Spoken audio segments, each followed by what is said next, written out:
Okay, so we are streaming. Everything has been shut down. We are holy fuck. You have no idea how bad the situation is. It gets worse every goddamn day.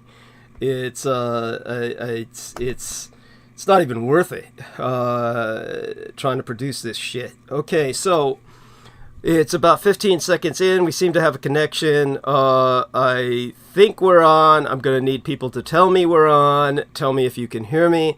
We've got the storm of the century outside. I barely made it home. And I'm going to leave you with the guys. Mark says loud and clear. Let's see if we can bring him onto the call just to act as kind of a backup. So, we're going to call Peter Moon again. Hopefully he's up for this. Let's see now. Hopefully he's shut down his other call. Okay, great. Now we're going to bring on Aristides. And let's add him to the call. We'll try again with Brendan Zogit. And so, let's see here. There we are. So it worked. It worked. So that's so far. And let's see if we can. We're streaming live. We're live, and let's see if we can bring someone else on. Brendan, just in case it says he's active, but of course he's flooded out. The capital of the state of California. This is for my listeners. The capital of the state of California is underwater. It's just, we have floods like you wouldn't believe. There's an atmospheric river called the Pineapple Express, which is just storm after storm. We've got 80-mile-per-hour winds that have knocked everything down. As I said, I barely made it home. Now that I am home, honestly, there's a few things I've got to do aside from getting the stream started, and we'll basically take it from there. I have no idea what the fuck just happened, but earlier the Skype went white. It does this, and when it does that, it's like, as far as I'm concerned, you have to start the computer again, but Aristides showed us the way out of this. So, incredible. Good man. He's not even he's not even a technical expert in that regard, but he pulled it off. So, yes, we are live, and it says Brendan Zogit is unavailable. Just so everybody knows, the chaos is unleashed. I do want you to know that much of California, certainly Northern California, has no power. So there's obviously that it's not an issue at the estates. There's generators, there's backup power. The rest of the world goes without, except for maybe hospitals, and I have no idea what else. Police stations, maybe, but I do know that chaos is the rule right now in much of California. And the only thing that's stopping a crime wave is the fact that most people don't want to go outside in this deluge. So it's just been raining nonstop, and however, we have a convergence of holidays that I was, of course, attending to. And Mark H says, absolutely, be my pleasure, miss the whole crew. Of course, would be glad to have him on if he's willing to come on as backup. But I think that we've got this kind of covered with our man Aristides and our man Peter. I might bring him on just in case, see if he responds. It's always good to have three people these days rather than just two. You'd be surprised. It's like, or at least that would be my father's reckoning. My legal father's reckoning was always having as many crewmen on the ship as possible, because when a number of them die, you can have others take their place. Modern naval ships, it's a joke. They're all automated and they have less and less crew. But of course, if something goes wrong, I mean, like they get hit by something that scrambles the computers or mechanically scrambles the ship, they don't have enough crew to keep that thing afloat, and they just have to abandon ship. So the modern Navy's just not fit for combat. The only good news is nobody else is fit for combat either these days. So all that being said, one try at Mark here in Boston, and if he's non-responsive, that's okay. He's out there and he can give us feedback.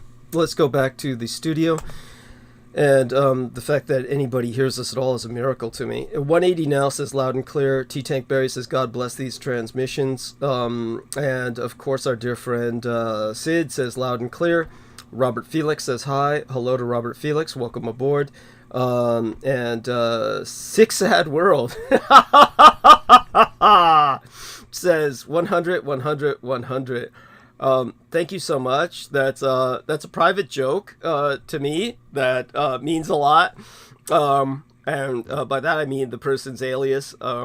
Sick Sad World. It's actually very funny. That comes from Daria, the animated series. And right now I'm trying to finish just these zinc lozenges that I'm taking just to make certain I don't catch something. In the meantime, with all the weather as it is, I think everybody understands why I'm a bit behind. So before I go to just take care of a number of things to set up the studio, so to speak, arrange my throne of pillows, all the rest of that, which will take in and of itself a good 15 minutes at least, I do want everyone out there. I think Sick Sad World is probably a lady. I'm going to take a risk.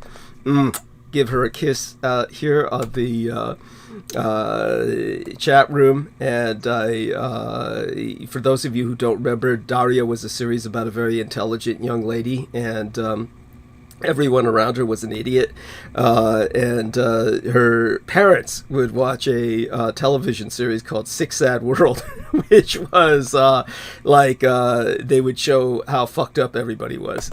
So all that being said, welcome aboard again to Robert Felix, because he's new here. 180 now. I'm always glad to see him. And Sick Sad World is responding. Thanks, honey. So with that, I do want people to understand that tomorrow is IMBOLC. IMBOLC is also a holiday that is it's very pagan, but at the same time it's been Catholicized. And right now what I'm going to do is go through the horrible, torturous process of restructuring my screen. Because, of course, in order to get the Skype call back, I had to go Control-Alt-Delete, and it worked. And it knocked everything off, just like I feared. So everything is dead on my computer now, and I have to restart everything, and it's just a fucking nightmare. You have no idea how pissed off I am. It's just endless. And the only thing I can do to get my mind back on track is to remind myself to admonish all of you to hit the upvote button with every IP address you've got. Now, the moment we start transmission, and it's always a miracle. I can never overemphasize this. Every time you hear me go live stream, it's a goddamn miracle. You have no idea how everything converges at once to make certain this transmission does not happen. And it's beyond conspiracy. It's just the synchronicity of the universe. The very universe operates against this happening at all. And so when my entire situation, the logistics of the situation, it's just it's insufferable. And there's so much temptation not to continue doing this, but of course I have to, because this is essentially my living. So, such being established, I do want people to understand that as a living, it fucking sucks. There is, but I can't think of anything that would be better to do than this. Or better company to be with than yourselves. Staff, so to speak, or Team Dietrich, and all our listeners as well. So, let me give a kiss out here to Vicki Johnson, wonderful young lady. Love you dearly, and so glad that you're with us. Always helps with the morale. And all that being established, just make certain that you're all aware of this. This is for you new people. Everybody who's been here before knows this. As soon as we start transmission, we get hit by automated bots that hit us with downvotes. This prevents us from appearing on searches, because YouTube operates on this retarded aggregate based on popularity contest ideas or symptoms, I would call them. They use this so that the more popular you are, the more you're distributed. And since we get hit by 100 downvotes immediately as soon as we start this transmission, they're all automated, they're bought and paid for, but they're cheap bots, and YouTube filters them out, but it takes an hour or two for it to do that. So what happens is we need you to counteract that as much as humanly possible by hitting upvotes from every IP address you've got. That means your PC, your laptop, your tablet, your cell phone. You have to give us an upvote from whatever's got a different IP address. And this will ultimately keep us afloat because we might, just might, appear on searches. Now, I do want everyone to know everything is going up in terms of the numbers. We are getting a lot more subscriptions. We are having people stay for a lot longer periods of time. Everything is generally going up, and to tell you the truth, I really don't know why.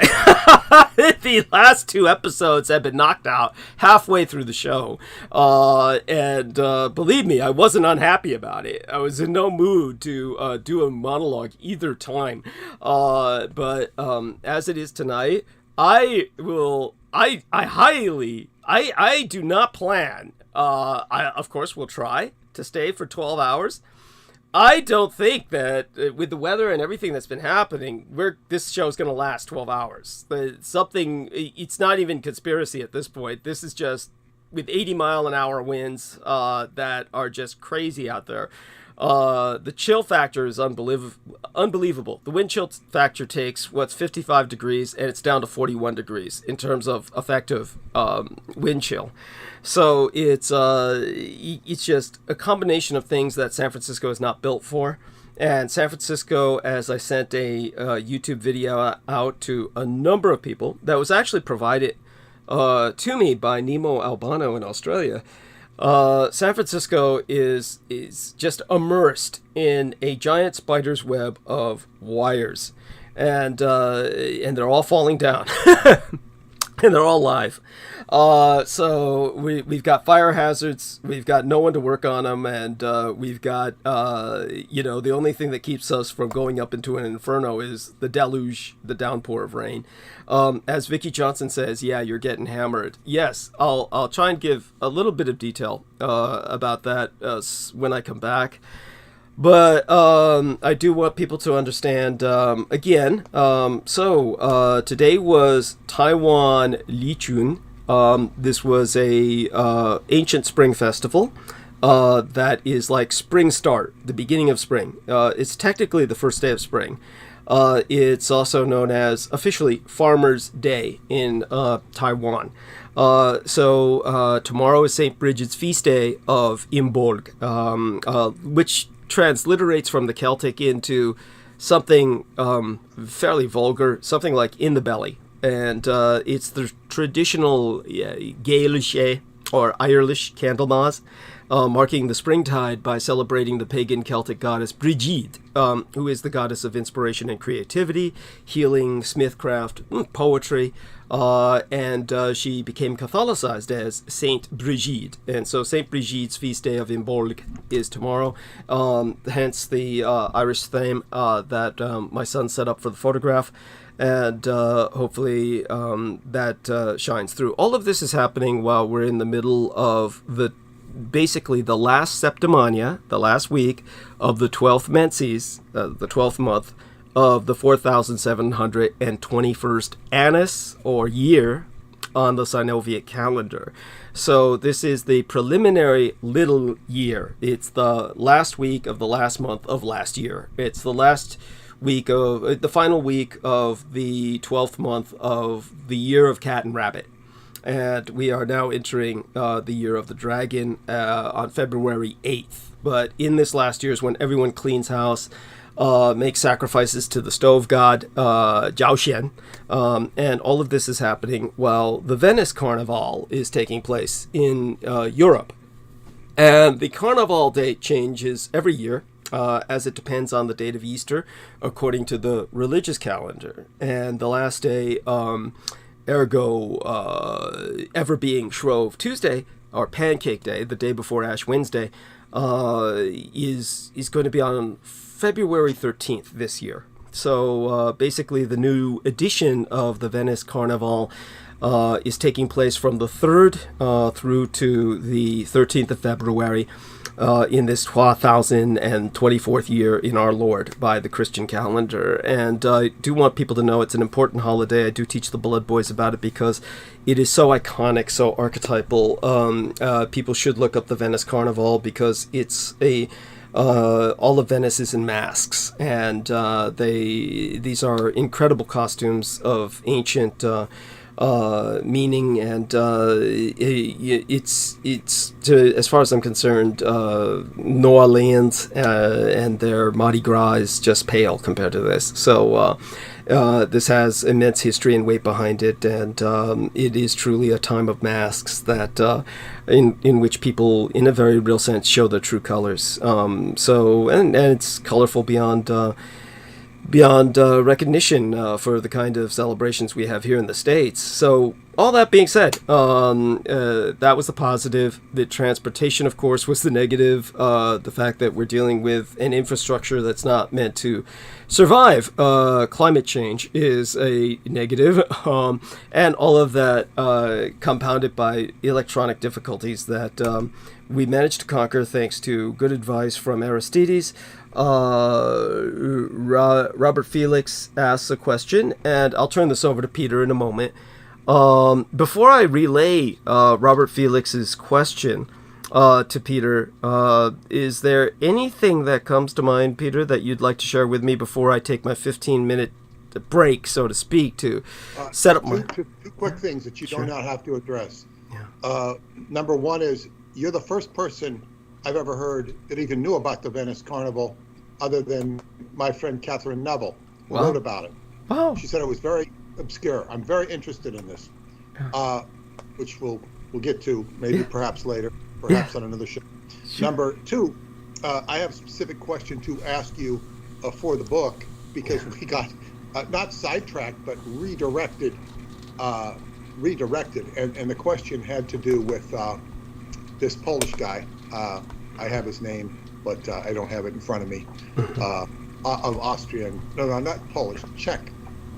Czech national of Austrian nationality, who did the power language thing for the Vox Arca.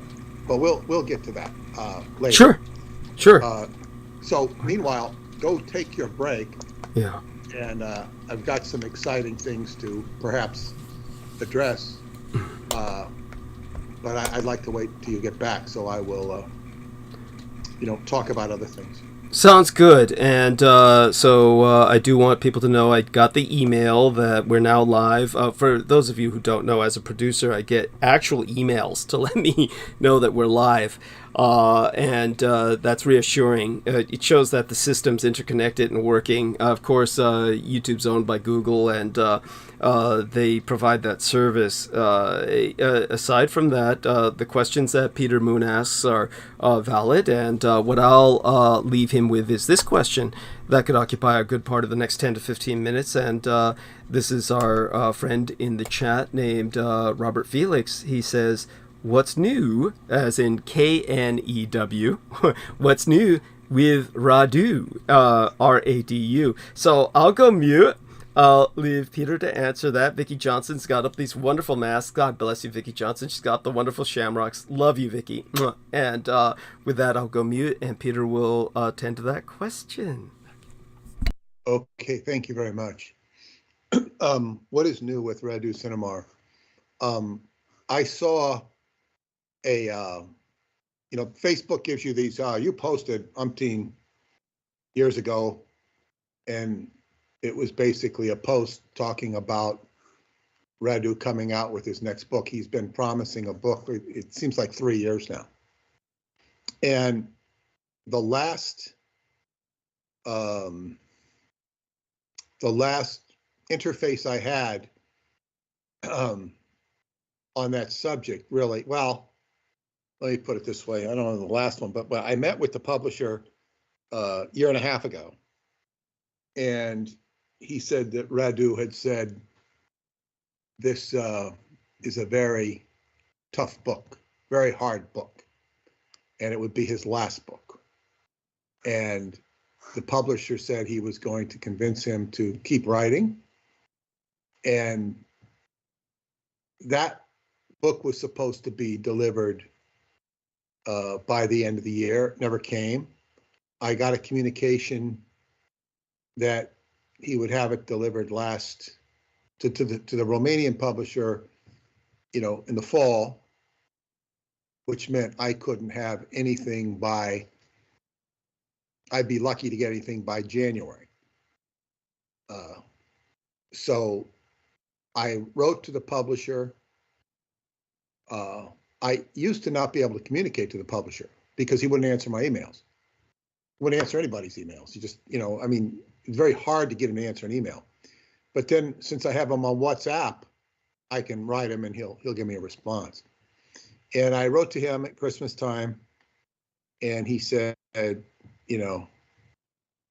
he'd received, a wire transfer from me and said, oh yeah, I saw that you wrote an email. I'll get back to you in a few days. Never heard from him. I haven't pushed it because obviously there's no book. There's no book coming. And what I will tell you, what I'm saying, what I say now, I can only say based upon, well, it's more than intuition.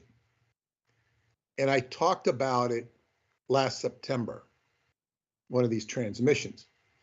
I had very strong experiences in Romania last year. And I said in my newsletter that I can't really go into them because it takes time for them to develop. So in other words, if say I said there was going to, it's not this, I said if there's going to be an attack on Israel on Yom Kippur, okay, so what? It's kind of meaningless. It takes all this stuff to develop, and that's developing. Speaking of that war, it happened when there was a square in, I think it was between Mars and Uranus. And there's going to be another square coming up.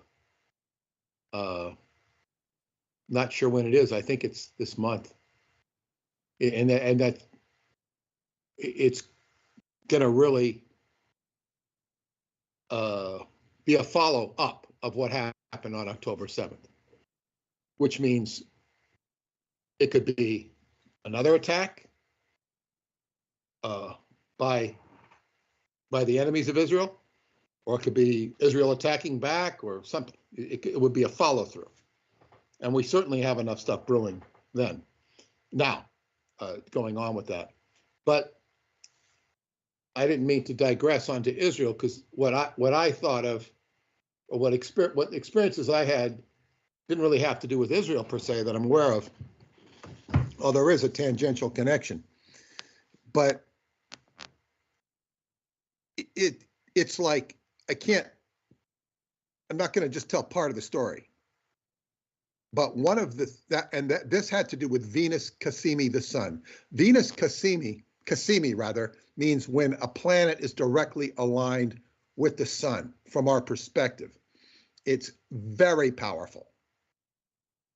And Venus was aspected very strongly in that time period. And it had a lot of profound effects on me that could involve Romania, but it has to develop. And I don't know how, if, what that's going to develop. But more relevant to your question about Radu, in September, when I was back, Mercury Cassimi sun. Now, Cassimi is not even a word I even registered in my mind a year ago, but I kept hearing it from listening to different astrology lectures on YouTube. And it all of a sudden it's like, wow. So the Venus Cassimi set me up for the Mercury Cassimi, and the Mercury Cassimi is like this just rush of communication, enlightenment. This Wednesday on our transmission, Pluto is going to be conjunct Mercury. It's going to be very impactful communication. whatever Douglas and I get onto, astrologically speaking, anyway. And hopefully, we'll be able to broadcast. A lot of strong planetary influences right now. Many of them very positive. But during this Mercury Cassini, I had this, and I was listening to one of Douglas's old YouTubes or previous YouTubes in part of transcribing for the book, and he was talking about the Artilect having holographic capabilities and to project itself holographically, because you have to remember the Artilect was born literally into a holographic computer system. And it's really strange, the synchronicities I've had with the Presidio and Fisherman's Wharf in particular. And but that's where I first really kind of encountered Aleister Crowley, because he was they had statues of him in the Witches Museum and Fisherman's Wharf. That was in 1974. And there was, and then at Fisherman's Wharf, I had gone there in 1989 with my ex-wife, and in this warehouse, they had a holographic museum of holography. Okay, so we went into this thing. In 2006, when I went to pick up my friend Tantra Bensko in San Francisco, she was living south of the Cliff House on the beach, Sunset Beach in San Francisco. We had picked her up, and she said, let's go. She wanted to take us to these. We went to the Cliff House, had some food, and then we went just north of the Cliff House was an ancient baths. Ancient bath. They're not ancient. They're, like pre-World War. It was a big place you go to have a spa. And it's at the extreme west end of the Golden Gate Park.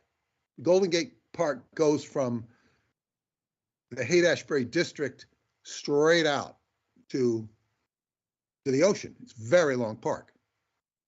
It's bigger than Central Park, I believe. So they had bathhouses. So Tantra says, let's go over to the wharf where they have Fisherman's Wharf, where they had, in that same place where I saw the holography, there was these arcade games that were from that bathhouse area. So we were playing, instead of putting in a nickel or a penny, you put in a quarter, and all of us, my daughter and my friend Madeline and Tantra, we were all playing with these games, just having fun. And Tantra says, she's looking in the viewfinder, and she says, oh, and I look, and it's the Palace of the Fine Arts.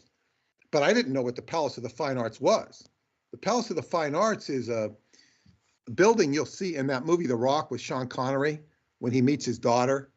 It's got a big dome building. And I had a dream of this building. It was a little different. And this had to do with a dream with Rudy Giuliani, of course, who was involved in the hiding of the satanic crimes, but I didn't connect that at all. It was just that I was in New York with my girlfriend in New York, and then there was this boat, said Seventh Seal on it, which was symbolic of my book that I recently published. It's a black speedboat. It's beautiful. These kids on it. And then I saw in the distance this dome building, which was in fact the Palace of the Fine Arts. And I went inside, saw a lot of ladies dressed from the 1950s. Then I went inside and I saw what Douglas has described. I now know, I didn't know what it was then. A naga, one of these giant snakes that he talks about with, and I saw this in my dream. And I guess he was doing a meditation for $10, but I didn't have to pay the $10 or something. And that was something that was calling to me from San Francisco years before I met Douglas. This is energies calling me. Now, to get back to Radu, when I digressed into these synchronicities of the wharf, and of course, every time I've been with Douglas, I've taken him to the Fisherman's Wharf for food, because it's a kind of a convenient place to go. You can park there and whatnot. So it's a synchronicity that runs, and this is like tying. I realized how all of this stuff congeals on Fisherman's Wharf. Is a place that I've been to quite a few times, really quite a few times, but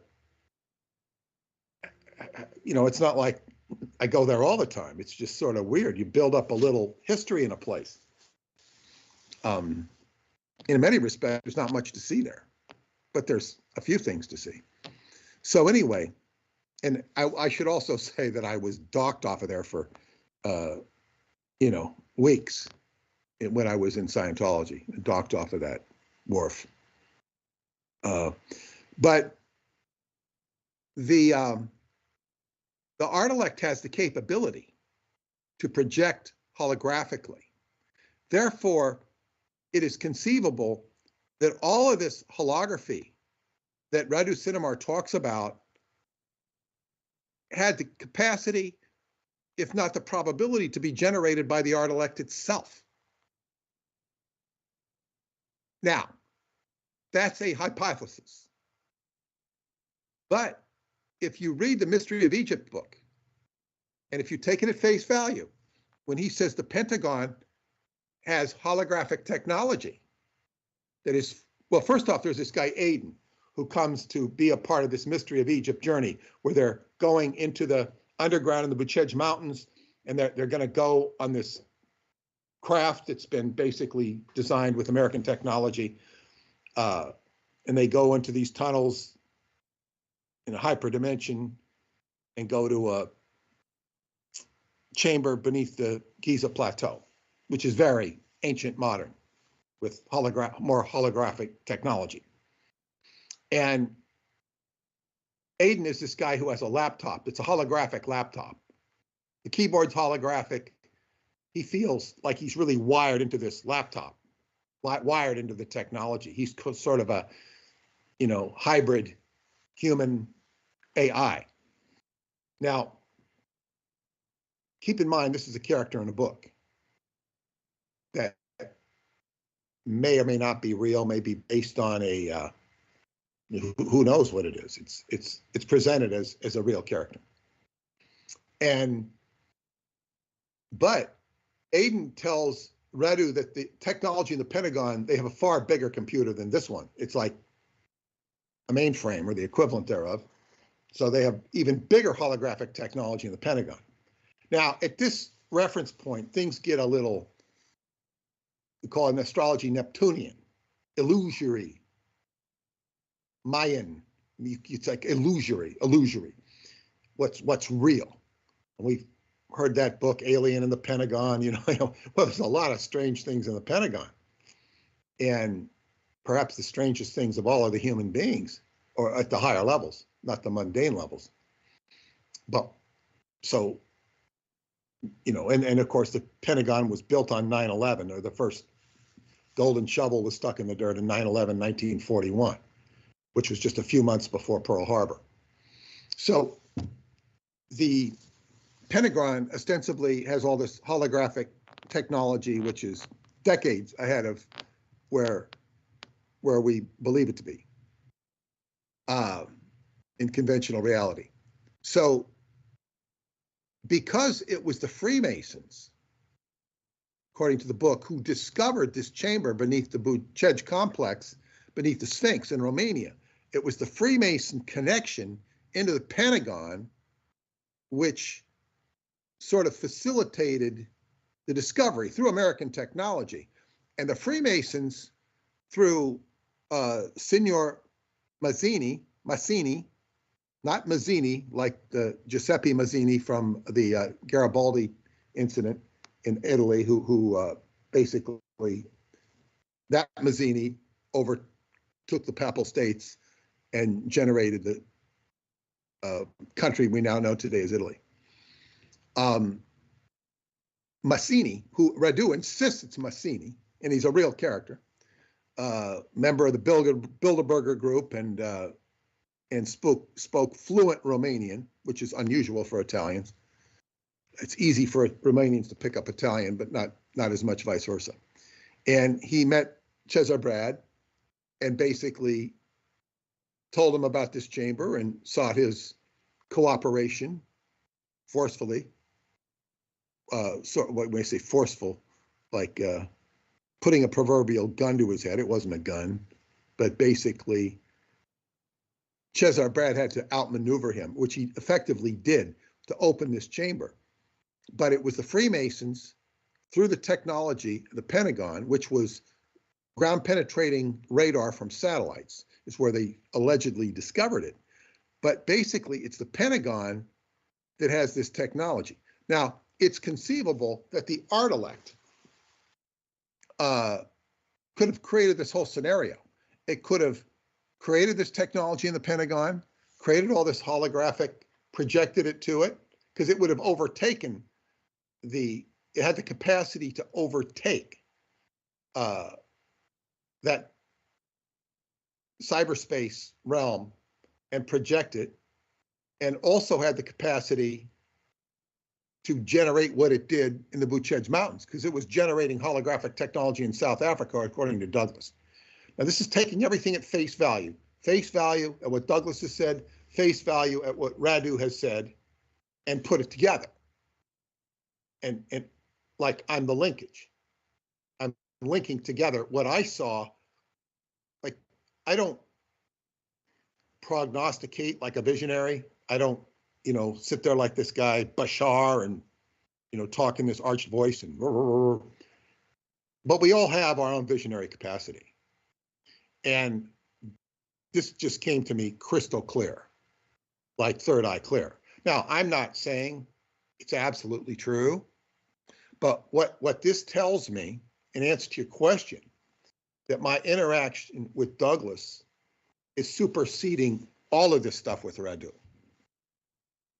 For whatever reason, he's not capable or in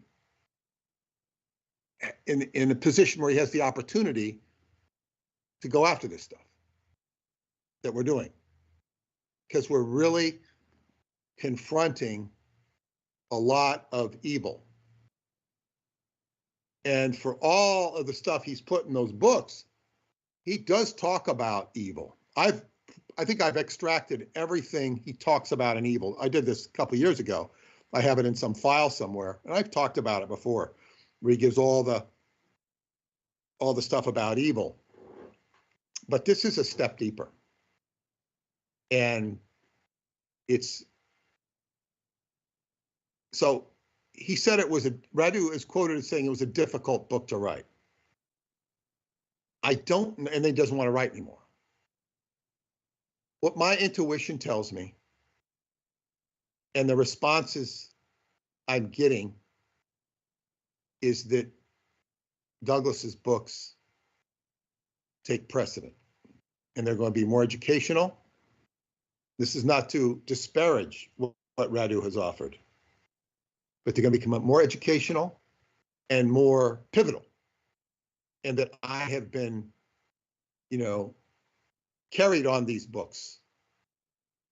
As I say, I've been supported by Department Zero, not by getting checks from Department Zero, but by having these books, which has been a major source of income to Sky Books. And now I'm at the threshold. I've already crossed the threshold of working with Douglas. And I would say that the threshold of working with Douglas is a very problematic threshold. Less problematic for me than other people who get chewed up sideways from dealing with him. And it's not his fault.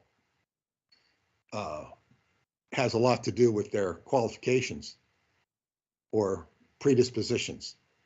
And of course, what I'm dealing with Douglas is business. But the first difficulty is dealing with is that the Roswell Deception, the first book I did with him, has not been commensurately remunerative to continue it as a business enterprise.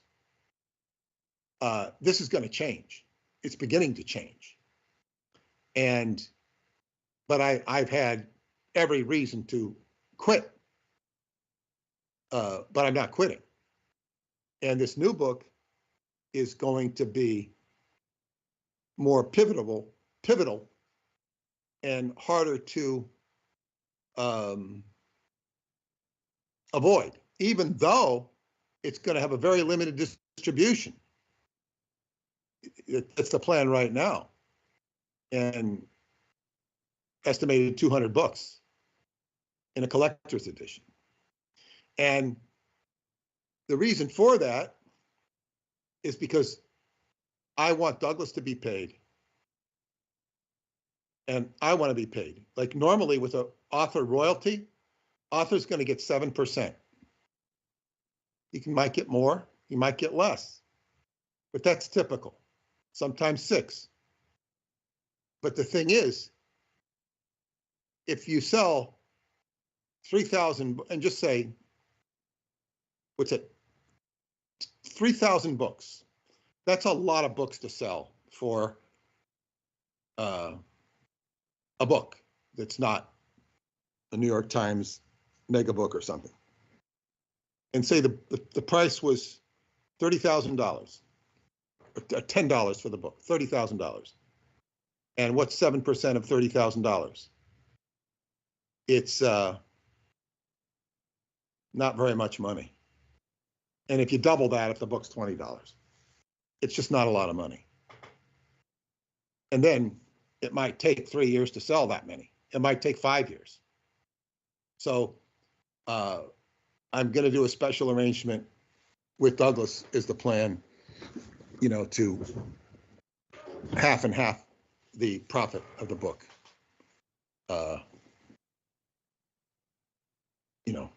So if the book were to cost $50 and it's going to cost a lot more than that, and the profit on the book was say $40, I'd split it with him. And that way he's going to get more money. And then once we sell that collector's edition, then we can worry about step B, whether that be the next book, probably the vampire book.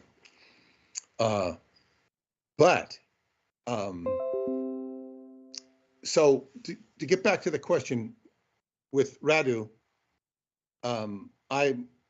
if he sends me a book, as I say, my publisher said he'd attend my email, and I never heard back from him, the key question was, does Radu have another book? Not yet. So if the book were to get to me, I would immediately start translating it. Immediately. Because I'd be curious to see what it said. If out of curiosity alone, but if it's curiosity, then I start translating it and putting it into files and start processing it. And it would definitely be interesting if it's anything like his other books.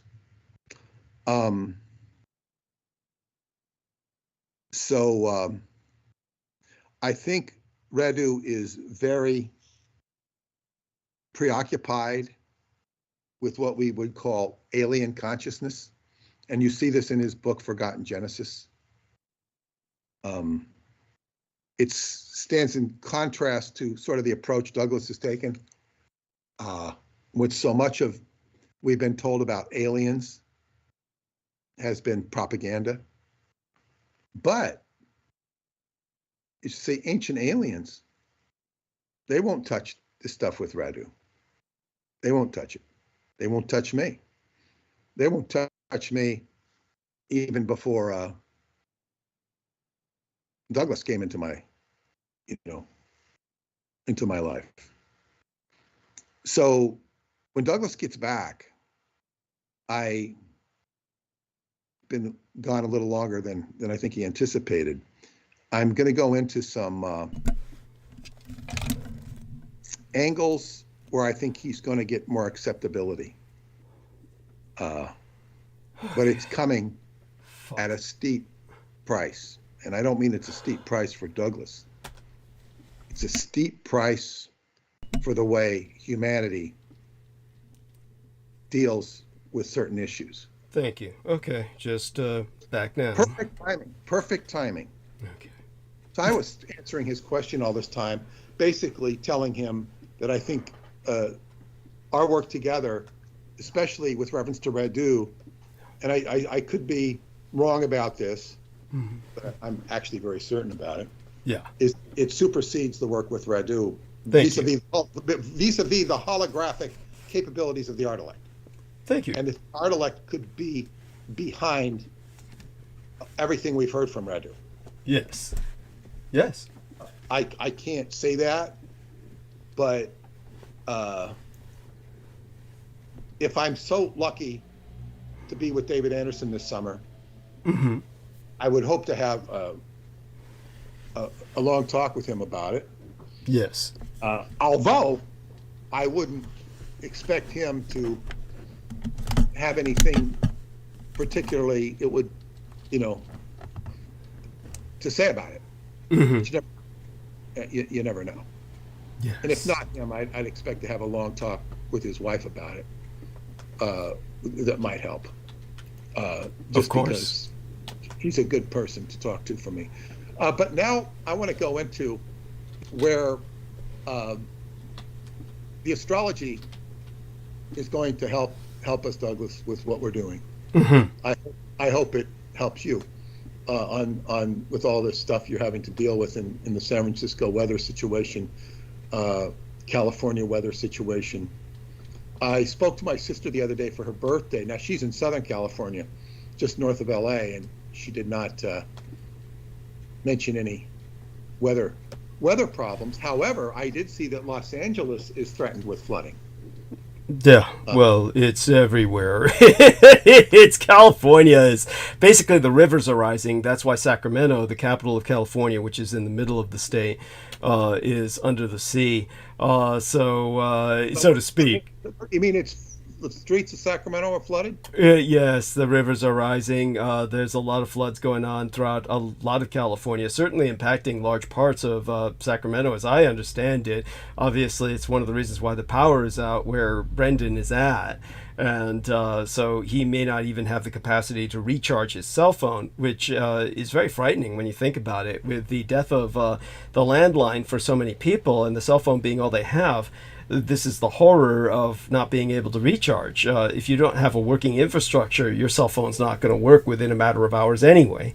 So you're left without communication unless you're someone who has alternatives, like maybe perhaps a way to recharge it via the car, taking energy from the car's battery, which you may need to survive otherwise. There's all kinds of things that are just...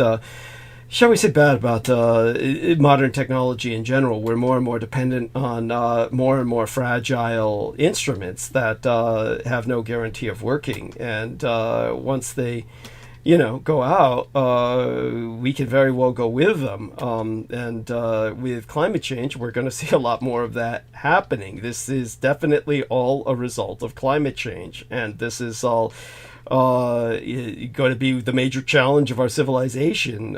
So when it comes to the storm in San Francisco, the California weather, it's available for people to, of course, look up and just take a look at what kind of, look up something called Pineapple Express for a lot of people. And that should help immensely with getting an idea of what we're being exposed to right now. Sammy Romero says it's raining cats and dogs here in La La Land, LA, Los Angeles. And thank you, Sammy Romero. I appreciate that profoundly. Let me give him a little bit of a encouragement there.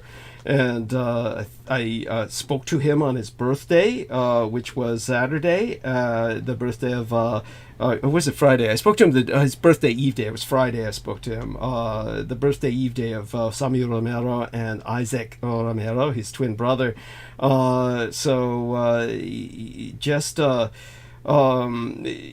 it comes to San Francisco, I just want people to understand this. Obviously, for many people, it's a transient place. And over the last few years, it's really sped up. There's a lot of issues here already that are chronic and perennial. The crazy cost of living that make this a tough place to live, probably impossible to raise a family. After many people have lived here for a good part of their lives, certainly I would hope that they would appreciate far more magical parts to San Francisco than its faults. Ingrained in its soul, San Francisco is a land of opportunity. It's got this contagious spirit in that sense.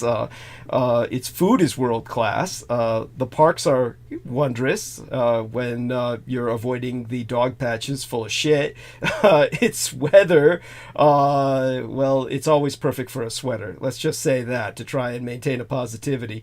But the people, the friends one makes would be what someone would miss if they lived here and had to leave, which so many people have to simply because they can't afford it.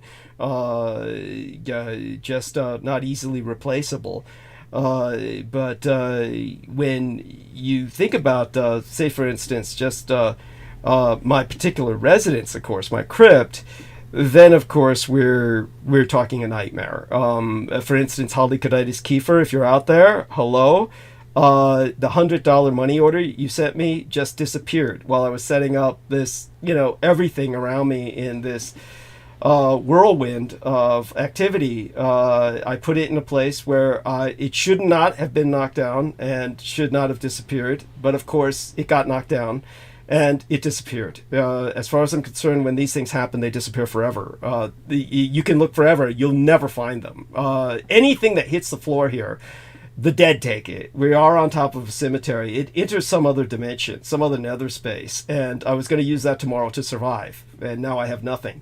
So we do have to raise some money tonight because I do have to go out tomorrow and purchase some things.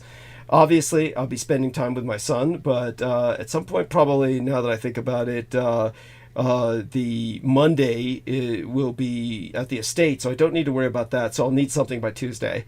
But we'll try and raise money tonight, and hopefully people will process me something onto my card by Tuesday so that I can make a supply run for the plastic and paper I've been meaning to get forever and have not been able to get.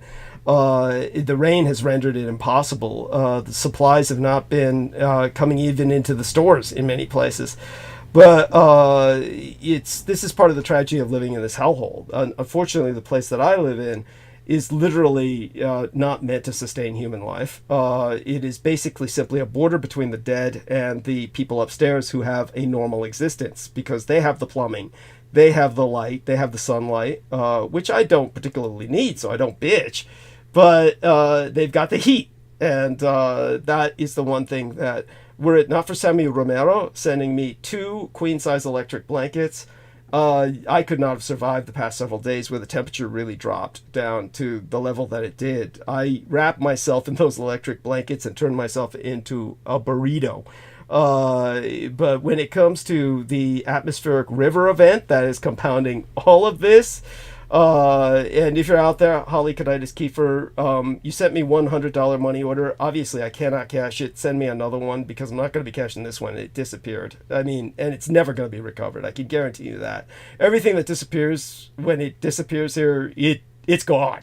No one ever finds it again. When anything that hits the floor. So, at any rate, we've got the reason why all the weather matters is that even though theoretically it's supposed to be a comparatively mild storm than the series of blizzards that hit the Golden State in recent weeks, delivering rain on top of snow even at mid to high elevations with a near record snowpack, there's flood risks. So that's why the floods are happening everywhere. And so this Pineapple Express, as it's dubbed, this storm is drawing moist air from the subtropics near Hawaii. And these atmospheric rivers, these long, narrow highways of moisture that can travel thousands of miles, they're responsible for 0.5% of the wet season precipitation along the wet coast of the United States. Basically 30 to 50%, according to the National Oceanic and Atmospheric Administration, or NOAA. And they have been unusually persistent and powerful this winter, with no signs of an impending weather pattern shift to any drier conditions. South Lake Tahoe yesterday issued a local emergency ahead of the storm. Officials warned all Tahoe residents to prepare for roof collapses and flooding. They just told them to evacuate because they said, first off, if it floods, you can't climb up higher in your home because the roof is going to collapse and kill you anyway. And as for, San Francisco's Public Works Department, I confirmed this before I went to the estates. It is providing residents with up to 10 free sandbags per address. Monday through yesterday, from 8 to 2 p.m. was when this was going down. I thought of picking up some for my landlord, but fuck it. It's honestly, they're not willing to do anything about it. I sure as hell am not. At any rate, when you read between the lines with all this, there's this recent analysis by the nonpartisan Climate Central, and they found many areas across the country that have experienced warmer winters since 1970. But San Francisco has seen the polar opposite, to employ a pun. Average temperatures have dipped to 52.5 degrees this winter at the highest. That's the highest. That's the median high that we've had, compared to 53.6 in 1970. So the average winter temperatures in San Francisco are just awful. And as I've said before, we've got people dying in the streets every day, the homeless. And another bottom line that comes to my mind is this astonishingly thick snowpack in California that I've seen in travel to the various estates. Of course, people are hoping for more abundant water supplies, less active early fire season across the state. There's no fire season in California anymore. The fires are all year round. But we're hoping that this dampens the effect on them. But so much snow sitting at lower elevations in particular, it causes another concern. And all this dramatic swing from historically dry to extraordinarily wet conditions in parts of California, it is consistent with what climate studies prove will occur more frequently, more sharply throughout the coming decades. We've just got more and more of this happening, and it's a nightmare. So that on top of everything else that I've brought up in the past, hopefully people begin to appreciate some of the challenges we're dealing with just to get this show started at the times that I do. I do my best to get here on time to start it, and it doesn't matter. It doesn't even help. It's no matter how many hours I give myself to get here. I could get here 2 hours, 3 hours beforehand. None of it matters. The moment I start the show, everything fucks up and everything shuts down. So that's the conspiracy. When I turned on the Skype, if it weren't for Aristides, we would not be on now. Because I would have had to have shut down the computer and started it again to get Skype rolling again, and that would have taken half an hour. Easy. Because the internet is like, I would have been lucky if the internet started up again at all.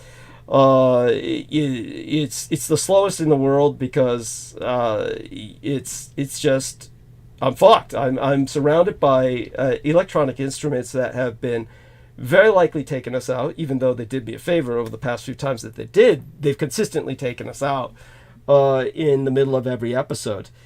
As for what we have that's likely going to take us out tonight, it's these hazardous marine conditions warnings that were issued on Saturday afternoon. These waves that they warned us about, breaking waves of 30 fucking feet. that I saw on some of the routes going to and from the estates. It's incredible. And these are caused by wind. So we've got these incredibly high winds, strong currents along the central California coast. With the atmospheric river that's hit us, basically it's focused over central and southern California, which means San Francisco, which is the direct center of California. It's not northern California, it's directly in the geographic center on the coastline. It's impacting the Bay Area. All these dangerous winds are knocking over trees. The heavy rain is causing flooding in San Francisco. We do not have a sewer system which disambiguates the sewage or separates it via gutters or anything. So the streets just literally fill with liquid shit. That plus the power lines that we're buried under, a cobweb of power lines that just snap and fry pigeons alive in the water. This is what people are wading through. So it's this is the highest peaks and ridges are in San Francisco as well. We've got some very high peaks and ridges. This is why they film car chases here. This is why we get these 80-mile-per-hour winds. We're at mountaintop level. So we're under wind advisory until 10 p.m. tonight.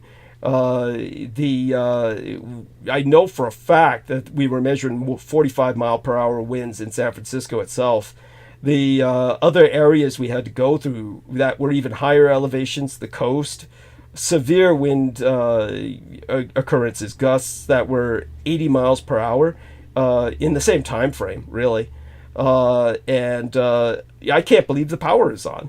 So we've got very heavy rainfall that looks like it's going to be hitting us for a while. I think when it comes to certainly in the higher elevations, the North Bay and San Mateo and Santa Clara counties, we've got 5 inches.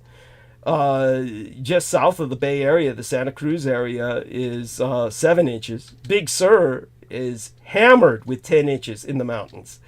So certainly with the San Francisco, Oakland, the East Bay Hills, the lower elevations of San Mateo, the interior North Bay, we've got 3.5 inches at least. And so we've got poorly draining areas. And so all across the greater Bay Area, it's like it's a nightmare. But hopefully calmer weather will begin tomorrow. So if we make it through tonight, we should be okay. Again, to Hollycoditis Kiefer out there. However, in the midst of this all, in the just activity that should not have resulted in that money order flying off the surface it was on, it flew off anyway, and it cannot be found. Just go ahead and send another one. Obviously, I'm only going to catch one. I wouldn't screw you over. And with that, I'll try and give her a private call later in the week. So all that being said, that's starting off for tonight. Other than that, things have been going well enough. Obviously, things are better when I'm away from home. It's coming home that's always the nightmare. And of course, the psychological warfare. I sent Peter Moon those images of the unconnected pole across the street, what they call a stake. Some of the harassment notes that I've gotten, the people who I do ban off the chat or who have sent me messages through past episodes. In other words, they will append or enter commentary into episodes that are like a year or two old, so nobody sees them except myself because I get a notification. And when I review the notification, I'll get these messages that are stuck in the comments section of a like 2-year-old episode on my channel, where they say, this is a stake through your heart, and they'll have a photograph of the stake across the street. Across the street, there is literally a stake. It is a pole connected to nothing that has been erected across the street, which several of the trolls have said is a stake through my vampire heart. This is the psychological warfare I'm contending with. Peter Moon now has the photographs. We will, I think I would advise we put that in the book. I think in the book as well, we should emphasize a number of other things that we might get to tonight. But what comes to my mind is one of the questions that Peter Moon asked about the Czech scientist who was ethnically Czech, but he was of Austrian nationality. He was a citizen of the old Österreichisch or Austro-Hungarian Empire. And so I think this was over about 200 years ago. He was born in 1787. And he didn't die till 1869, about 20 years before my biological father, Adolf Hitler, was born.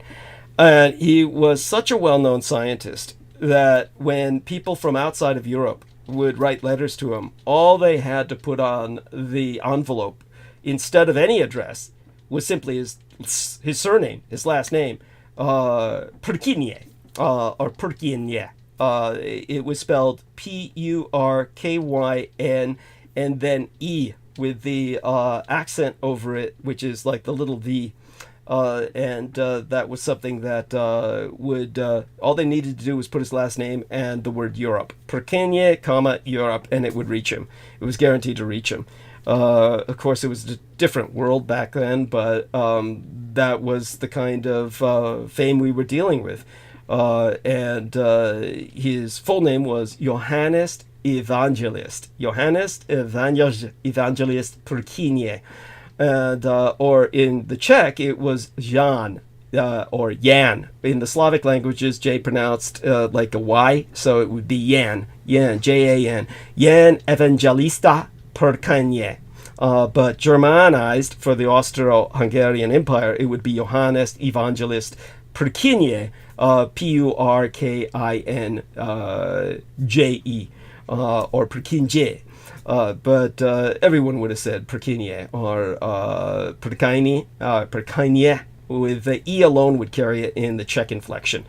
So there you have that. He was the guy who began to study visual phenomenon, and he was the individual who he basically, his studies of stroboscopic light, they became the basis of further scientific studies into how the visual brain works, how repercussions of the investigation of this obscure phenomena impacted the future would manifest itself later on in various stroboscopic light effects machines, either used for torture, breaking down prisoners, battlefield disorientation, searchlights. They built searchlights into tanks. They called them canal lights, and they would bring them up to the front line to disorient the enemy at certain points. So then, of course, they began to use them at various raves, parties, and of course, these can trigger violence. Episodes of people suffering from the kind of neurological condition that causes seizures. These can trigger epilepsy. Thank you. This could trigger seizures in an epileptic or other people with similar conditions. These are technologies that, in my experience, I've generally seen them applied in the negative. But then what happened was people began to try and apply them in so-called dream machines, where they just got the 100-watt light bulb and they put the paper towel tube around it, and with enough holes cut in it symmetrically, so that when it revolves on the record turntable, which is basically all this thing was, then you had a record turntable, a 100-watt light bulb in the center, operational, of course, one that's able to light up. Big cardboard tube around it with the symmetrical holes cut in it, so that when it rotates, then it begins the stroboscopic effect, and people were using this to try and go into trances and ultimately have visions. So when you think of all of the other negative aspects it's been applied for, battlefield disorientation, torture of prisoners, triggering of seizures, you begin to understand why it's very likely that the celebrity who was involved with this, who killed himself, probably did so because of this. It's he was applying it regularly. Is that Matthew Perry? Oh God, no, I've got to try and remember who that was. I was talking about with Sid the other day. Sid, of course, you know who it is. Go ahead and name him in the chat room, please. And so when it comes to Sid, he'll know, because I told him about the other day when I went into the zone.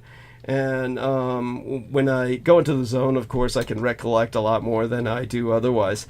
But Sid should be listening. He's in the chat room. He's obviously active. And he was asking specifically about the individual who killed himself. What was it? Friends of... What was his wife's name again? But it was High Times Magazine spoke of him. We could always look him up. Rockstar. Kurt Cobain and Courtney Love. Thank you. I couldn't have gotten that out without you. I've never been much of a musicologist, and the only reason I even remembered the case was simply because of the aspects of it that were of interest to Michael Aquino. And Kurt Cobain, Courtney Love, she organized the Friends of Kurt, FOK, and they pursued the people who were the dealers in the Dream Machine because it had ultimately driven Kurt Cobain to suicide. And that was a big deal during its day. And so that's what comes to my mind when you speak of That's fine, but I have a very specific question. Sure.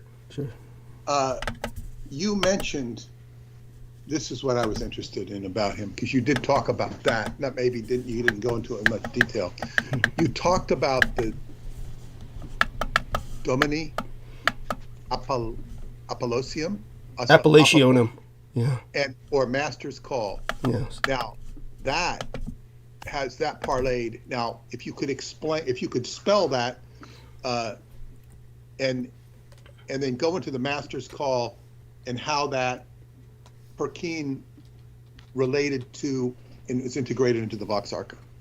In terms of Perkin, he wasn't working with the Master's Call. In terms of the Domini Apolloquium or Master's Call, because you went right from that in a previous transmission. You went from Perkin to that, and I don't know the segue, or if there is a segue. If I went, here we are. This is the project Domini Appellationum Master's Call, and I've entered this into Peter's private Skype messages, and I will also enter a copy of that into chat. It's not a link. It's simply so people have an idea of how to spell it should they ever feel the need to. But when it comes to the entire subject of there's no real... If I segued from Perkin to that, it's only through the general subject of working with the brain machine, as it was called originally. Basically, of course, this was the fact that, as I've said before, and as Peter is pretty familiar with by now, basically, Aquino, of course, was working with the various kinds of sound effects, subaudial, between a certain frequency that would impact human thinking, that had a record of effects for impacting human thinking. And this was all part of psychological warfare, psychotronics. So other than that, when it comes to subverting the freedom of will, as I've gone into, this was based on the concept of humanity in the past having been a subject, a chattel, food. That was... I do have that. Yeah. I do understand that. But this is the thing. You talked about, he was the brain machine. You talked about the movie. Mm-hmm. And you talked about the strobe light and the dream machine, mm-hmm. and how that was based upon the work of Perkin. And then and then you went into the master's call. So the master's call, is this something that Aquino thought up? Because you called it a program, I don't know if it was a program under an intelligence agency, that it was an umbrella for other experiments in the oral manipulation. So that was Aquino's name, for the master's call, correct? Yes, as far as I understand it, yes. If not, then he copped the. He certainly copped it. Okay. Well, that's where I didn't go. I didn't know where, the delineation between where he ended and Aquino started. I understand now. I didn't know if there was more too, but I get it now. So you essentially answered my question, and I thank you for that. Yeah, thank you. I appreciate that profoundly. And for what you might not know, now that it's all coming back to me, what I can tell you is, just for the dirt of it, just as for the sake of morbid entertainment, if you will, or education or information, the fact that you had this band for a while called Genesis Porridge, or Genesis Porridge, but Genesis P-Orridge, which was spelled like porridge, but with a hyphen between the P and an uppercase O for the orage. Basically, they were this kind of transgender, transsexed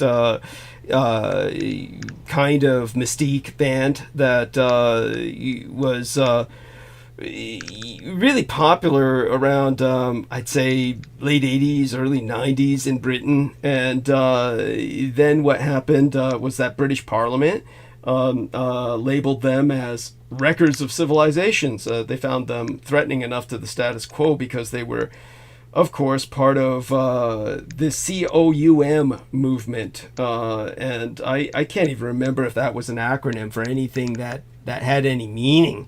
But it was all influenced by the Dada artistic movement.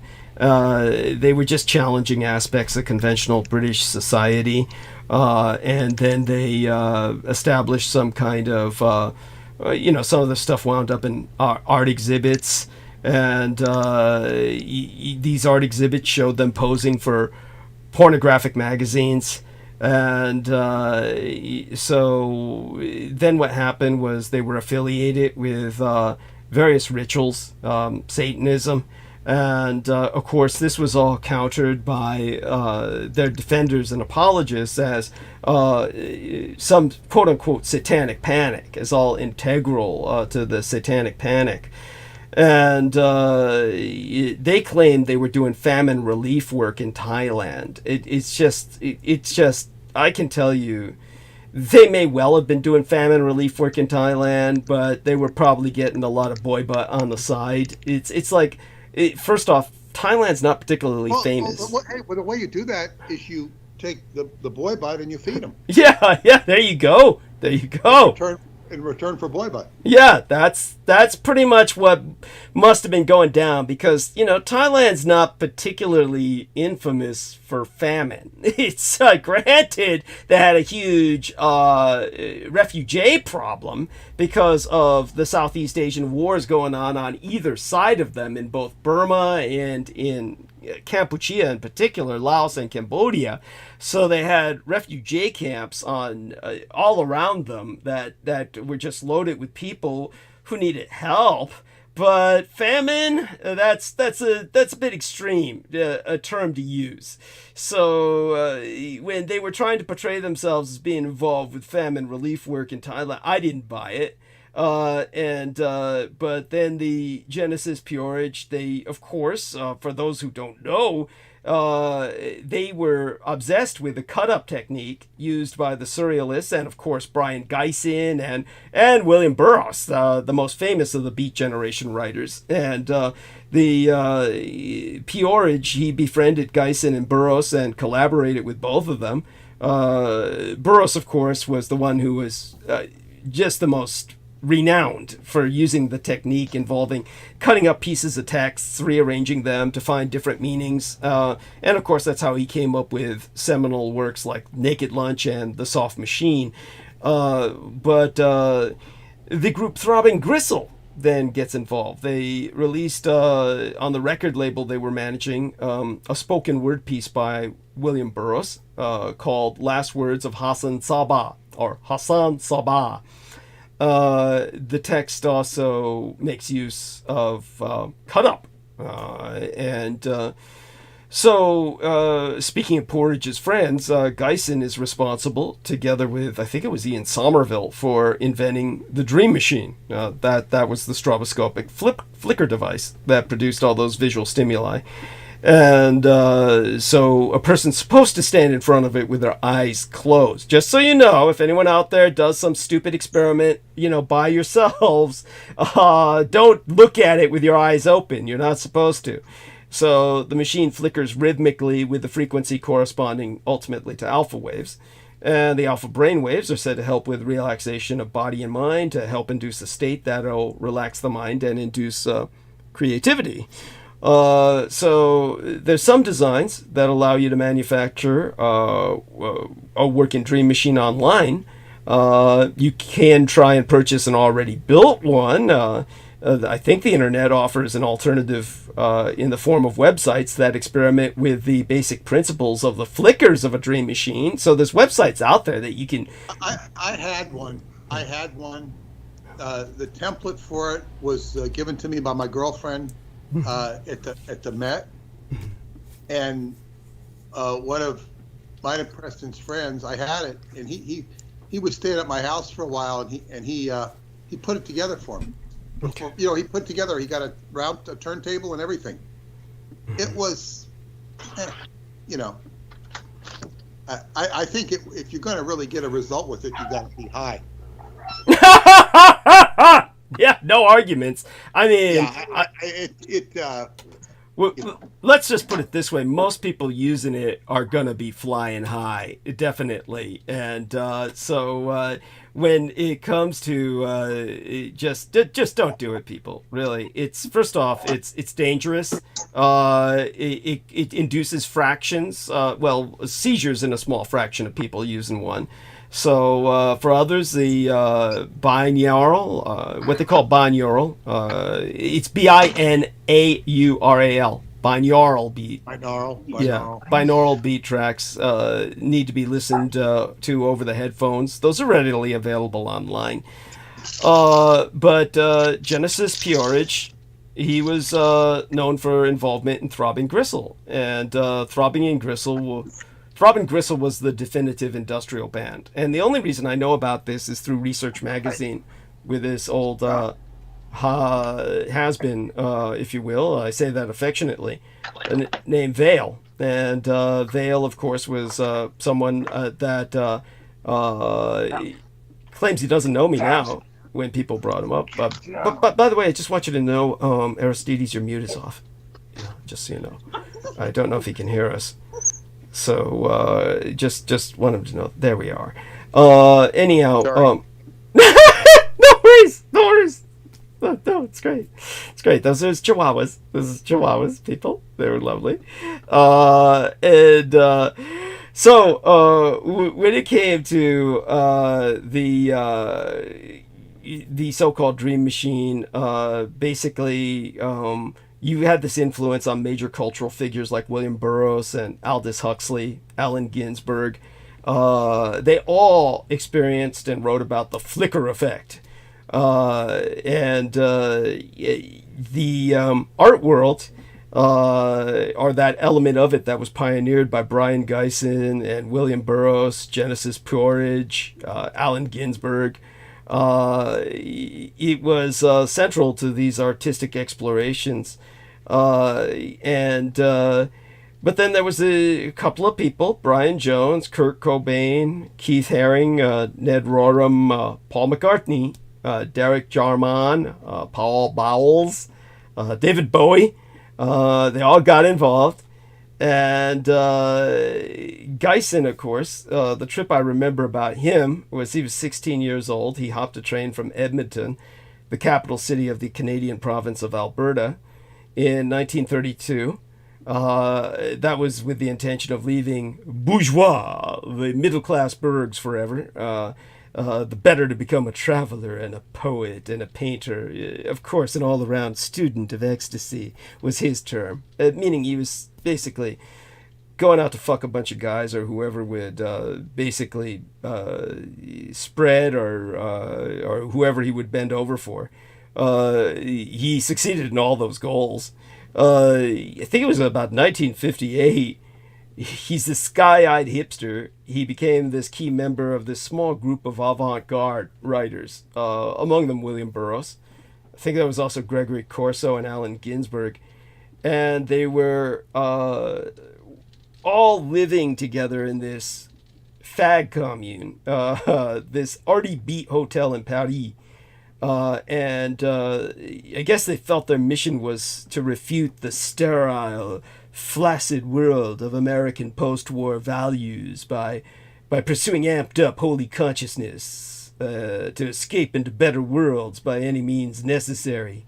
And I guess the drugs were good, but, you know, they were all mindful of Burroughs' own dictum that anything that can be done chemically can be done in other ways, and Geisen became interested in the possibilities of the dream machine to stimulate higher consciousness through flickering light.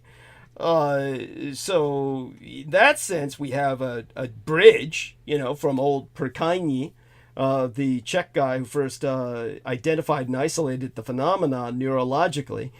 But instead, of course, Geisen constructed this perforated cylinder, mounted it on the record player with the light bulb in the center, and felt that prolonged exposure produced a brainstorm of overwhelming colors and patterns, a tremendous sense of the infinite. And I think his bullshit or his experience is probably the best known story of the stroboscope. Then there was this Leela Hadley. Leela Hadley, she was an American travel writer, a socialite.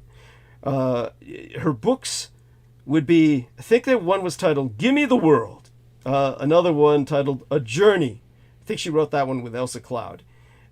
She became an advocate of the commercial potential for the Dream Machine after she viewed it at a gallery in Tangier in 1964. Maybe that's where Peter Moon got his. I'm kidding. Peter's already told us the story. Brian Geisen had a restaurant there. There you go. 1001 Nights in Tangier, and that's where Burroughs met him. And of course, they were, Burroughs in particular, was attracted to Tangier. This was pre the Paris Hotel. Okay. He was attracted there because it was, Morocco was a good place for, as you would refer to it, boy butt. Yeah, of course. And it was legal. Yeah. And the other thing was, well, I don't know if it was legal, but this was the thing. Because of the treaty between Morocco and the United States, was the first treaty the United States had with the Moorish nation, was that there was reciprocity. So that if you get arrested in America, I mean in Morocco, and you're an American, you go to the consulate and you say, look, I'm an American. They say, okay, you're forgiven. Just, no charge. I guess maybe you go back, but this was also reciprocity in America. You go back if a Moroccan, if a person of color would go and to the White House and say, I'm a Moroccan, they'd have to be not a slave. Reciprocity, and this is why George Washington was known to chop down the cherry tree, because the cherry tree is the Moroccan flag, known as Old Glory, or also as the cherry tree, because it was red. He chopped down the cherry tree because he didn't make it known. He would honor it, but he wouldn't make it known. And this is why he chopped down was said to have chopped down the cherry tree. Interesting. Thank you. Yeah, fascinating. And so then what happened was, like Peter said, this was pre-Paris. By the way, the reason why you have people like, oh God, I do such a good job of just bleaching these people from my mind. Roman Polanski, he, of course, went to Paris, not only because they don't have extradition, They refused to extradite their criminals to the United States, or American criminals to the United States. They refused to give them back. The Polanski ran away there because the legal age in France is 15 years of age. That's He's in Switzerland now. I'm sorry? He's in Switzerland. Polanski's in Switzerland. Oh, okay. Well, don't know why. I think he's in Switzerland. I think. Well, yeah, whatever. I mean, thank you. I didn't know that. Maybe he is in France, but I think he's in Switzerland. Yeah, he was in France for a long time. It wouldn't surprise me that he would go to Switzerland. But the legal age is, and I think they raised that. They raised it from maybe 14 or 13. Understand, of course, the European nations are not naturally full of perverts, even though they are.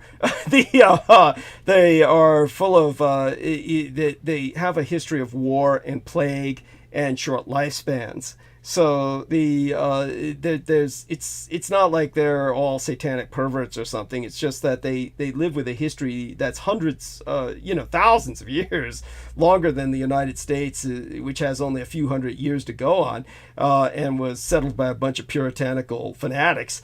The Europeans, on the other hand, had a recognition of the fact that people just don't live that fucking long, and there's no point in having a sex age permissibility at the age of 18 because it's just fucking stupid. I would also say about that, Douglas, is that it's natural in the course of biology for when a woman reaches puberty. Yeah. That she's now capable of bearing children. Yeah. So what happens is you have an arrested development when a woman's capable of, she's has puberty, she's childbearing age. She can have children. The problem, and the man at that age is sent to apprentice. He's sent to go be a cobbler or something, or a stonemason. And they become young adults.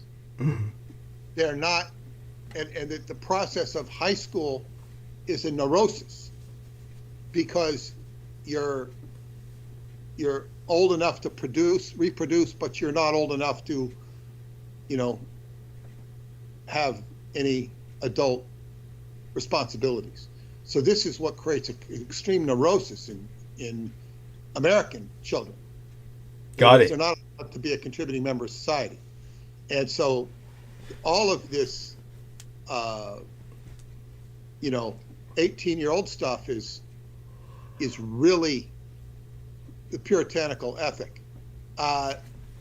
While obviously discretion and judgment needs to pay place, but Europe never had this restriction. Thank you. This is an American thing that's now been superimposed.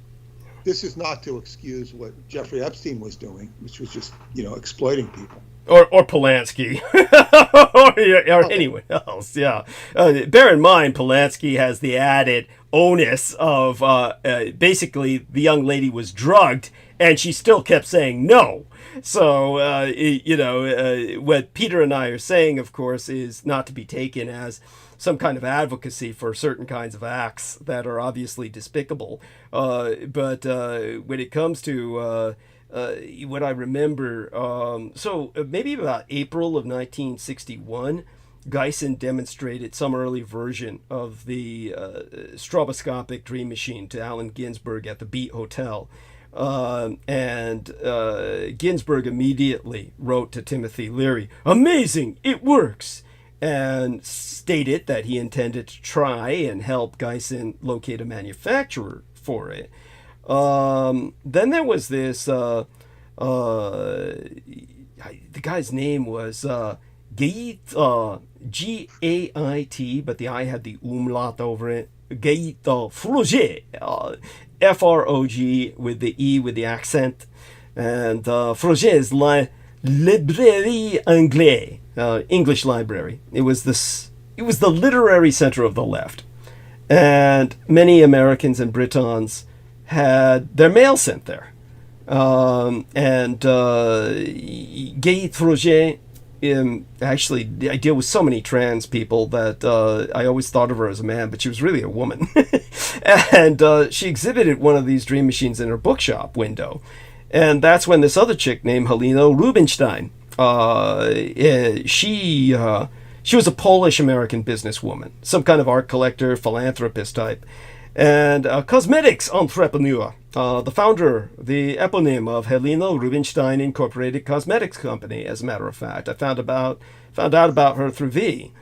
And she was one of the world's richest women, as a matter of fact. Geisen had known her since before the war. She displayed it in the window of her beauty salon following its unofficial unveiling at the exhibition in Paris in March of 1962, the year before my sister was born. Not a single product sold. Nobody bought one. Geisen had applied for a patent, but then I think somebody named Phillips, a big commercial potential buyer, an industrialist, sent an executive to Paris to investigate Geisen's offer. But Geisen's hopes were all dashed. No deal was forthcoming because, this is from Geisen's own description, the businessman slipped on all this dog shit in the Beat Hotel's hallway. Of course, when he slipped into it and realized that, these were all a bunch of gays fucking each other, and identified it as human shit that he fell into, that they kept trying to tell him, oh, it's just dog shit, we got these dogs, and he says, who doesn't train their dog, who doesn't bring their dogs out? And then he realized, he saw a bunch of guys, open doors, fucking each other left and right, and realized, one of them had taken a dump to avoid himself and make himself more available thereby. He ran out screaming, disgusted, and the deal fell through. Imagine. You don't have a lot of sympathies for these beat guys. I mean, no, you nail it. I mean, you really. These people have been esteemed. They are the literati. Yeah, they're just put on this pedestal of, and I don't understand why. It's not like they themselves are really trying to make themselves as particularly hallowed or holy, but somehow they're given this almost, they're imbued with the mystique of such to a degree. It's bizarre. It's just bizarre to me. But anyhow, when I think back on Perquigny and this exploration of brain-eye-light interplay, by the mid-century of the 20th century, the scientists had run into these various investigative backwaters. I think it was around the late 1950s that you had some unquantifiable results of flicker research move from the laboratories into the hands of these filmmakers and pop musicians, and in Timothy Leary's phrase, the cosmonauts of inner space. And whereupon the 60s happened, and the decade into which I was delivered from between my mother's loins into this vale of tears. And suddenly variations on the light show were everywhere. Maybe it was to celebrate my coming into this world. And since I first laid my eyes upon it, it's been one stroboscopic effect ever since.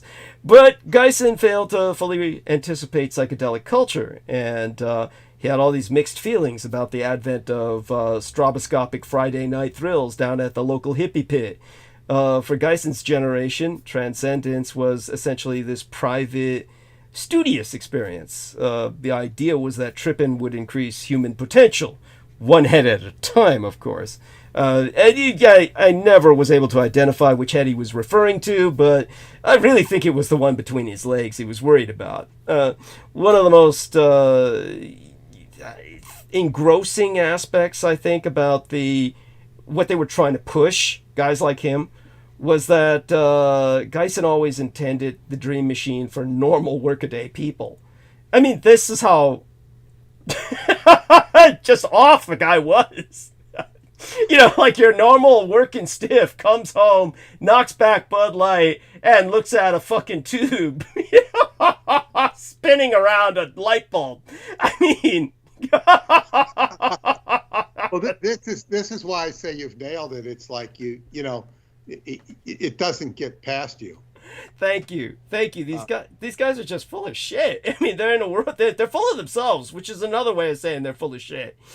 But basically, think what happened was that there was this couple of guys that come up, Cobain and this other guy named Pfaff, or Pfaff, Pfaff, and so basically there was this magazine that was around mid-90s called the New Musical Express, and it reported there was this Seattle organization calling itself FUK, Friends Understanding Kurt, and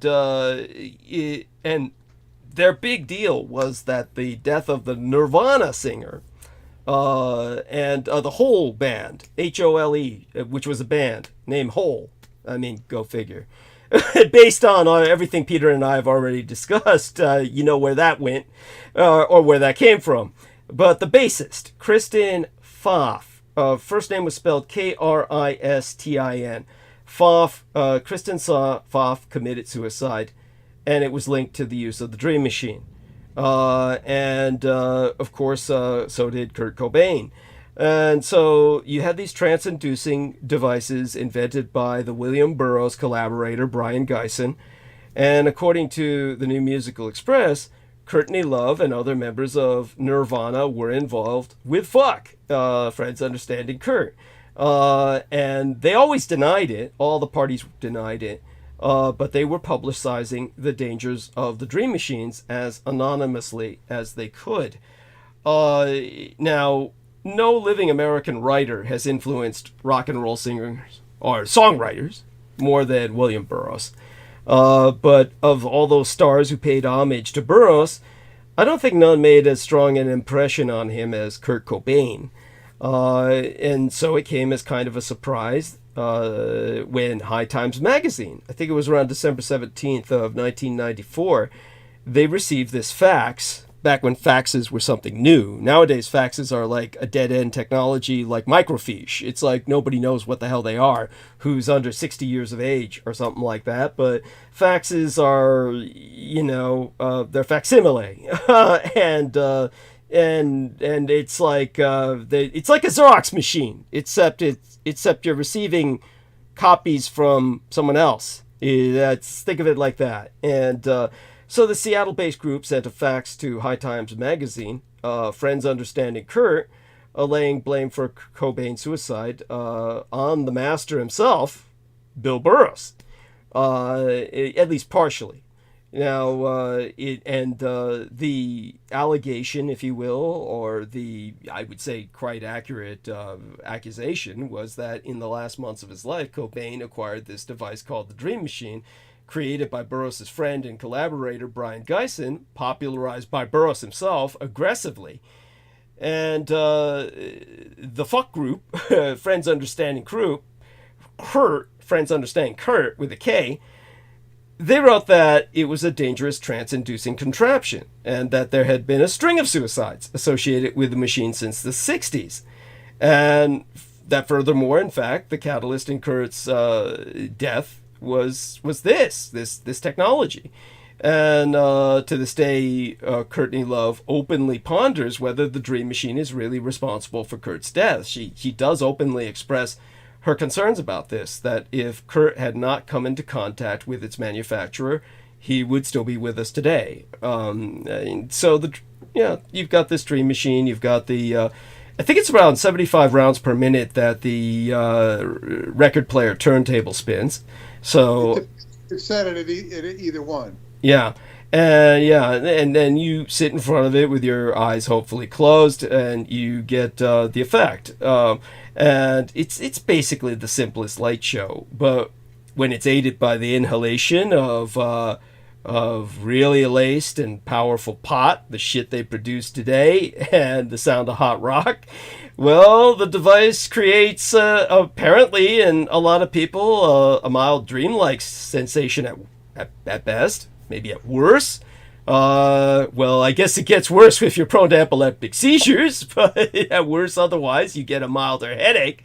So it's, it's just flicker technology, strobe lights packaged as brain machines, and it has nothing to do with the likes of the movie The Brain Machine, released in the same year as Star Wars, 1977. That's more akin to what Aquino was working with in the early days.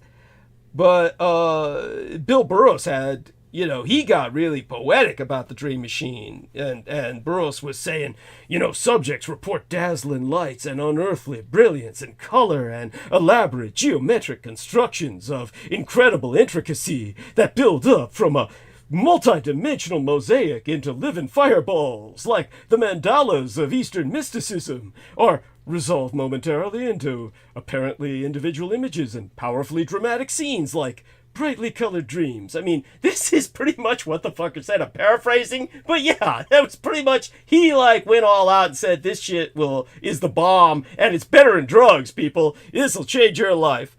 So following up that facts that I've just referenced, SOMA, which is an acronym for South of Market, at least I know what that acronym stands for.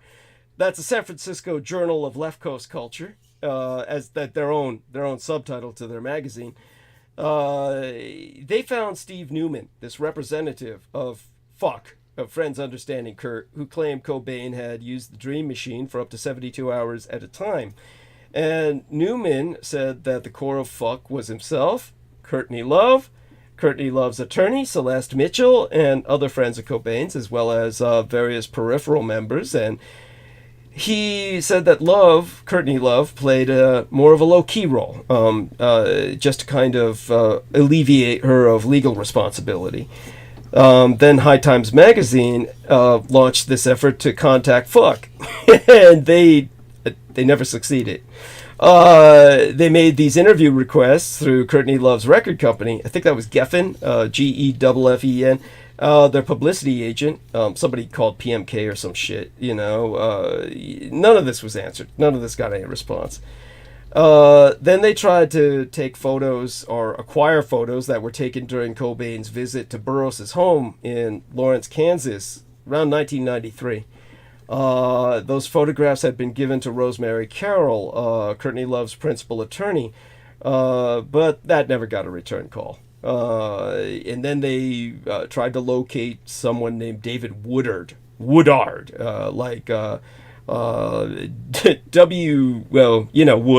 then Ard, kind of like retard, Dard, and Woodard. He was a San Francisco guy, businessman, who manufactured and sold replicas of Geisen and Burroughs' Dream Machine for about 145 fucking bucks. So I mean, he'd be making a killing if any of them ever sold. But he did some kind of interview for High Times Magazine and contended that Cobain called him as many as 20 times over a period of 6 months during 1993 and 1994 to talk about his life and the Dream Machine. So obviously this guy was into this. And Woodard had apparently met Cobain at a party in Seattle, again, all around 1993, summertime. And he basically never gave any specifics. He refused to give any details on how and when Kurt bought his machine. But believe it or not, all of this communication was done by fax. I remember that because in those days, people were starting to use this like it was useful, but it was all shit. But there was this fax that I remember they made a big deal of, and new technology makes this kind of shit possible. But Woodard complied with Kurt's wish, which was to ship this machine, freshly minted, to Madrone, Seattle. And the state of California does not prohibit the sale of this machine. And that's why our Friends Understanding Kurt said this is a fancy death machine for desperate young millionaires. And that's how I felt it was. I mean, personally, I think the whole problem has a lot more to do with drugs than it does with a machine. I get it. Yeah. Yeah, in other words, it's just like an aberrant lifestyle, and it's just like, it's like, it was helping him flip, but he was. I mean, the man was unbalanced. I mean, he's looking into it. He's obsessed with it. Yeah. And I mean, how many deaths have we had from dream machines? Well, when nobody's buying. I mean, at that point, but it's completely an esoteric subject, and he's just, he's the least qualified to be playing around with it. I agree. I think you've nailed it. Yes, and even that Woodard guy admitted that the dream machine compounded Cobain's problems. So yeah, he pretty much said what you're saying in a sense that the guy's already fucked up. I think what Woodard said was something like, the dream machine helped him to see that he was beginning to fall apart as a cultural figure. He felt like Andy Warhol, Wagner, and Satan rolled up into one. That he was in a very special place which invited timely suicide. It seemed like it was the perfect decision. He definitely said something like that. He went on record. This is very important with people who achieve notoriety, and they face irrelevancy. Yeah. And it is really an existential crisis for them. Because I don't really even know who Kurt Cobain is, to tell you the truth. Okay, well, I know he's a musician of sorts. And that's pretty much all you need to know. That's pretty much all you need to know. Yeah, but I'm saying is, he never came to my radar. Yeah. And I, very focused on what I do, and it's like, what, it's not been something I've ever, I've been preoccupied with. No worries, and nor should you be.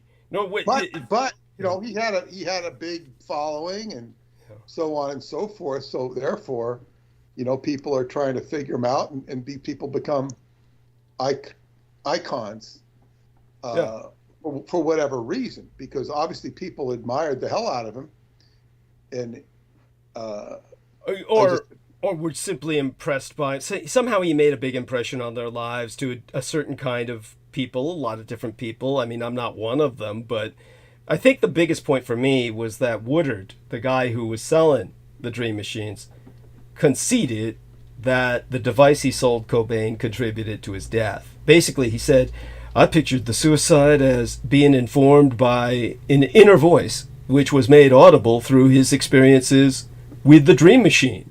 The dream machine definitely played a part. When he said that, he was like, he might as well have said he put the gun to Cobain's head. I think he's kind of bragging in his own weird way. He is. And basically, it's so hopefully everybody understands that this articulation is you put some context into why Kurt Cobain is no longer with us, and that we've got people, of course, who were impacted. Now think about what the government was doing at a technological level, orders of magnitude beyond this, and then you begin to see the gravity of the situation. You begin to comprehend the gravity of the situation. It's of such developments was born Project Domini Appellationum, the Master's Call. And as Peter said, this is a program, or was a program, that was under control of the DIA in particular, from what I remember, the Defense Intelligence Agency, but obviously other elements of the United States military intelligence, occult complexes, experiments in the aural, or AURAL, the sound manipulation of humans.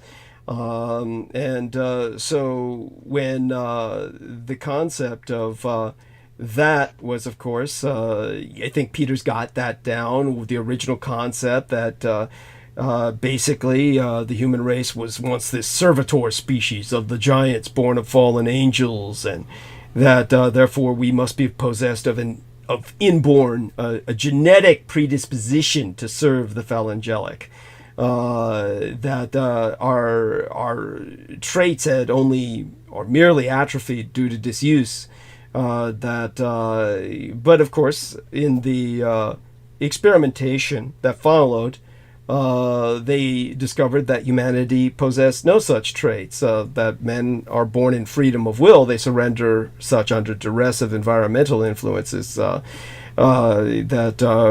our environment indoctrinates us into whom we consciously choose or what we consciously choose to serve. But to subvert such freedom of will, then the DIA funded, or at least was the most, how would I say it, the most repetitive name on the paperwork.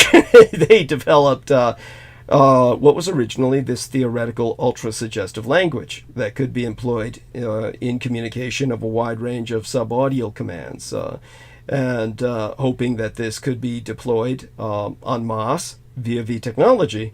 It was Colonel Dr. Michael Aquino who was part, or certainly heavy behind the effort, to make this theoretical language voluble.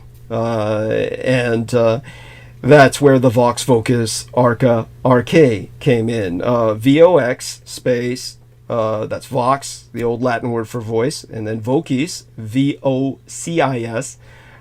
Much of Latin is emphatic, which appears to us to be redundant, but Vox Vocis, and then Arca, ARCA, as in arcane, and then Arche, ARCHA, the root or etymological root of archaic, archaeology, and ancient arcane, ancient arcana, the voice of voices of ancient arcana, the voice or voices of the ancient of ancients, the device that would then be able to command the masses. Just strap it on and they follow you. Again, this brings us back to the Japanese reliquary and the Aquino's. It wasn't Aquino's personal obsession so much, I really need to emphasize, as the obsession of the high command that he served. Or rather, men in higher rank than himself who were older and had lost World War II, had never been able to impose their will on Japan and revoke or abscond, appropriate their sacred reliquary to reverse engineer it. So on their own, they tried imperfectly to emulate it, imitate it, talk about copying, and they tried to copy the Japanese reliquary and make their own. It reconnected successfully. So there was a glitch. Everybody let us know. I want everyone to know that online broadcasting studio software disconnected and has reconnected. So everyone let us know how we're sounding. With that, of course, we go back to Peter and we'll take it from here. Let us know if you can hear us. I'm sure you can. Things seem to be running well. Says we have an excellent connection, even though it's still spinning. So we need your response in the chat. Can you hear us? Hear us. Can you hear us? There we are. See if that goes through. And okay, everyone, could you even see that? Okay, let me see. Go over here. Yeah, Acid Kick says loud and clear. And our man Aristides says still good here. Excellent. Excellent. Okay. So, Peter. Well, I think this might be an excellent opportunity to digress from this and go into the aspects I wanted to discuss tonight. Sure. Which I should be able to contextualize in the last hour that I'm here. I thought it might go longer, but it's okay. Okay, so I'm going to go back. Now, this is very fascinating to see the way dreams work. And I did allude to, and this is a different slant, I was talking where you were gone about how certain things happened on the August 12th biorhythm that I couldn't go into because it's too complex and I don't have a full story even close to it. But one of the aspects of that August 12th period was a Neptune at the peak of a kite formation. It was about dreams. So we're doing a dream workshop. Dreams were very rich. Now, a couple of transmissions ago, maybe it was the last one, I don't know. I had a dream on the 24th of January, and I talked about it. Now, I now have much bigger insight into the dream, but I will recap the dream very quickly. I was in my old house where I wrote the Montauk Project, where in the bedroom where my daughter Sky was born, which I named my book company, so she often represents my book company. Mm-hmm. And there was a couple who hosted an event where I spoke. It's hard to say whose house it was, theirs, ours. And she had, skin discoloration. Vitiligo, however you say it. Mm-hmm. And she was counting out this money, $1,500 in Canadian currency. And I said, oh, wow. She was giving it to me, and they said, oh, well, we're going to divide it up with all these other speakers. Mm-hmm. I wasn't expecting anything. And then she got my attention, and that's when I noticed her skin condition. Whole parts of her back and her face, but I didn't notice it earlier. I thought it had to do with the lighting, how the light shines. And this is right in the bedroom where my daughter was born, and where I could say symbolically the book company was born. Now I'm outside, and Preston Nichols comes up to this tent in electronics, and he's coming out of time, and he's monitoring the hell out of what's going on in the house. But now the house is, Duncan's in the house, and Duncan Cameron, and this starts getting like, what's going on here? Then he comes out, and I call out to a martial artist to, help in case Duncan gets out of hand, because Preston is, I said, I want him to protect Preston. And it might take more than one person to easily subdue him. So he doesn't really respond. But then Duncan goes after this lady named Miriam, a friend of mine. They get in this big fight. Now, Miriam is a friend of mine who I know. I call her Paula's best friend. A beautiful lady. And they get in a big fight. And she comes out of it. And I'm very supportive to her. Now, I went into an interpretation which is not incorrect, because Miriam is the sister of Moses, and they were afflicted with a skin disease because they didn't like Moses getting it on with a black woman.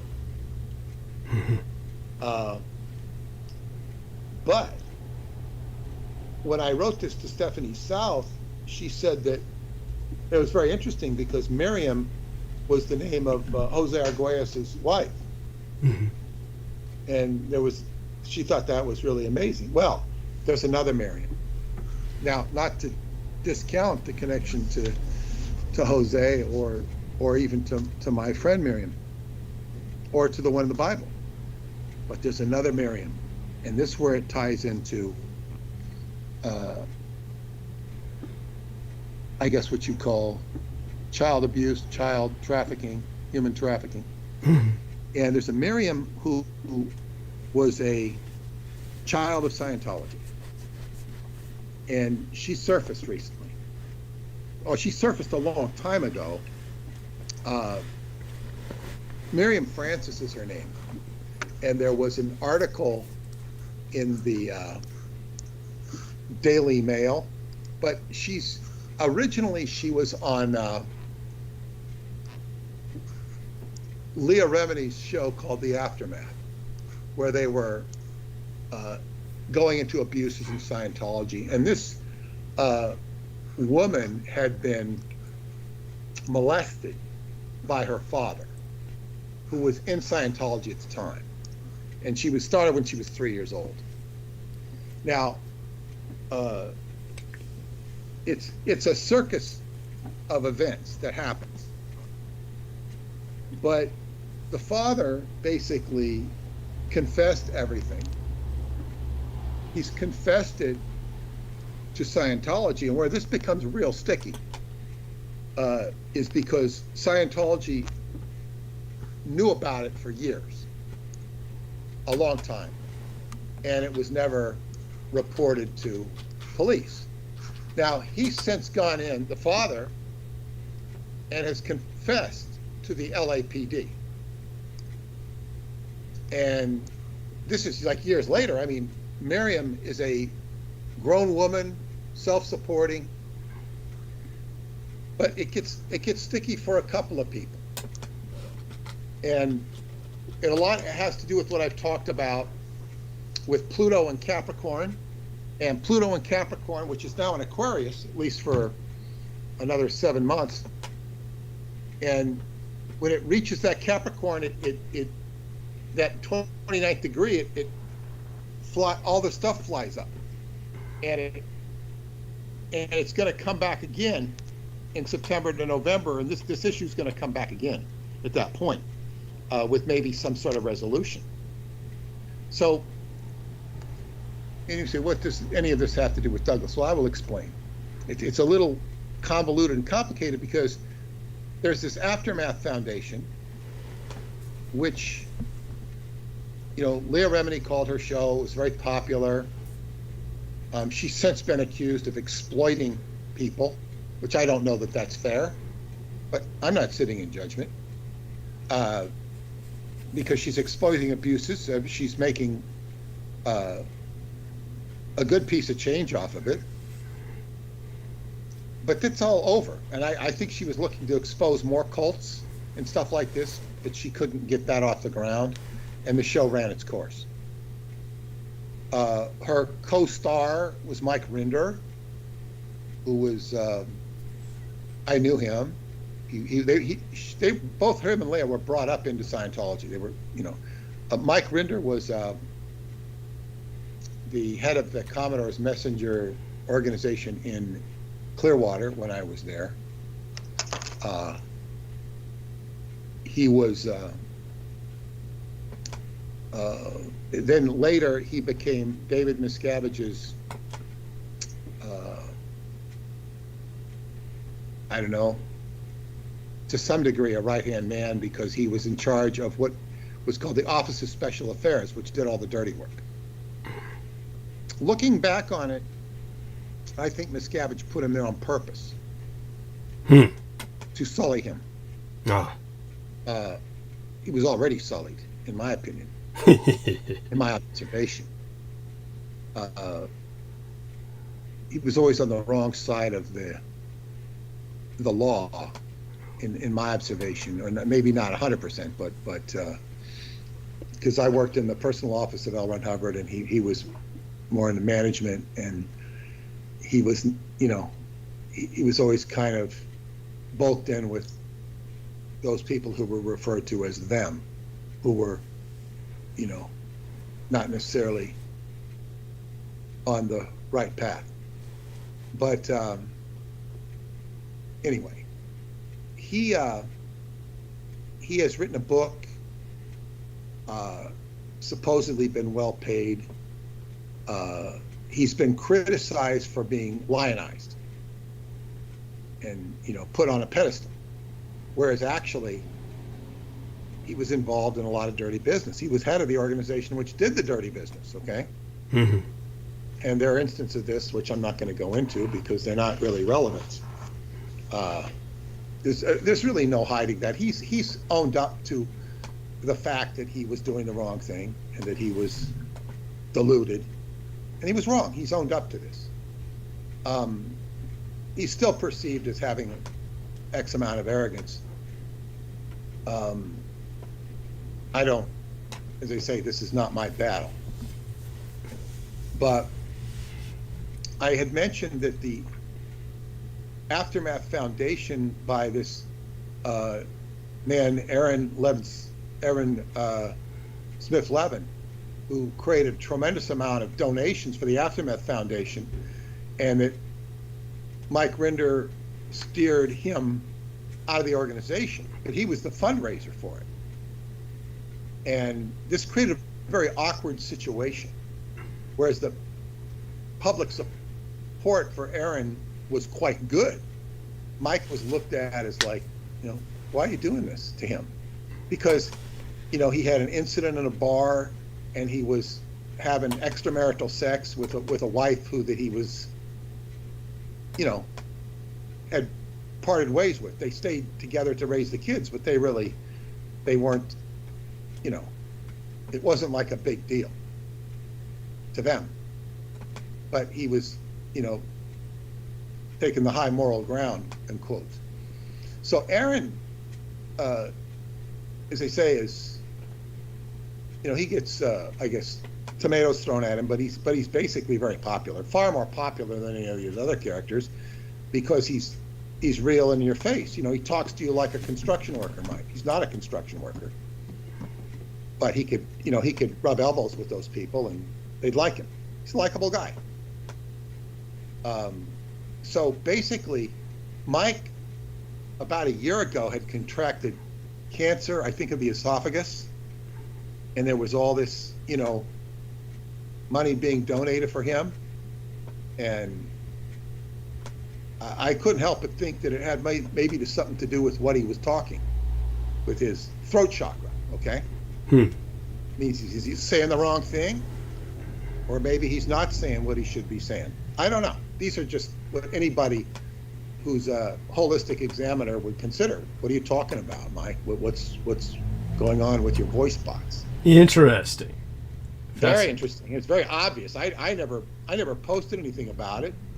I don't seek the attention of these people. But where it became, and so, you know, Mike was between a rock and a hard place with this Aftermath Foundation. He'd sort of isolated Aaron and did not get a lot of popular support from that. And then he was remaining austere and kind of like, okay, well, we're the organization, and they're being the Aftermath Foundation, which kicked out Aaron, and Aaron's going to form his own. He's getting his 501c3, and he'll raise a lot more money and have another organization. You know, he'll just bypass them. So it's like, where's this old original Aftermath Foundation? They're sitting on about $250,000 that they allegedly give out to people that need support who are getting out of Scientology. I don't hear details about where that money goes or how it works. I don't know. I was, you know, fortunately in a position where I never would have, could have, or should have asked for any such help. Nor do I think I would have received it. Of course, those organizations weren't around. There's been a whole infrastructure created to help insulate. Now what's happening, and this is where this Miriam lady folk turns up, is she is a character who was abused. Aaron and Mike and Leah, for that moment, they're all children who were brought up in Scientology. And this is the rebellion. This is like the kids from the Presidio who grew up and are now rebelling against the Presidio. But we don't know about those kids. Yeah, they never had such a moment of clarity, but go on. Yeah.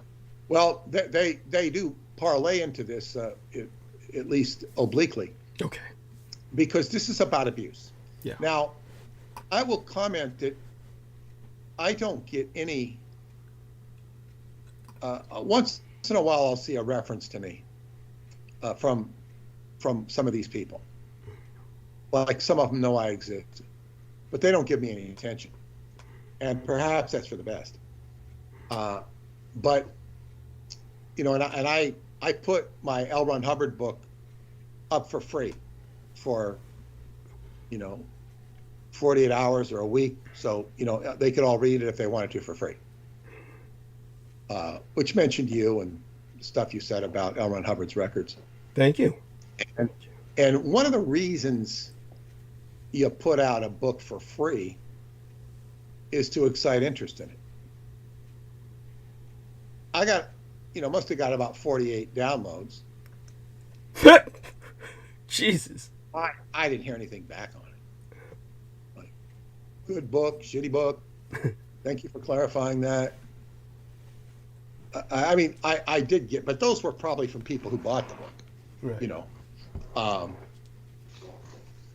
know, the response I do remember is somebody said, you know, this is very insightful and gives a lot of good information, except for what you said about Freemasonry. And, you know, he says, I don't respect that. You should own up to that, you know, because he didn't like what I was saying about Freemasonry. Basically about the 18th. I don't know. It's like about the sexual stuff they do in Freemasonry, which, you know, he's not at a level to know that. Thank you. And he was quoting Albert Pike. Oh, God. You know, I mean, thinking that Albert Pike's the straight dope. And you know, he was straight dope, but there's much more to Freemasonry. It's a labyrinth. And, you know, it's like he's reading in a text that's not in there. You know, it's like, look, and I'm reading Wikipedia, and it doesn't say anything about Aquino being involved in child abuse. You know, it's like they're reading the written word.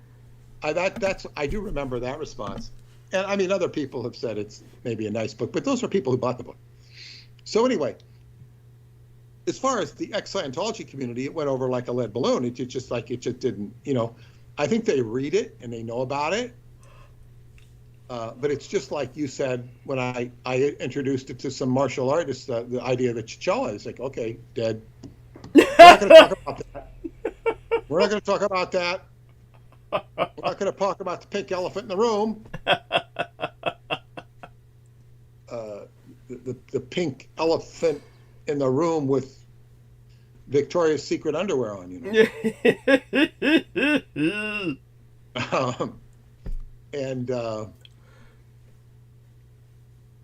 So what's interesting about this is that this poor woman, Miriam, she appears on this YouTube channel. Her name is, I think it's called Down the Rabbit Hole. It's I think her name is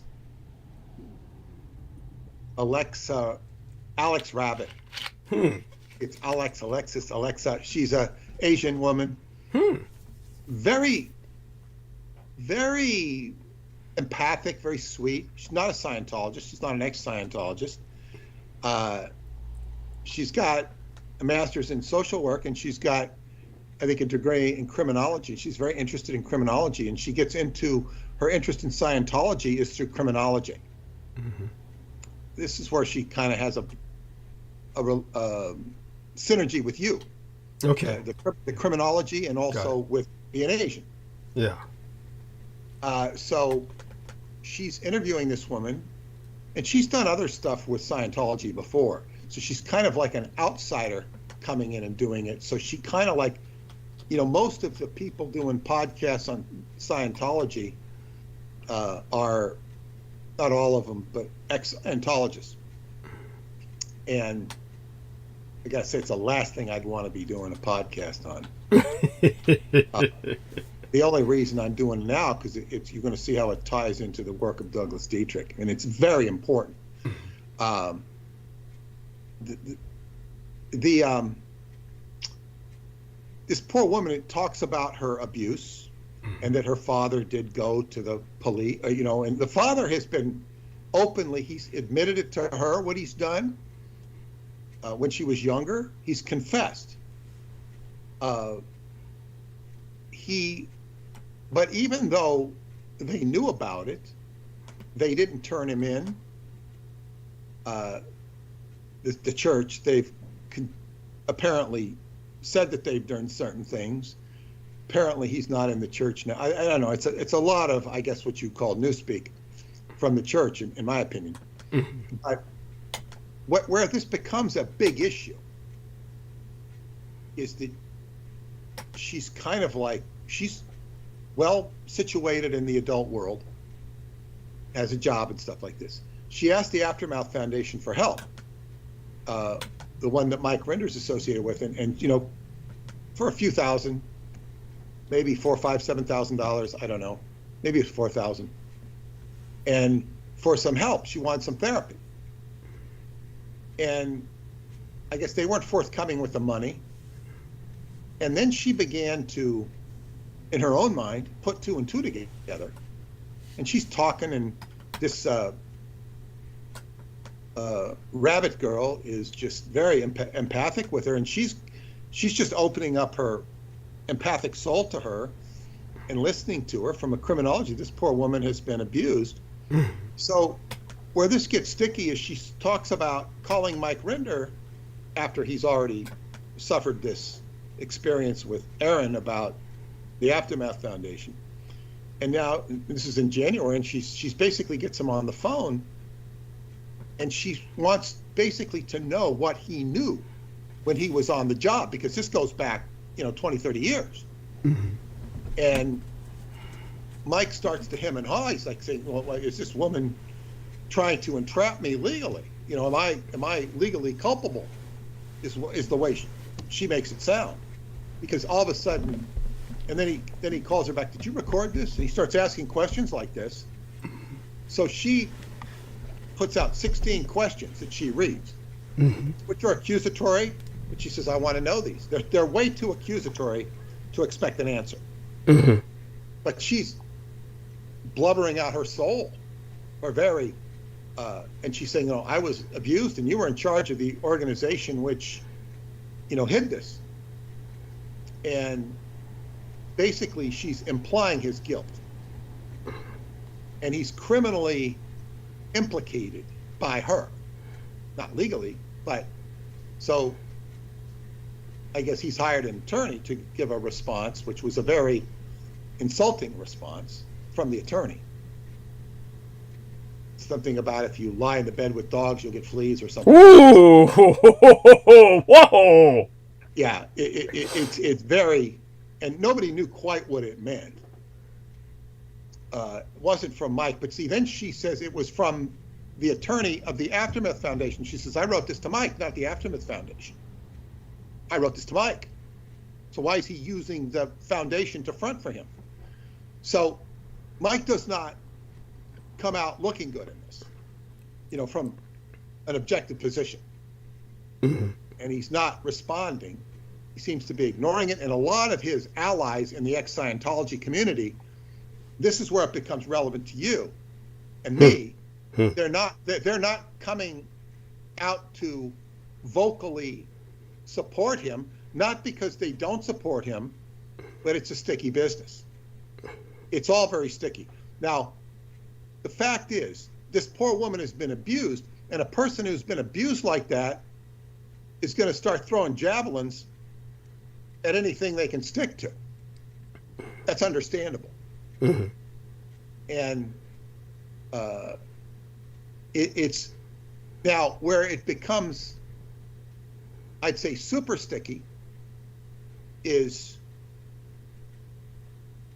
the LAPD who interviewed him did not arrest him. And they're speculating why. Well, maybe they need to get a good case against him. But see, even if there's like so many layers to this thing. First off,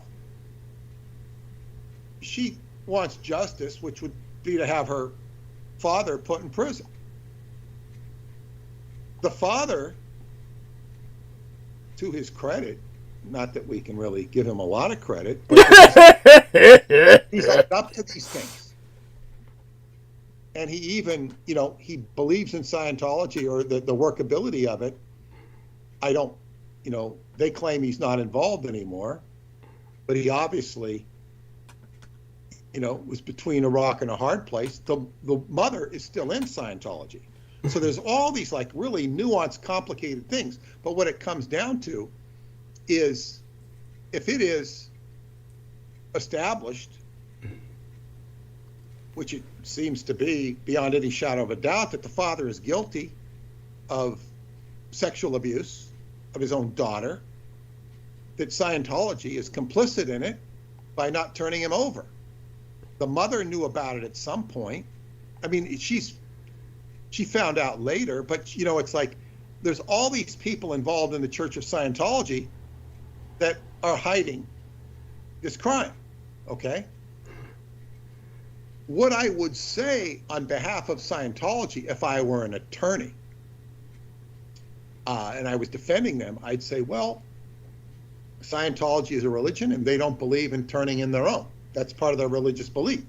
They believe these things should be handled internally, and spiritually these things can be taken care of with counseling, with auditing, and there's no need to go to the outside.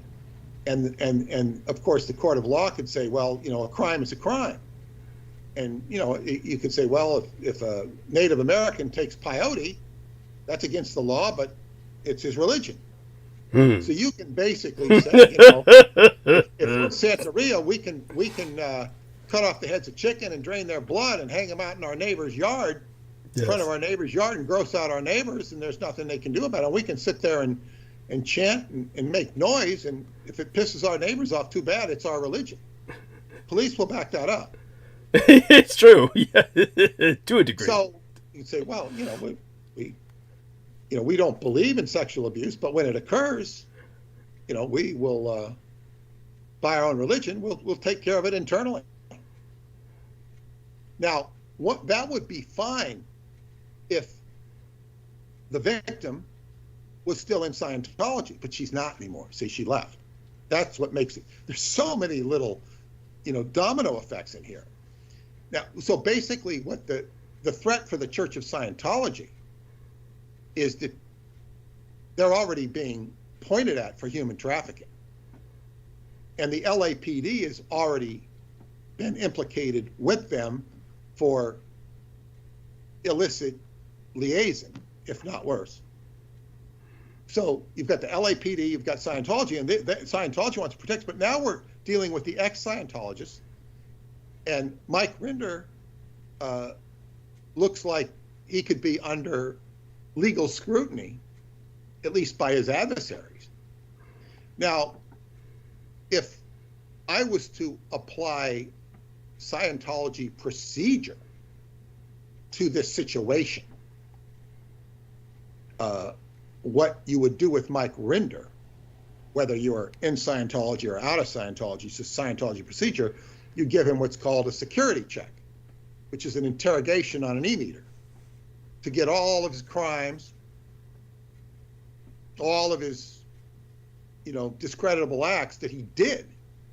Of course, Scientology is not going to do this, and the ex-Scientology or non-Scientology community does not have the capacity to do this. But you go and you'd find out everything you could about him and get him to fess up.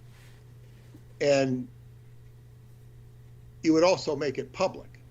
Now, not that, and that would satisfy all of, if there was anything there, which we can imagine there's a lot that he doesn't talk about. I know there's a lot he doesn't talk about because it's incriminating. Now, he portrays himself as somebody who's, I'm clean. Now, this is kind of like the whole Nazi criminal thing, you know. They drag up Klaus Barbie and these people, but they're going to be taken to task.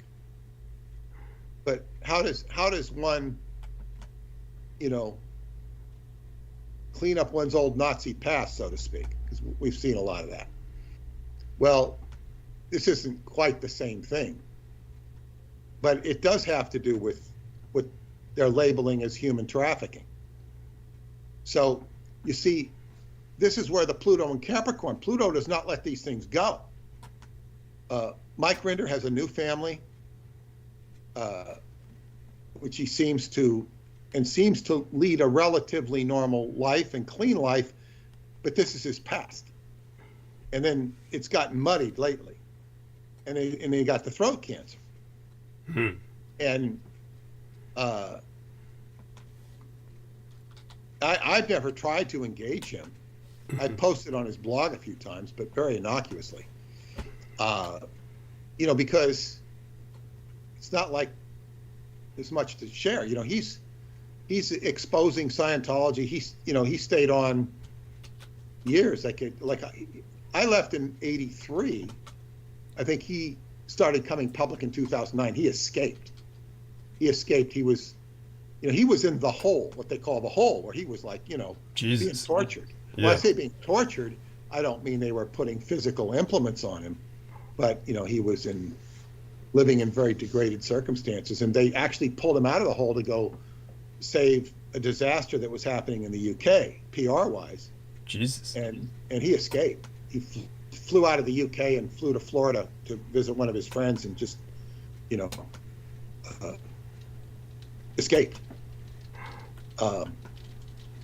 And then, you know, turned his coat on Scientology and began, you know, trying to be David Miscavige's worst nightmare. So he could be potentially thrown in with the bathwater with all this criminal investigation if it gets heavier. Now, what you have is you have this woman who has been abused, and she's not getting satisfaction. She doesn't want just satisfaction of her father going to jail. She wants the satisfaction of the people and the church she was born into being held accountable. And she's trying to hold Mike Rinder accountable. And so, you know, if you can't do a Scientology interrogation, what you do is you would get a lawsuit and a subpoena, and you get an attorney to ask him pointed questions. That would be, you're not going to be able to get him in a lie detector. Unless you were to go criminally prosecuted.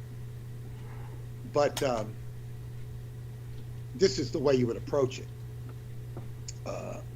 She's been criticized not for her coughing up her abuse, but for, you know, maybe being more strategic with her and getting a lawyer to more strategically deal with this thing.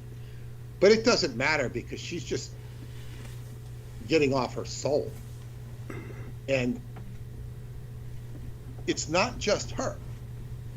What's coming around are the other kids who grew up in Scientology and suffered because of neglect and worse.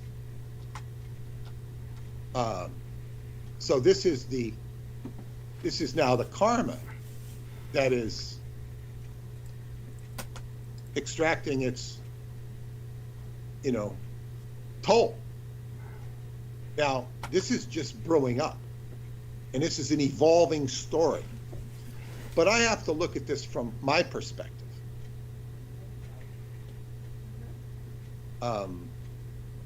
My only involvement with kids in Scientology, there were two involvements I had that I recall, other than one stealing my wallet. Was that the one where Mr. Hubbard himself personally interviewed? No, I had 3 wallet incidents in Scientology.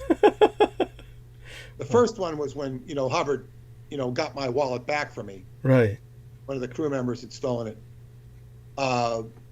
The second one was when this kid, and when I was stationed in Hollywood, he you know, stole my wallet. I lost $6, which didn't bother me, but it was like, you know, I had to get a new driver's license and stuff. That was a pain in the ass. Wow. New Social Security card, you know. But you know, he just wanted the $6. Jesus. I know who it was. He could have just asked. Jesus Christ. Well, you know, anyway, and the third one was when I was in the Bahamas and left my wallet in the theater. I dropped it, and I guess I went. What is it? I think I went to pay the taxi guy, and I told him what happened. I didn't have my wallet. He went back to the back. I mean, he's driving over 10 miles back to the theater, and he found my wallet. Jesus. Brought it back, and I paid the fare, and I gave him $10. You know, for doing it. Mm-hmm. As I say, I've had good experience with black people.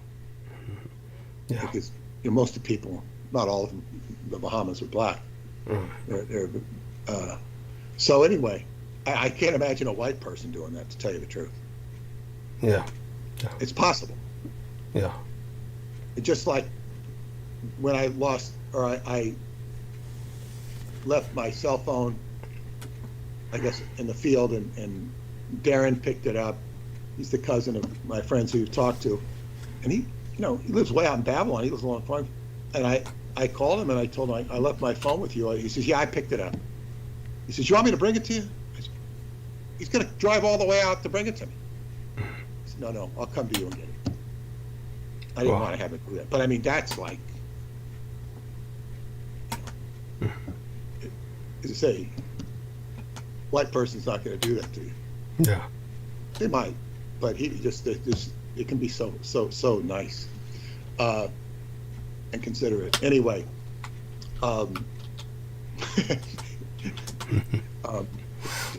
so anyway, back to I was saying, talking about losing my wallet. Back to science, so the Scientology thing, the kids. Yeah, so they sent a bunch of kids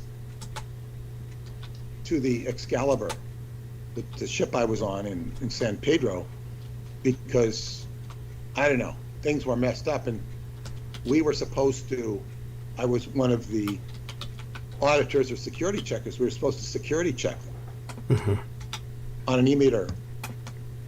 And I think I was the only one.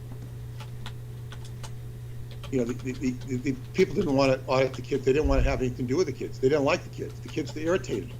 Wow. I got along fine with the kids. I didn't have any issues with them. You know, and I found I was unique that way. I didn't have issues with kids. Interesting. I also have the sun and the moon, the fifth house, which is children. Interesting. I get along well with children. I always got along well with my daughter's friends, and she says, my daughter would say, yeah, you talk to my friends like they're actually people. Wow. Yeah, what a concept. Yeah. Well, it's not always the case. Yeah. Certainly wasn't with her mother. You know, it was a big division in the way she talked to kids. Interesting. Okay. It's like, you know, kids are, you know, okay, you know, and she'd be nice to them at times, but, you know, it's like, I'd engage them and just talk to them like they're people. So anyway, that was my involvement with kids. It didn't last very long. It was only about a week or two. And then when I would get complaints about what they called the cadet org, when I was in charge of Hubbard's replies, and I'd send out alerts, you know, the situation needs to be taken care of, you know. I wasn't, you know, that's all I was supposed to do was say, you know, handle the fact that you're not feeding these kids properly, whatever it was, you know, whatever the situation was. And of course, and the people responsible for this is the parents, ultimately. If the parents don't take care of their own kids, it's the parents. You know, that's, you can't blame the organization. You can, but it doesn't solve the problem.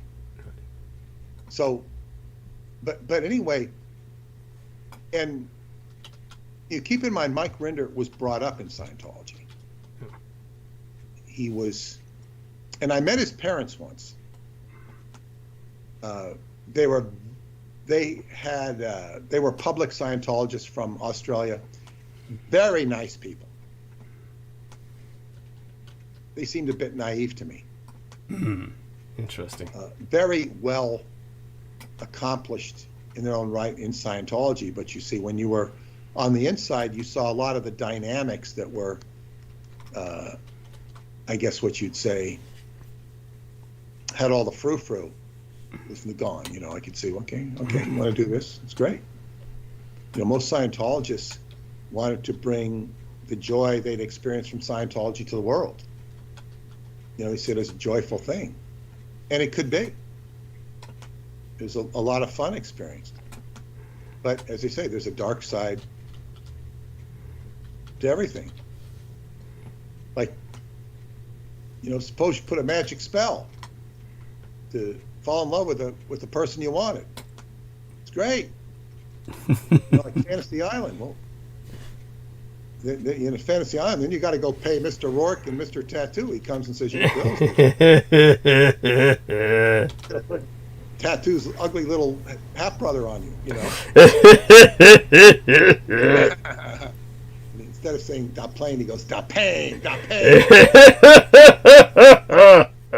So, you know, it it's like there's a positive and negative thing to everything. But in other words, what it's like it took some of these people that were my colleagues 20 years plus to figure out that David Miscavige was not a good guy. Okay? Yeah. Took them 20 years to figure shit out. That to me was like lickety split clear.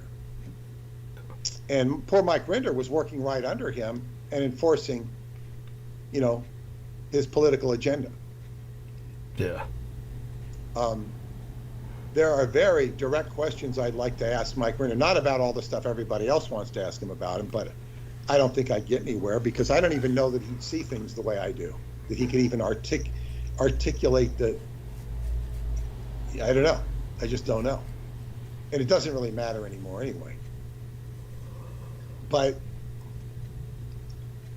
where you see this is the problem. It takes a long time for them to face the fact that they were living an illusion, a lie, a delusion. And I got really disgusted when I read, well, I didn't read it, I saw a video of David Mayo. David Mayo was considered to be the senior most technical person in the world. And Hubbard had given him all this validation and credibility and then later pulled the plug on it. It was all set up by Miscavige. That was he was probably lied about to Hubbard. But nevertheless, David Mayo was held on this pedestal, and I didn't hold him on the pedestal at all. I thought I didn't discredit him, but I saw like he was in films and they were hailing him as this, tremendously, he was like God. Jesus. And I remember my roommate said, well, David Mayo, he can do anything, I said, okay. No, he can't. He was treated because, first off, he's in this movie and he's got a brown tooth. He said, you don't put a guy with a brown tooth. He had no dental care. Jesus. Now, dental care was not a hallmark of Sea Org. They were supposed to be taken care of. And that's eventually why I left, because they wouldn't do my root canal. Jesus. I said, F you, I'll do it myself. But, you've broken your contract with me. Yeah. That's the technical reason I left. The actual reason. But it suited me. Yes. But David Mayo had a lot of things wrong with him. And one of the things was he could have browbeaten people to get his teeth fixed. He was much more esteemed and power than he took credit for. He was just like, in a not enhancing himself. But then again, he said something. He said, oh yeah, he was lecturing to people after the fact because he went and opened up his own center in Santa Barbara with some help of some people who financed him. And he basically was talking about disillusionment. Well, you're dealing with disillusionment. I never felt disillusioned by Scientology or by L. Ron Hubbard. Never. So, he's the great tech guy, and he said, well, disillusionment. Okay, well, I wasn't disillusioned. I saw these people for who they were. I wasn't disillusioned. The work you're doing on your own is your own work. But then also he disappointed me when he was still in good graces, when things were starting to really get good and expand, and he came up and gave a lecture and he was talking about all the wonderful things you could do with Scientology and all the wonderful successes we've been having. And he's quoting about some teacher, or no, not some woman who's getting audited, and she says, well, she resolved all these problems she had with her teacher when she was young. I said, what the crap is this? This is not any spectacular thing.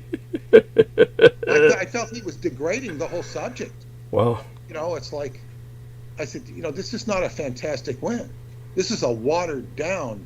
I mean, it's great that the woman handled the problem she'd had with her teacher, this obsession she'd had with her teacher her whole life. But please, there were much more spectacular things.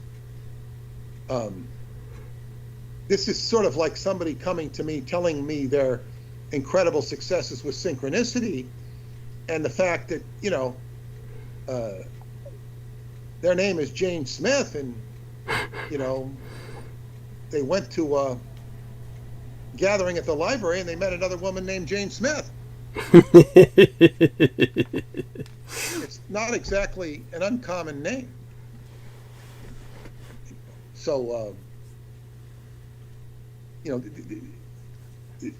I didn't admire him too much. And there were other reasons as well. But, so anyway, it takes people like years and years. And Hubbard himself had said that, man's very weak when it comes to confronting evil. Yes. So it took these people 20 years or more to figure out that David Miscavige was not so good. And some of them are still in the hole, or were last I knew, if they still have the hole. Jesus. And they were doing the wrong things, first and foremost, doing the wrong things. They were also doing the wrong things by Scientology. They weren't following the proper procedures. As the term would be, they were out ethics unto themselves. Because the first step in ethics is to take care of your own survival. Yeah. Which means you got to get sleep, and you got to eat. You got to go to the doctor. You got to do things that take care of yourself. You don't neglect yourself. Step number one. And when you start taking on self-denial and punishment, but it's so anyway, you have this. Now, of course, when it comes to now, there's a criminal layer. Now, it's one thing to just be degrading yourself and to accepting the degradation of others. This is a far cry from what we saw in the death camps of Poland. Far cry. But it's a slow gateway. Just like the extermination of the Jews started very slowly and gradually. It was much more user-friendly in the beginning, until it became much more vicious. It took a long time for Kristallnacht to be activated, but so what I'm getting at here is that these victims are now starting to get confronted. And they're going to have to face, what are these victims? What are the rights of these victims? And now it's coming from a lady who's into criminology, and she's going to be bringing up issues publicly. And this is going to find its way, like Pluto, into the nooks and crannies of the criminal justice system in ways that Scientology cannot outmaneuver. But it will also have an undertow that will take some of these people who have been heralded as exposers of Scientology and make them look suspect, if not take them under. Who knows what's going to happen?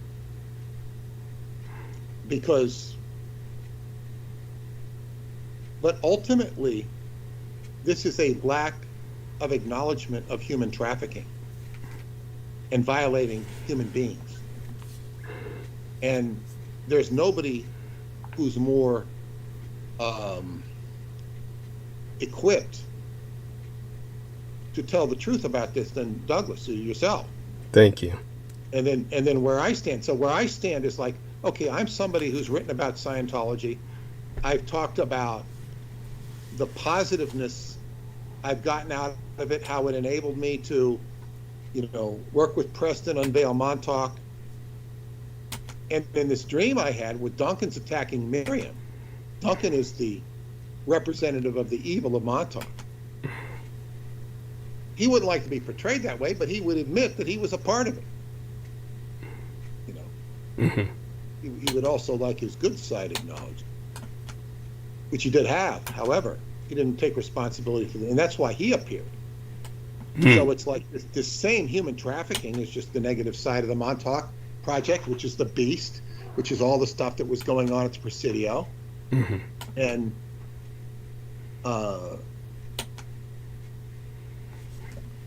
so it's like, might this, as the, what do you call it, the focus, the crosshairs begin to focus on what's really going on, and then when are the Scientologists and the ex-Scientologists going to be communicating and waking up to the confront of evil? This is what it's about, the confront of evil. And it can make people go splooey. As I said while you were gone, people can go splooey when they get into your energy field and they start contributing to Team Dietrich. Yes. Yes. And the first thing that's going to disqualify them are their own misgivings or their criminal inclinations, depending on how you want to frame it, or they're just their own instability, because this stuff is, as they say, this stuff. I'm not going to be talking to my neighbors and most of my friends about this stuff, because it's not appropriate in the context of the conversations I am inclined to have with them.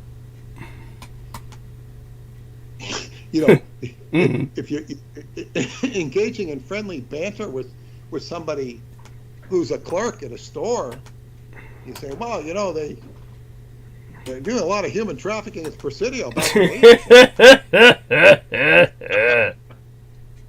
This is kind of like Ian West, you know. Yes, yes. You know, like look at this. Look at this. Yeah. You know, it's like some woman comes up to you and she's got a purse and she says, "Look at this dog shit I've got in my purse." You know, yes. look at that. You know, it's like, okay. Oh, you'd be surprised how often I run into that. It's amazing what people display to you. It's incredible. But I get what you're saying. Yeah, it's yeah. Where do you raise a subject like this? It's very difficult. Well, it's contextualized, and as I say, putting it in the book, it puts a certain firmament in there. It changes reality, and that's what's important. And as I've learned from my experiences with my friend in Romania, Roberto Quaglia, you know, if one book gets out there and reaches somebody, it's accomplished something. Yeah. You have one audience, it can have a profound effect. We don't want to limit it to one book, but but that's the idea. Yeah. So so this is like this story is still processing and churning, and I'm also looking at some people don't know what to say, so they just don't say anything, or they'll wait for the story to evolve, and some people are avoiding the story. Yes. So it becomes a whole avoidment. But you see, there's been a whole cottage industry in anti-Scientology. I would say that anti-Scientology, at least as a meme, has become much bigger than Scientology itself. So there's a whole culture of anti-Scientology with different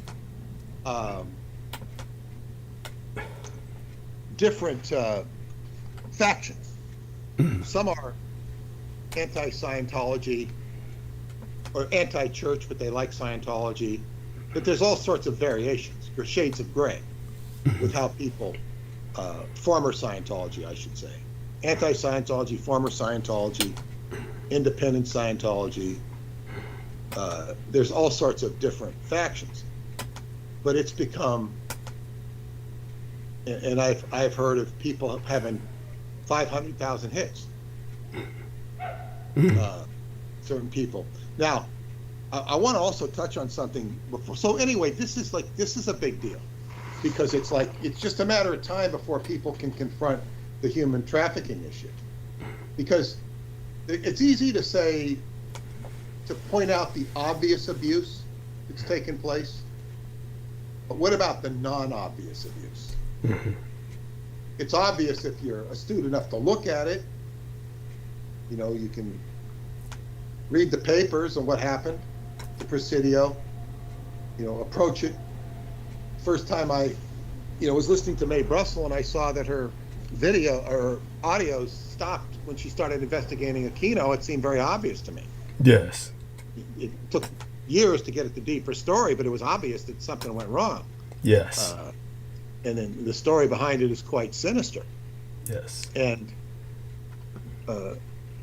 these people spend a lot of time dissecting Scientology, and they have a inclination to the anti-Scientologists fight amongst each other because they're human beings. Yeah. And they don't see eye to eye. Sometimes they disrespect each other. Sometimes they ally with each other. And those alliances are often broken. Because I say, there's all sorts of different situations.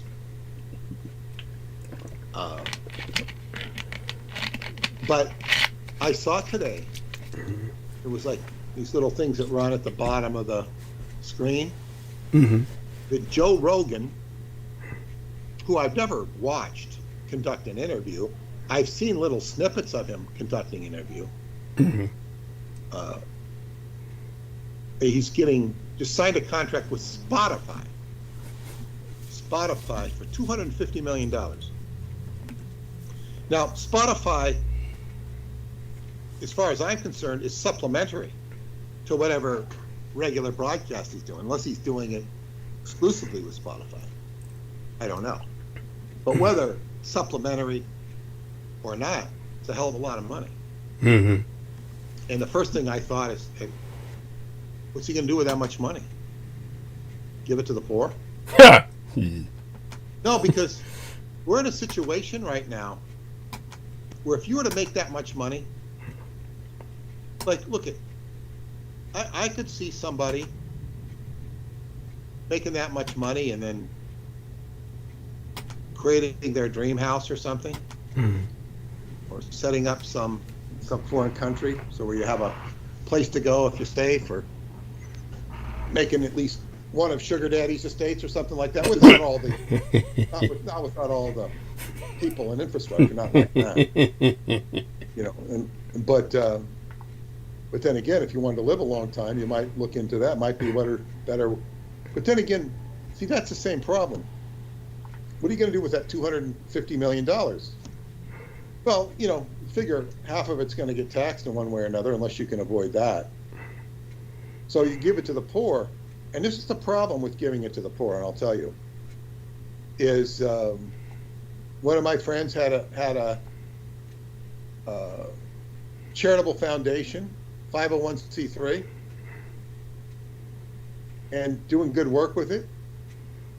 But they decided to table it because the regulations are so tight on a 501c3 that if you screw it up, the fines are incredible. It was a liability to run the foundation because of potential liability from the IRS. You see? So it's like, okay, this isn't very safe to do.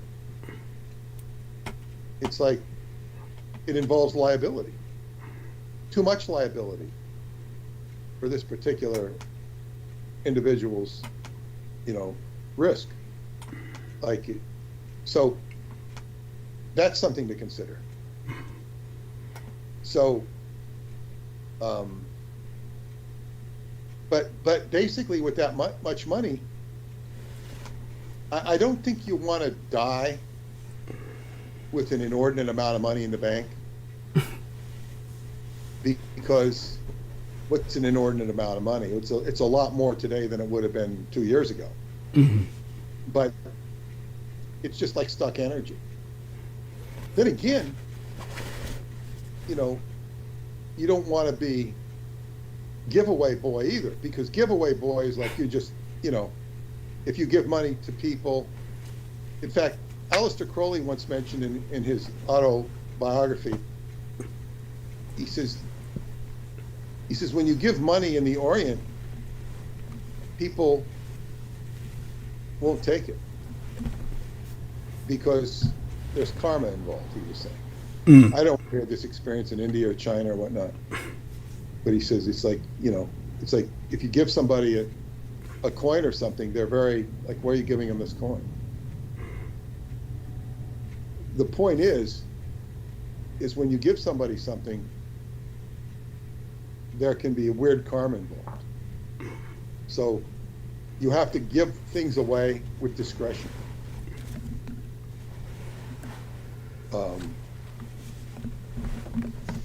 That's another point. And $250 million sounds like a lot of money. It is a lot of money. But it's nowhere near what it was 20, 30 years ago. True enough. It has a ring. It sounds to me like 250,000. 250,000 will give you a nice down payment. Give you a reasonable mortgage payment. But you still got to earn that money every month.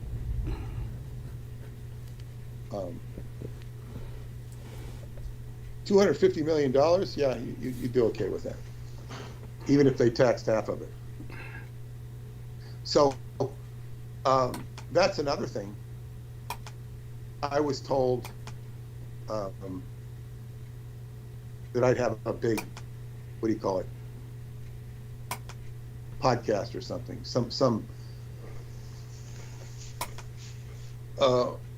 One of my friends, had her psychic friend do a reading for me for my birthday. She paid for it, and she says, "Oh, you're going to have this podcast."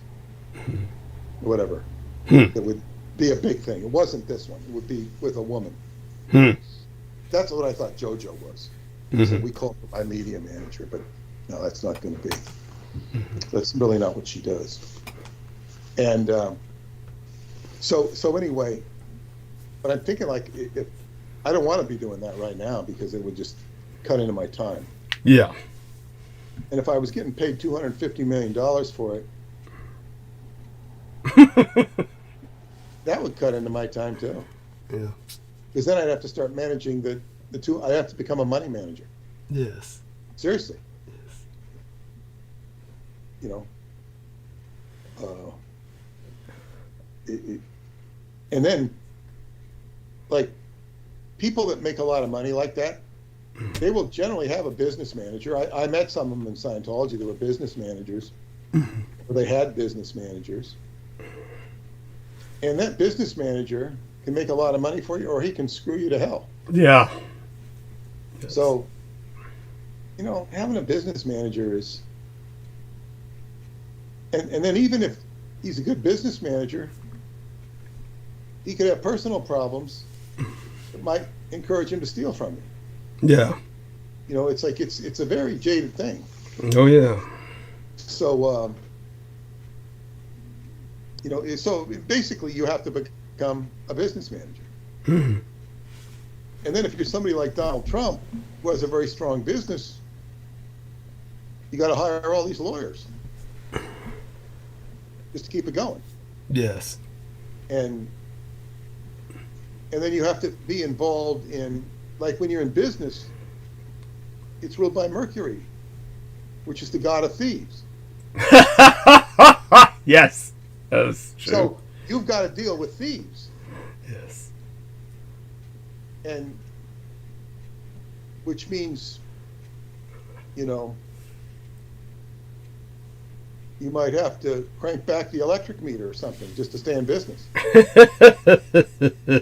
don't know if you can do that anymore. You used to be able to. If you paid the right guy for a big business or something. But it's like, it's like, wow. So it's like, it takes one's attention off. And then there's also the prospect of what somebody like Sugar Daddy, we're not talking about $250 million. we're talking about a lot more. Yes. Whereas, and then you're no longer talking about, you're talking about preserving life for yourself. Yes. And that becomes a very existential, philosophical issue. Mm-hmm. Because I was saying to somebody that, you live to 100. I said, if I get to 100, there's going to be a lot of my generation that are at 100. I think the world's oldest civilized, in quotes, woman is like 114 or something like that. They had her, I saw something, mm-hmm. something like that, around that. And she was in good shape for that old, Mm-hmm. She doesn't look like somebody healthy in their 90s, but she looked good for 114. And I think by the time I get to 100, it's going to be like a new experience. It's going to be a lot of centurions, and there's going to be a whole subculture of centurions that are living a life that nobody's lived before. Yes, true enough. Yeah. Yes. So it's like, okay, 100. Remember back when we got retired 35, 45 years ago? It's like, okay. Yeah, I mean, I can look forward to always being young because there's always going to be people older than I. Well, yeah, but it becomes like a different reality. Like so many of my friends have checked out already. Yeah. And it's like, okay, well, how long do you live? How long do you want to live? It's what you're here to do. But there's going to be, I anticipate anyway, there's going to be a lot more than a few of us. Mm-hmm. Yeah, definitely. So, and there'll even be a handbook. What do you do when you're 100? Oh, but that'll be like plenty of handbooks. There'll be a whole industry for that. Because... Well, yeah, and then you have to look at the people who are really pushing the envelope, like Sugar Daddy, and getting the blood and all this sort of stuff, and then there might even be new technology that comes out that is much more accessible. Mm-hmm. Yeah, well, that's what I'm certainly hoping for. I mean, I'm hoping that technology will come and give us all a chance to extend our lives. It's really, I mean, how long does one want to live? I'm at like 71 now, and I'm out I'm out there playing football today, which I haven't played for a couple of weeks, mm-hmm. because we had some weather issues, and I had some issues, mm-hmm. not I had some constipation issues, which I pretty much settled.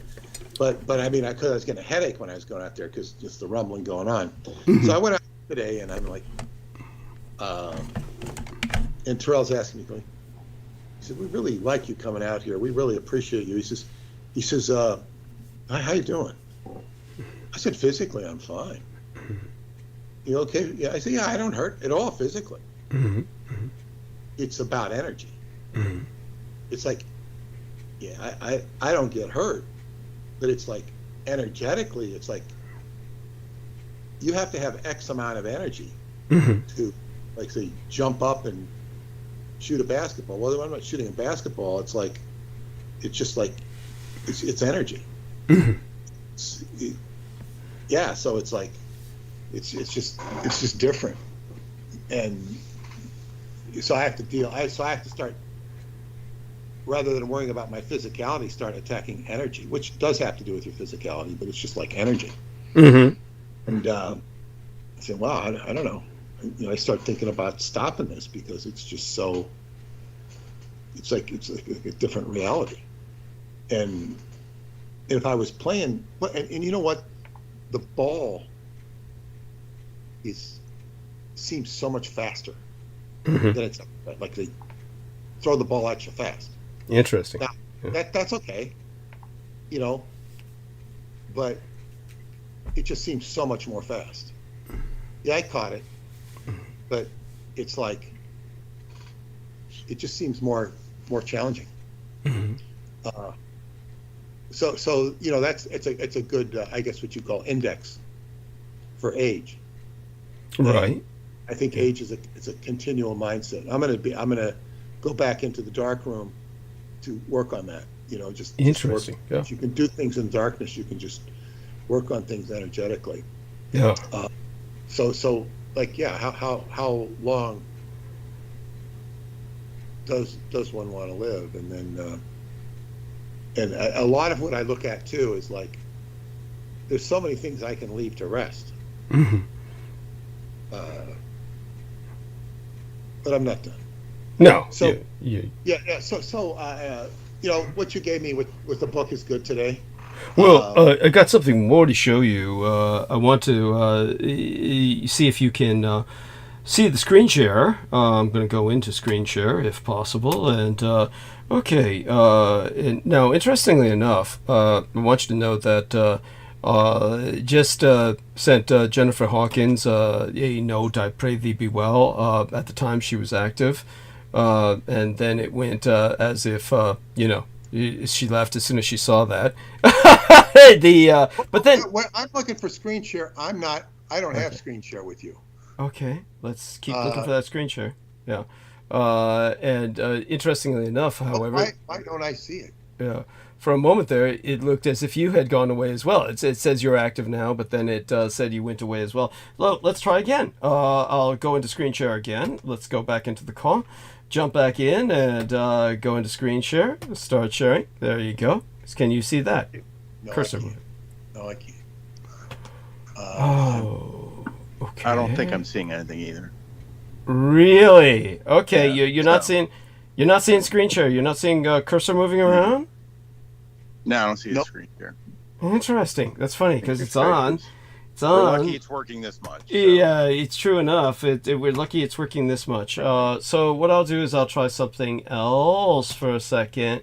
And so both of you gentlemen be patient. In the meantime, I guess I'll just give you a little something here to chew on, so to speak. How's this? Well, I get a screenshot, and I'll take a screenshot of the subject I was going to raise with yourself and our listeners. And so I'll put this into both our little text here, and I will put that into our private text for both of you gentlemen. And and this is just something, a topic that I find interesting because I have an Africa habit, which is the cat or the cot, the cathinone. And so I smoke that. And now you've got this thing ravaging Africa, and it's called Kush, and named after, of course, the ancient kingdom of Kush. And it's got human bones in it that people are digging into, and is changing behavior everywhere. Certainly not something I would personally recommend anyone indulge in. The zombie drug. You're talking about the zombie drug. Yeah, they call it a zombie drug. That's just a lurid yellow press journalism. What is it then if it's not a a drug? It's definitely a badass drug. It's said to be an epidemic described as the worst in Africa. It's ravaging Sierra Leone, which is where the British dumped all of their former slaves. And so it's basically they're using ground up human bones. So zombie drug is not inappropriate. It's not an inappropriate name for it, but Kush is the drug, and apparently at least sometimes it's mixed with human bones, but apparently this is like becoming more and more of an essential ingredient, but it causes users to walk around like zombies, falling over and injuring themselves as they fall asleep on foot. Kills a dozen users every week at least. It's some evil shit out there. So guess you could refer to it as a horror drug. Leaves people looking like zombies. Kills dozens weekly. But it's a synthetic cannabinoid-like drug, dangerous as heroin. Just take a look at that while I grab a screenshot of this. So this will take a few moments here. I'm going to try and make this larger, so when I grab the screenshot, it'll be more visible, goes without saying, practical idea here. And then I'm going to take the photograph. Here we are, screenshot. And then we load it up, and what I do is I clip it. You know, rather than having listeners, of course, listen to me describe this rather drudge activity, the two of you could say something about the drug instead. Maybe keep the listeners more entertained and informed. You know, give them an impression of what you're looking at with that. Not something that this wasn't the original thing I was trying to show you, but it, like I said, it's something to talk about while I grab what I'm trying to show you. And okay, You should get Sid. He could probably offer an opinion on that. yeah, man, I was waiting for that, and I don't want to let him know about this. Once he finds out about this, he's gonna just have to have it, and he's gonna be digging in. And before you know it, isn't he listening now? yeah, we got, before you know it, we're gonna have Zombie Sid. We don't want that. Oh my God, you're just tempting him. You're tempting. We'll have to make a promise that he's not going there. He's got enough. Yeah, yo, man, you don't even know the half of it. Oh man, if you stick to the nightshades. Yeah, man, if you only knew. If you only knew. Sid is like he's the consummate explorer. He goes all over in areas that just perhaps would be best left unexplored. But yeah, this is something he might dive into if he were given the opportunity. If somebody put it in front of him, he'd be smoking it.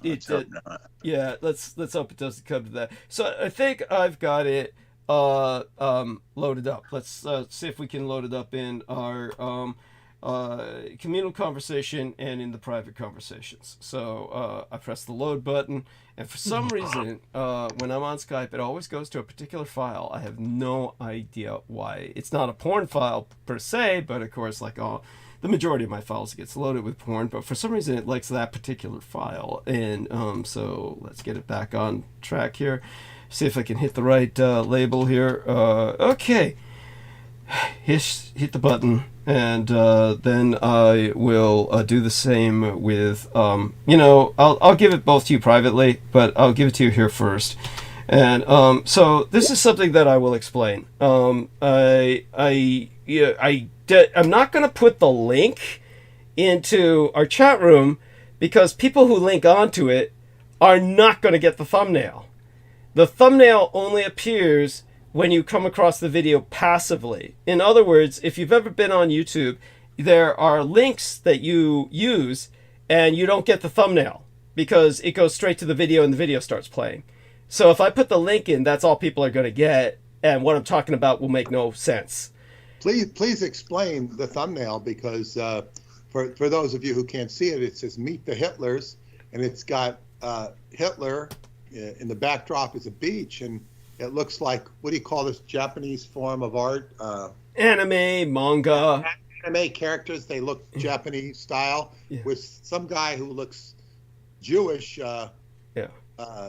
He's this British guy who might well be of Jewish extraction. His name is Simon Whistler, and Simon Whistler is part of some production group. He's just the front man or the face and voice for a production group, and the production group runs several like little YouTube channels, but one of them is Today I Found Out. And so we're talking about millions of subscribers, millions of hits, and just something like 220,000 videos at least that they put out within a matter of 2 years or something like that. Well, maybe about 6 years at this point.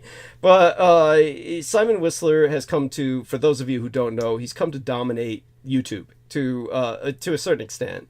No one can truly dominate YouTube anymore like they used to, but he's gotten a big share out of it simply because he's backed by an expensive production company, and they chose him simply because he's got a British voice. And as Michael Aquino confirmed through exhaustive psychological studies, whenever a British person talks, all Americans are so fucking stupid, ignorant, and just plain reprehensible that they just think anyone talking with a British accent is saying something important. I'm so sorry to be so angry about that, but it's true. That's why the Geico lizard works. It's infuriating to me, and it's disgusting to me, and it's just so fucking stupid. It's like, literally, I remember explaining this to this dumb son of a bitch named Leo San Pedro, who was, half Japanese, half Filipino, or half Japanese, half something. And he had baggage up the ass. But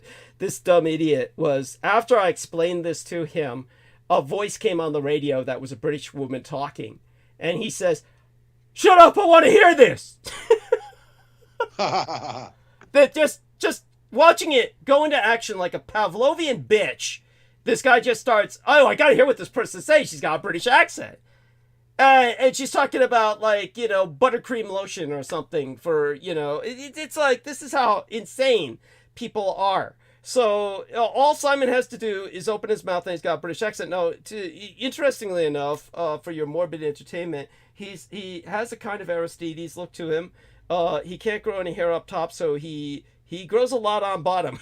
And so he's got a big beard and mustache. He can't grow it up top, but he's got the voice. And so he gets on there and he talks about anything. Just anything that they give him a transcript for. And that's fine. That's his job. What he does it well. But they cover all kinds of things that are popular. So they're going to always go back to Nazism. Everybody goes back to Nazism. Everybody goes back to Hitler. But this does not make sense. There are several things going on in the noosphere where people are becoming aware of Douglas Dietrich, the man everyone is afraid to talk about, and yet at some point everyone must confront, because this is this point in history where at some point people are going to have to confront the fact that Hitler had children. They're just like Napoleon Bonaparte, ultimately his grandchildren. He had children in America. For those of you who don't know, he had grandchildren and children who wound up in America because there was French Louisiana. And he had ultimately some of these grandchildren. One of them became the president of France again. One of them became the leader of France, led it into a state of trying to lead it into a state of imperial status. He actually was he administered France well domestically, but he led it into a series of disastrous wars to the point where his wife told him, "Why don't you just fucking kill yourself?" And which was really sad. I mean, because the man had a lot of redeeming features in terms of his domestic accomplishments. It's simply everyone expected him to go to war, and they wanted him to go to war, and so he went to war, but he wasn't good at it, which, goes to show that people just don't project onto the children whatever's going on with the parents necessarily. They weren't wrong to elect him as leader. It was their statement of independence from the British who occupied them after the Napoleonic Wars. It was their way of saying, "Fuck you, Britain. We're on our own and we're making this man our leader." In a sense, it had to be done. But don't push him into going to war. It's like, why did they do that? But there you go. So when it comes to myself, obviously, everyone knows where I'm coming from as the biological son of Adolf Hitler. I have brought this up before, and it's something that needs to be stated. Now, when I first came up with that, I knew I would lose a lot of sponsors, and I lost everybody. And then I got new people who came on, and gradually it balanced out. But it took years. And that's the price you pay, because there's no point in just keeping it hidden anymore. And when I first came out with it, everybody who was my former sponsors just thought either I can't, it's too controversial now for me to handle, or now he's really lying, and he's just like going after one rabbit out of his hat after another, or that kind of attitude. And even wrote me letters saying, now you'll no longer be, what was the term they used? I forgot. Credible. What a stupid fucking thing to say. This is the kind of attitude people have. But as well, the other theme that I had to take up, once I started getting attacked by the veterans community, that I originally came on through George Norrie and the public community of easily accessible programs that are nationally syndicated, when I came on with Coast to Coast and other venues, I did my best to expose scandals that were hurtful to veterans. The separation program number, the SPN code, for instance, it's a terror that created the homeless veteran wave of the Vietnam War. When I did things like that, the veterans community responded by attacking me and gathering themselves behind the people who were claiming I didn't serve, which was basically the Marine Corps itself, because of course they're a bunch of faggots. And I'll say that it's the best summation. It's the best single word summation, because they're a bunch of chicken shit faggots. And all they do is make porno films, aside from fucking everything up. So aside from that, gay porno films, it needs to be emphasized, and that's their big industry to keep themselves afloat. As I said, more and more combat in Iraq and Afghanistan, over 50% was being carried out by Blackwater and other mercenary companies, less and less by these conventional armed forces, so they're not even providing you that service. And so before I go into that, which I could go into for hours, and it needs to be gone into, and I think a lot of it needs to go into the book, just so that people can really get over this admiration of the military. The important aspect of it is that once they started attacking me, I started developing a very anti-military theme, which is understandable, I would think. And since that time, white people have gradually stopped going into the military. At this point, recruiters are saying they can't meet even 50% of their recruitment requirements for the military in the United States Armed Forces. That they try to get a certain percentage of white people, and less than 50% of white recruitment objectives are being met. So more and more white people are just saying, "Fuck it, I'm not going into the military." Now, this is strange. This is strange because if you give everybody these stupid polls, they keep insisting that everyone keeps saying they trust the military so much they want them to take over the government. This is a fact. They've taken polls like, well, do you trust the Democrats, the Republicans? And more people are saying, oh, a pox on both their houses. Well, who would you trust? Who you want to run the government? Oh, the military. Yet the whites aren't joining the military. It's becoming increasingly a minority service to the point where when the latest drone attack happened that injured at least 100 GIs but killed at least 3, well, they're all black and 2 of them are women. So we're having some kind of impact. It's this, somehow my message is getting out there. There's nobody else speaking against the military. So no one can say it's not me. I'm the only one speaking against the military. So that's going out into the noosphere. That's going out through the Akashic Records. Somehow people are getting the message. Now, somehow they know about me. There is nothing about Japan in this video. There is nothing about Asians in this video. There's nothing, but they gave... What's this video about? Just Hitler's family. Okay. But they gave him, in the thumbnail, a bunch of Japanime manga girls. Girls. Yeah, only. Yeah, it makes no sense. Yeah, 4 girls who are with them doing the V sign that Asians do, the rabbit ears, that Asians do because they think that's cute. They like doing that. And it's spread all over the world. All Asians, that is. Asians, Eastern Europeans, basically anybody who's not American does that. But it all started in Japan. What do rabbit ears mean? Just that they're listening to you or what? It basically started off as, for those who don't know it, the rabbit ears essentially started off as a fuck you. That's essentially what it meant, was fuck you. It's like the it's like the old.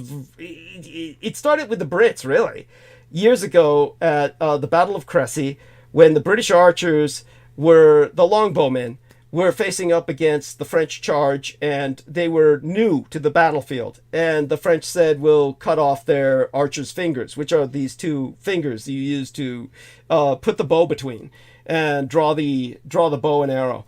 Those 2 fingers, the French said, when we capture all the longbowmen, we'll just cut those 2 fingers off and render them useless for the lot of them. And that new technique, that new tactic will be rendered obsolete as soon as the British employ it. Of course, they never reached the archers. The archers slew them en masse, the French charge, and wiped them off the battlefield. So from that point on, those two fingers were always waved as "fuck you," as like, see, you couldn't take my two fingers away. That's where that comes from. And so later on, the Japanese during World War II would wave that at the Americans, "fuck you." And so later on, after the war, the Japanese always made to put that in all their photographs as a big "fuck you" to America. So that's where that comes from. And then later on, everyone who's not an American picked it up as "fuck you" to America. So everywhere you go, Eastern Europe, they do it. In Pakistan they do it, all over South Asia they do it, but it all comes from Japan, which originally got it from the Brits. So it's just like a "fuck you," but it's turned into so ubiquitous, nobody sees that now. They just simply see it as cute. So when it comes to Meet the Hitlers, and he's got all these Japanese girls saying "fuck you," it's like, what does this mean? So this is where we're going to bring on Brendan with a potential analysis. Brendan, you finally made it. Thank God you're alive and you survived. You might give us a little lowdown on the weather in Sacramento, but your analysis on this, please, as to what could possibly be going on with why they did this. And let's see if he's able to talk at all. He's on mute right now. So he says, I can chat in a few minutes. Okay, good. He'll join us in a few minutes. But with Simon Whistler, he probably had nothing to do with making this thumbnail. Again, he's just somebody who's given a transcript, and he's got thousands and thousands of dollars in production behind him with each video. So this is why they get the hits. They're professional productions done by a professional production company. So he has real sponsors that are actually paying tens of thousands of dollars so that he pushes their products and then, goes into whatever transcript they give him. And like I said, he literally talks about anything that they give him a transcript for. But in this case, the thumbnail is part of the increasing number of things appearing on YouTube that just seem to be personally directed at me or somehow having to do with me. And this has nothing to do with schizophrenia. Anybody who knows the situation knows I'm not indulging myself. As I said, there was one video put out about Japan in World War II that said, "Japan, why you lost the war." I was like, why is it titled like that? I'm not misreading it. It's not some schizophrenic hallucination in which I'm seeing. People can look this up. Japan, why you lost the war. You'll find the video. So they've got these videos they're putting out now that they personalize. And these things, even though people can look at my subscriptions, all I subscribe to are chicks doing half naked, half pornographic, basically softcore porn, yoga and shit. I'm basically on YouTube for the ass. But because of what I speak about, I get these YouTube recommendations based on the aggregate of what I speak about. And because of what I speak about, I come up with all these aggregated YouTube recommendations that come up to me all the time that are history videos. So I see this shit.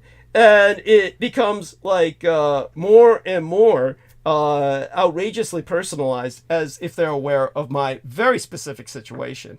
So there we are. Our man Brendan was giving me a kind of link concerning West Africa's secret societies in response to what I had said about the zombie drugs. Apparently there's a world of juju healers and devil dancers. It's just rampant throughout West Africa, the belief and the power of witchcraft. So this probably has to do with the dealers of the zombie drug in Liberia, in Sierra Leone in particular. But yeah, back to the task at hand. Hopefully our man Brendan will show up in a second, give us his opinion. But let's turn towards Aristides first. Aristides, obviously you're no stranger to Japanime or manga. Why do you think they would do this? Regarding the picture you sent. Yeah, the thumbnail. Okay. Well, it's part of a video, so I'd probably have to see the video to give you. I can provide you the link, but I can guarantee you it's meaningless. It's meaningless. There's nothing in the video that. Well, it's a 30-minute video, so there's got to be some context there. I'm used to seeing things like this. Because like for some people, it'd be like, "What the fuck is it?" But like, a lot of people in the anime community do a lot of, make a lot of crazy memes and shit. So, I get what you're saying, but it's one of these things where, here, I'll give you the link. Let me enter the link. Did you watch? It has nothing whatsoever to do with the video. Yeah. You mean that was the point? Like, you open the video, it has nothing to do with that. Yeah. Okay. I see what you mean. And I know what you mean about the thumbnail you only see when you're, like, not on the page. Yeah, you can only see it if you come across the video passively, meaning that if you're doing a scroll or a search, or it's or an aggregate recommendation comes. Yep. It's funny if it, I would be, like, less, puzzled if you opened it and it had to do with that. As weird as that would be. So that could be a mistake. It's not a mistake. Yeah. Who knows? It is kind of odd that as So it's It's like they're mocking you. It's like the Artelect might have put it up, but it's like they're mocking what you're doing. Yeah. Or they're imitating. Yeah. It is. It is uncanny that. But yeah, because it's I think that Pete has got it. I think Pete's hitting on it. There is a mockery. They know of me. Everyone who is doing any research into this field, they know of me. And as a result, they are. It's like they can get away with talking about the subject. It's kind of like with Coast to Coast AM when they brought me on to speak for only a few minutes and said we're going to bring on Stephen Quayle to talk about Nazis in Antarctica. When, of course, I'd been interviewed by Nexus Magazine in 3 parts about Nazis in Antarctica.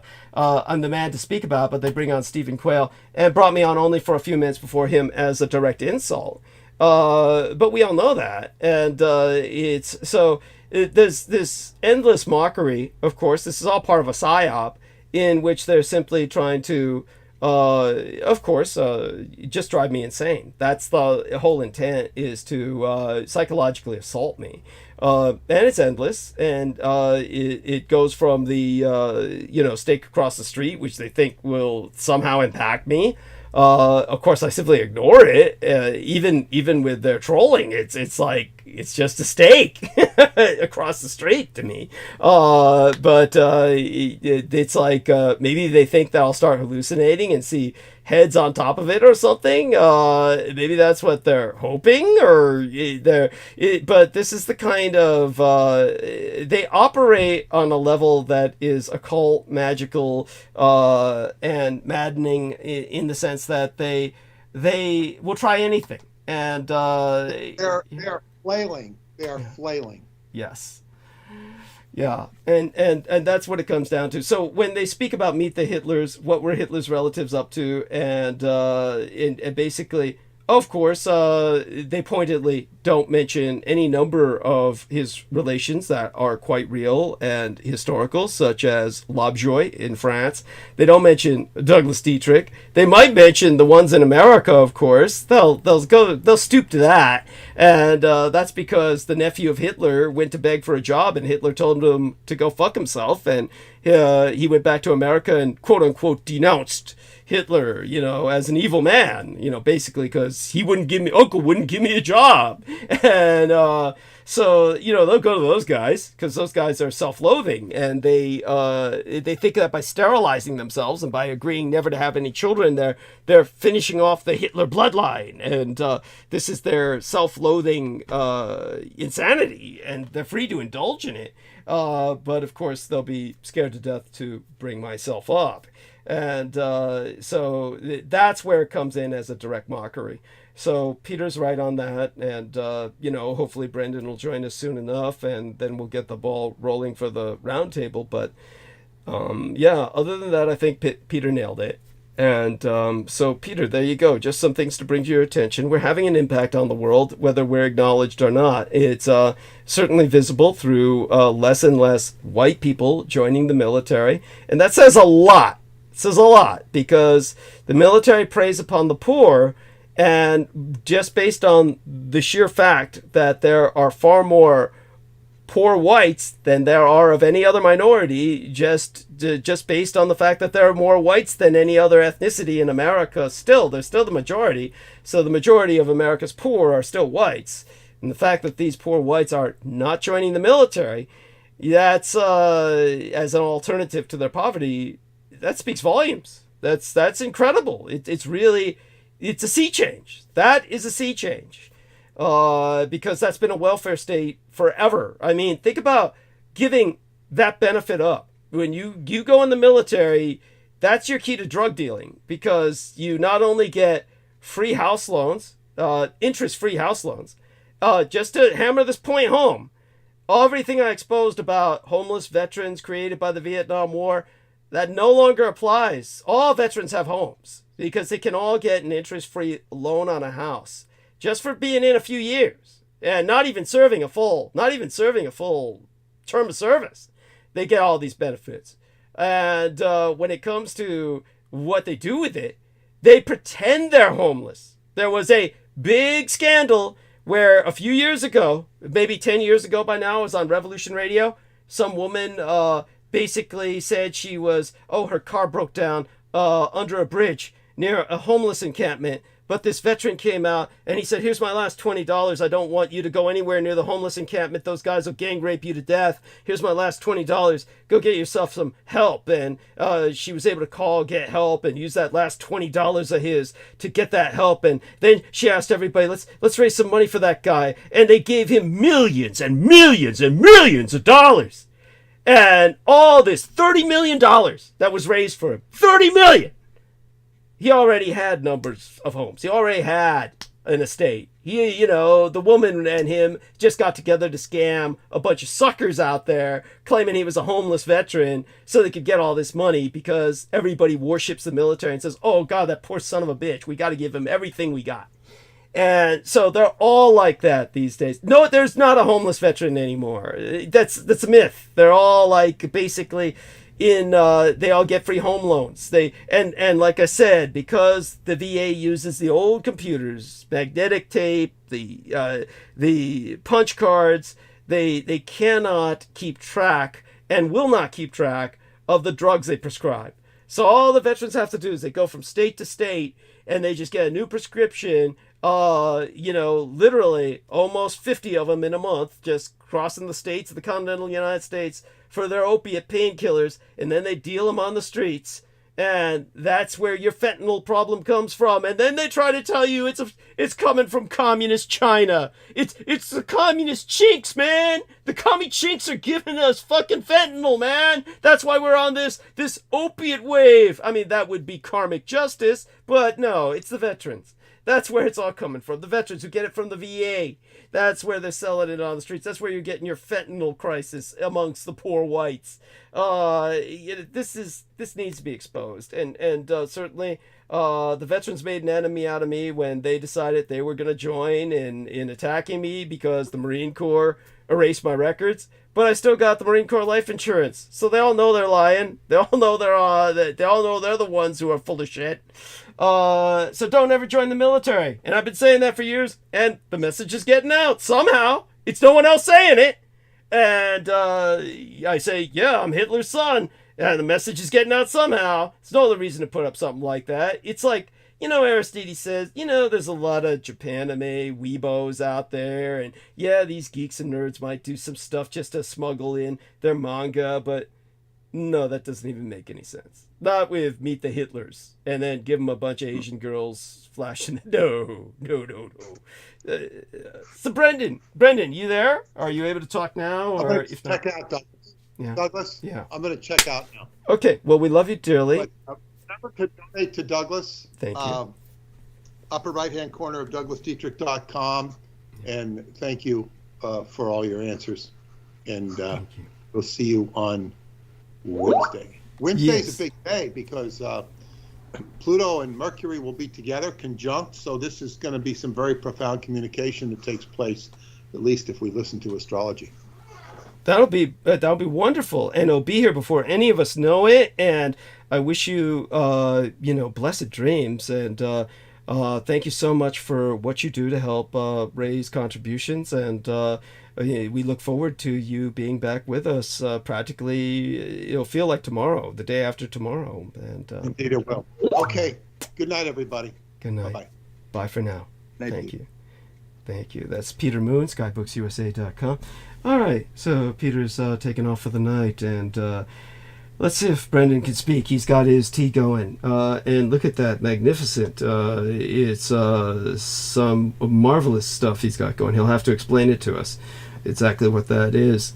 And okay, then we'll start calling others. Yeah, what's that? What are you looking at? Oh, he entered a picture into the text box here in the chat. Oh, I see now. Yeah, in the Skype, I mean to say. That Skype. looks nice. Yeah. And so when it, whatever it is, it's all that vegan shit. Yeah, you and I probably wouldn't even like it. I don't care what they say. I tried a vegan cake once and it was horrible. And it was like the worst purchase I ever made. I felt yeah. So you have to cultivate a taste for these things. A little jar there, a little pouring thing. I don't know. It's like a pot. He's got it all. Pour it in the pot. Yeah. No, that's a nice little pot. You expect when you see something like that, you're going to have something like, classy and special, like fancy tea or, Yeah. What does that pot do? I'll have to tell. Well, if he'll only get on, he could explain. Yeah. It's really fucking weird. I don't know. He's playing hard to get or something. I'm sure he's trying his best, whatever is going on. He's by the way, just so people know, it's a pot, like in a container. He's not talking about our man Aristides. Doesn't mean that Brendan's got weed. Yeah, right. Teapot. And yeah, Brendan is like myself. We're not really weed people, and we don't really recommend weed. Everybody out there, there's all kinds of people, they love weed and it becomes their lifestyle. They get possessed by it. The plant jacks them. So he's explaining that, he entered a bunch of text into our text Skype text, but he can explain it to us later whenever he comes on. So I'm going to try and bring on any number of people to help us out tonight. We'll see who responds. I don't expect anyone to tell you the truth, the way things are going these days. But hopefully I'll just get into a conversation with everyone, and that'll last us through the next 8 hours. I clicked on this link, and it does kind of have to do with the content. I mean, maybe that didn't occur in the video at all, but it's contextually related to the video. But I believe if it, didn't show up in the video, right? No, it doesn't show up in the video. How is it contextually related to the video? Well, I mean, the video is this. I'm looking at the right. Yeah, the video. So it's this guy talking. He just uses his thumbnail for a real thing he's talking about, but he pulled some stupid anime meme for it. That's already out. All that kind of shit. There's a lot of weirdo, not sock, anime dweebs. So that's probably was out there. He probably didn't even make that. He probably just found it in 10 seconds on his computer. Oh yeah, well, I don't give Simon Whistler the credit for doing anything with production. You mean whoever just put the thumbnail up, basically. No, but I clicked. I don't. What were you trying to? You sent a link. Yeah. Right. Yeah. Because the thumbnail said the Meet the Hitlers thing, but the video I'm seeing from your link is what were Hitler's relatives up to. Right. That's correct. Yeah. So it's related. I mean, that wasn't, Oh, it's related in that sense. Yes. Yeah. So I could see him, just using it as a thumbnail, but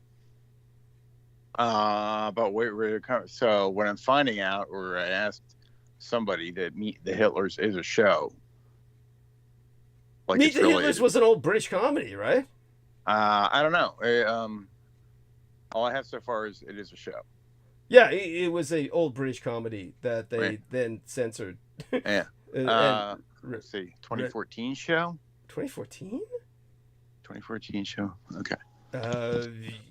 Meet the Hitlers. Wasn't there? There was another one that came out maybe in the 70s, maybe the 70s or the 80s. There was a Meet the. It was like a British comedy about Hitler. You can look that up. They were like living in London, and they had nosy Jewish neighbors. That was, Okay. It could be that. yeah. And it was funny as hell. It was funny as hell. It was like he answers the phone in one scene, Hitler, and then he says, "No, it's Bob Hitler. Who the hell do you think?" I didn't try to search it myself, but that is what I don't know. I asked somebody about it, and they said it's a show. Yeah. Okay. There you go. So our man Sid is with us, and Sid can update us on things going on in his life that he feels are relevant, and we'll take it from there. I'm sorry. Go on, Aristides. Yeah. Oh, that was it. That was Sid. Okay. Hey, Sid. Yeah, just looking for this Meet the Hitlers show. I see a documentary that says examines the relationship between names and identity. And then I see something called Heil Honey, I'm Home. Heil Honey, I'm Home. That might have been it. Okay, yeah. Written by Geoff Atkinson in 1990. Yeah. Canceled after one episode. With next door to a Jewish couple.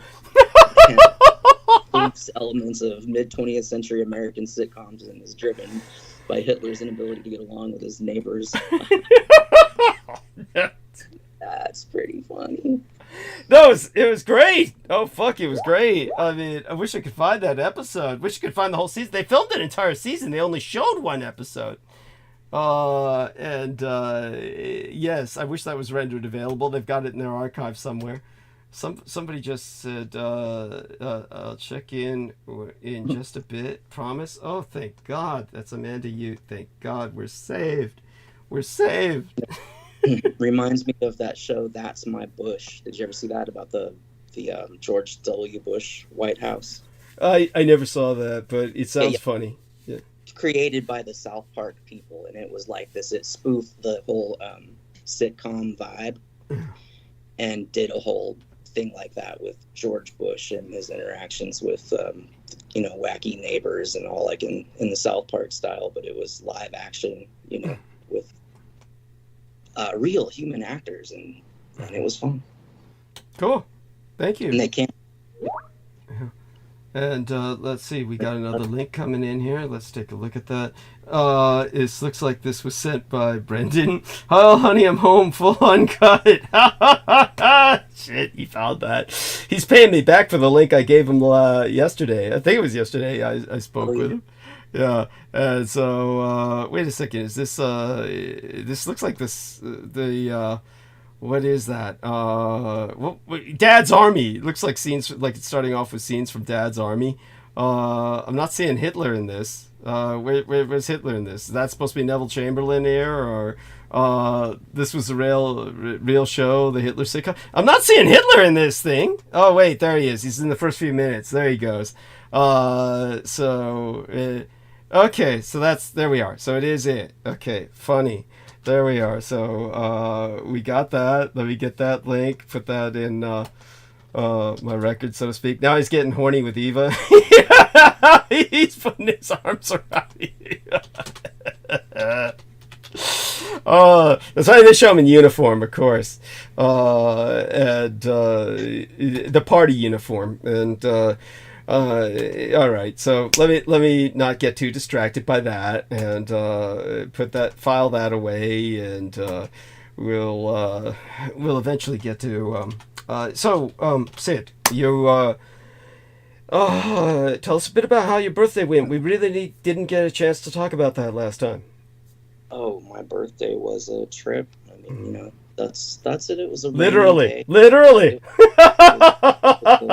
God.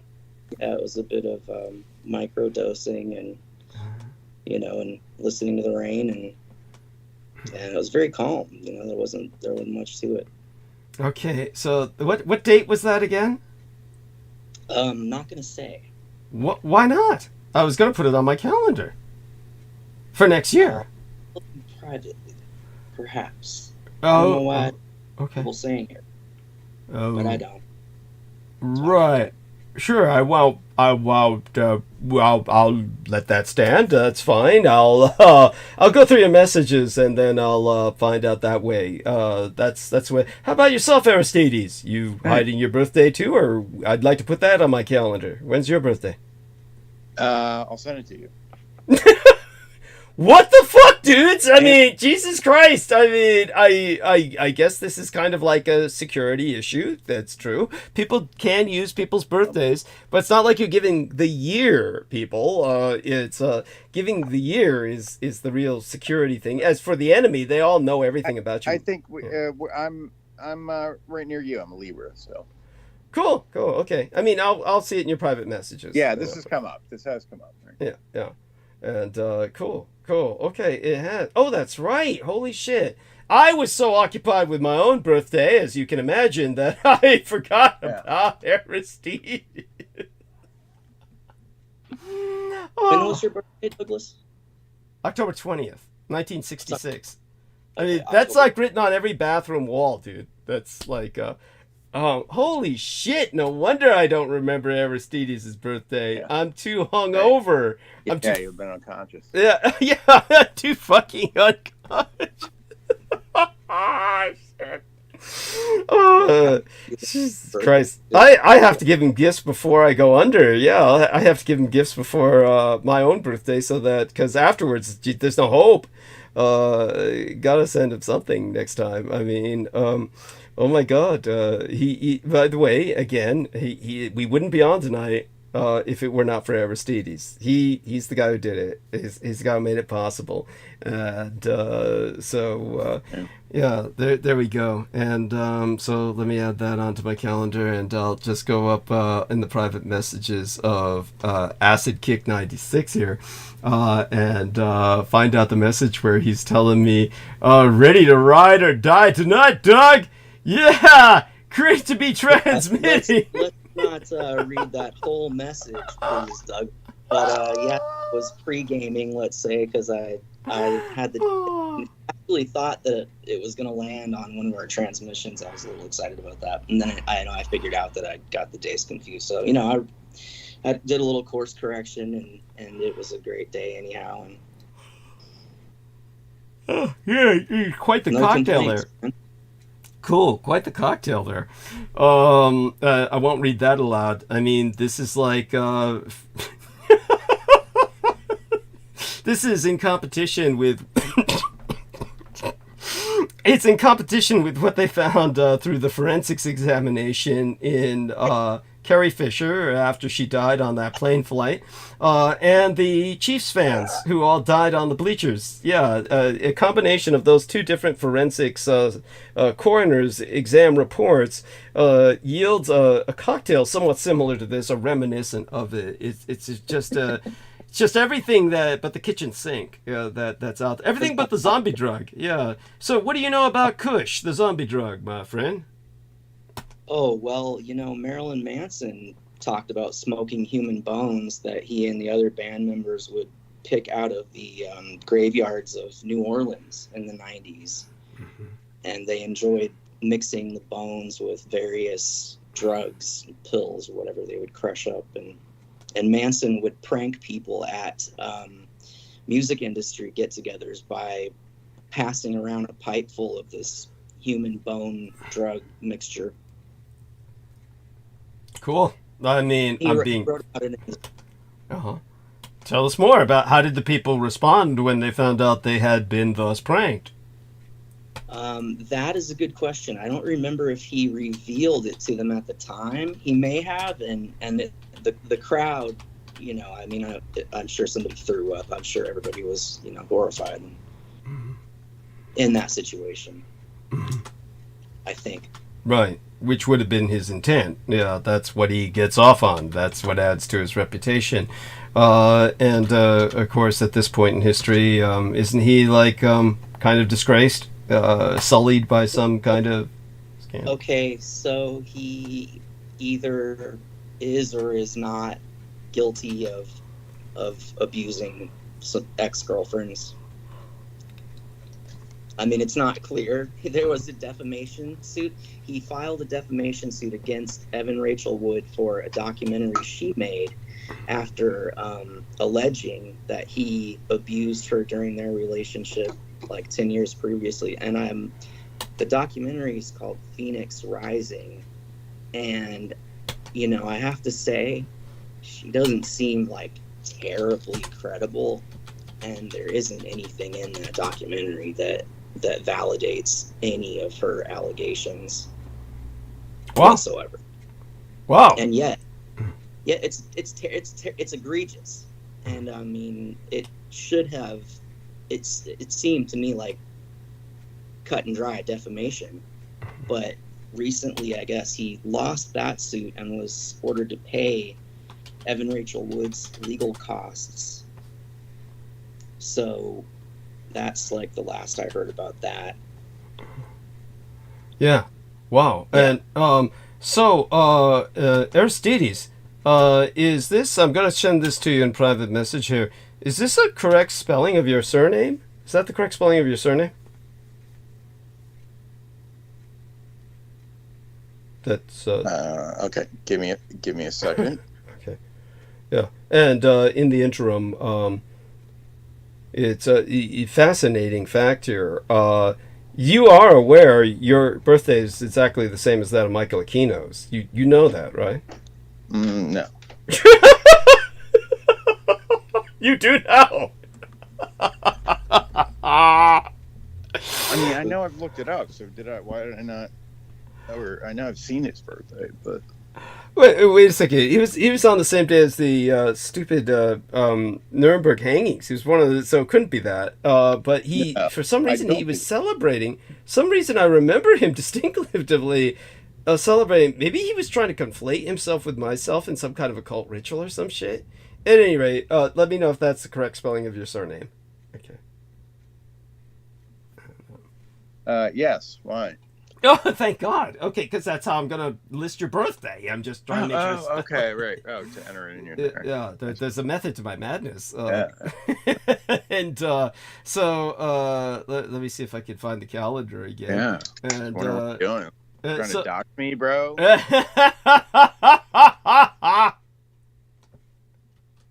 You know, I just had a question. I'm just trying so hard to remember it. That happens. Please go on. Dude, don't worry about it. There's all kinds of things I forget. That when somebody brings up something, then I like, wait a second. Let's look up date of Nuremberg hangings.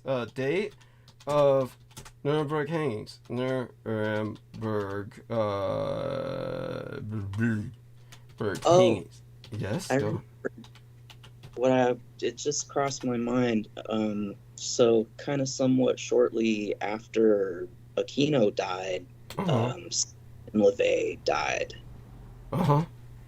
And he was pretty young, it seemed. I never found a cause of death. But I wondered if you had any thoughts on that at all. Who died? Not Anton LaVey. He died before. No. His grandson. Stanton LaVey. Yeah, Zena's son. Zena's son. That's not Stanton LaVey. Stanton LaVey claimed to be his son. Zena's son died, is what you're saying. Right? Or Zena. Zena's son is Stanton. Zena's son is Stanton. Okay, so... Zena and Nicholas Schreck. Okay. The grandson of Anton LaVey.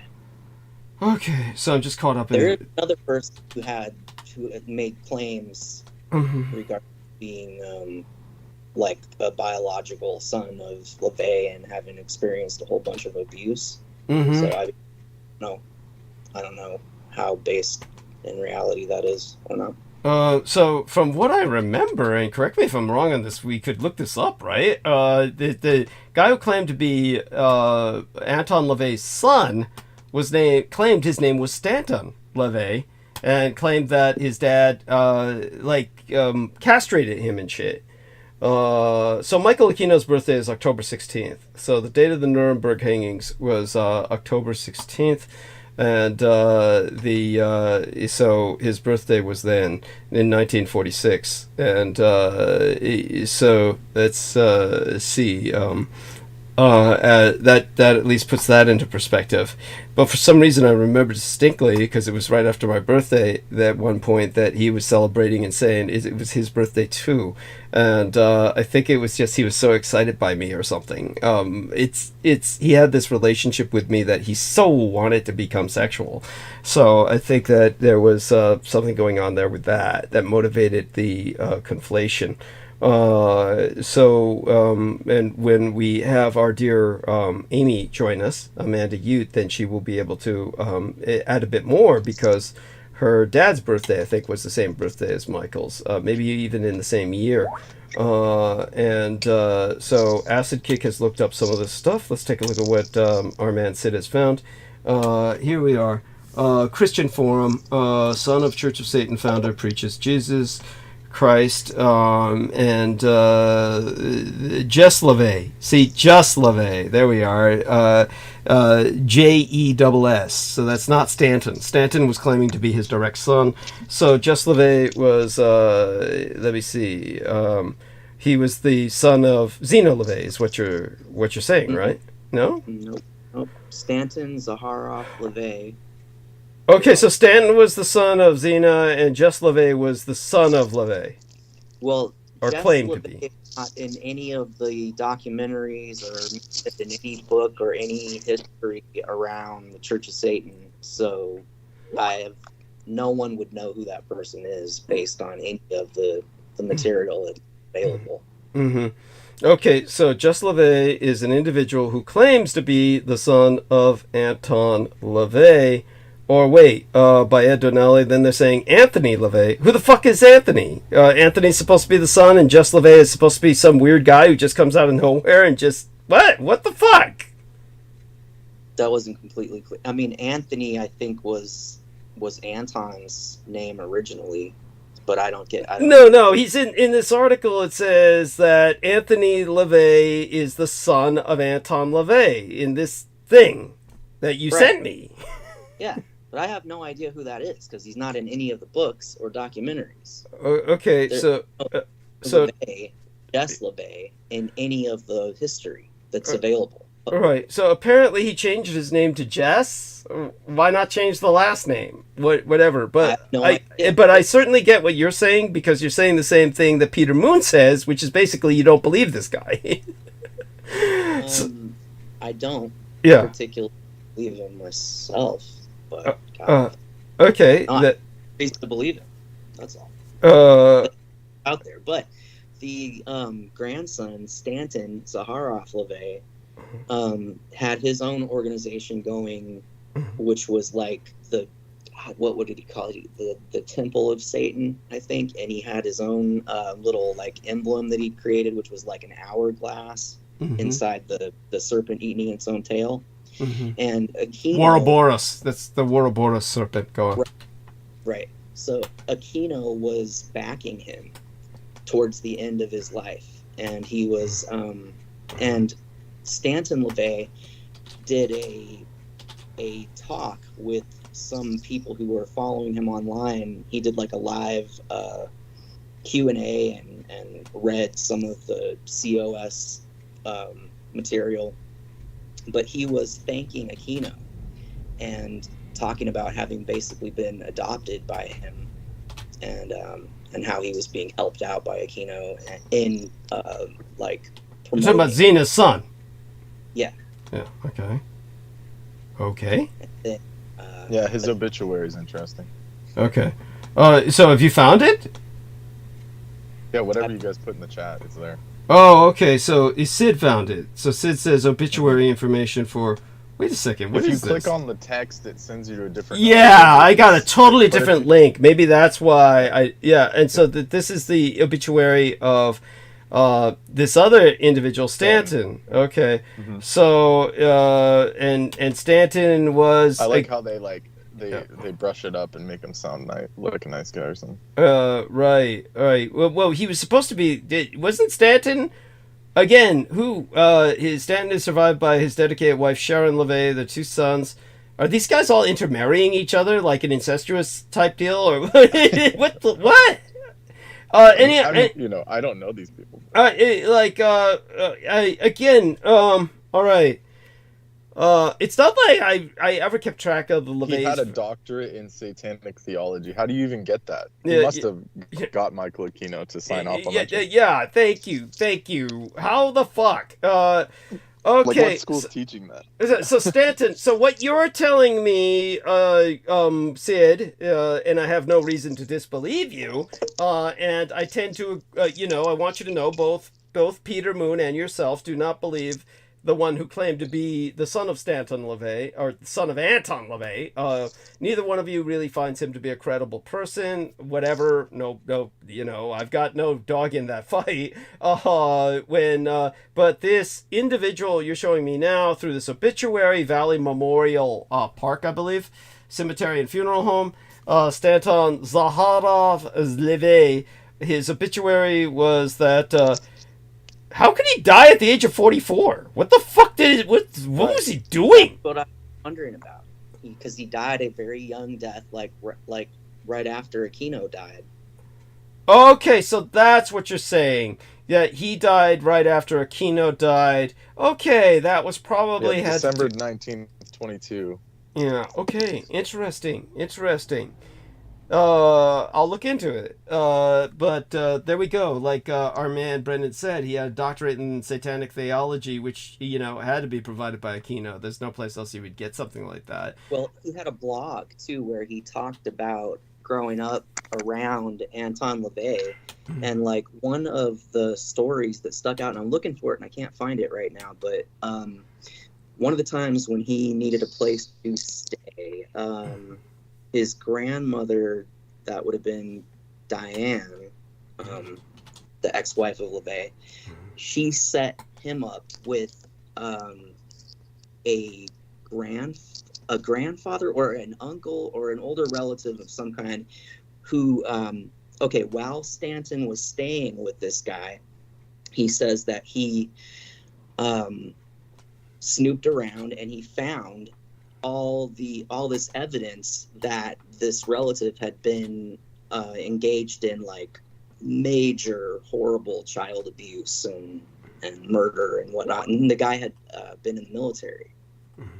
Of course. Yeah, I mean that's almost like you didn't even have to say that second part. It's almost like a given. Yeah, I had a military, and he I'm being facetious. Facetious or not? Go on. Asked Stanton to kill him. He was like suicidally depressed, and he was asking Stanton to help him commit suicide while Stanton was staying with him. Okay. And I remember this connecting to Captain Howdy from The Exorcist. Right. How? In some way. Yeah. Through your talks, and I don't remember the connection exactly, but there was something to do with The Exorcist, Captain Howdy, and like specific players in the occult military scene. But right, I mean, and this was I speaking about this with Jennifer Hawkins, or I'm sure it was Jennifer Hawkins that was speaking about it too, or what? Well, I don't remember exactly. This is something I've been listening for like over 10 years, so like it gets blurred sometimes, but it's like something I thought I remembered you talking about connections there somewhere along the way. But if that doesn't ring a bell, then I mean, it rings a bell to a degree, but only to a degree. I mean, I'm not cascading with anything right now. Maybe later. You never know. I mean, if I think about this again later, something else will come up. But I do think that what you've brought up is interesting. It's definitely interesting and bears looking into. Just rather, how would I say it? George Knight has joined us, and we're certainly glad to have him. And of course, we're glad to have Brendan with us too. And we'll have Brendan share a little bit about what the weather has done to Sacramento soon enough. But George, tell us, are you all right? Everything okay with you? Catch us up a little bit about your current situation, etc., please. Yeah. Thank you, Douglas. Yeah, thank you for having me on. I do apologise. I've only got a short half an hour with you, so Okay. I do have to make a move on. But it's just to come on for a quick chit chat and just to see how everyone is from my end. But yeah, it's Well, remind everyone that Wednesday, God Yes. willing, is going to be your show. That you're going to be on with us all night, practically on Wednesday, right? Yes, absolutely, Douglas. Yeah, so I'm going to be probably joining a bit later on the same time now, but a bit later on, so I wake up and because it's still very early for myself right now. So hopefully then I'll be well collected and I can most certainly be with yourselves for a long duration of the show. So yeah, looking forward to it. So yeah, this is the coming Wednesday show, Thursday here in the UK. So yeah, looking forward to Douglas. Thank you. Excellent. Peter is concerned about, with all of your responsibilities, that you might not be able to write the book you're trying to write. How are you progressing with that book, or how do you feel about that? Thank you. Yes, it's compiling it. So yeah, it is at the moment. It is so overwhelming just with everything in life itself. It's finding the time where I believe if I was a little bit older with less responsibilities, then it would be a little bit more, just more conducive to writing a book. So I don't know how he finds it at his age, at this time for himself, but certainly, with work and everything else, it's quite hard to find the time. But all the information is there, and everything is there. It just needs compiling and deposited into a written art, like a written fashion, so go through the chapters and go through everything else. It's just putting it all together, basically. So that's all I need to do. Right. I've got so much information. It will be a set of volumes. It will be a series. So yeah, it's just too much information to put in one book. So I think the first one will just be about the right never died, and it will just be just articulating the Schitt's Creek period up until the present day and post World War II period. And so that's the first book. That's what it will contain. So yeah, that's the thing that keeps it pondering me in my mind is is actually, when am I going to be able to publish it? When is it actually going to be able to? Yeah, because it needs to come out, and I want to get it out. Well, don't be afraid to contact Peter Moon about. You just wait till you get the book together first before you worry about publishing it. But then maybe contact Peter Moon and maintain communications with him about maybe Sky Books could publish it. Maybe Sky Books could publish it. Ask if he's interested. And that would be something that, just contact him casually about it, and then get his advice for compiling it together, and tell him, obviously you're overwhelmed with living life, so it's your responsibilities as a family man and a responsible adult are taking up a lot of your time. Obviously Peter was different. He didn't have some of those challenges. His life was always kind of different, and that's an excellent point. And we'll of course go over a lot of that information on Wednesday. I think we'll try and introduce that to people and give them a preview of what these volumes are going to be like. The first one, etc. Brendan just left, and hopefully he'll return. I presume he will. Hopefully Amanda, you will check in a bit, as she said, and with there we are. Brendan's back. So yeah, Brendan, in terms of yourself, the weather I don't know what it's like in England, but obviously Sacramento's been semi-flooded. Maybe you could tell us exactly what happened today with the power and the flooding and the weather, and how is it that you're able to even talk to us? Where did you find the ability to speak to us? Considering everything that went down, all the power out and all that. Yes, it's been a complete tempest. Gale force winds, 90-mile-per-hour winds. Traveling has been extremely affected. None of the streets had power. Even the stoplights were completely shut down. So it was a completely lawless free-for-all for about 6 hours here. Tons of accidents, tons of dead people. And power just recently got restored.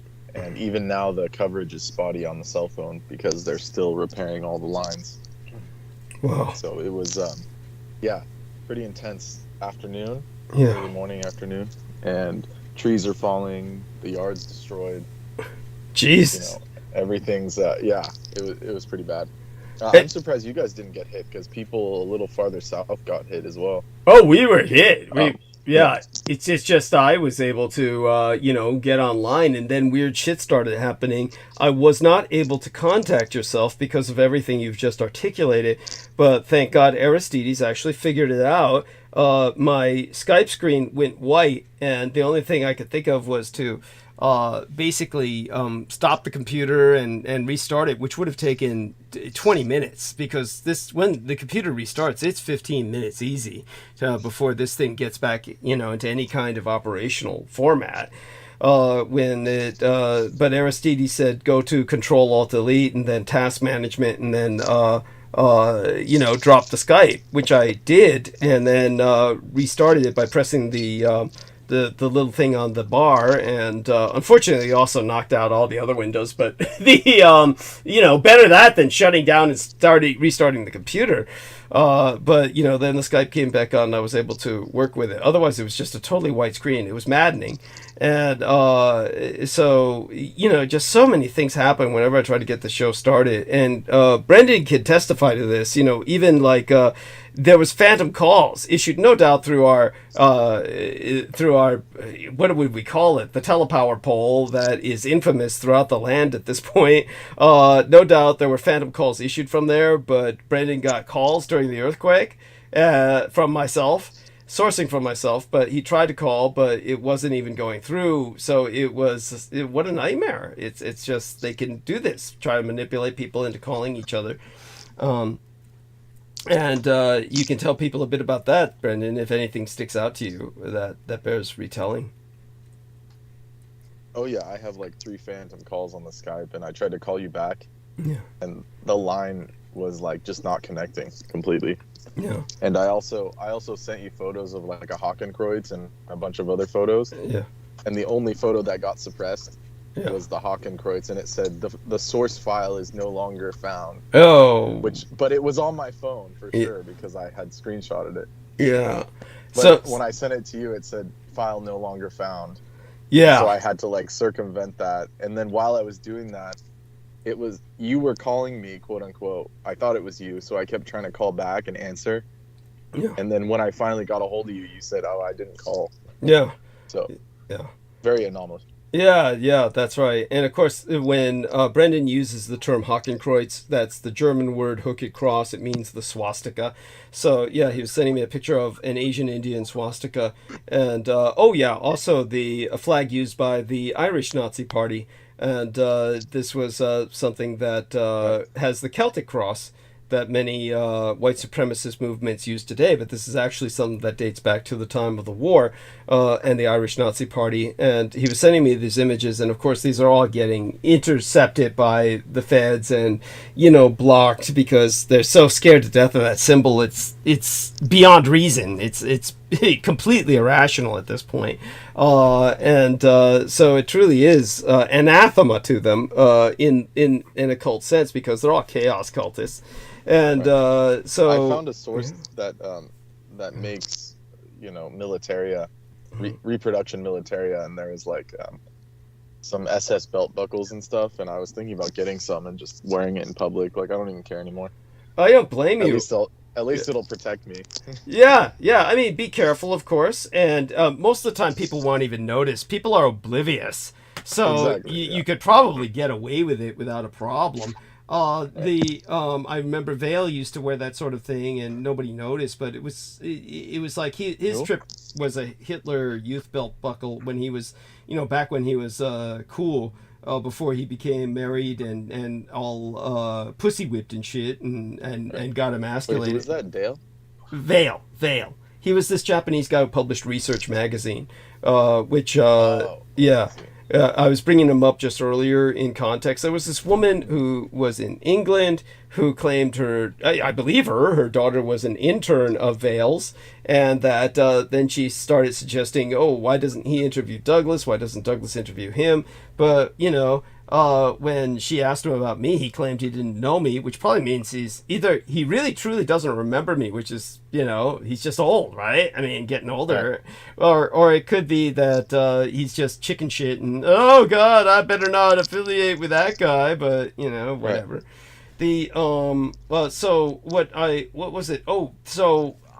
George, what I would like you to do, George, is kind of, our man Brendan is going to give his opinion on this now, his analysis, but I'd like you to scroll up so you could see it. But if you scroll up further, of course, there's the funny thing, hi, all honey, I'm home, full uncut. You might want to watch that later just for morbid entertainment. That's actually funny. That's a British comedy. You might remember it briefly, but if you go further up beyond Brendan's incredible little setup there, which of course is very magical, there is Meet the Hitlers, which is, of course, just the thumbnail for Simon Whistler, who is the bearded guy. That's not Aristides, believe it or not. That's Simon Whistler, and he's this guy who's got a British voice, so everybody listens to him. He's come to dominate a great deal of YouTube, and he's just the front man, the face, the voice for a production company that spends big money, gets big money in terms of sponsors, and they produce videos on anything, but because Nazism's always popular, they always keep going back to Nazism and Hitler, among many other things. Like, he'll be given a transcript, he'll talk about anything, but Simon Whistler was then hosting what were Hitler's relatives up to during and after World War II. And for the thumbnail, they put this Meet the Hitlers, and they show Hitler with a bunch of anime chicks, specifically specifically for girls. Yeah, doing the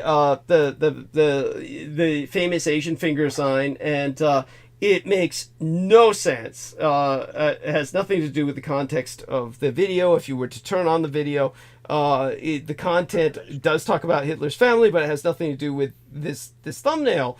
So it's something that Peter Moon interprets as a direct taunt to myself, which I agree. And Brendan, so Brendan, your own analysis of this. He was very astute to say something about the art elect, but also, I don't think it's that. I think what it is they contracted, someone to make a attractive thumbnail, but someone had given them these parameters, put Hitler with Japanese schoolgirls in an anime style. So it was something that was contracted out to a designer, because there's thumbnail designers, whoever. So they made it as appealing as possible, right, to like younger people. But the point is, why would they choose that imagery when it could have been so many different things? So it's definitely deliberate. Yeah. And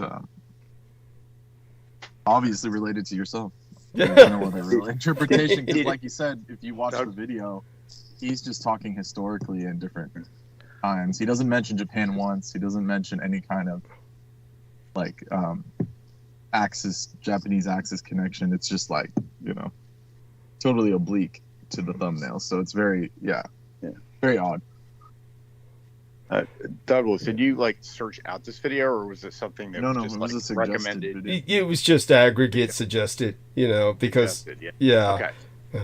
And In other words, they wanted you to see it. yeah, in other words, yeah, they put it in my face. You know, look at this. Yeah, Because to the normal person, they wouldn't even think about it. It would just be like, oh, you know, some clickbait, Hitler clickbait. yeah.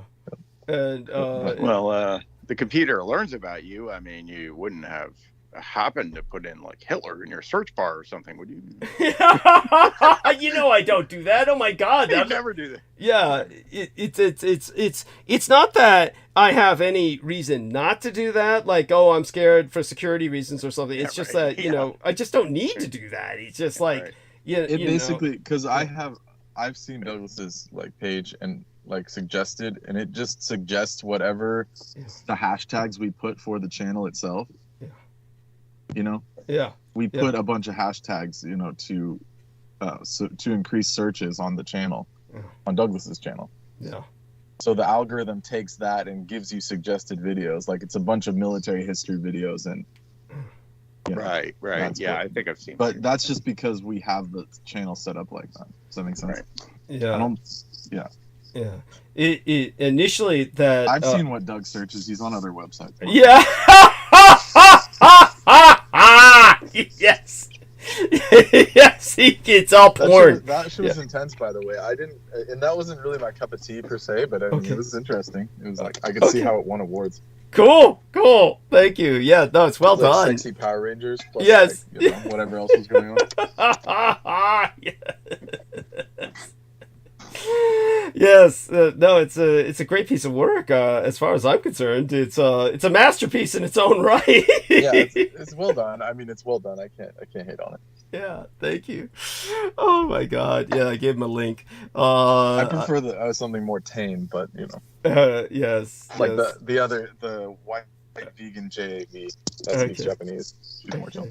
Cool. And but she does shit like that too. So maybe if you get into it, you'll find it. Yeah, there you are. Yeah, they all do that. They do like this kind of like it's like they're on a template. They are on a template. Yeah, Gotta do some of this. Gotta do some of that. Yeah. Yeah, apparently the agencies, the JAV agencies, are like ruthless. Like, yeah, you know.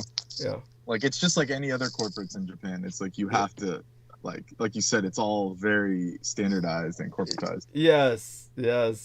And so if you do this, you must also do this, and then do this. It's fulfilling, a responsibility. And for those of us, it makes sense because if you go through her list, it's like everything that's not solo is like out of that playbook.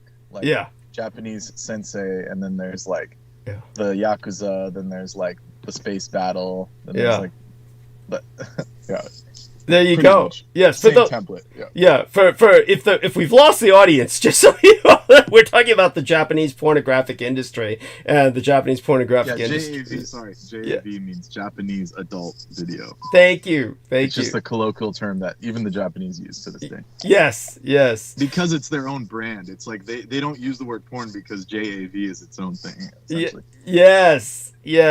And so the actresses who are involved in that industry go through a template of they've got to cater to this fetish, that fetish, and so they'll produce a set number of videos for each.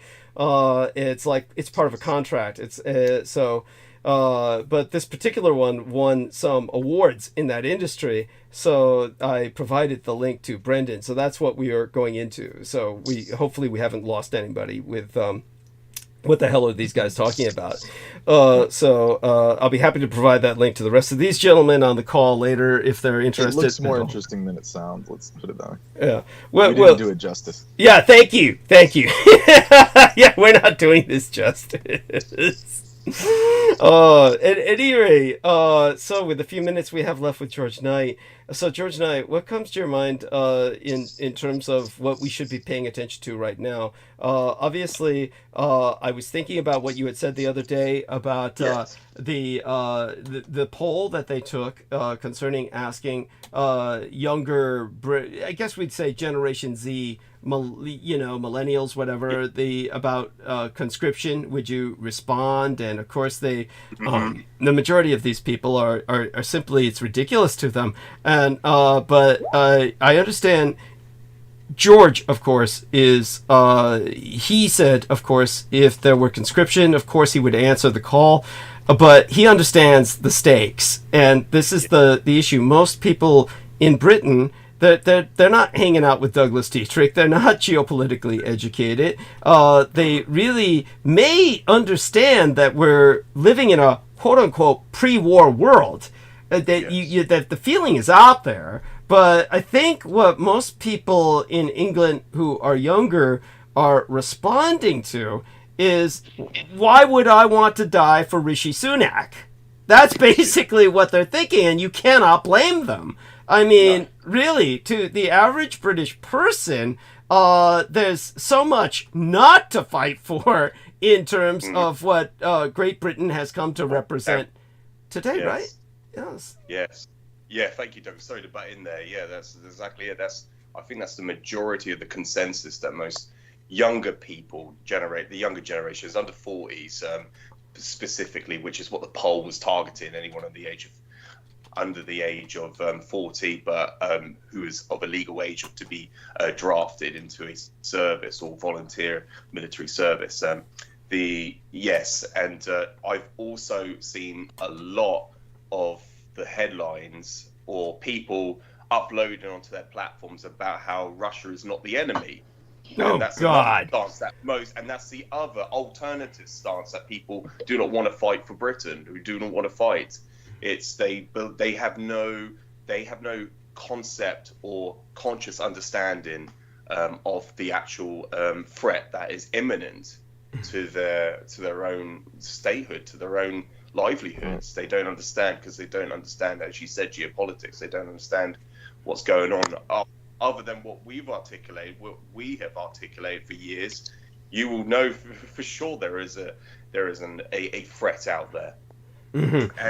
And so, no, sorry, Douglas. Yeah, carry on. Thank you. No, thank you, and that's so important. And thank you, Acid Kick, or Sid, for both of your links there. One is Japan's porn industry comes out, and from The Economist magazine, and the other is National Service in Britain. Why men are, I guess, not willing to serve.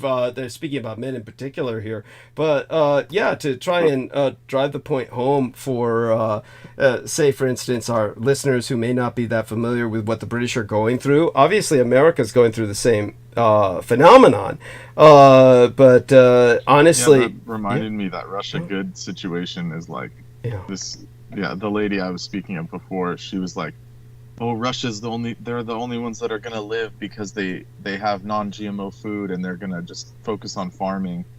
And I'm like, the only reason they're gonna survive is because they brought everyone else down to their fucking knees. Thank you. All groveling, and then at least they have food. That's all. That's all. Basically bare minimum. Yeah. While everyone else is crumbling around them. Has nothing to do with actually caring about the environment or not wanting GMOs or something. Thank you. It's like, yeah. Thank you. They just don't want to be dependent on chemical fertilizer and stuff. It's very pragmatic. It's nothing to do with, like, they think it's some kind of utopia or something. It's like, go to Russia then. Yeah, please. That's Please. Hey, go on. What was that? Douglas, the other thing is, if I was to be conscripted, the first position I'll definitely be applying for is a form of advisory. So I would hopefully become an advisor, as opposed to on the front line, as opposed to someone who is literally on the front line fighting on the ground. Well, that would be a waste of someone with your expertise. Thank you. Yeah. Yes, that's exactly why I would. Yes, and that's exactly my thinking too. It'll be a waste for all that, that what my understanding is. Someone who is a Briton, who be wasted for that. Certainly when I know I understand the stakes, I understand the circumstances, I understand the situation. So that is the position I'll be applying for first. So. No, that's appreciated, and that's exactly, I stand behind that 100%. I also want to reflect upon what Brendan said about these people and their impression of Russia. It's let's put it this way: when it comes to Russia not using chemical fertilizer, it's because they cannot afford to buy it from the West. Otherwise, like everyone else, they'd be buying it simply because it's easy. It's Right. easy to, it makes things grow quick. So since they can't afford to buy it, especially since they're under sanctions now, then they are basically going to, of course, use something more quote unquote organic. But in the end, they're just a giant That North makes Korea. sense because they don't want to pay Monsanto for the seeds like every other country or something. Yes. That makes sense. Yeah. That makes sense. Yeah. But to capitalize on the optics, the PR, the propaganda, they'll say, because we love our people. Yeah. Non-GMO. Yeah. That's what people think because that's the propaganda. But they don't even bother saying that to their own people. They only say that to the outside that's what world. Those Fox News pundits are saying. Yeah. Like these like, what did we call it the other day? The fucking sewer. Yeah, the sewer shit that is the the InfoWars level yeah, shit. yes, that yes. These people are listening to 24/7. Yeah, Tucker Carlson, Yeah. and all the rest of them. Tucker Carlson, Joe Rogan, then there's of course Alex Jones, just all of these people. I mean, almost don't even count Rogan because he's just so dumb. Like, Yeah. he's a total meathead. I mean, oh no! It's like he gets. That's what's so ridiculous about him is he gets like a free pass to do whatever he wants just because he's so stupid. It's like, thank you. But people are watching him, and but the Russians are just taking advantage of the stupidity of Americans, and presenting themselves as the savior of the world. And the Americans are stupid enough to buy into it, as well as the Britons. Obviously, this is something that is George Knight is expressing as well. So on either side of the Atlantic, this is the problem with the West: is we cannot afford this incredibly uncensored, unfiltered information access to whomever wants to say anything, because people do not have critical thinking skills and they have not been educated. It's a failure of the educational system that none of these people have discernment or critical thinking skills. They are just swimming in that sewer of cyber shit that it directly infects their brains, to the point where, like, we had the young lady calling herself Esther on this program, who was born on a military base, has seen the abuses, validated what I said, but then, towards the end, just shares a dream. Oh, and then I dreamt that Putin was talking to me and basically saying, drink more water, as if he had this organic concern for her health. And so he's this paternal figure in her mind, thanks to the internet, and that he says we had to go into Ukraine to destroy those biolabs with all those evil chimerical hybrids that they're interbreeding in these biolabs in Ukraine. Really? I literally heard that when this lady was watching it. She listens to it on full blast morning to night. And I literally heard that. That was their line from these so-called journalists. Yeah. Oh my God. Oh my fucking God. Yes. And Brendan is not talking about Esther. He's talking about this is someone else. Yeah. And someone who is Stanford educated or what? It's like they have a doctorate. Educated in Germany and worked for Stanford for about maybe 20 years. Oh God. Years. Yeah, there you go. And then worked for Berkeley National Lab for another 10. Oh my God. 8. Yeah. It just goes to show, no matter how much. But then they destroyed her. I mean, but of course, you deal with the devil, you get burned. They destroyed her life, and now she's just. But her response to it. Her response to it is to dive into this cybernetic sewer shit and immerse herself in parasites of the mind parasites, and then come out speaking on the side of the Russians. This is like she's not. The ultimate paradox is that she hates the Russians. Yeah, there you go. I hate the Russians, but the stuff she's listening to is all Russian propaganda. It's all Russian propaganda. Incredible. It's horrible.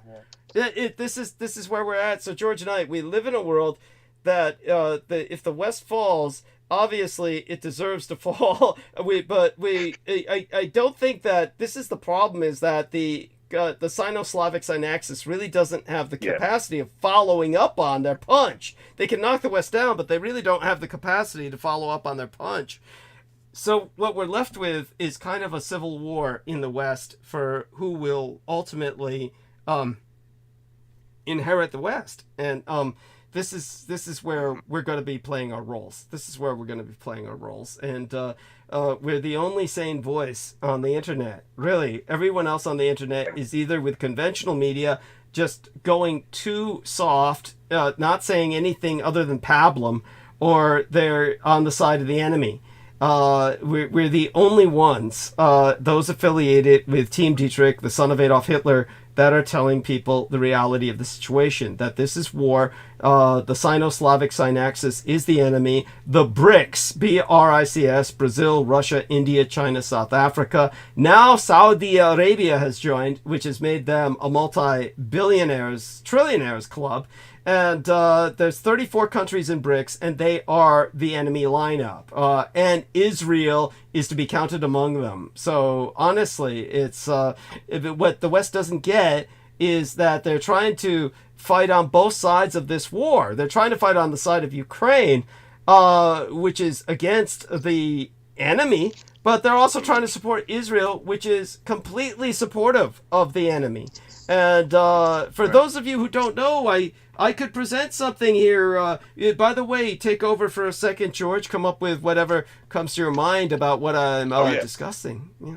Yes, thank you. Just to, it reminds me of what Brendan was saying earlier about, how the imagery that he had on his device that was censored or suppressed. Whenever I have tried to articulate the origin of the Die Swasselsaw symbol by uploading and publishing a picture of the Die Swasselsaw in the Valhalla underneath the Weserberg Castle, I automatically get banned on Facebook. There is nobody's reported it. It's just how Facebook monetizes these imagery. But yet anyone else could just publish a symbol of the Die Swasselsaw on a Ukrainian Ukrainian militant person that could be uploaded, and that guy's not banned. It's not censored. But why? Because I uploaded a picture of the Die Swasselsaw in the Valhalla underneath the Weserberg Castle. Why is that automatically suppressed? Without any forewarning, I automatically get a suspension, a ban for it's a temporary ban for a certain number of days, and it gets expanded every time. It will extend it, sorry. And so it's just preposterous. Just like, and then they can upload pictures of the Eurasianism symbol under Alexander Dugin. The chaos symbol. The chaos symbol. Thank you. Yeah, the chaos symbol. Yeah. Where the arrows are pointing in every single direction of expansionism. That can be uploaded and not censored. Also, it's also known as the Chaos Compass. Go on. Yes. Yes. Thank you, Douglas. And so, that just reminded me earlier. It's just like that happens to just us. For me, just banned automatically on a platform. Yeah, no, you're definitely a person of interest who's on a list. You're a listed person of interest. Speaking of another listed person of interest, Amanda Yu has joined us. So, gentlemen, I want you all to say hello to Amanda Yu. Now, I believe Amanda Yu may have met Aristides in the past, probably has, but she has not met Sid. So I do want Amanda, all of you gentlemen, please say hello to Amanda, certainly George before you leave. And Sid, I want to introduce you to Amanda Yu. Yes. Hello. Hello, good evening, Amanda. Thank you for joining us. Hello, good evening. Hi, honey. You have no idea. Can you hear me okay? Yes, honey. Of course we can. And we're much the better for it. Have you been introduced to Aristides? Yes, I believe we've chatted a couple times. Yes. Yeah. Okay, good. And Brendan, by all means, say hello. Have you been properly introduced to Amanda, Brendan? Ever? I don't remember. Brendan, I guess he's on mute and can't get off. Brendan, there you are. Yes, greetings, Amanda. Yes, we have spoken. Good. Yeah, good. But it was one Brandon Young was on, so there was a lot of Brandons. So. Oh yeah, it's good to hear from you again. So. Yes.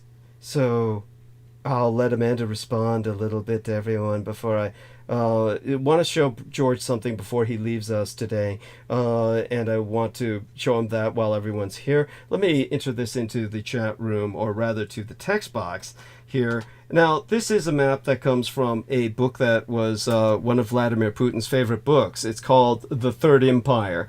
It's obviously Russian. This is a Russian map. This is all in Russian. Because I'm going to presume that none of you can read the Russian, I want you to know that China is listed as the Celestial Empire. China is listed as the Celestial Empire, and Russia wants China to absorb Japan, as well as Taiwan and the Philippines.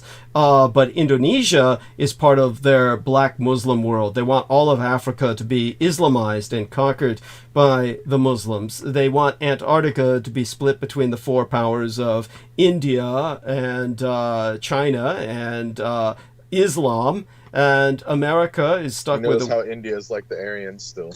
Oh, yes, yes. And Antarctica. Yes, yes.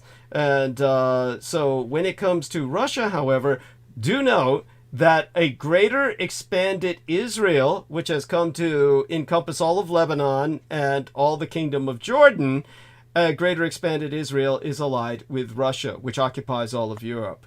So this shows you that Israel is that map, or the outline, the border they're using there. Yeah. For Israel. Yeah. That is what Israel calls Greater Israel. Yeah. That's their map. Yeah. Yes. Yeah. That's Israel. Yeah. Greater Israel. Which includes Syria, like you said. Syria, I was going to say. Yeah. Yeah. Eretz Israel. Yeah. The Greater Israel.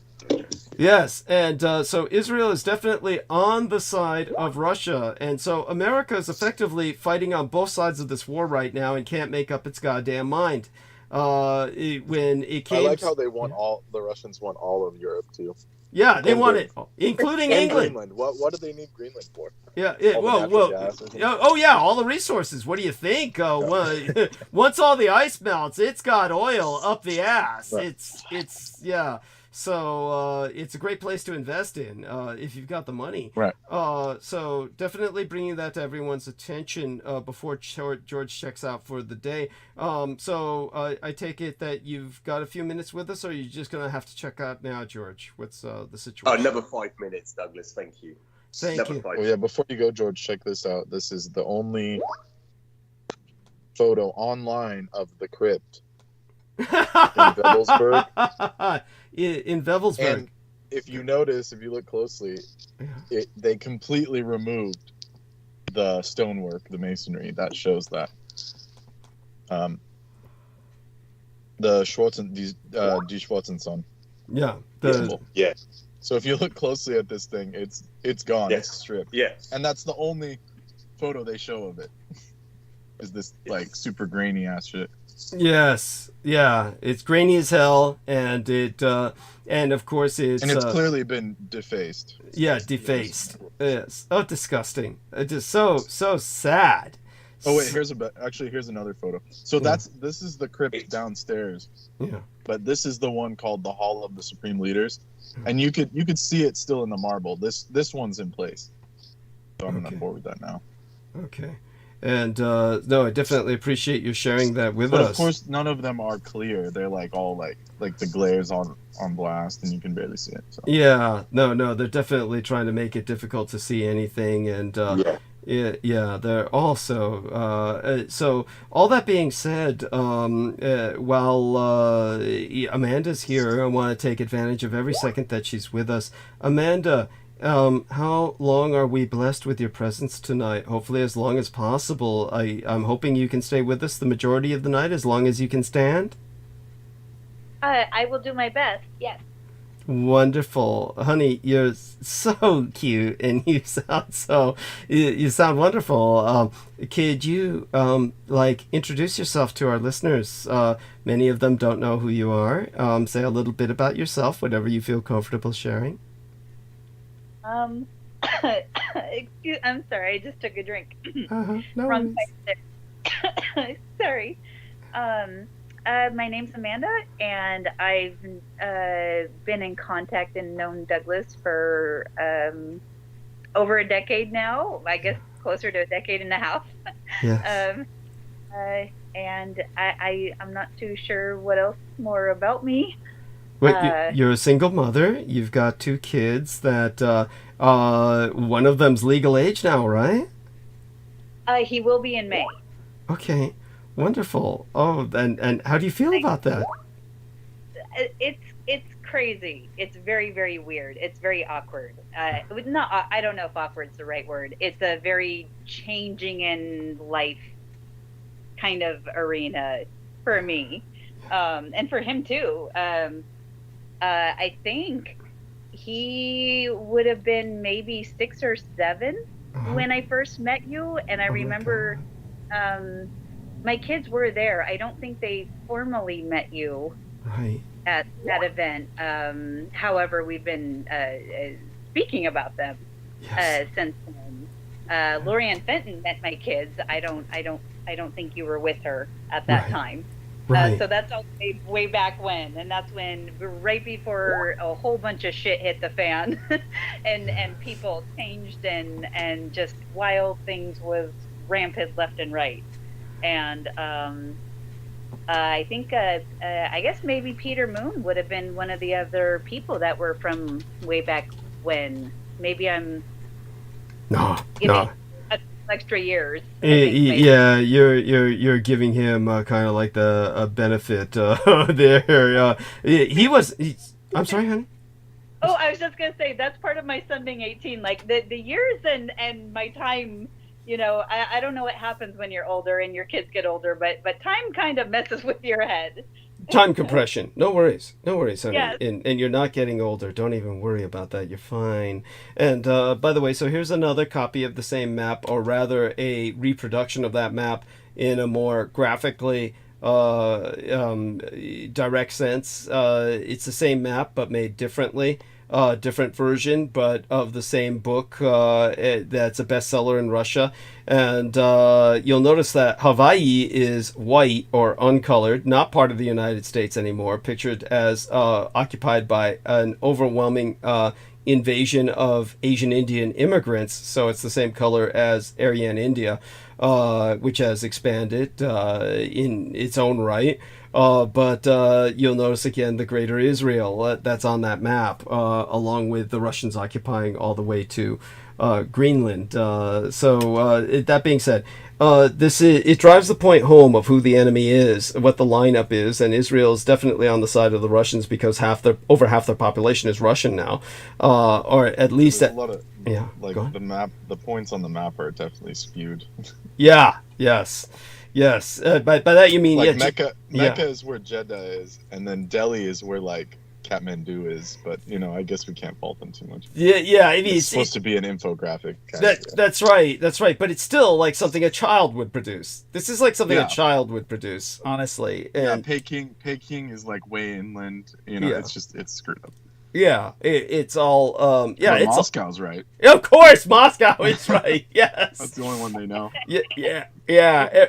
Everything else is just, What is that top one?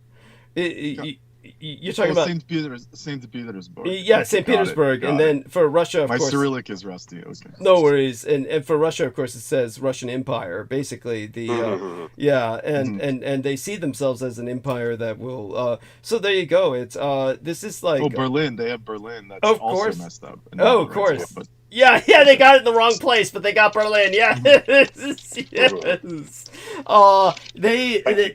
Yeah. So thank you, George Knight, for visiting us. And Wednesday is going to be your night, and we look forward to it. We're really excited. We'll go into excruciating detail. Thank you, Douglas. Looking Yes. forward to it. And take care. Nice speaking to all of you tonight. Yes. And please support Douglas any way you can. Thank you. Bye-bye. All right. Hugs. Yes. We love him dearly. That's George Knight. Thank you so much.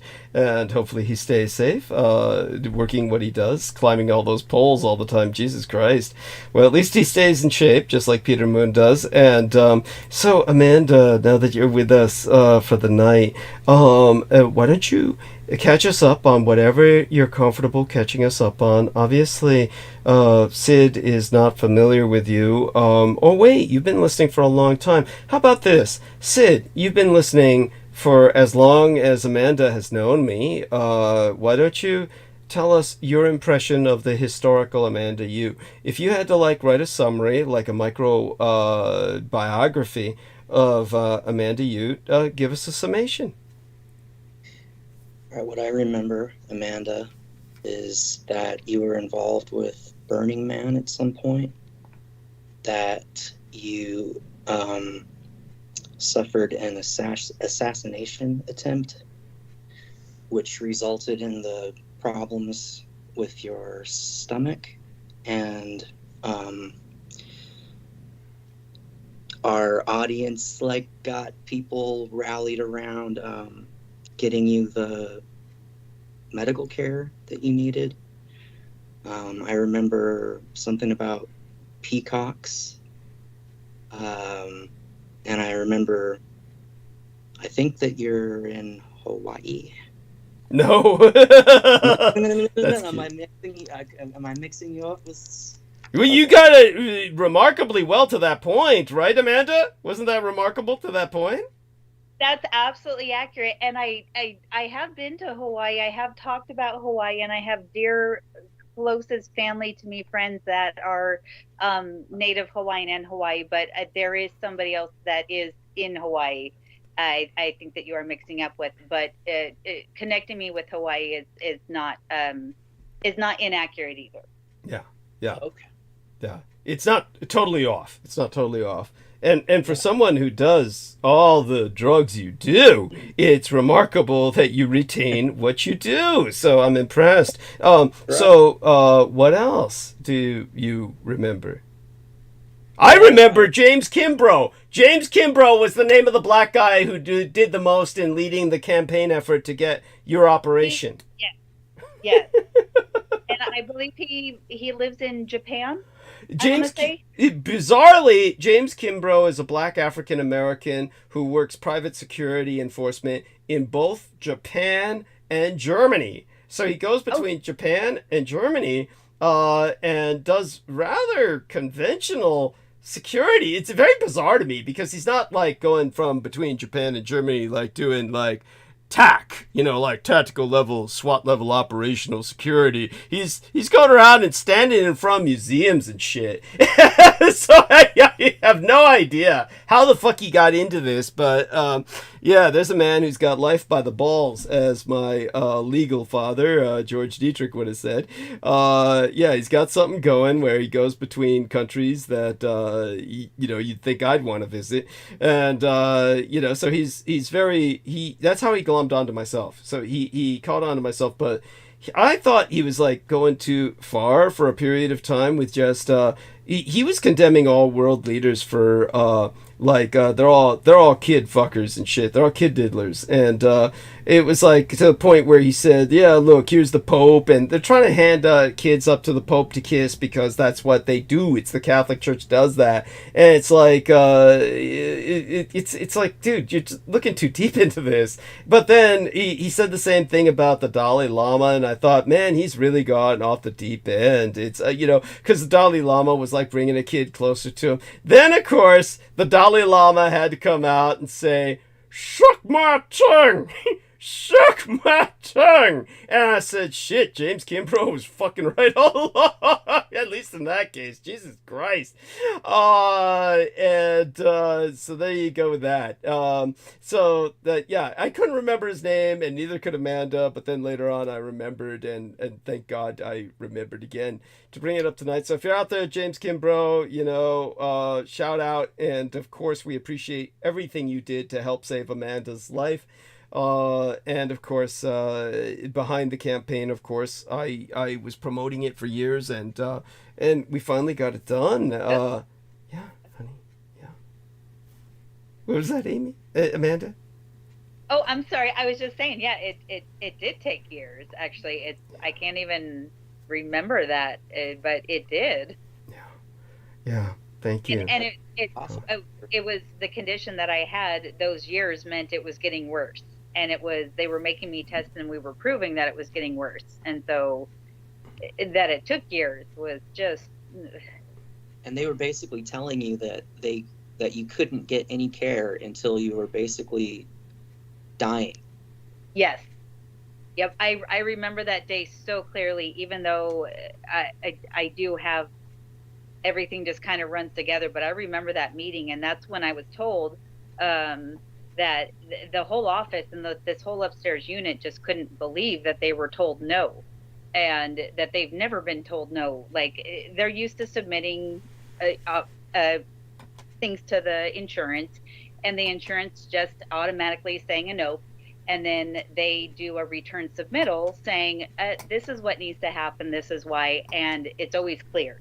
It's kind of a formality, kind of like how in court systems, like, well, somebody's always going to supply this or do that, even though you know you're not going to get anywhere. It's just kind of formality and or protocol, and he was just talking about, like, their jaws just dropped in the office because they had an entire upper staff meeting on the phone with the head wig in the insurance department, whoever was in charge of my case, and their higher ups, and that they literally said, we realize what you're saying, however, she isn't dying yet, so we will authorize the surgery when she is on the table flatlining. And that comes from what was happening is my stomach was squeezing my heart, and it was going to sooner or later stop it.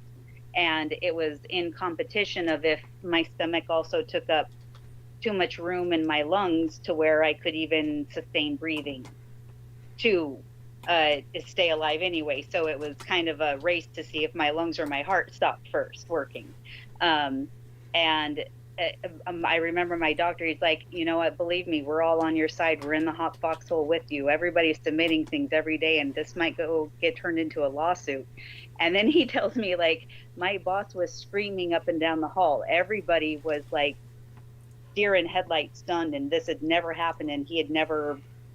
So this, the medical center that I was being sent to is a top center in the United States. I'm very, very fortunate to be in a city where this person travels internationally. This lady, this doctor, not this person, this wonderful doctor, she travels internationally to do seminars and treats, and people internationally, besides nationally, come to her for surgeries. And her team and this specialized unit is in the top notch of the first of our entire nation. My next door neighbor was flown in from Florida just to get worked on because she, like me, was a special stomach treatment necessity of her stature. And so these people aren't told no. They're actually booked out for years. And that's part of why when all of a sudden I was told, you need to get ready, you're coming in a week, that the schedule, the calendar was cleared for me. Completely out of nowhere, when I was told scheduling the surgery is going to take up to 3 to 6 months anyway, and that was a part of the urgency of my surgery because I could flatline before I even get to my surgery.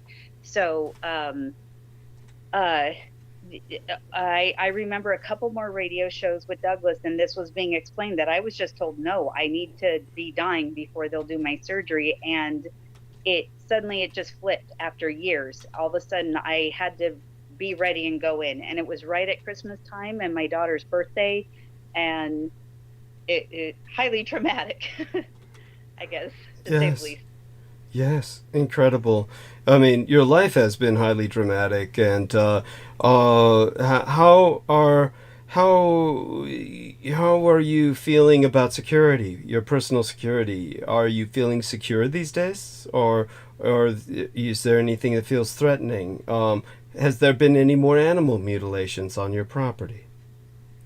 Well, I remember last year when I first started talking with you guys again, kind of, I think, springtime, I had some major uptick in whatever you'd call paranormal, odd and whatever energy things happening around here. We were live on talking when I had things happen, and it was very wild because usually other people are not present in live time, even though it wasn't on video, and I wish we could have captured it fully that way.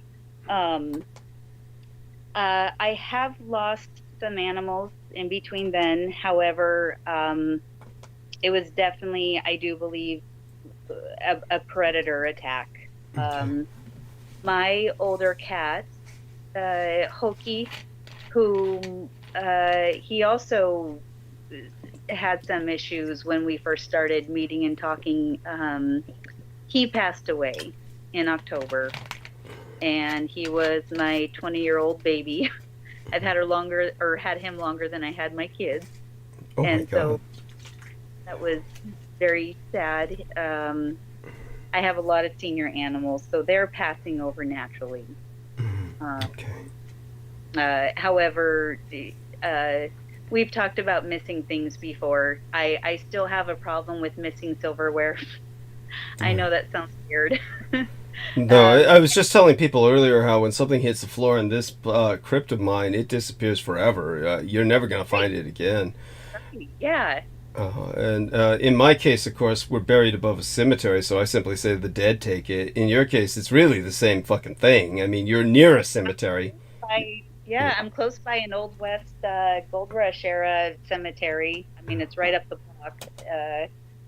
So we had neighbors who, when I first moved here, their parents were neighbors to us, and they had moved away, and I never had met the son or his daughter, that side of the family. They, about 5 years ago, rented a house next to us. My kid and them became friends, and then my kids came over and started telling me how their friend said their dad had told them stories of growing up in this neighborhood and seeing ghosts and having weird things happen on the house and the property, and cupboard doors opening and in the backyard. And it's the same area where I've had weird stuff. The kids know issues and things.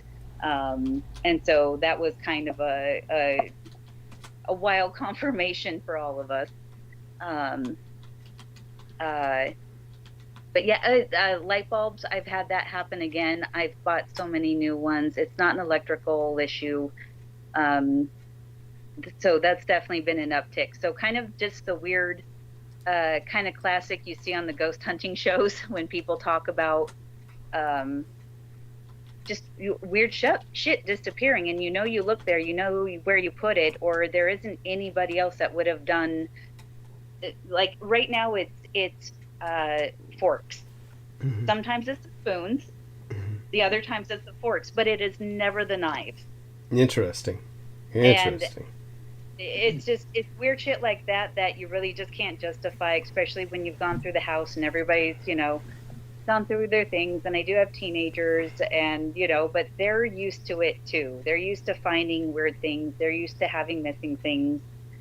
We just found some stuff recently that was missing a couple years ago that has kind of recently circulated throughout the house. And we've all kind of had this, what the hell, where'd that come from thing. Mm-hmm. Yeah. So it hasn't exactly been a feeling of accosting dangerous insecurity feelings around here, but it is there's definitely been an uptick in the weird shit that happens around here. Mm-hmm. Okay, so it's more like that. Go on. I'm sorry. If that makes sense. Well, obviously it makes sense to someone like myself who's familiar with the paranormal. It would make sense, I think, to most people who are listening, because they tend to be aficionados of the paranormal. When it comes to your average person, I would explain it to them in a different way, but it's something that. Honestly, no one really doubts this. You have popular series that are on air for years about ghost hunting, where people go into haunted houses for thrills. Everyone basically believes this. So but your house is particularly active. So it became more active in that sense after your reestablishing communications. That's almost benign. The thing that concerns me, of course, is always the human threat from stalkers, or misdirected authorities or the like. And so it seems like there's it seems like there's none of that going on in particular, right? Or the human threat from your ex-husband, perhaps. I mean, we've been public enough about him where I can say that. I guess I'm always cautious. My kids are, like, we're always, things are maybe not what you'd call the regular family. Right. So there is always that out there. I've had conversations with the kids. They remember when I used to do other work and when I used to speak out and things, and especially with you. And because they're older, I'm explaining more, and they remember this going on. They remember the helicopters hovering over a house. They remember things. So do they think of you, their mother, as a targeted person, or perhaps even themselves included as part of a targeted family? Is that how they feel?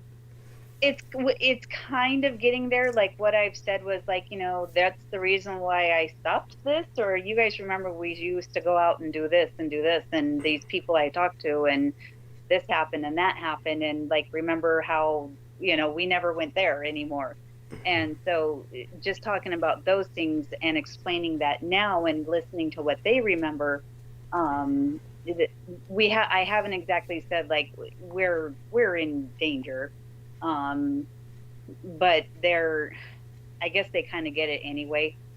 And as they get older, we've had some weird crazy shit happen around here in Portland over the last year recently anyway, and their other friends have brought up things that they're in kind of they're older teenagers, they're learning things, they're discussing things. I was really impressed with their take on Israel and Russia, and it's a lot of what you just talked about, and I am goddamn impressed.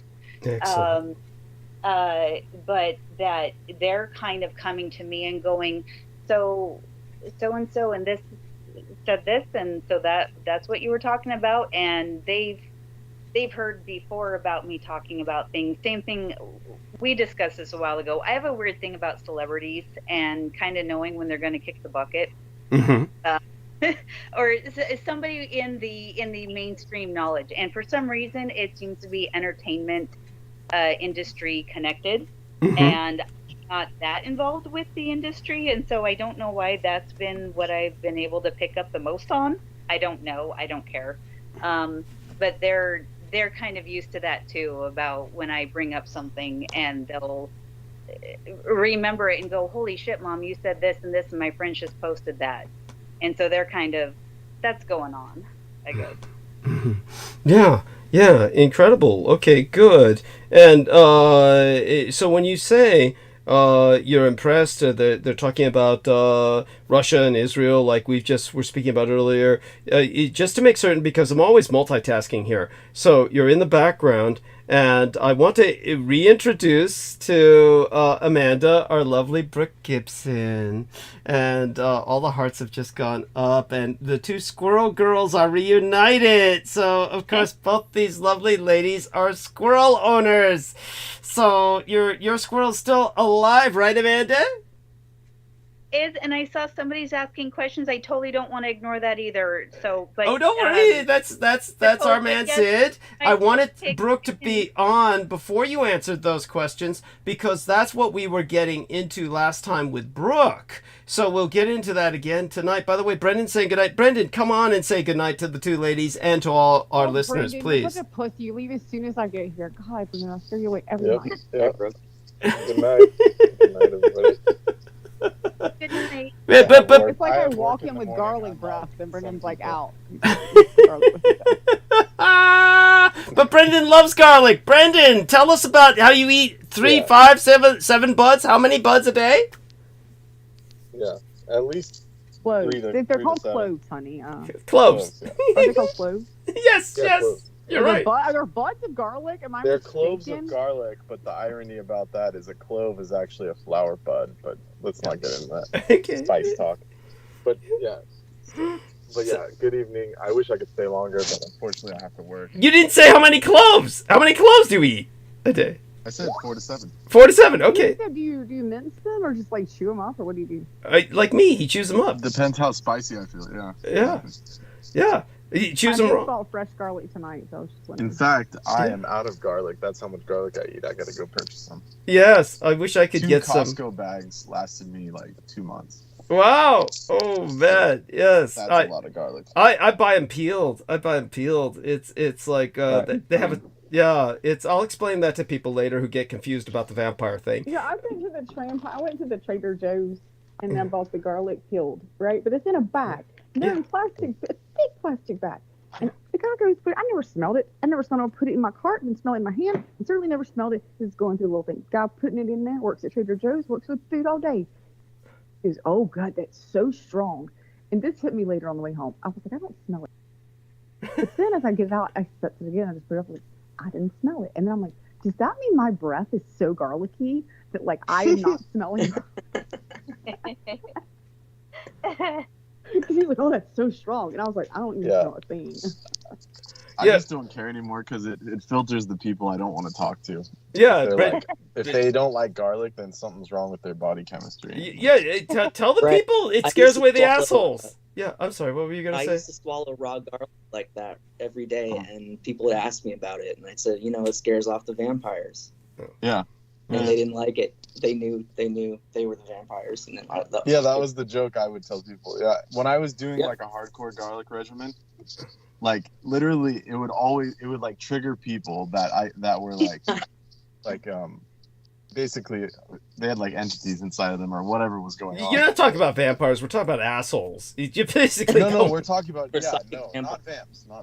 Yeah, I'm talking like psychic vampires. Yeah, people that are just like that they normally would be nice to your face, right? But they're like their insides are all sketch. But with the garlic that comes out immediately, it like pulls it to the surface, and you can just avoid them. Makes life easier. Yeah, does that make sense? It pulls their fake out, so they have to be more real. Yeah, exactly. Yes. So in that way, it's an advantage because then. Okay. So you do sweat it through your pores when you're like eat a heavy garlic regimen, right? Yeah. I mean, like you're really smart. I mean, I don't know that. I just know that I've heard like there was a guy that it definitely comes out, but it's like the people that it affects, you can tell immediately because if they don't know where it's coming from, you could tell they like start looking around and like there's a whole body language associated with it. Yeah. There's a reason why the ancient Egyptians ate it. It's like it was for entities and different things to keep away. Yes. Especially the ghoul and different beings. Yes. Jinn are very sensitive to smells. Yes. So especially those. Yeah. So we love you dearly, Brendan. Take care of yourself. Stay safe and be well. And okay, have a nice day at work. Okay. Yeah. I'm not stinky. I wear Autars, like very ancient made clothes. Don't worry. All right. Good night. Okay. Yes. Good night, Brendan. And so Amanda and Brooke, what Amanda can do now is answer Sid's questions because now Brooke will be here to add some context to it. And so I'm going to read them for our listeners. Our listeners are saying, Amanda, did one of your animals help you survive the attempt on your life? Then he goes on to say, I was going to ask about the magical protection Douglas provided when you were having problems with the abusive ex, Amanda and Douglas. Then he says, also, I'm very curious about the dark side of Burning Man. Amanda, if you'd care to speak about that. So that's quite a bit to talk about, and I want Brooke to participate as well. Honestly, you two ladies should be talking independently. I gave both of you contact cards on Skype. I really do hope you use them because, you're both squirrel owners. That's a great start, and have a lot. You've both been attacked because of me. So, Brooke, you feel free to come off mute, and you can testify to the fact that ever since, you checked up on Douglas, you saw me on the internet, followed up on me, I brought you on the show, and it destroyed life as you knew it. Yeah, I mean, you don't put a warning label on anything, you don't like, hey, if you happen on this channel, you don't really know what it's about. Don't volunteer when I'm asking, randomly somebody come on the show, like, I didn't know you were asking for people that knew about the show that's already been on, like a listener to you. I was just like, he's wanting a random volunteer. And randomly, he was like, I don't know who you are, but I'll take you finally after I pushed. I was like, oh, come on. I read your book. I lied. Totally, I did not read the book. I only seen him, like, 20 minutes on whatever his name's show was. What was that? Like, I was sitting in the gas station parking lot, and you popped up. And I was like, you look weird. Who's this person? like his eyeliner all on, he stares directly into my eyes and just intrigued me, and I was going on with this person. So I The went to Sean his Bond channel. interview. And I was like, oh, I'll subscribe. And so the next time it popped up, you were on live, and I was like, no, come on. So since then, hell yeah, life went to hell and a handbasket. I would say, as my meme, I would say, hell and a handbasket is where it went. You poor thing. Oh my god. By the way, Sid wrote, great to see you again, Brooke, in the text box. Take a look at that on Skype. And Hey, we're... Sid, good to talk to you. We're not talking to you yet, but I mean, I haven't talked to him technically, so like, I'm glad he's here and we can talk, I guess. Oh my Is he god. on? He's on live. Is he on live? Yeah, he's online. Yeah, Well, I mean, you mean Sid, right? Yeah, Sid. Yeah, I Sid. heard Sid all yeah. I thought I heard him all day. Yeah. Sorry. Yeah, no worries. Yeah, he's online, and so with that, I didn't call in. I'm just gonna let you know. I'm gonna mute a little bit because I didn't call in because I got I had some stuff going on and had gotten groceries home late, and so I left everything that wasn't cold in the car. Okay. Feed my dogs and feed my squirrely, and well, squirrels are so that's another thing. But anyway, I'm getting like some other stuff done and just handling some business for a few minutes. Okay. So Okay. I'm gonna mute. Okay. Coming home late from the grocery store at 3 a.m, that's not baseline activity. For normal Right, people. so look, there's some other things on there, but pretty much I was at Walmart until 11:10, and I was at Trader Joe's, 2 hours before that. And I think I'm doing really great in my life. Like, I've mopped the That's whole wild. house. I fed a squirrel some very natural foods. Played with him. My hands are cut the fuck up because he thinks my hands now are little mini squirrels. Why don't you And he- give him? Is it a him or a her? It's a him. Give him the millets since you hate them so much. You know what? He'd love I the love my millets. He'd squirrel. become I a don't big, hate strong squirrels. squirrel. I actually adopted a squirrel because I love it. But I'm not trying to like cause pain and even though like a little They scratch love hurt a eating little. millets. What are you talking about? You're wrong. I do hear that. I did read, even though I'm telling this, he loves fruit and vegetables, right? You see those. Only 20% nut diet. I found that out the hard way because they almost killed him, right? Eating too much nuts. Had to get calcium immediately in him because calcium versus potassium ratio has to be like 2 times as much or it pulls, blah, blah. My point is, I did read that they occasionally eat Guess what some has like worms balanced and bugs. vitamins? So I guess if I want to feed him some worms and bugs and I don't want to catch them, all I need to do is cook a pot of millet, leave it out for 30 minutes, and go back and we'll see things crumble. No, they have different digestive systems. You can just give it to them raw. They'll be fine. That's what they put in bird feed and mouse feed and rodent feed. It's fine. I mean, I'm In pretty fact, sure it's Sid beneficial. might say I could give him some like a raw, whatever he's supposed to send me. No, and he might no. be fine. No belladonna. We're trying to keep Sid off this new African drug called Kush, the zombie drug. Yeah, because we know once he sees those. By all means, try it. Give it a whirl. Can't wait. Yeah, Might as well add it to your. yeah I'll be It's like microdosing. Pokemon. You gotta catch them all, right? I I'd think we start microdose. putting in all like McDonald's food. I mean, take out most of the population. Like, I'm okay with it. Like, I'm not a person who's like, yeah, I hate that 50% of the world's dead. As long as it's not my people, right? So, like, Oh, what the fuck did I just do? Oh, holy shit. Oh, fuck. Oh, fuck. Okay, so, okay, so we're on, let's see if I can join back into the audio call. Fuck, what did I just do? It's something happened where I really screwed up. Okay, so this is on me. And let's see if we can, stop calling him. And we're going to try and call everyone else back up. So let's see if we can do this. Aristides. Okay. So let's see if I can call him. Or if I can jump back on the call.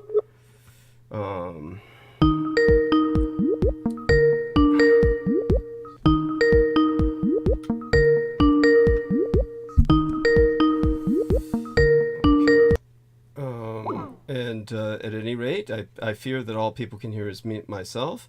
I don't know if I can come back onto the call, but let's see if we can do this. So I know. I can call Amanda Ute, and then we'll call everybody else. That would be probably the best anchor. So let's see if we can try that and see if she'll bite for it. Okay. With that, I want everyone to know, obviously, I'm, but not alone with you all. Okay. Whoa. Let's see if she answers this.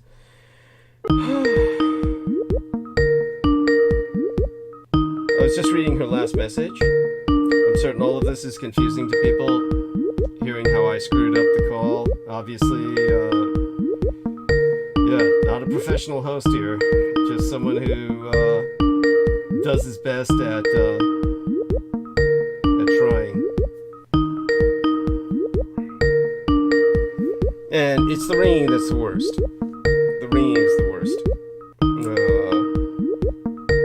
Not much point in talking while I'm ringing, but of course, while trying to reestablish the call, it's just part of the madness.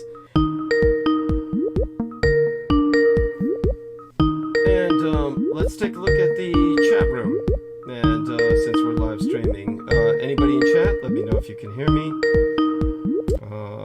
And okay, so Amanda's unavailable. I know what to do. Let's see if we can call Nemo and get this started. And if Nemo responds. If he responds, then perhaps we can use him as an anchor for bringing on the rest. He's probably not connected right now. So let's go with here. Okay, so let me tell him I need to reestablish the call. I need to reestablish call to reestablish.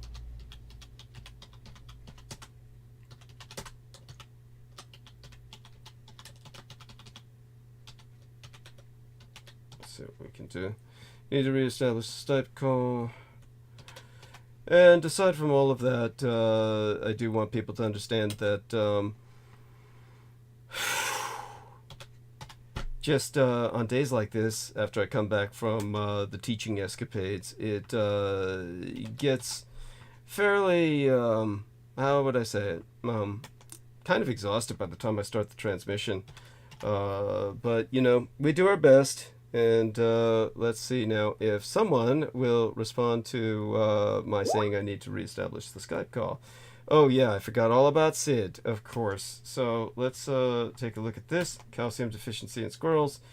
Okay, this is resume call. There we are. Okay, so thanks to Sid for that. Let's see if I can resume the call. Okay, it's not working.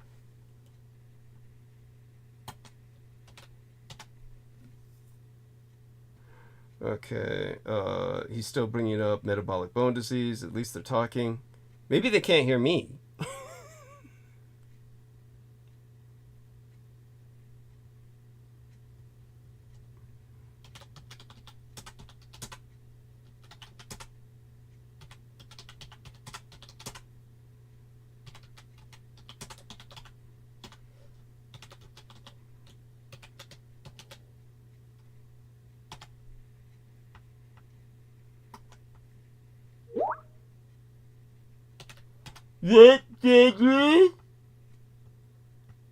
That's what he says.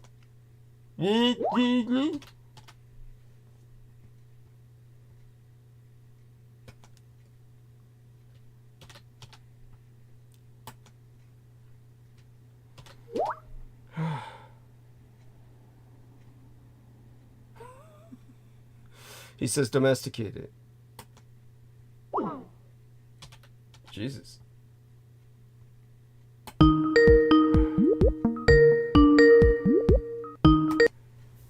Okay, so I'm back on call, or we're alone. Yeah. Hey, Okay, Douglas. so now I gotta call everybody else. So let's bring everybody else on the call. Okay, 14 others. There we are. Why did you call me alone? What? He called me alone. Why did he call me alone? Who called you? Sid. It's like Sid. I said I basically what happened was I made a mistake, and basically I'll admit I just was kind of fading. And while I was fading because of my own... You would disappear on me. I knew it. I was like, I didn't hear him say he was going anywhere. Yeah. He did not shut up without making a huge deal. I'm going to do my cocaine line, Coca-Cola. Now that you remind me, yes. Oh my God. That was, so I made a mistake. Hey, and coke so you don't fall asleep. It's your fucking show, man. Yes, I know. And I faded and I pressed the wrong button. And then when I pressed the wrong button, I couldn't get back on. So I was trying to send private messages. And then what happened was Sid called me alone. Now he's on pause, but he ended the other call, so he's back with us. Okay, so that was bizarre. I was just trying to get people to call me and bring me back on the call. So that finally worked. I thought you all just hung up on me when you thought I said I didn't care if you all died. Everybody got killed. And then finally Sid said, "Are you saying you don't care if we die?" I mean, he's the only person speaking. I mean, that was a joke. And anyway, from there, I was like, I was like, if something's wrong, Douglas still would come on and be like. So now wait. So I do want us to continue. Obviously, Sid was hearing you two ladies talk, because he brought up a link about calcium for squirrels. So Amanda. Thank you, Sid. Yeah, and Sure, you're welcome, bro. and metabolic bone disease syndrome. So can you see that? There we are. Amanda, honey, can you hear me? I can, yes. Okay, it's always like coaxing a cat with you. Look. So tell a bit to Brooke. Brooke had this thing with her squirrel that you've heard. You've heard her talking about her squirrel almost died from her giving the squirrel basically so many nuts, which the squirrel loves. And so this wonderful link provided by Sid in our Skype text box says, "Can squirrels eat avocado?" And so obviously it's asking questions about eating one thing can be potentially fatal for squirrels. So Amanda, tell Brooke about your experience with squirrels, maybe something similar. So please. I just know he eats everything and nothing. He's a picky ass little toddler. Yeah. You're right. I love it. I love that I'm doing the same thing, because I went after this happened. There's the website I said, I will say this, not if there's one person, we'll tell one person if we have a dog in 10 years.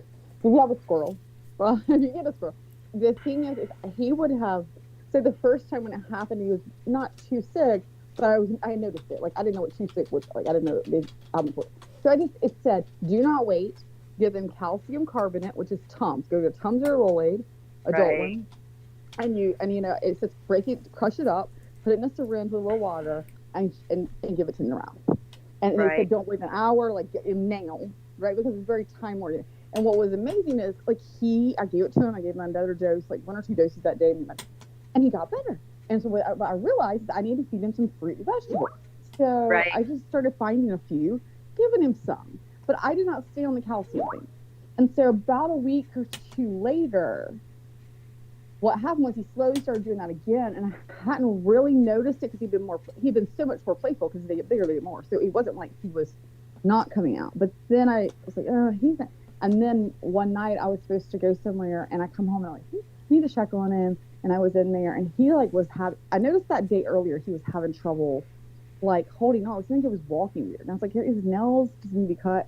And then I realized that night, like, he's not even able to hold on. Like, when he was crawling up stuff, you know how they can crawl? You know, they're little climbers. And he just was not able to, like, he was climbing and falling. And I immediately, like, I got in the calcium carbonate in him immediately.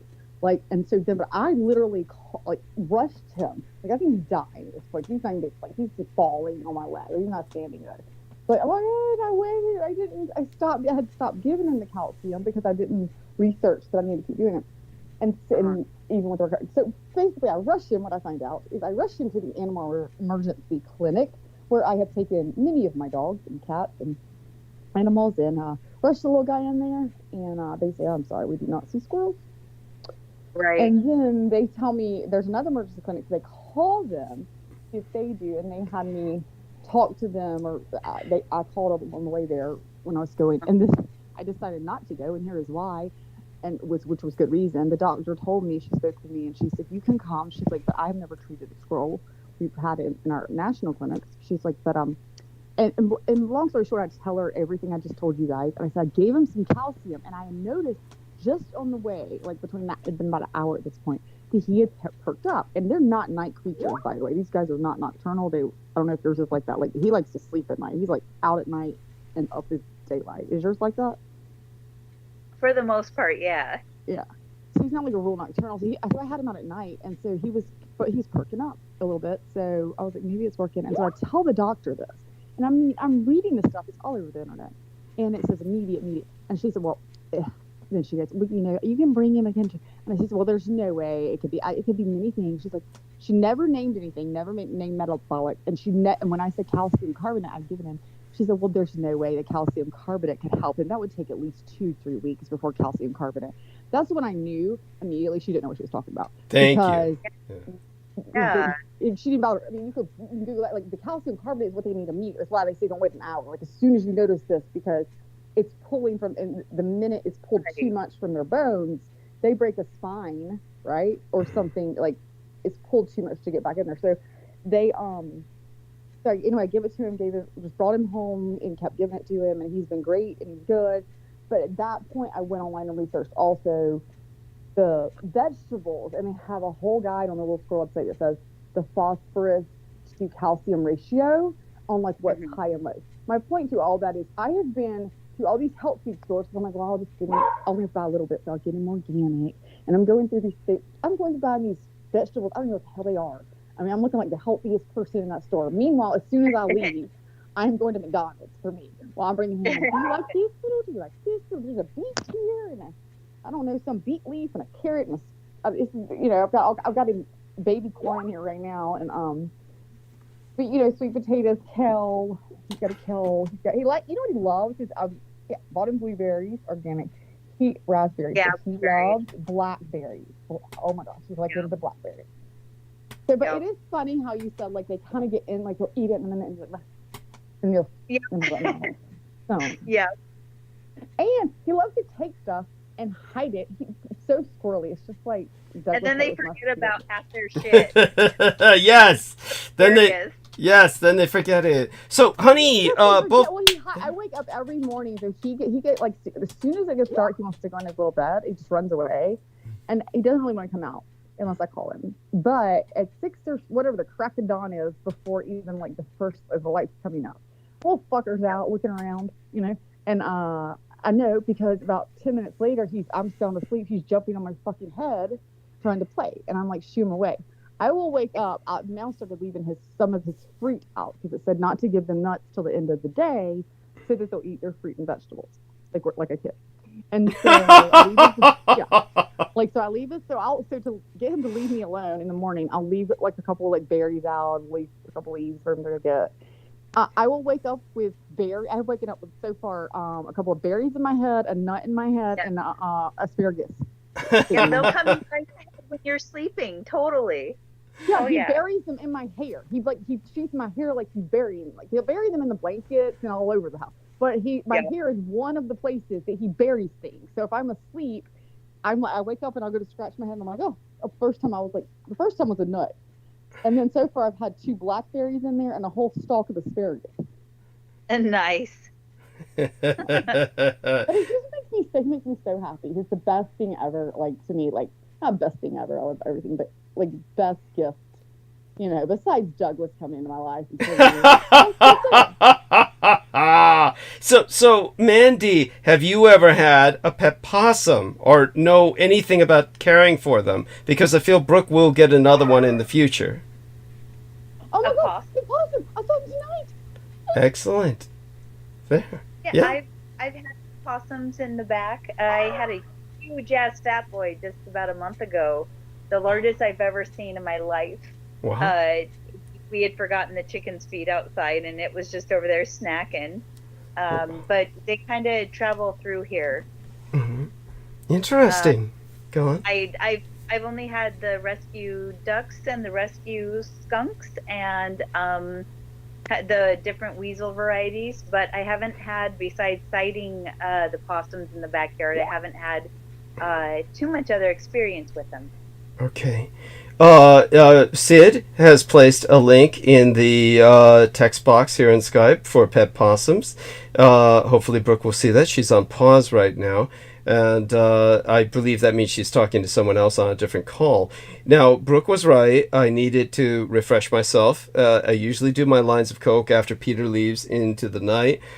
Tonight was different, and we got kind of caught up, and I'm glad to bring you ladies on together. But for the moment, what you can do, Amanda, is answer some other aspects of Sid's questions, and this would be something that will keep us going until I return, which will be in about 10 minutes or so.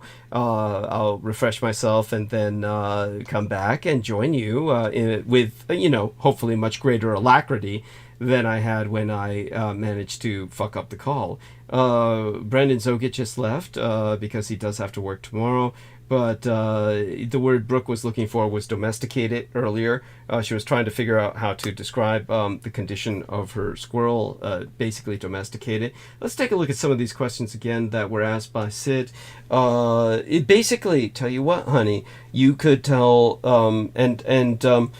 when by the time I'm back, maybe you'll get on to telling us why you haven't yet, as far as I know, found another Kronk.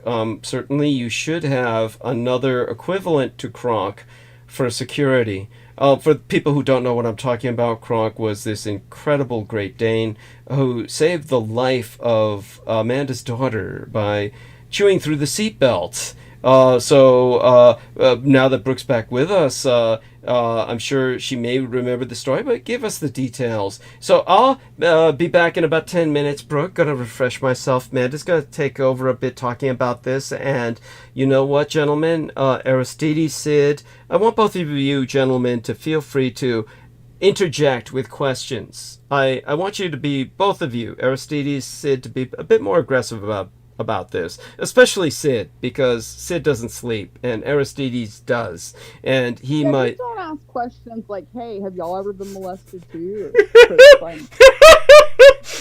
I'm sorry, I shouldn't. And you felt kind of turned on by it and wanted to brag about it online.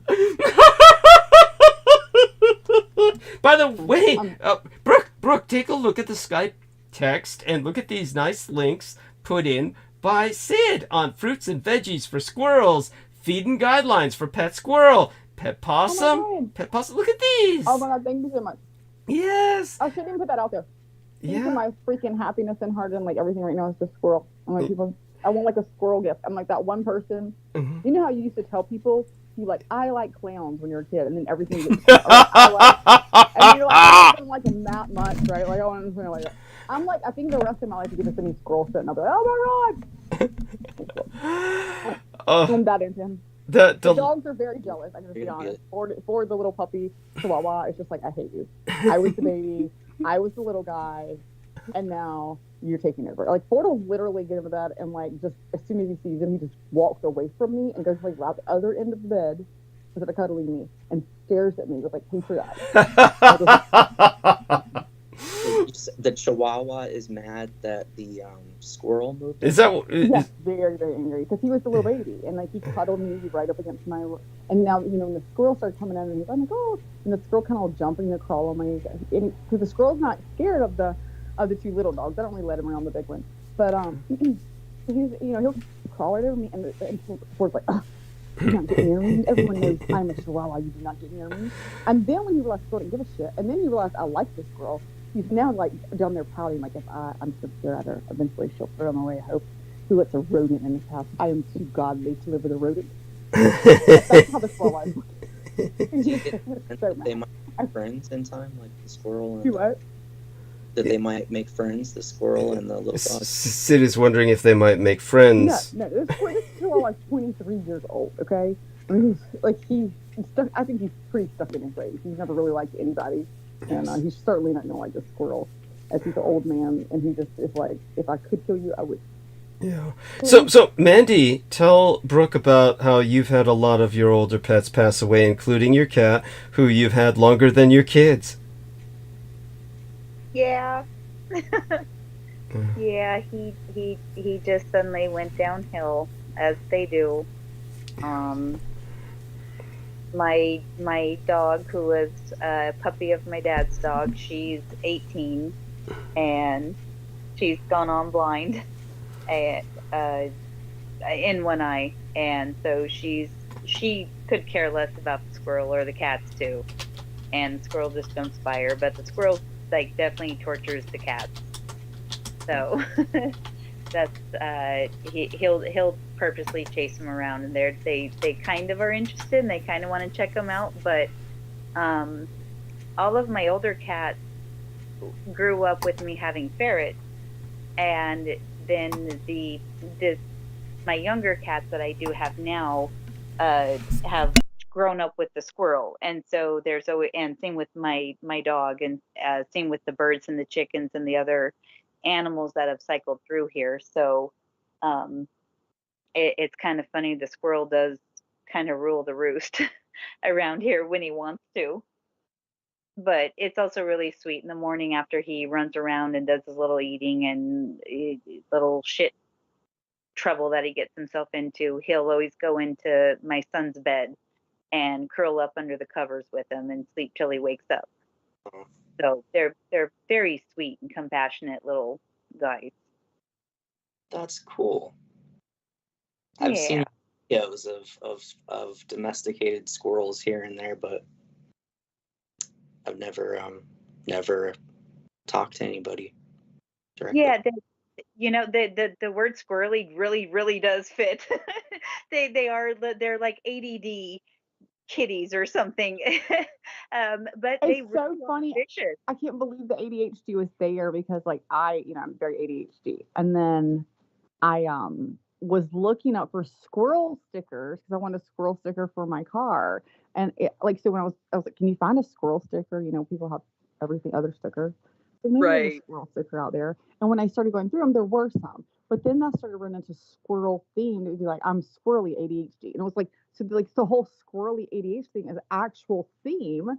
And so then I was like, Douglas was right, because when I first got him, and I didn't mention like, Douglas hadn't even talked about ADHD, but he was like, that sounds like your spirit animal, like the way he's running. Like, like, yeah, he's like, I'm gonna bury this. I don't know what I'm doing. And then he'll forget he buried the nut, right? And like 10 minutes later, he'll go, he'll find it, and I need to eat this, and then he'll be like, oh shit, I'm not even hungry. Let me go rebury this somewhere. Exactly. Yeah, they're very. Has your squirrel ever accidentally found like chocolate or some other candy? I don't think no, I don't think he's found candy yet, because I don't do a lot of chocolate. I'm just not. I don't know. I'm not in chocolate. I get modes, but no, I haven't done. He found why is it chocolate dangerous to them? I didn't even know.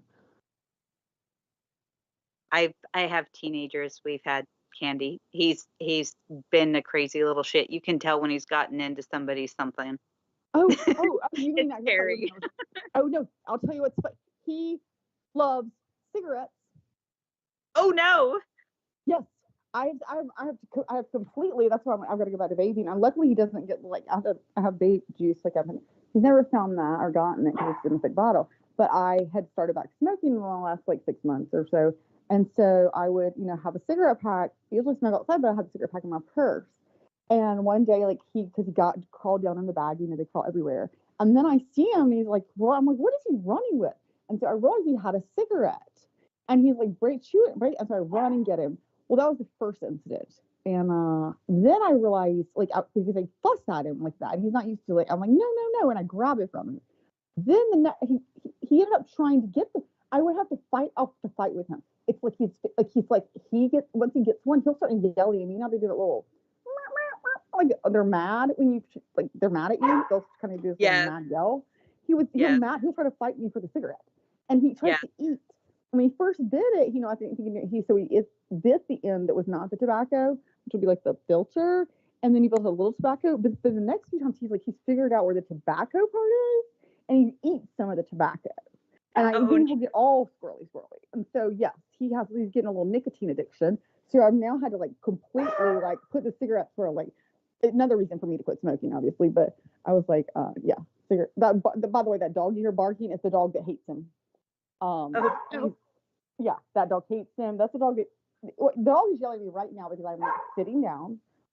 where I would need to be, and the dog is not in my lap. And he will not do this now during the day, because he would do this during the day if I was doing something he didn't like and I was here. And, but now he pouts. He doesn't bark with the squirrel. He's just like, that squirrel won't even bark. Just notice me over here dying slowly. So like, it's like he's so like, he's just a little, I don't know, funny. But now he's looking at me like, come, I'm barking. I'm standing in the middle of the room. He's gonna pick me up and sit in your chair, or you lay on the bed and put me in the middle of your legs and lay down. And please don't let that squirrel come back out until morning. So yeah, because his squirrel does not come out, and like unless you make them, he has his own little he built his own little nest in my headboard, and shoot out like through it, and then in my headboard on my bed, and then literally pulled all the stuffing out, or not stuffing. I guess they have like not plastic. What do you call it? Styrofoam in there. So I clean the rest of the styrofoam out, and then I put like little hay, hay back there, and not hay, whatever, chips. And he has this, so he goes in there, and you can kind of look with the flashlight back behind the bed and see him. But that's his safe spot, and he will go in like as soon as it gets dark, and then the rest of the time he's out. 6 a.m.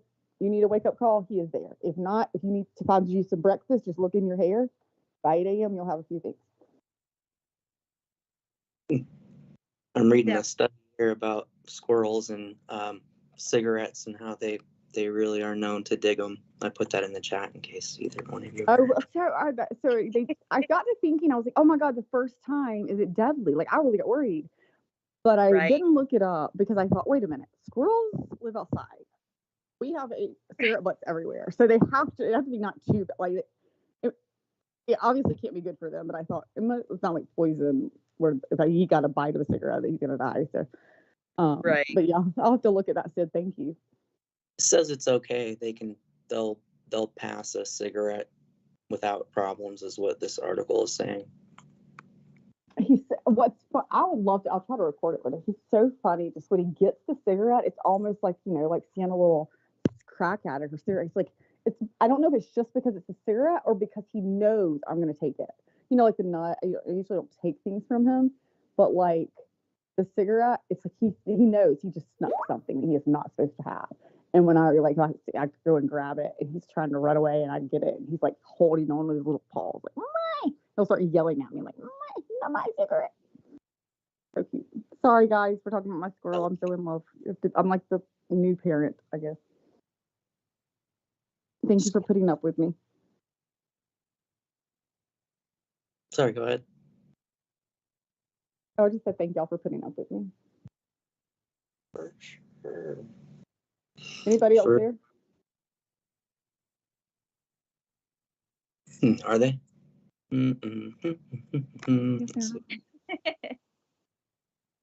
Hi, Amanda. Hi, how's it going? Pretty good. Talking to Amanda, where do you live again? I am in Oregon. I'm in Portland. Have you always lived there? Or you lived in California before, right? No, I was born in Eastern Portland, Jesus. I was born in Eastern Oregon and then moved to Alaska till I was almost 22. And then I moved back to Oregon. Oh, wow. So Alaska, did you like it? What was that like? I definitely liked it and hated it, kind of like everybody else, or I guess a lot of people who grew up somewhere, like, your old hometown. It definitely has a lot of things I appreciate and love and are beautiful, and other things that are very hard living, very hard, small town syndrome with big international problems. So it's definitely wild. But my kids haven't been there in almost a decade. I hate that. I really hope to get them up there soon.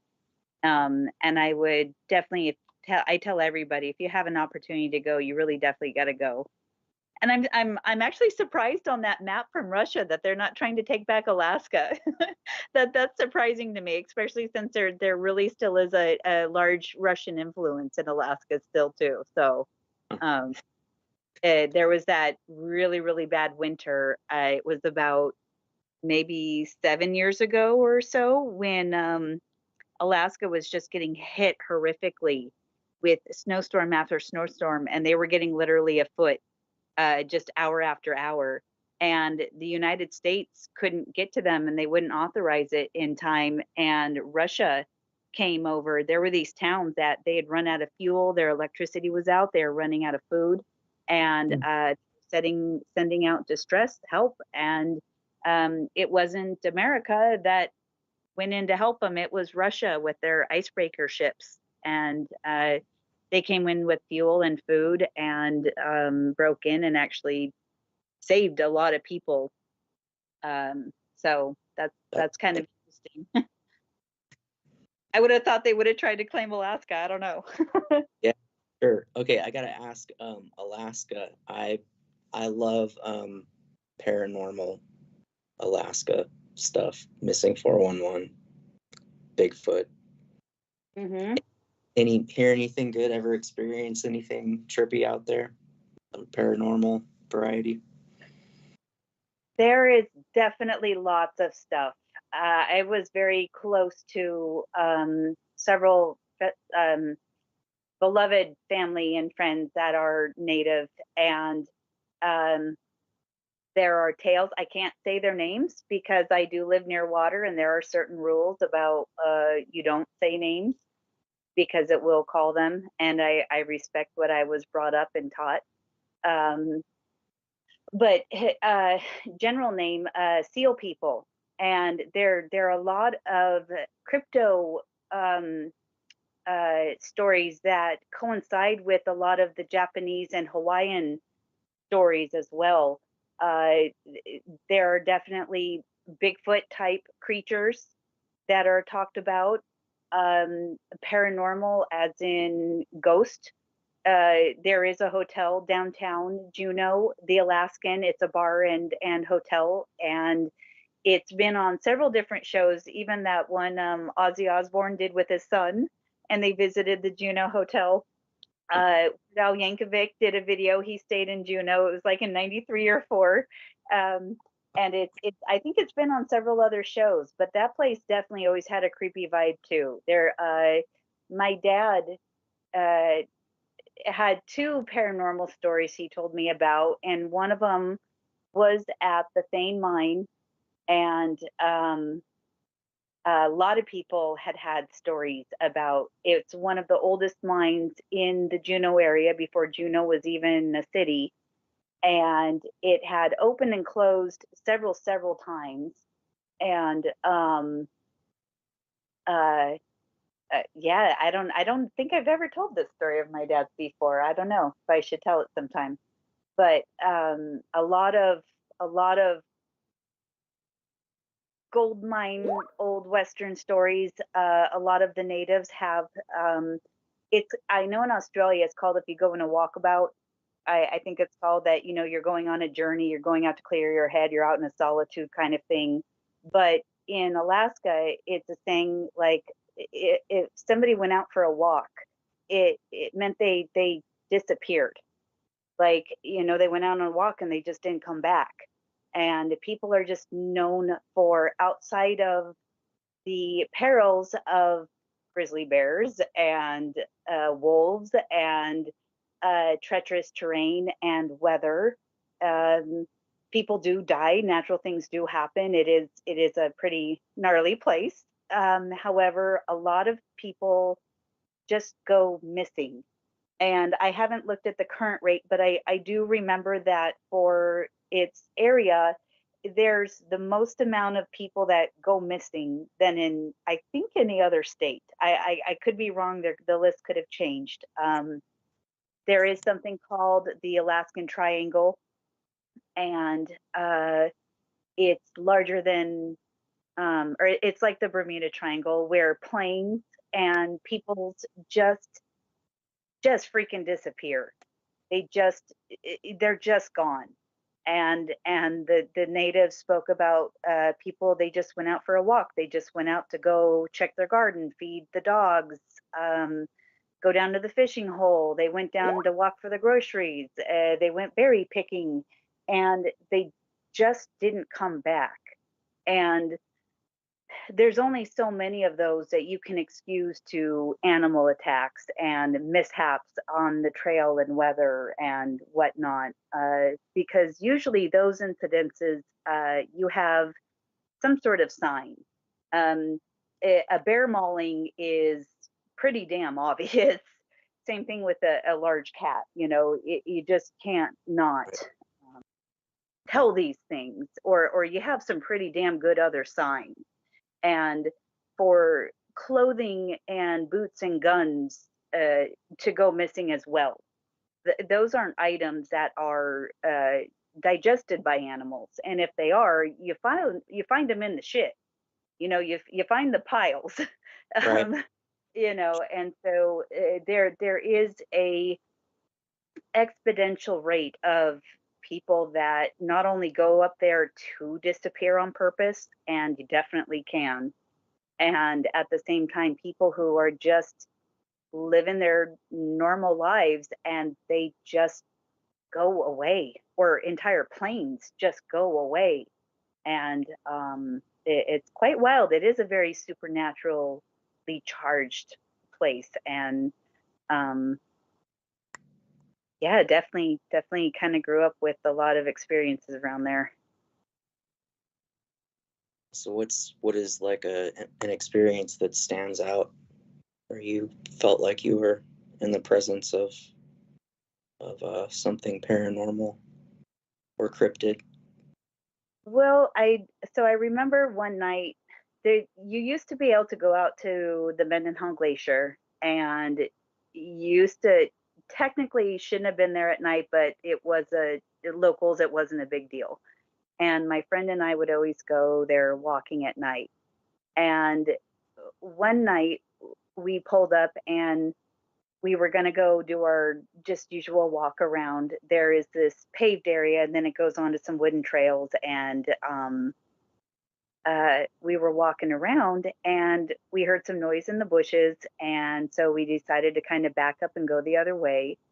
And then we heard some noises in front of us, and where this was, it was in the dark, but the shape that it was not a bear, but it definitely was large. It definitely was bipedal. But then the weirdest thing happened. We heard this huge slap in the water as if something dove in, and then sound just instantly went away. Wow. And bears don't jump in the water at night, let alone they're not prowling around at night. Or people so much probably out there, right? Exactly. And if it did, goddamn, the commotion that it would have made would have been horrendous. A bear in the water when they're going after salmon is extremely loud, or they're in their stationary and they're quiet and they're watching and they're waiting for a fish. But again, they're not out there after dark. At least the ones that are healthy and okay. It doesn't mean that it can't just happen. And I look back at it now, it's so stupid. We were out in the woods all the time, and we did not have a gun. We did not have bear mace. Our parents just let us go wander. It's things I would never let my kids do. That's crazy. Yeah, that reminds me of Yosemite when I was a kid. So there was a story that they would tell all us kids way back in the early 80s about Elmer, who was a kid who was with his family in Yosemite. They're hiking on a trail. Elmer gets up ahead of his family on the trail, turns a corner, completely vanishes. And they do the whole search and rescue deal and turn up absolutely nothing.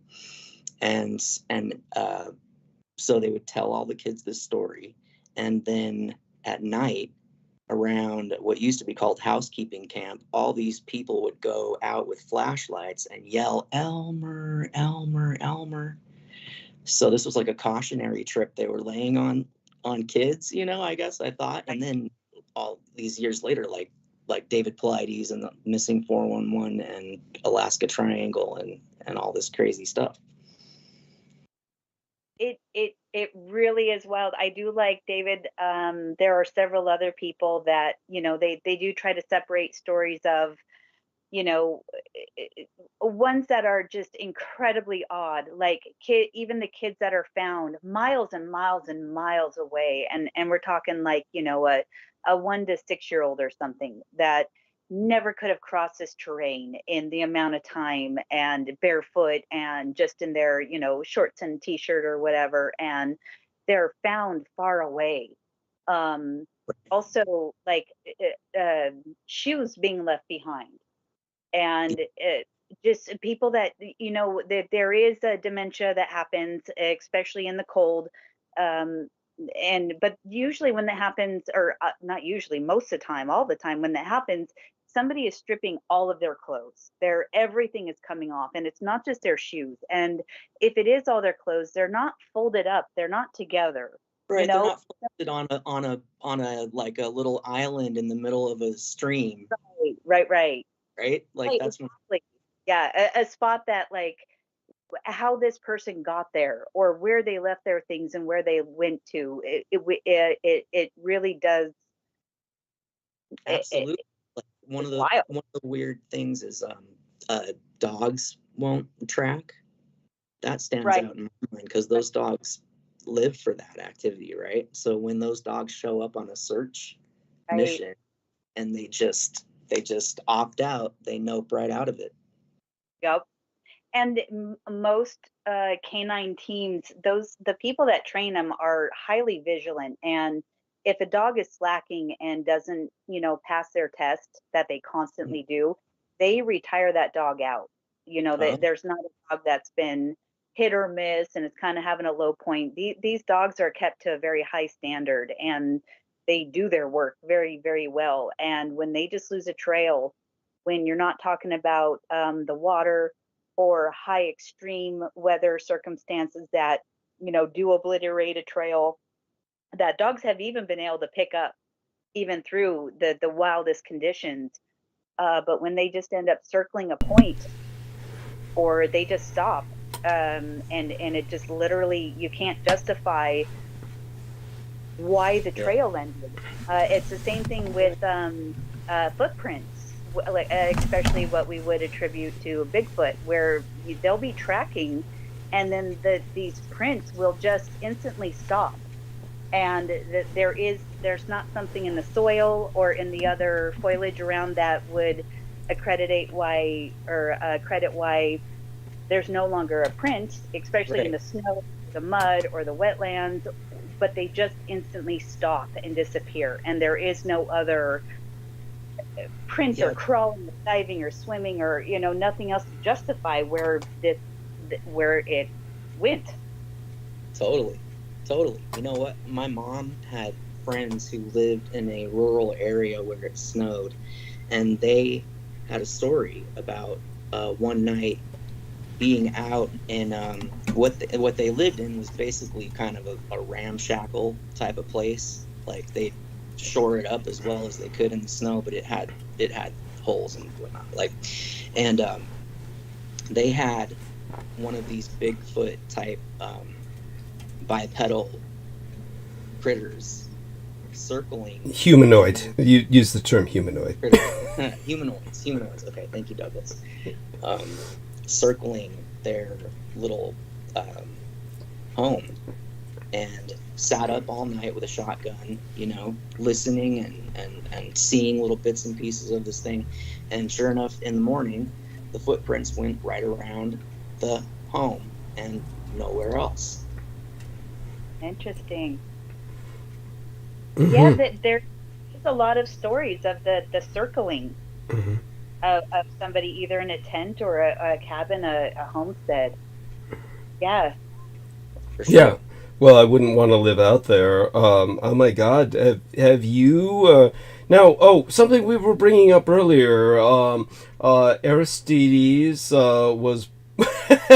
I'm not going to give his birthday out because for some reason both Sid and Aristides feel I don't know, security conscious about their birthdays. I would refrain from giving out the year. Obviously, if you give out a birthday with the year, people can use that to try and bypass security for certain digital attacks on a person, but mostly, of course, to steal finances, etc. But out of respect to Aristides and Sid and their reticence in that regard, I'll try not to give the date of their birthdays. But I said, with the birthday that Aristides has, I said, no wonder I can't remember it. It's right after mine, and I'm just too unconscious at that point to acknowledge anything or anyone else. But I said, gee, your birthday's on the same date as Michael Aquino, because it was marked on my records. And then I said, wait a second, that can't be right. I said, Michael Aquino's birthday is on the day of the Nuremberg hangings, and that's October 16th. And so and I remember him distinctly celebrating it the day after my birthday, probably some weird bonding he wanted to indulge in, also something occult, no doubt. But he was, of course, just enamored of myself in many ways and was trying to create a union or a bond between us. So that would be why he celebrated, quote-unquote, his birthday in conjunction with mine. Obviously, I usually wouldn't be around on my birthday, so it'd be the day after. But his actual birthday was October 16th, which, again, has something to do with your family in the sense that, was it your father who was born on that day as well? Or yourself? I think exactly same year as Aquino, too. My dad's birthday. My birthday's today. My dad's was the 16th of October. Okay. Yes. So it was your dad's birthday and probably born in the same year, 1946, right? Yep. Yeah. So your dad was born the same day, the same year as Michael Aquino. Hey, Brooke! Brooke, what do you think of that? Let's see if we can bring her back on. Did she say she was going somewhere? She's on mute. I think she said she was getting things from the car or something? I remember that she said something, I think. Something about getting something from the car for the squirrels and the dogs or something like that? Yeah. I think that's what I thought. She was feeding animals, I thought. Okay, so she might not even be hearing us right now. But are y'all discussing me? Yes! Brooke, what do you think of this? So Aristides, when I was asking for the birthdays of Sid and Aristides. Yeah, I heard the birthday, and I heard the whole freaking, my visitor's birthday and all that shit, whatever. What was the last part? What did you find out about it? The Nuremberg trials, and then what's his actual birthday? I just didn't hear the last part. The phone dropped, actually. Oh, okay. Amanda Ute's father, who is no longer with us, unfortunately, and seemed to be a pretty good guy from what I can ascertain, basically was born on the same day, the same year, October 16th, 1946, as Michael Aquino. Well, same date and same year, that's kind of strange if he's a good guy, but I will say there are some good people born on certain dates, and then some bad people, as far as I'll do. I think you have to have you have to have a balance, right? So, the good with the bad. So, boring stories with the good stories. Each person has to choose what they think is good and bad. Yes, honey. I thought but isn't that, again, the connection between us all, considering the fact that Amanda Ute suffered terrorism from these gang stalkers like you did, and her father was born on the same day and year as Michael Aquino, there's another connection between all of us in the incestuous closeness of our world. Since he was born, but what's my connection? Because that means my birth date's on the same date as what some... Peter Moon, Michael Aquino? So Amanda, in case you didn't know it, Peter Moon and Brooke Gibson have the same birthday, but not the same year. What day is that? It's January 15th. Martin Luther King's birthday also, so it could just be Martin Luther King. We're all attributing it to, but happy I doubt it. See, Mandy said happy birthday to you, Brooke. Yeah. Oh, thank you. I'll give you my address if you want else in the chat, so you can send one. Yes. I'll take a female squirrel so I can have. I was thinking, I want another squirrel to have them a play partner. But then I don't know. Have you ever thought about getting another squirrel for them? Yeah, Mandy, have you? I've thought about it, but at the same time, they're also pretty damn territorial. That's what I was trying to figure out. Like, sitting there, he'll either get him and he'll love him or he'll hate him. Exactly. I think it's I think very touch and go. I would, if there's another very domesticated squirrel, it's kind of like cats and dogs. If you're going to introduce a new one to the family, like, give it lots of time, give it lots of like separation and like feel out, and have a backup if it doesn't look good. I figure I'll just go with the whole, if God wants me to have another squirrel, he'll send another one to just run up my leg. You know, and like, I mean, to me. They might, but on the other hand, I don't know if squirrel males, besides mating time, actually being in a pack, they're a little bit different. And I know I was reading about how they are just like Douglas Dietrich. Douglas gonna love this. They'll make you like they're horrible fathers. They make human men look so good as fathers. And we're talking about the lowest level. They mate with them, and they will live in the nest with the female some. Like they'll live when they're little, and then they live some. And then they even said how you can tell a nest that a female has built, the female nest, and the male nest is, so basically, as soon as the female goes to have a baby, male leaves, and he goes to what I call his little male hole-in-the-wall den, right? Because they said the male nest will be very just raggedy and shredded, whereas the female nest will be very beautiful and like big and pretty. And so she has it for the baby, and he's like, oh, you're going to birth? Yeah, I'm gonna go to the store. I'll be back. And then he goes to his nest, and he never fucking sees his babies ever. He just has nothing, zero to do with his baby, ever. Mel does not ever come and say, hey, someone drop off milk, here's a nut. No. Never again until the females go back into mating season. At that point, I also learned that the females are a little hoish. I think they deserve this credit, though. They're raising babies all the time. So they deserve this because when they go into the heat, or like, you know, when they can get pregnant, they will mate with as many males as possible to up their chances. However, listening to that and think about they're going to raise these babies all this time by themselves, a lot of times they only I can actually even get pregnant for they're in heat season, can only be sometimes an hour to 3 hours. So they're trying to just like bang as many squirrels as possible in like an hour. So then the guys are just like, yeah, I'll bang you and I'm out. He's like, I'll you know, like, it's so funny, and they never ever have anything to do. Also, I was trying to sex my squirrel to be sure he was a male, and I saw pictures of when the females go into heat, the male's nuts come out and drop. And during that time, even a person can look in their backyard and tell the difference between a male and a female squirrel if they watch close enough, because their balls are about as big as their legs.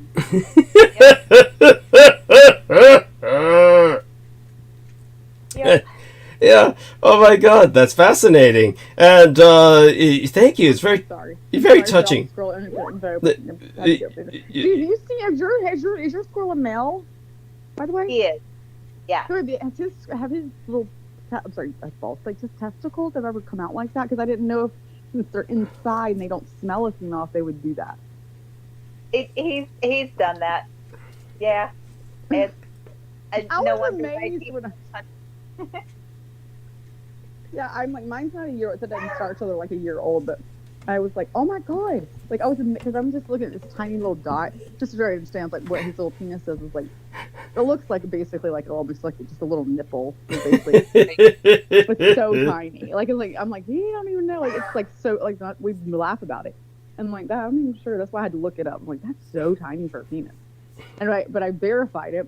And then when I saw the actual male squirrel standing there in all his pride and joy with his balls turned down low, I'm like, oh, second. I was like, oh, I hope you don't do that. Braveheart, you're my little baby. I don't want to feel like that, okay? No, he'll do it. He'll definitely do it. Yeah.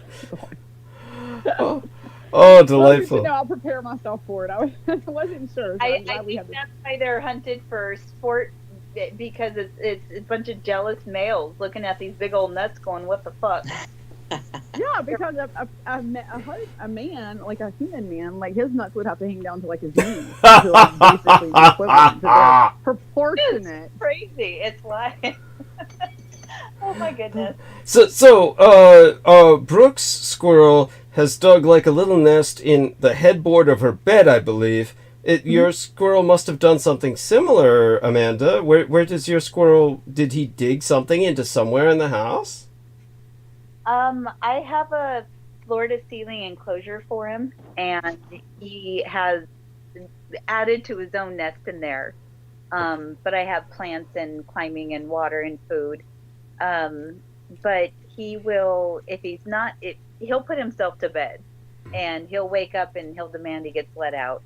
But if he's not there, he'll go cuddle mostly with my son in his bed. Okay, and interesting. If not there, he'll be just kind of laying out on with my daughter or something. But he has his little home base. He loves it. But Wow. when I'm gone, he does get locked up most of the time. Wow, it's what is this again? This is some kind of structure, like a cat tree house or something? What? Yeah, it's just it's an enclosure. It's just from floor to ceiling, so he can climb. It's in the corner. It's Okay. it's about 3 by 4, triangular, and he just it's always been that spot for him. So Okay. yeah, we Wow. put his baby box from what we raised him in and put him over in, and that's kind of his home base. Okay, interesting. So thank you for describing that.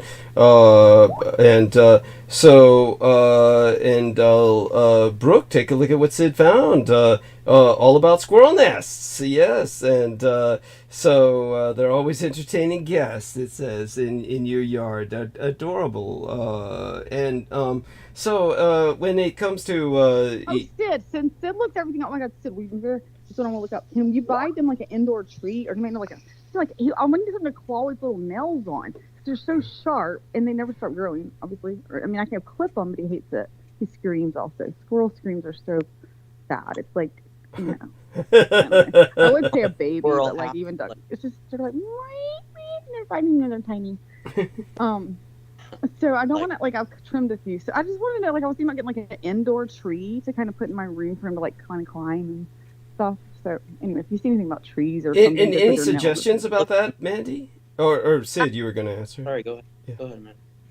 So I have access to natural wood and do work with it and kind of live on property that has it. So I give him logs and limbs to climb all the time, anywhere between my olive or willow or pine or arborvitae, other natural sticks. Even if they're dry, they still will chew on them and climb on them. And the climbing that they like to do and need to do, that will help with their claws. It would also help, if you get kitten claw trimmers for just getting their little tips when they get extra sharp, if climbing up and down hasn't worn them down enough. But they do grow really fast. That is kind of something you kind of have to deal with. But they're not like a cat. They won't naturally go and just claw on a tree or claw on your couch, but they will. Yeah. They climb things. He doesn't claw. He me. He climbs up and down me, and so I don't. Yeah. He doesn't mean to cry. He's just climbing me, and if I don't have on pants or if I have a thin shirt, Exactly. it's like he's scratching me, not meaning to. They're very thin, but they're sharp as crap. And I'm using my hands right now. Y'all would I'll use my hands and I show people and they're like I look like I literally have I don't know, probably AIDS. Because I have 5,000 bumps on my hand and arm because he's just he just wants to run and jump, and in the last few days they got really sharp, and so every time he's doing it, it doesn't really hurt when he does it. Then the legs will when he climbs up. He's kind of I'll feel that, but the hands he's just kind of he just plays around, so I don't really feel pain. But it's just a sharp enough prick that by the time I was done, we look at your hand and you got red prick. What I say is it's red prick marks all over. So it's these little red, just red dots all over my hand. It's something's going on with that girl. I hand my money out and it's dot, dot, dot, dot, dot, dot, dot. Yeah, little scratches here and there. So it's that's why I was asking. I gotta do something about this. I'm gonna be scarred up badly if I just keep up. So I tried to trim them a little, and he just screams bloody murder. They're just so I'm hate to hold him down to do it like you would any animal, but they're I don't know, he's just so precious. His little screams are so like Douglas is like So, Sid has put 2 more links you might want to look at, honey. Several of them. Take a look in the Skype text. And remember, you'll have to go back to this call, which should be easy enough to do. It's when you go back to this call is when you can access those links, download them. And they're obviously suggestive of things you can do for creating kind of like a squirrel home or raising squirrels as pets. They provide extra ideas. And so... Thank you. Yeah, I appreciate that. Thank you so much, Sid. Yeah, and what else were you going to ask, Sid? Was there something else you were going to ask? Of course, we can go on to some of the other questions you originally presented. And I think that they're all valid. It's really important to have Brooke here to hear Amanda relate the kind of terrorism that she suffered. And maybe, Amanda, you should hear the kind of terrorism Brooke suffered. Maybe we don't want... No, I don't want to discuss anything about me. No, no, no. Every time you fucking do that, something else happens. Okay. It's like calling shit. It's like Amanda said. Amanda said she learned to not call certain things near water, right? Not calling anything over the airways. I'm just kidding. But I'm actually just kind of like walking around close doing stuff, and I mean, like I'm cooking. I'm cooking food for like 3 days. Wow. I'm cooking collard greens, veggie chicken, like all this food that I just got in the mood to cook. So that's what I come in and started, and that's why I was unloading the rest of the groceries, because I like to cook. I don't know if anyone ever does that. I never cook really much anymore. But when I do want to cook, I'm like, frickin' let's just cook it all. Right? And then the fridge and I can heat up. I'm kind of trying. That's why I didn't call it. Like, you called me, I answered, but I was kind of trying to finish that up. So I'm just kind of, not sitting down. That's why I'm muting myself. Oh, okay. Yeah, and that's understandable. Yeah. Thank you. I'm just glad to have you aboard. And do join us when you're kind of stabilized from. I will. I wanted to answer because I told you to call in, but that's kind of what's going on. So I will try to. Understood. I'm gonna mute if I hang up, and then I'll. And I do want to speak to you privately. I don't know if we'll have time as soon as the show's over, but to catch you up on morbidly entertaining experiences lately, like I said, just to cathartic and vent about that. And I'm sure you have a few things to cathartic and vent about. I mean, you've been helping somebody celebrate a birthday recently. That's always stressful. I mean, did that go well? We can get start later. I love cathartic. I will look forward to that. Okay, great. And things are fine, yeah. Okay. I'm just gonna mute, and I may hang up if I do check out, I'll come back when I can. Yeah, just jump back on. Yeah. And good to talk. Amanda, thank you so much for the squirrel advice. I'm sorry I probably bored everybody else, and thank you. No. Everybody feels a kind of. Everyone cares about the people on Team Dietrich. They want to hear about these things, believe it or not. They really do. They enjoy this sort of thing, hearing about people's lives. And of course, Brooke, try and stay on, but just stay mute while you do your thing, and then go ahead and jump back on the call if you happen to drop off. But I'm sorry. And Ford's mad. See, the dog's barking because I'm not sitting down or laying down during his time. So the whole thing, he's like, you're cooking. He's not used to it. I want to be asleep. I'm sorry. I'm muting. I apologize if y'all had to hear him. Oh, no worries. I'll come back if I can. Thank you so much. Yeah. Love you, Douglas. Bye. And love you too. And when you come back, we'll speak about some of these other things. Well, somebody just left me a message. Was that you, Sid? Had a notification. What did it say? Amanda just liked my post in the Skype chat here regarding the Weird Al segment on the Juneau Hotel in Alaska, which is supposed to be haunted. Oh, Haunted Weird Al, yes, Juneau, Alaska. And of course, you were bringing up some of this Otterman and stuff. Amanda, you had brought that folklore up about the weir otter. I mean, every culture has its weir animal, some totemic animal that is their lycanthrope, so to speak. Did you bring that up, or did Sid? I think Sid had mentioned about the folklore, but I think I had kind of, when I talked about Alaska, had mentioned about weird shit up there. So I think I might be wrong about that. Yeah, Amanda mentioned that she'd rather not refer to certain things by name. Okay, understandable. And in terms of the questions you had asked earlier, we can tell us about the dark side of Burning Man, Amanda, if you haven't addressed that already. We can wait to talk about the other aspects of some of Sid's questions when Brooke returns with us more proactively. But with the dark side of Burning Man, yes, by all means, Amanda, share your experiences with Sid.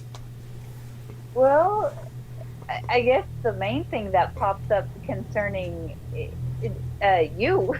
Yeah. Yeah. By the way, you heard about the latest Burning Man, right? And what a fiasco that was. How they all got mudded in and shit. Right. Yeah. So, Mandy, did you hear about that? I did, yes. Yes, and of course there's some Schadenfreude, some glee at the suffering of all of these networking elitists that are part of it. Strangely enough, the young Victoria, I don't know, how often are you listening, Amanda? Are you very familiar with some of the other people who have been appearing on my show as of late, over the past few months? Not as often, and when I do, it's usually just a couple snippets here and there that I can catch up on. And so, Victoria, no, that doesn't ring a bell at all. I'm sorry. No worries, no worries. I can catch you up, do a little gossip here. And now, when it comes to, just say, for instance, now, as I said, I refreshed myself, which meant I went out, did my lines of Coke. Coming back now, I'm drinking liquid Coca-Cola. So while I'm kind of a bit more brain active, because, when I'm with Peter Moon for about those 3 hours, and then we go into kind of like the roundtable session, and like Brooke said, most of the time I take off during that time to do the refreshment bit, and I didn't do that tonight. And then I started to fade, and then did what I did to knock myself off the call. And I have no idea whether the people listening to this show heard myself over the stream while I was knocked off call, or just heard everybody on the call instead of myself. That'll be interesting to find out. So, what's that? What's that? They call that Douglas stacking. Douglas stacking. The booger sugar with the beverage. Yes, there you are. That's cute. So, Mandy, when it comes to my sharing that, like I said, I kind of wasn't all here earlier. So, again, it's your kids you were talking about when you said, oh, you were impressed at how, they understood about things like Russia and Israel. You were talking about both your kids, right? Right, and their friends that I've been hearing them, either refer to or in their Skype, or not Skype, Discord conversations and whatnot, and such like that. So it was my kids, but with their extended friends. Got it. So what you're saying is their generation seems to be hip to all this. It's not so. The older guys, like, man, it's depressing, but I was quite surprised. So yeah. So in other words, the younger generation seems to be very alert and discerning concerning the Russian propaganda campaign wave that has overtaken the minds of so many of their elders. Yes. Excellent. That's so important to know. And that they're also hip to this, look, we don't need to worship Israel because the elders do, essentially, right? Yeah. And one of their friends specifically who first started posting, he is over in, he's minor, I'm not going to say anything else, but he is over in North Carolina, and he was talking about how he was already being bullied at school because he wasn't willing to put a pro-Israel sticker or flag or something on his books for school. Like, it was some. I'm not exactly sure what his story on that, but it was definitely very clear. But they're posting things on their Twitter accounts and on their, or I guess, what is it, X or some shit. Yeah. I don't do. Sorry, I'm not hip like that. I don't blame me. Well, it's not even hip at all. I'm whatever it is. They might be using X, but hopefully they outgrow it. Honestly, the X is dying anyway. X is like what is it, like the Instagram and the TikTok. It's usually yeah, Instagram and TikTok for the younger right, kids. TikTok. Yeah. And there's another one, Tumblr, I think. Yeah, Tumblr's another I one. signed to Facebook. I don't know if I didn't see you on Facebook. Somebody sent me birthday photos, and so I had to sign in. And I hadn't been on there, I think, in like maybe 2 years. Well, you know I'm banned off Facebook. You do know I'm banned off Facebook, right? I know. I did not know that. No, it was that. All the messages that you had sent me, every single one of them said this violates community guidelines. Yeah. And they were like our private messages, ones that you sent on like DMs, as they call it today. Yeah. And so I don't get how our private messages, which aren't really private, but they weren't being posted on our pages. Yeah.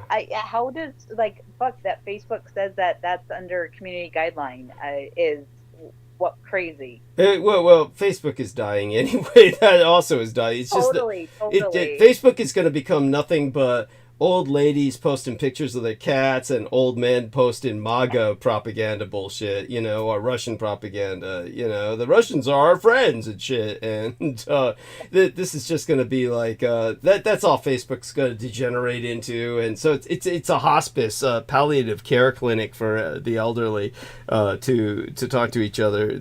Certainly the kids don't talk on it. It's not considered cool. Yeah. Yeah, they're all TikTok and shit. Mostly TikTok and Instagram, maybe. The X thing, of course, is... Yeah, X is just a masturbatory echo bubble for Elon Musk now. And that's like... it's just white supremacists and a bunch of, dickheads all getting around to... Misogynists all getting around to bitch about everything. So, darling, with the... experience that you had with the Facebook recently, what else does that bring to mind? Were you able to actually see anything? I'm presuming all of my old illustrations and everything were whatever I sent you was all blocked, right? Like banned, and just you couldn't see it, right? I can't see any of it. Any of them. Yeah. It's kind of funny who still is on there. I definitely only got on there for shits and giggles and to get pictures. So, but yeah, all the birthday ones that you posted and all the other portraits and illustrations, even the ones that you tagged, the ones that you posted, the ones that you sent on the direct messages.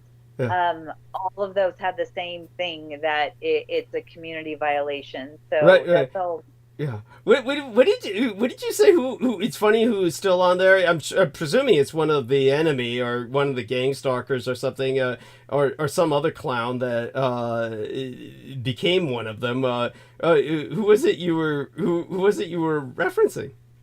Oh no, like friends that we had. Laura Lee Selleman is still a friend and that's active. I'd be surprised. Is she doing anything on Facebook? Because did you know she was she was institutionalized? I didn't. I was not aware of that. Yeah, she got out of it eventually. She was released from the institution. Basically, she wrote to me an email saying, "Oh, I was hospitalized for a few years," meaning she was institutionalized is basically what happened. And I'm not trying to defame her. It's just, it was so disingenuous and just so it's I get a lot of this. It is so bizarre. So I'll catch you up on some of the gossip here. We might as well go for that while Brookie is occupied doing what she needs to do.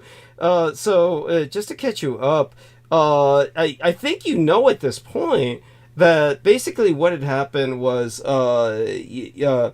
Peter Moon, he basically has a very bizarre, very tightrope, very just kind of world that he lives in. And there's all kinds of bizarre things going on with a man he was professionally affiliated with for years that I'm never going to go into publicly, but things are rapidly changing in his life. He's obviously refocusing on working with myself. And that's important. And for that reason, I'm going to have to be, how would I say it? Careful, of course, about what I say about these various gang stalkers. But basically, what he did was he basically said it's Jameson, Reese, or myself at one point, as you might remember, and just tell me, I'm going to be repetitive here, so you probably heard elements of this, but then you probably forgot a lot of it. But basically, Jambo the Reese Monkey, or Jameson Reese, was someone I needed TNP breaks. He quote-unquote volunteered, and he was a royal pain in the ass, and he did everything he could to sabotage the program. Of course, they all did. So many of them. Derek Talley, all the rest of them. Daniel Arola. Daniel Arola, of course, all of these people were essentially assets for the other side. And it's not any paranoid indulgence on my part. They all came out and said such. And we're quite proud of it. And this included Pac-1 Morales and Miguel Andahar. I was also dealing with that Selena Khan. I'm surprised you don't remember this, but you might remember it if I say it. Lena Shea was the one who got me blocked off Facebook, and she did so by pinning up a bunch of swastikas. And this was right after the New Zealand mosque massacre. So that's what she did, was right after the New Zealand mosque massacre. Then she uploaded a bunch of swastikas on my Facebook page so that it would be banned. But then she came out and said she was doing that under orders of Richard K. Cole Jr., who she referred to as her faceless lord. They all referred to him as the faceless lord. None of them has ever seen his face, but they're obligated to do everything he says. They've all said this. They've all been very vocal about this and quote-unquote proud of it. It will say so. The bizarre thing about Daniel Arola was, of course, he was the one who dug up the the articles on Richard K. Cole Jr. as a child molester, peddling child pornography. But then again, I don't know if you remember this or were aware of it, but he brought on some young black guy onto my show.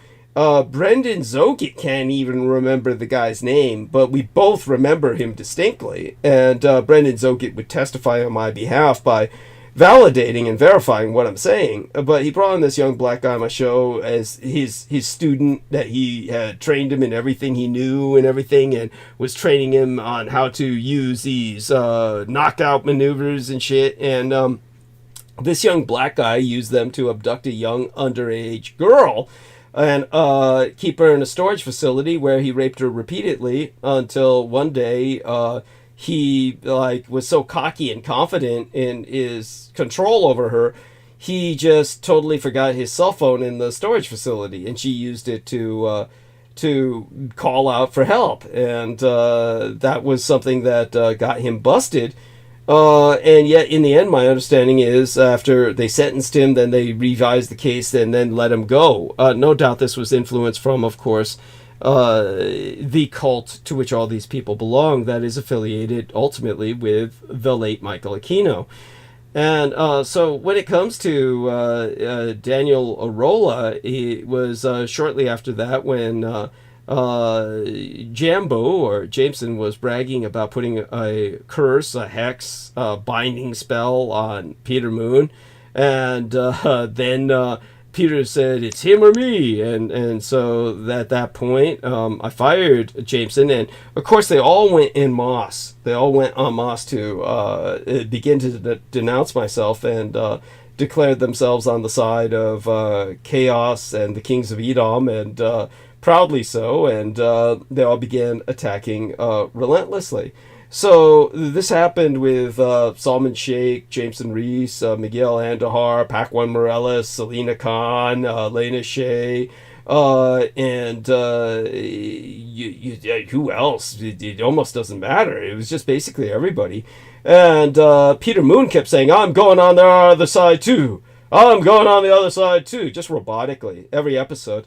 That went on for a while, and so there's an element to Peter Moon that's just, shall we say, just is what it is, and he is what he is, and but I'm working with him, so that's that for the moment and for the present. But as other than that, what else comes to mind? When it comes to the Facebook thing, they began contacting everybody about me, and certainly almost everybody I know was contacted by them. They contacted, of course, Brooke Gibson, and so I'm surprised they didn't try to contact you. But then again, it wouldn't surprise me that they didn't contact you, because they probably realized you would not be corrupted like that because of your experience with me and what had been done to make certain that your surgery was performed. So during that whole period of time, does that ring any memory bells with yourself, Amanda? Does that any memory bells come up with you on exactly during that whole period of time? Any contacts, anything like that? Whenever you're willing to come off mute.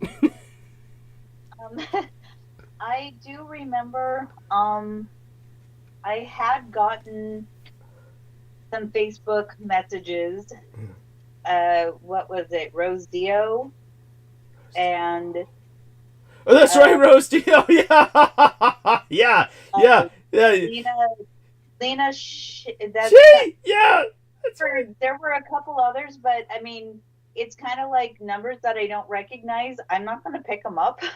And so I did get messages or text messages of a few things, but I also kind of like with my Skype, there's a lot of things I don't participate in, or you aren't missing shit. Yeah, you aren't missing shit. It's like, of course, if you ever want to go into any of it, Brendan could go to town on. They've attacked him relentlessly because he's seen right through them, and he doesn't buy into their shit, and so then they attack him hostilely. It was the same with Brooke Gibson, and she just wouldn't. When they contacted her personally, she really just devastated them. So I'm very proud of her for that. In the case of when it comes to the what else comes to mind during all that period of time? So with yourself, of course, you weren't participating in Facebook much at all. When it comes to the one thing I can say is that Laura Lee Solomon, or rather Lorian Ann Fenton, I used to keep calling Laura Lee Solomon Lorian Ann Fenton, and you might remember that. You might remember that. I kept saying that on air. I kept calling her Lorian Ann Fenton, and it was actually... About it. What's that? She would passively aggressively comment about it. You mean I would passively... What's that?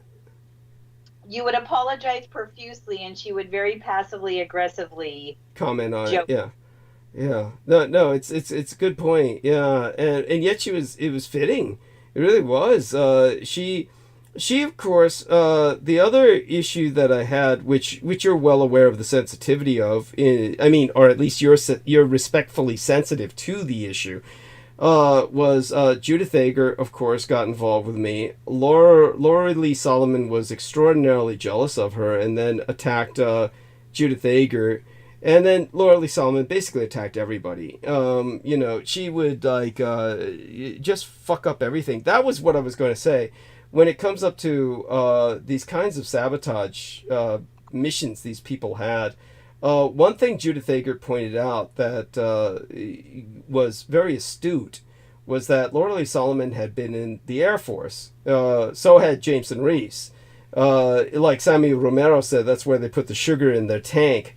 So when it came to Laura Lee Solomon, she'd been in the Air Force for several years. With Jameson Reese, it was basically boot camp. And these people were like all obsessed with their experience.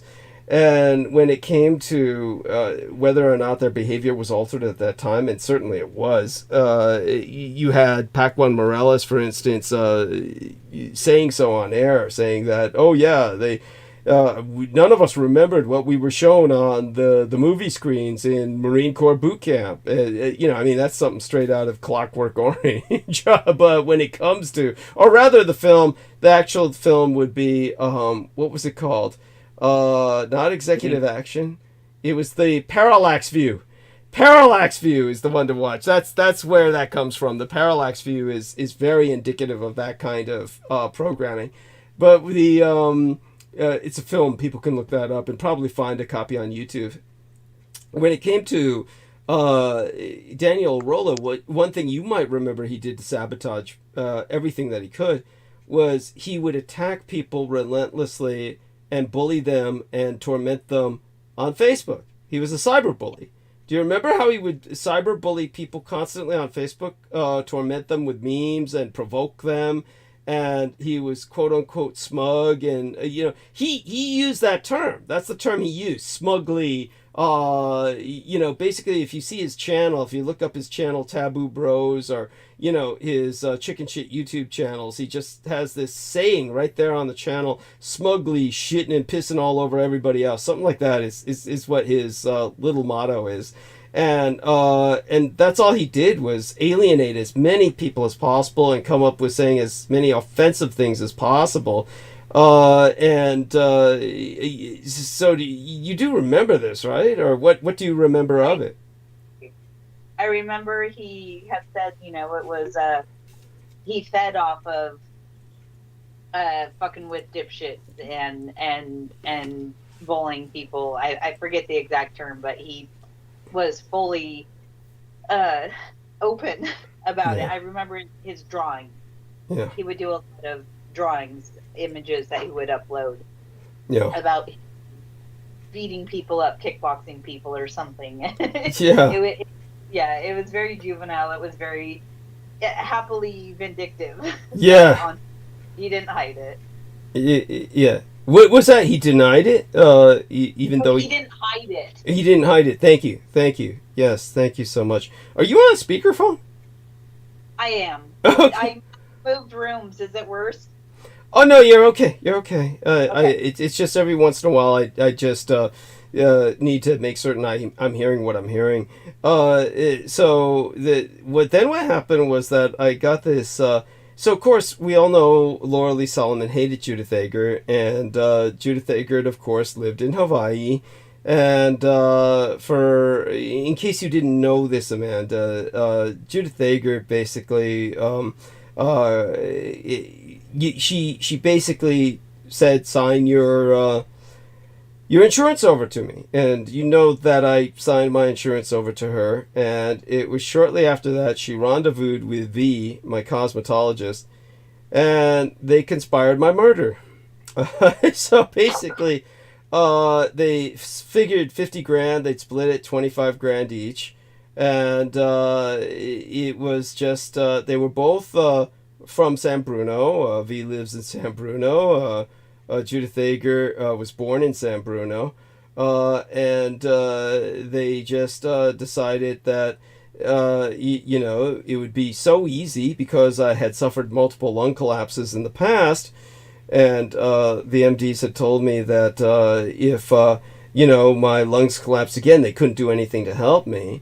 They could basically use their acupuncture needles and collapse my lungs during a session, and it would just look quote unquote natural, and pretty much would be written off. Nobody would be looking for an acupuncture needle puncture, so to speak. They'd just be they'd write it off because of the medical history of the spontaneous pneumothoraces in the past from the Gulf War exposure to cyclosaurine nerve gas, which is on the medical records. And so when it came to that, it's basically, how would I say it? I'm so used to dealing with criminals. It's not something I really held against either one of them. But Judith became more and more just maniacal. She kept obsessing over the fact that I had also seen Lena Shea, but this was after she rejected me several times and said the relationship was over. So But she was just looking for the most negative things possible to rationalize ultimately killing me. Which is what it came down to. And so the interesting thing was that Lena Shea had thought I had signed my insurance over to her. And so she began this campaign, which she thought she'd be driving me to suicide by attacks. And she went on this whole campaign to call everyone and basically attack me, my character assassinate me. And this is just basically what these people are like. And they're all just human garbage, really. They're all just shit. So at any rate, then what happened was Laura Lee Solomon writes me comparatively recently, about half a year ago by now, maybe about 4 or 5 months, maybe 3 months. 3 months feels like a year, but it's 3 months really or something. Whenever the Hawaiian fires were happening. So when the Hawaiian fires were happening, Laura Lee Solomon writes me this email about, I've been hospitalized for over a year, and I knew what had gone on. She had attempted suicide. She went to live with the friend that I had set up. I had called her friend, who she was afraid to call, and convinced her friend to take her in. After that, things, I think, still spiraled, and the friend probably had her institutionalized. And then what happened was that she was institutionalized, which is difficult to do in Texas because Texas has almost no social net. There's almost no social net in Texas. It's like a libertarian state. So when Laura Lee Solomon was institutionalized, it had to be bad. It had to be extreme. And but probably they just put her through another program and then sent her back to try and cause havoc with me, because she writes this email to me trying to get on my good side, saying, I'm so worried about Judith with the fires in Hawaii. And it's like, you wanted Judith dead. You were open about wanting Judith dead. You hated her guts. It's like, are you really that? Do you honestly think I would buy into that shit? And I just didn't even respond.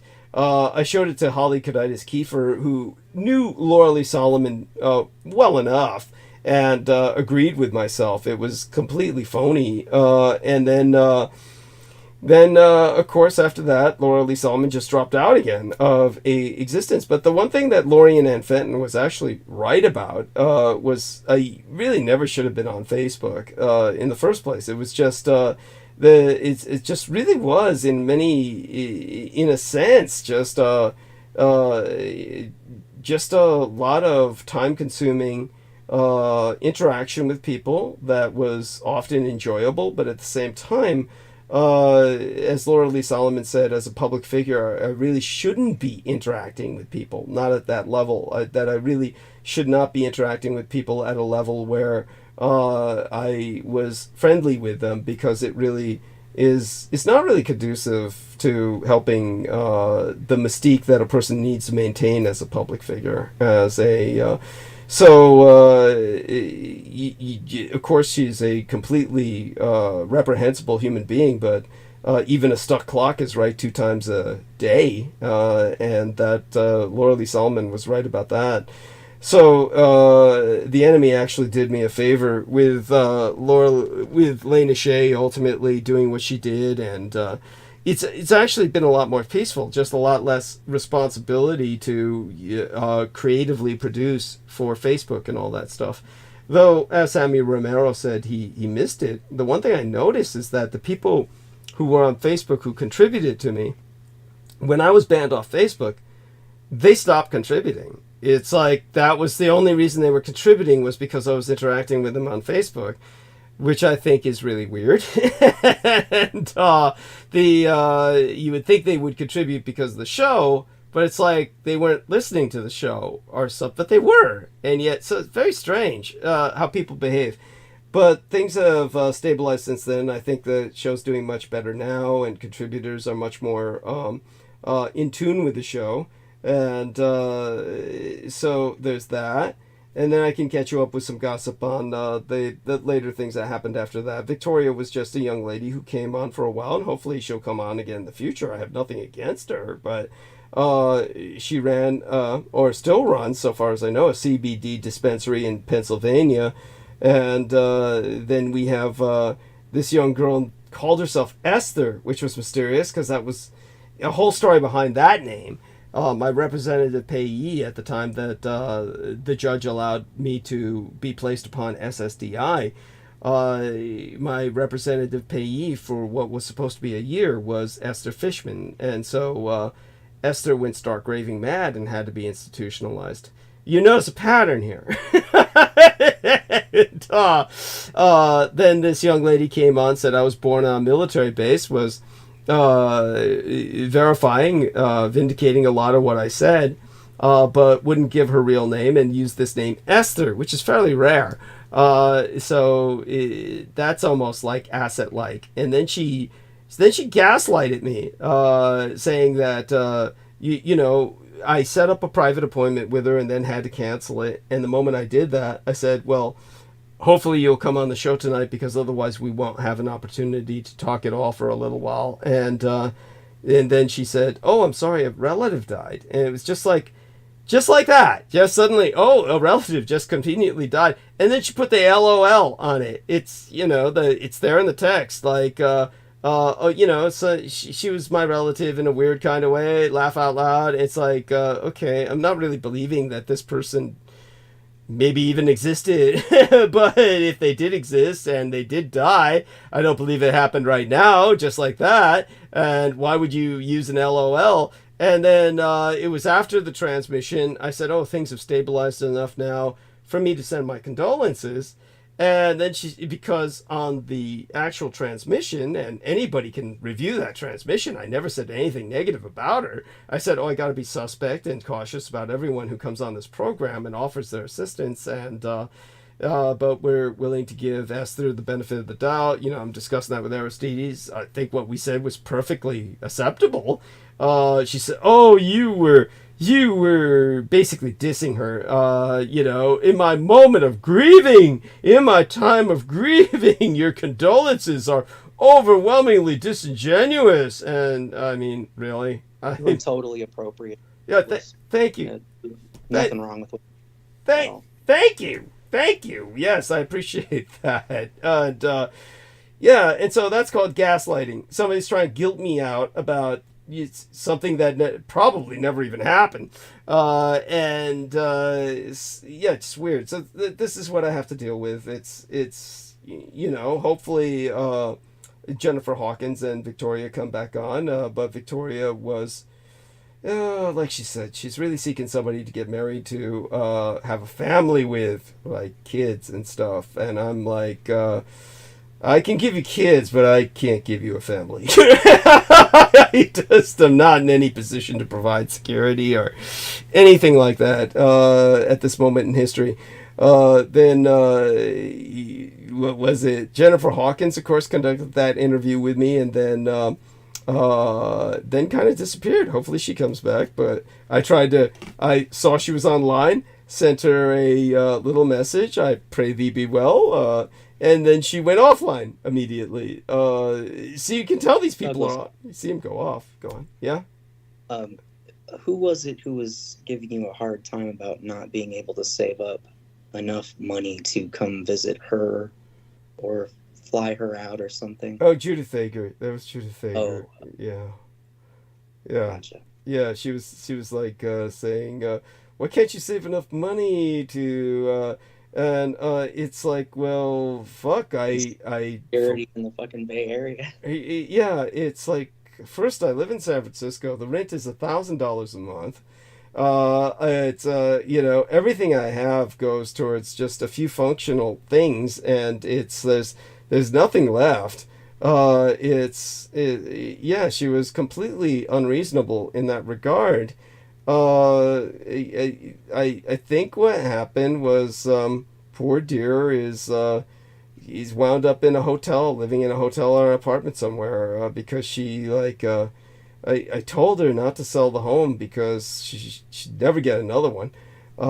She was coming across like she had a lot of money to guilt me out, to say, you fucked up. You could have, like, I could have given you all this, but it's she doesn't understand. I was ready to give up everything and for her, and but she told me to. This was after she asked me to sign my insurance over. Then she told me to go fuck off, and of course that's when heard from both her and V about their meeting each other and conspiring essentially my murder, my demise, and then and neither one of them spoke of it with any sense of guilt. It was like they both decided not to go through with it because they were afraid of potential repercussions, even though the chances. The acupuncture needle. Yeah, they were afraid of potential repercussions in case they got caught, even though the chances of that were very minuscule. But they said also there was a fear of my wrath if I survived. I mean, Jesus Christ. It's like, really takes a lot for me to hold something against females, even when they're plotting my murder. But that's life. So, Mandy, other than that, on your end, you still with us, Mandy? Let's see if she's still with us. Yeah. I'm here. So go ahead and talk about Burning Man a little bit. Now that you heard me catch you up on all this, any thoughts now that I've caught you up in general on all the weirdness, the general weirdness with Team Dietrich? So I had heard about the freak out about her wanting you to fly to Hawaii and all that, but I did not hear about the two of them working together about your retirement. I think I remember like you had said something about Laura Lee and how you I think you had said you had suspected it or something, and then obviously after that there's a whole lot I missed. So you heard something about Laura Lee Solomon, then you said something that I didn't quite catch? Right. I remember I think one of the last times we had talked and when Laura Lee had disappeared, it had been when she was kicked out of her apartment and it was all the cats. Yeah. And lost her job. Yeah. And I think that's when you maybe had suspected something odd about your insurance or whatnot. She ran my credit card down to the ground. Yes. Okay, that's what it was. But I had definitely not heard about Judith and her trying to do that and plotting your death. I was definitely looped out of that. So, yeah. My God, Jesus Christ. And the way those two bitched to me about each other, that they were trying to work together to kill you, is just ridiculous. Oh, just so you understand, that was Judith Ager and V were working to do that. Oh, V. Oh, that's right. V. No, my bad. Yeah, my bad. but Laura Lee Solomon would don't think she wouldn't have joined in. I mean, she's like no, Laura Lee Solomon was no better.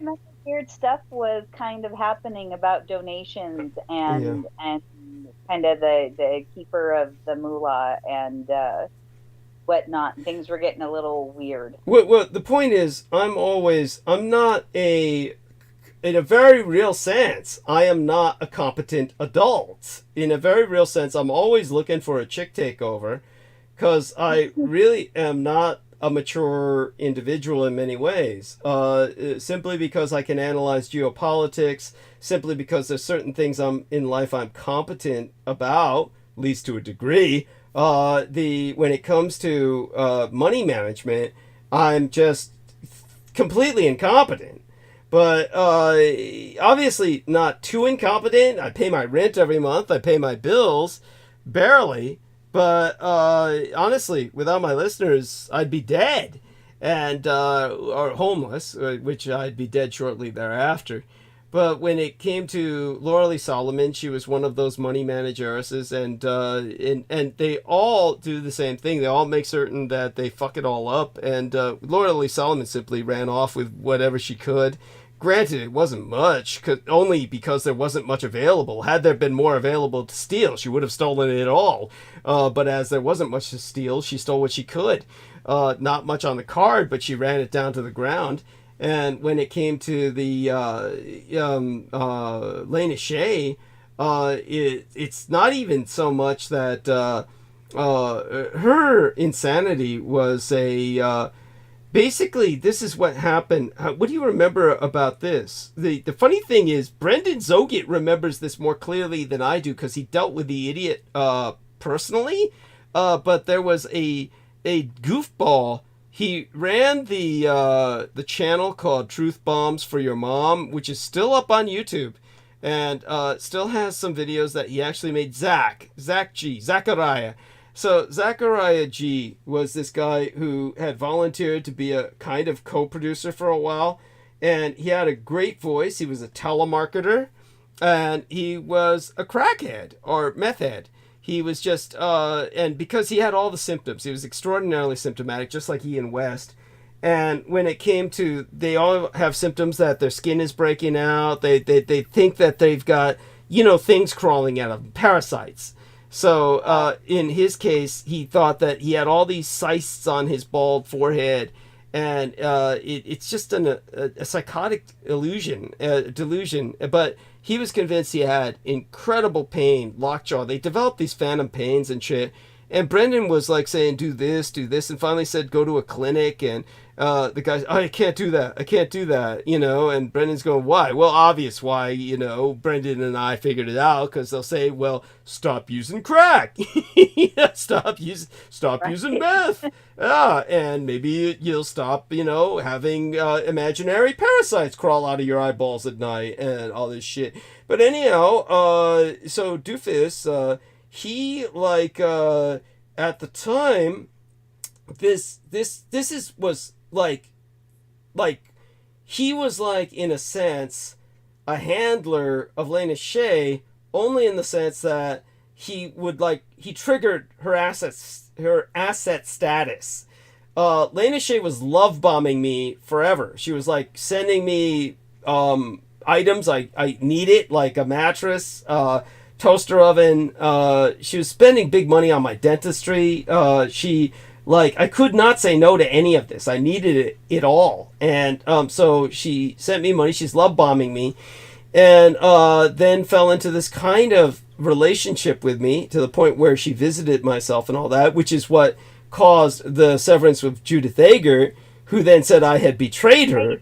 Right. Yeah. But remember, Judith Ager was a married woman. So here's this married woman flying over to meet me and saying I'm the cheater. I, the unmarried man, am the cheater. Really? What the fuck? You can't win. And but with Lena Shea, what had happened was this: Zach G came up with the usual kind of desperado, drug-addled plot to make some money. And he says, Doug, you gotta get on your show and tell him about this horrible home invasion. This guy I knew, this upstanding family man, had a family down in Arizona or New Mexico, somewhere in the Southwest, and home invasion killed the dad.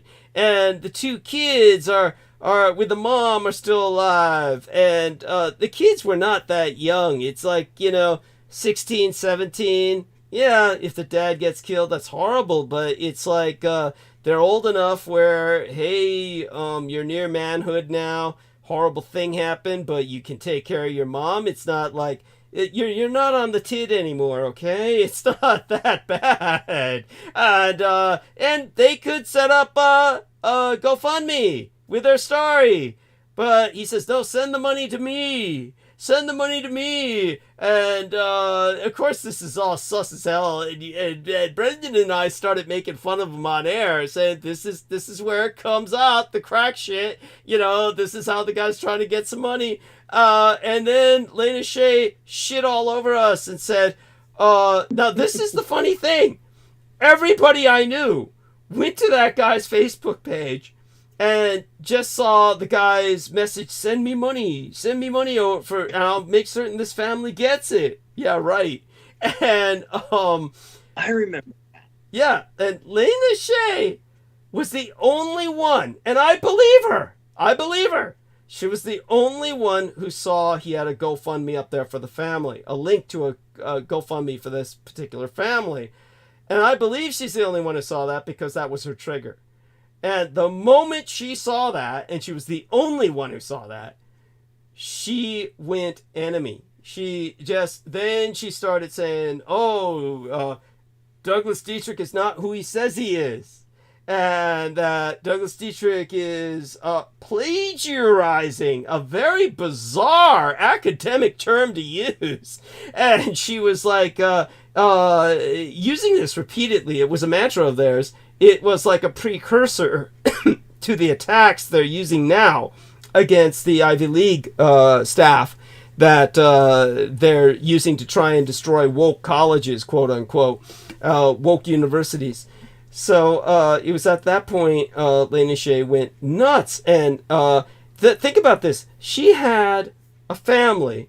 She had, and I say this without trying to disparage her at all, she was basically a prostitute, a massage therapist, but she prostituted herself, and that's how she met her husband. And then she married him. This is like what a prostitute in her right mind ultimately wants to do. Marry a client, have a family, and move on to a normal life. Here she had it. She had it all. And she had the husband, she had the kids, she had the house at the cul-de-sac next to the playground. No need to worry about cars running your kids over when they go out to play. She had all that, and she threw it all away just to attack me because this guy named Richard K. Cole Jr., whose face she's never seen, gave her the order, you got to attack Douglas Dietrich. And so she kept attacking me, and I said, look, if you do this, I'll call the police and tell them about your sex with the underage child. And then so she forced me to it. And then, called the police, called the Child Protective Services, and now she's up in Vermont, so she can run across the border whenever the feds come for her. Lost the family, lost it all. It's like, all in the name of some guy whose face she's never seen. But there are, a lot of these people lost that. Salman Sheikh is under investigation for abuse of his parents, isolating them, stealing all their money. So there you go, Amanda. So is any of that ring a bell? I mean, our man Sid says he remembers elements of this. How about you? You remember any of this? Not the parts of Solomon. That's crazy and sad and horrible. She deserved it. I mean, come on. You're talking about, there's two people I cannot feel sorry for. One of them was that Carolyn Rose Goida. I raised money for Carolyn Rose Goida. And she the $1,000 I raised for her, she spent on her, how many cats was it? 70 cats that were... She was cat hoarding, and in this half a block of abandoned warehouse that she Laura Lee Solomon saw that and should have taken the hint. But Laura Lee Solomon cat hoarded, and as soon as she was discovered with all those cats, they kicked her out of her apartment. And she decided she was going to move into a new one closer to work, but the effort left her tired. And so the day after a few days hard moving, she was at work and she fell asleep. Now, everyone at work hated her so much that they all filmed her asleep because they had this die-hard rule that no sleeping at work. Any sleeping at work, they were going to fire you. And so everybody took their cell phones out and filmed her drooling and snoring, and then turned her in, and they fired her. And it was crazy. It should have been sued. She should have sued them. But she didn't. She refused to. She just let them steamroller her. I said, why don't you sue them? No. I mean, this is some kind of programming right then and there. And then she wound up instead trying to kill herself. And so she tried to kill herself twice. I called her friend up and said, hey, your friend doesn't want to ask this of you, so I'm asking for her. Why don't you take her in? And her friend said, yeah. Now, I'm sure when I called her friend and told her the story, that her friend, I'm sure I sounded stressed as hell. And so then Laura Lee Solomon says to me later, after her friend takes her in, she says, you sounded really, really gay. And I'm like, wow, do I really, really need to hear that? This is what I get. you get somebody to get taken in by their friend who they're afraid to ask, and then they come back with that. And beyond that, somebody used to, you know how I used to have the whole chick takeover thing? People used to send me packages and it had to be through Laura Lee Solomon, or it had to be through Lori and Ann Fenton before her. Somebody had carved a wooden walking stick for me in Tasmania, and they sent it to Laura Lee Solomon. She stole that. I never got that. So, and it had like jewels embedded in it and shit, the guy said. So she probably stole that to pawn it or dig the jewels out. He said that it was naturally, in the wood where it had like some kind of like, I guess, fossilization effect or something had happened. And I never saw it. She stole that. So she made certain I never got that. It's just, there's nothing to feel sorry about with that cunt. I mean, she's just human garbage. They're all human garbage. So there you go with that. I could go on, but you get the picture. And of course, when she was over at the friend's home, the few times I called her up to check on her, she was seducing her friend's cat. She's seducing her friend's cat, luring it over into her room with the little fly whisk or whatever. And so I mean, it's like all those experiences with cats that you'd think she did, but it's toxoplasmosis. Of course, when I tried to tell Brooke about toxoplasmosis, she's like saying, you watched that, what was that? There was a film produced called Dogs versus Cats, and the cats are trying to take over the world, and the dogs are trying to prevent it. She said I was hypnotized by the propaganda of that film, and I said, no, the cats aren't trying to take over the world. They already have. It's like, Jesus Christ, it's these people. They get these cats and they're all fucked up. Their whole life is the goddamn cat after that. It's maybe one cat, okay. 2 cats, you're pushing it. By the time it's 3 cats, fuck it, you're a crazy cat lady. or a crazy cat man. And you get my point. Oh my God. Didn't you have a kitten at one point? I mean, there was a kitten besides the cat that died, right? Me? Yeah, you. Not that I'm trying to typecast you as one of the crazy cat ladies. I happened to. So cats do live in packs, unlike squirrels, for the majority, and so they are used to being together. So there are certain cats that are solitude, and they don't want to fucking be around anything else, let alone their human, barely. And then there are other felines that they need their pack. I have always taken in animals. I found 2 right after my other cats passed at a work site, abandoned. And so I did take those guys in and then help rehome the other abandoned cats that were over there. So I do have 3. So I am technically a crazy cat lady. Oh. But you add squirrels and peacocks and Yes. dogs and rehabbing skunks and releasing them in the wild. So Yes. It's all part of the Noah's Ark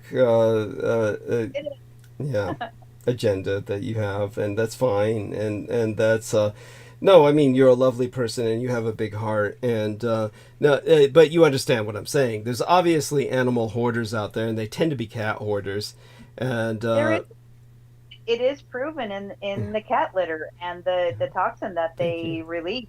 And I mean, you do have to be cleanly, you do have to take care of it and be vigilant of them. And that's one thing that I stood my ground on when I was pregnant and got a lot of shit for it, was that I wasn't touching the cat boxes. Thank you. That was so.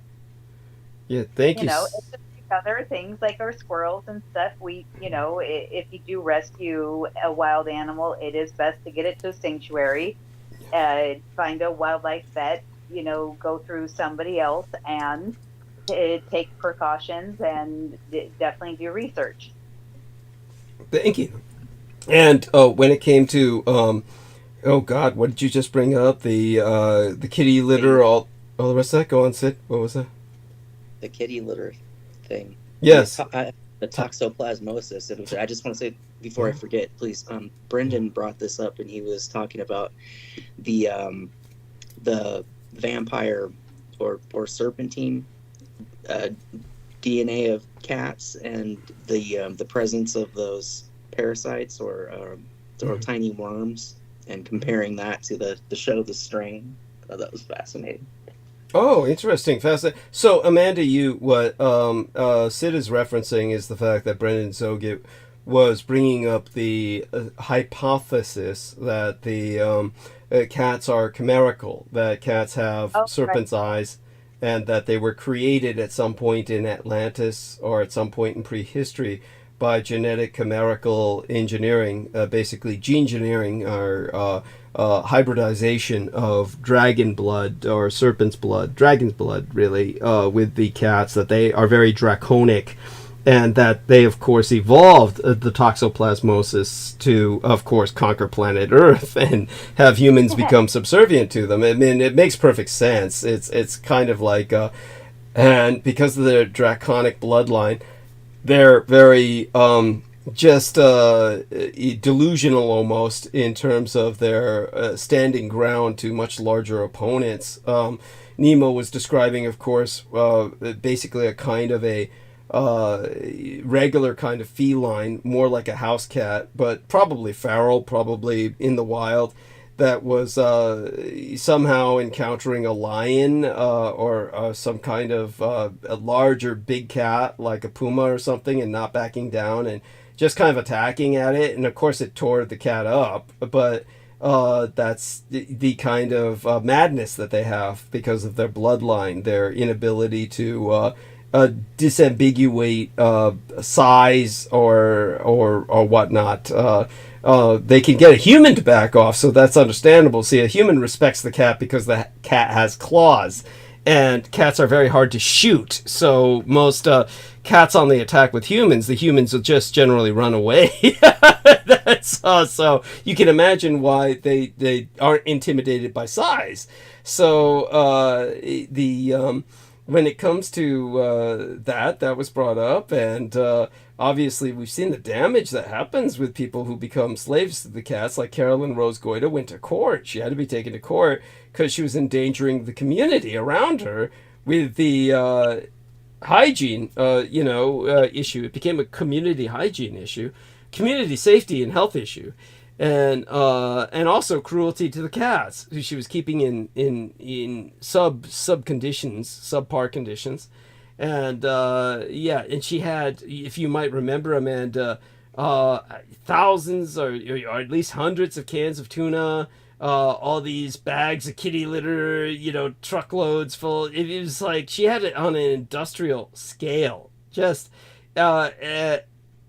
madness. So your case is quite different. No need to worry. You're fine. I remember she had an RV, and there was another time where there was this shack or a house that she kind of squatting on or something, and she had boarded up all the windows, and the cats were trapped inside, and she had talked about raising money for the sanctuary, and that's how she got all that food.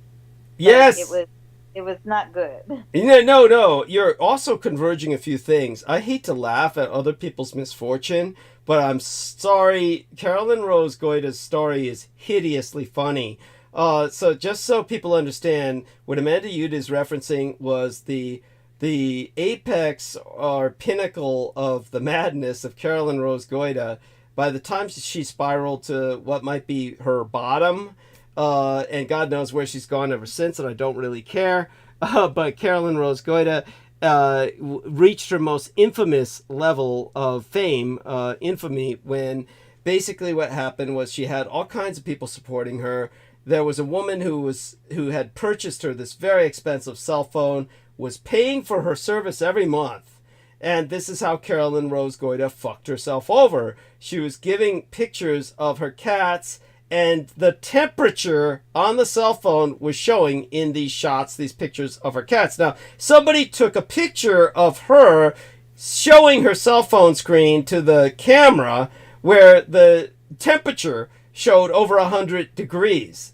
And so at that point, she was living in a warehouse that had been abandoned and had holes in the roof and took up at least half a city block.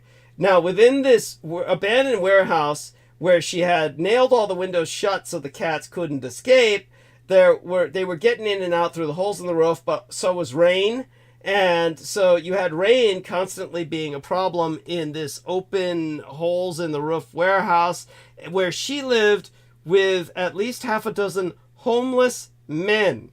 So she's living with half a dozen homeless men and something outrageous like 150 to 200 cats. And so when she filmed herself with all these cats around her in over 100 degrees weather, that's when they said it's animal cruelty, as well as the smell, the stench was overwhelming the neighborhood.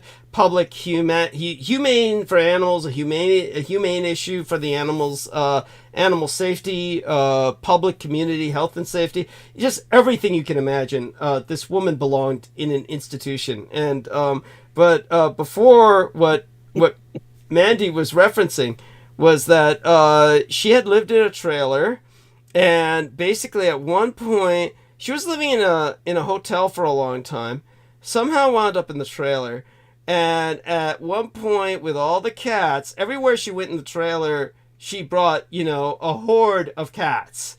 So the trailer, of course, just reeked of cat urine, and the stench must have been unbelievable. But she, basically at one point was had a sheriff evict her because the sheriff was coming along and threatening to shoot the cats. The sheriff was saying, "I'm going to shoot these goddamn cats. Get off, get out of here, get out of town." So she was run out of one town. She wound up with a couple of female prison guards saying, "You can park the trailer in front of our home." Now, these are two big bull dyke female prison guards, and they allowed her to park in their driveway, her trailer, and of course they wound up trying to rape her. I'm sorry, this is hideously funny. So it was just another rape story on her part, where somehow she always wound up with someone trying to rape her or someone trying to beat her up. She told me at one point that she had been raped for 14 to 17 hours straight, and I had asked her, was this a gang rape? Were they passing you around?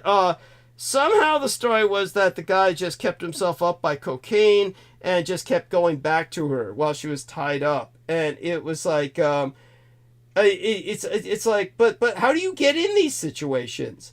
But I think the funniest, sorry, again, there's no other word for it, was this runaway. There's this runaway from the puritanical Mennonite community, or the Amish. It was the Amish or the Mennonites or the Quakers, or who are the people who live in the past? Amish, Mennonites, Pennsylvania Dutch. The Amish? Oh God, the Amish. Amish, something like that. Amish. It was an Amish boy. He ran away, and because he was gay, they wouldn't accept him because he was gay, so he ran away. And then she took him in. And she treated him like a cat. She gave him a box to sleep in. Like a box. She gave him like a big wooden box to sleep in. And she couldn't understand why he ran away. He ran away. And it was like, how? I gave him a box to sleep in. And it's like, he's not a cat. It's like, that in the stand. It's like, holy shit. That was the funniest, because he was actually with her. He suffered her company for several weeks at least before he finally ran away. But I keep thinking maybe because she had him trapped.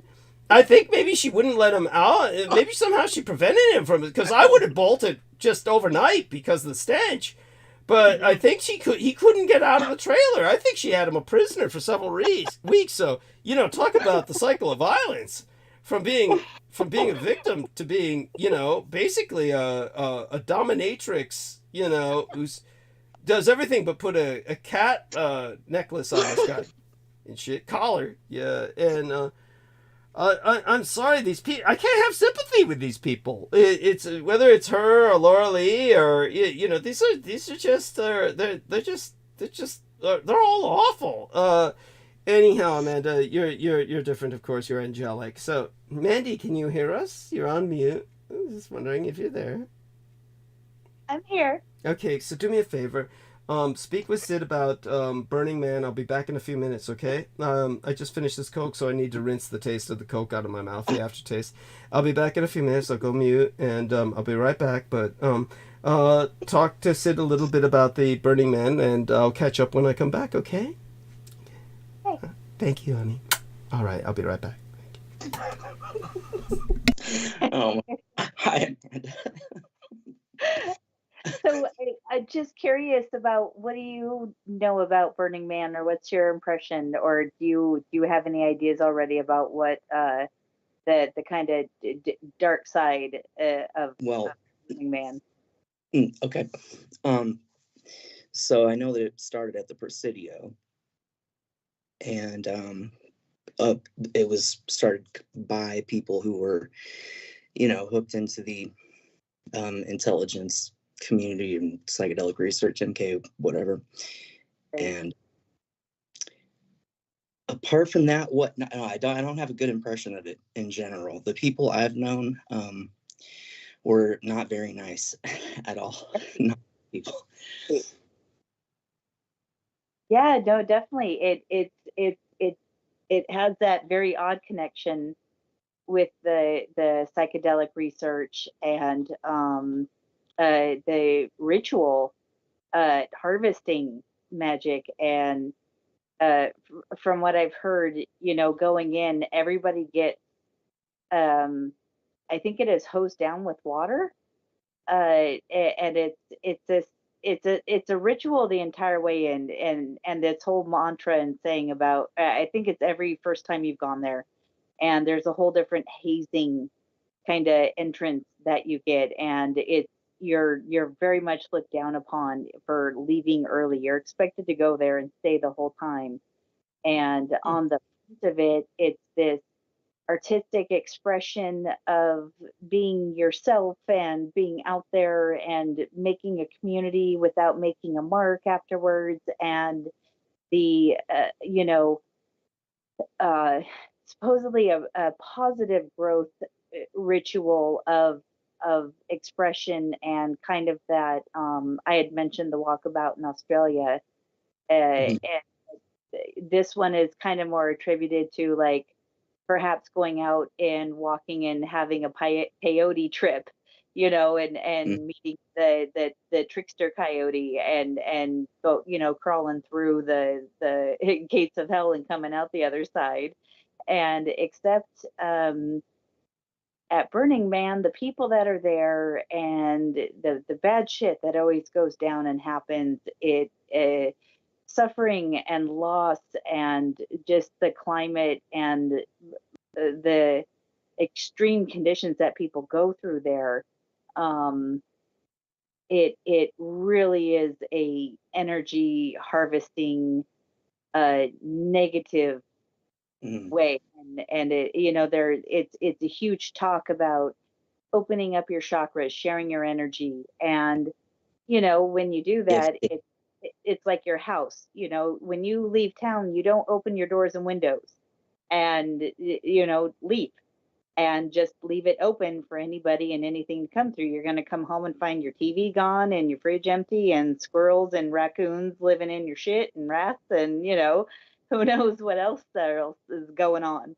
And so it is and yeah, I noticed friends that had gone to Burning Man, and the amount of not just drug usage, but of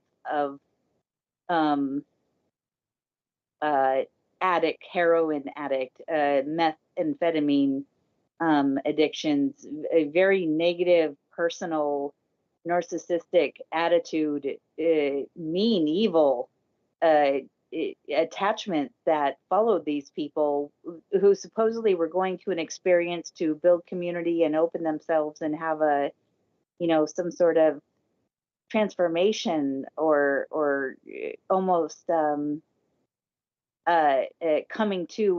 of age experience, and they're coming out very changed in very negative ways. And I think there's a lot of attachment happening to people, and they don't even know what's going on. I did see this last one with the mud in, and I think it was the year before that somebody had killed themselves by running into the actual Burning Man. Remember that? Yeah, and that's happened several times. And it seems to, it's I don't find it a coincidence that somebody constantly wants to throw themselves into the fire of the Burning Man, and for some reason they always get past the security, and other people that have gone missing, or cases that should have been more looked into there, they make the news and they're a quick little blurb, and then they disappear very quickly. Wow, yeah, that all sounds about right. I remember Douglas, I think maybe back when you two were discussing this a long time ago, talking about how all the local law enforcement out there love Burning Man because they get to go out there undercover and drug binge and take advantage of underage partygoers. Totally. And unfortunately, that's true for coppers all around the place. Sure. I've talked to several firsthand, and it's weird, but yeah, definitely. San Francisco, Miami, most definitely Burning Man. There's a festival. I have no idea if it still goes on, but it's Talkeetna, and I want to say it's in August. How is that spelled, please? Talkeetna, Talketna, I believe. Oh, okay. Thank you. I might be missing a vowel or two there. It's a Native Alaskan word, but it's this yearly festival, and it was held on Native private property, and the Hells Angels would do what's called Karma Patrol, and they'd drive around on these four-wheelers to all these partygoers and just smoke a bowl with people and check in and make sure people are all good. And there's people doing drugs and all sorts of shit left and right and all around. And the officers would bust whoever they could, either leaving from if you're messed up, or going into the festival if they could pop you with drugs on the way. But once you get in there, there were most definitely, quote unquote undercovers that were in there totally partying it up. So, oh yeah, I can imagine. I mean, it stands to reason, right? That would be a great opportunity for like really horrible young men to go out there and engage in some horrific behavior. Absolutely, totally. That just made me think of something, and I just lost my trail there. Kind of reminds me of Douglas has talked about the big block party raves in San Francisco, and how people would like disappear from those parties. Yes.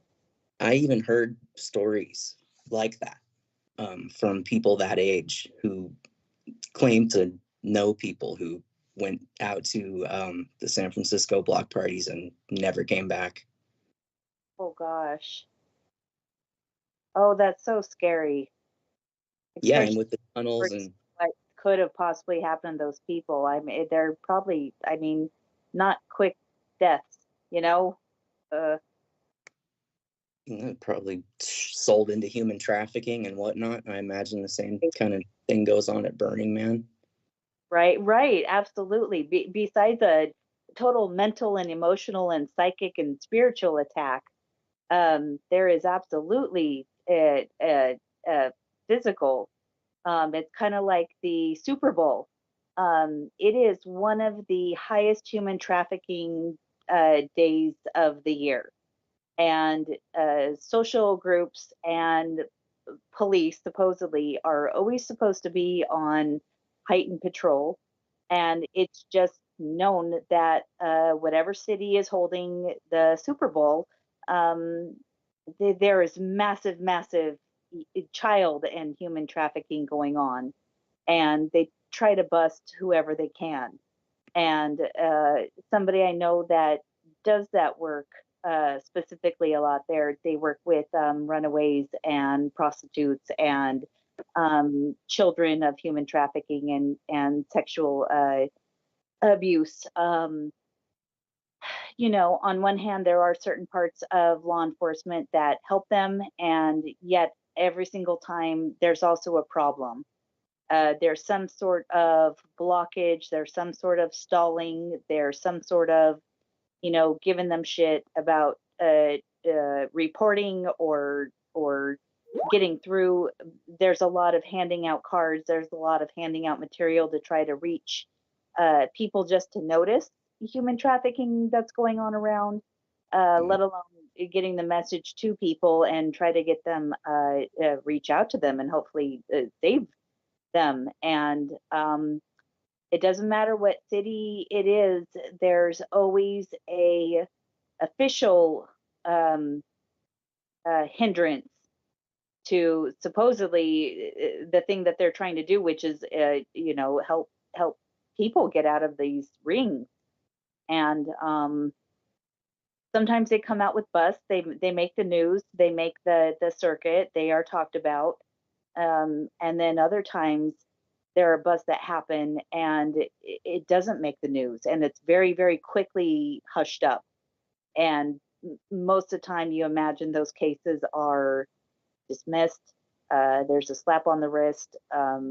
Something else. It just keeps getting worse. It's not getting better. So it's being facilitated for sure. Okay, what's being facilitated? I just got back. Oh, I was just bringing up about how the Super Bowl Okay. is the highest human trafficking date in the United States. It's known between the groups and the authorities that it is the day that they're always on high alert, supposedly, and by record shows that the most amount of women and children are trafficked on the Super Bowl, for the Super Bowl, around the Super Bowl. Thank you. A very important point. At all large sports events, but the Super Bowl would make sense as being the largest. So I want to thank Sid for this link that he provided to the IJM, which is an acronym for, let me see if I can find out. Basically some organization involved in investigating human trafficking, and they're talking about, of course, the Super Bowl as the largest human trafficking event in the world. Very important point to be made there, and it's as Amanda was saying, apparently the authorities are effectively in on it, or at least bet the crime by slap on the wrist kinds of results concerning whenever anyone is caught at all. It's this is something that we need to speak about this month. As I mentioned earlier in the month, this is last month at this point was Human Trafficking Awareness Month. But let me take a look and see if I'm right about that. Black History Month. We've got the Teen Dating Violence Awareness Month is this month, and so it was last month. Was the matter of fact, Saturday was National Missing Persons Day, which goes in line with some of the earlier conversation concerning 411, the disappearances of people in the national parklands in particular. And we could go a bit into that later, perhaps, or I can in monologue either tonight or on Wednesday. I'm sorry, Sid, what was it? I hear more about that. I didn't know that was a thing. Oh, yeah. Well, I try to bring up these awareness days. Of course, it's my responsibility as an educator to the young men at the estates, but definitely, sure, we'll go into that at some point. And so with last month, January, was National Slavery and Human Trafficking Awareness Month, along with, of course, Stalking Awareness Month last month. So I brought up a bit about that in the past with one of my past episodes. it was also a Poverty Awareness Month. All of this is inextricably intertwined. Poverty is hand in hand with national slavery and human trafficking and stalking awareness, and because the impoverished are far more vulnerable than the wealthy.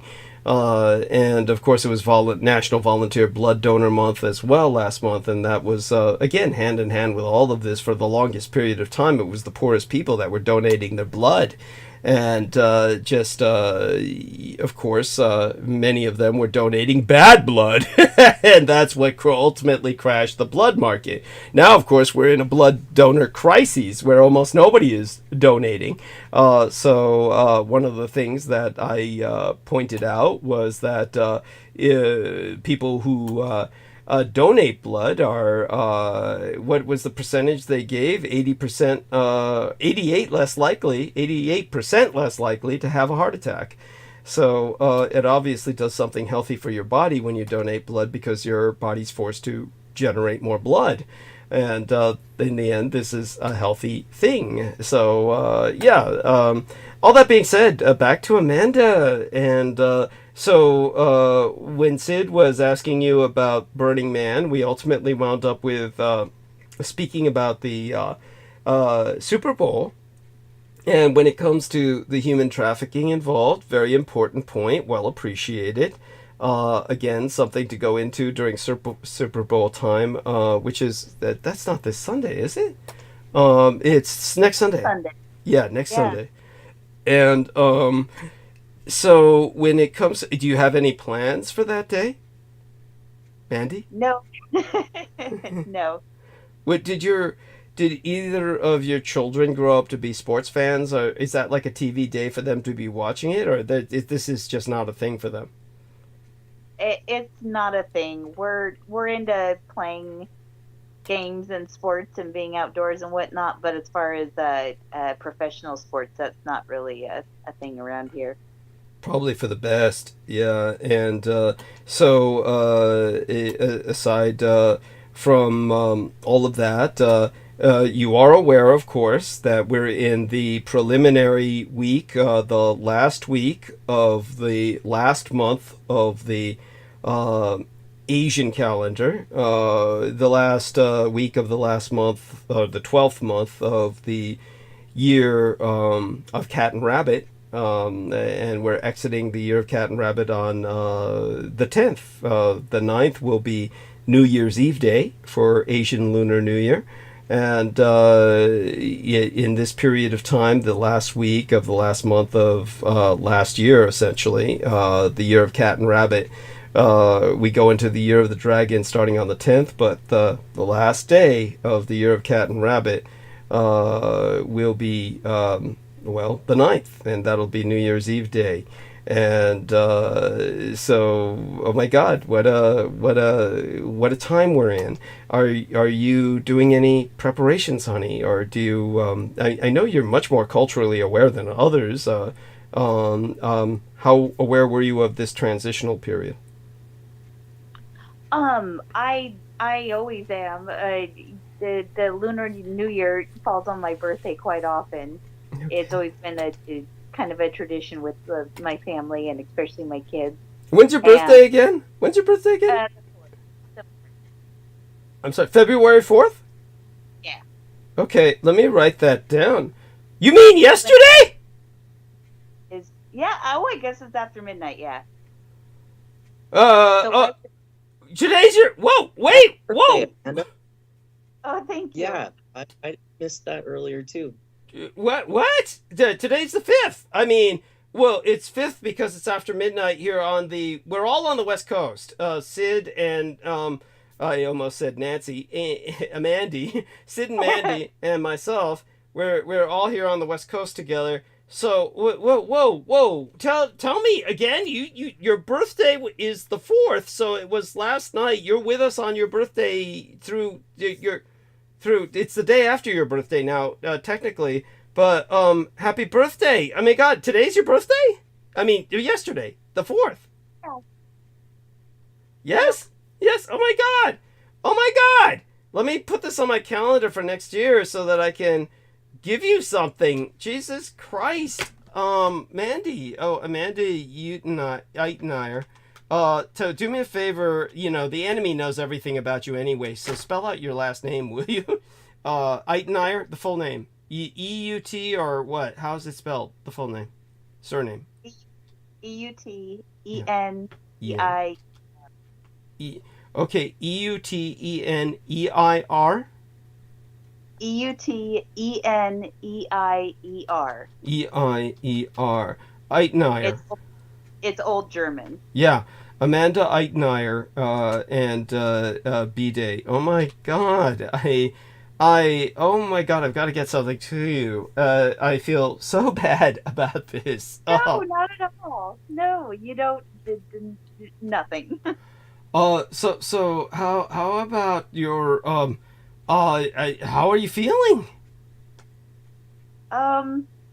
It's the same. My kids' birthdays are a lot more meaningful. But did they did something for you today, didn't they? Oh, totally. They always do. They're always so sweet and wonderful. Uh-huh. And they went out and they went off and did their own thing and gave me some alone time, and so that's a huge ass gift too, frankly. Oh my God! Yeah. And what were your birthdays like during COVID? I mean, kind of the same, I mean, it's not like even when we were together, my kid's dad did anything for my birthdays. No, so. God, no, that's always the case. These guys are, I mean, both Brooke Gibson and yourself, you've all picked asshole husbands, like you went out looking for them or put out an ad for asshole, and these guys showed up at the door and shit. I know Mandy says her husband basically changed the night of the marriage and morphed into someone totally different, but oh my God, is this guy like gone now, or is he like he's just in the neighborhood? He moved back into the city, so to speak, right? Area? Yeah. Oh God.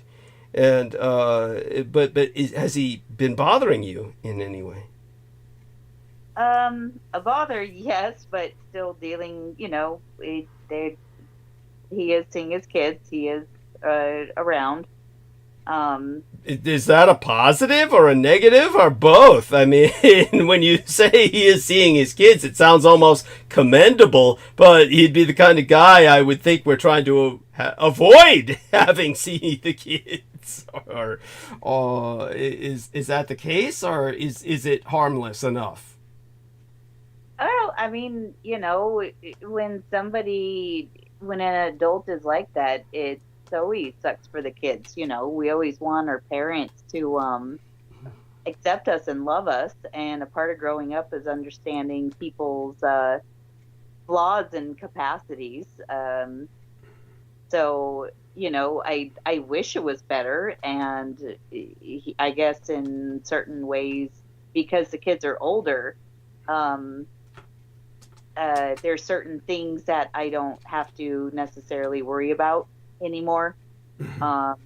There's a different level of, it's not that they talk back, but they definitely don't take much of a shit. And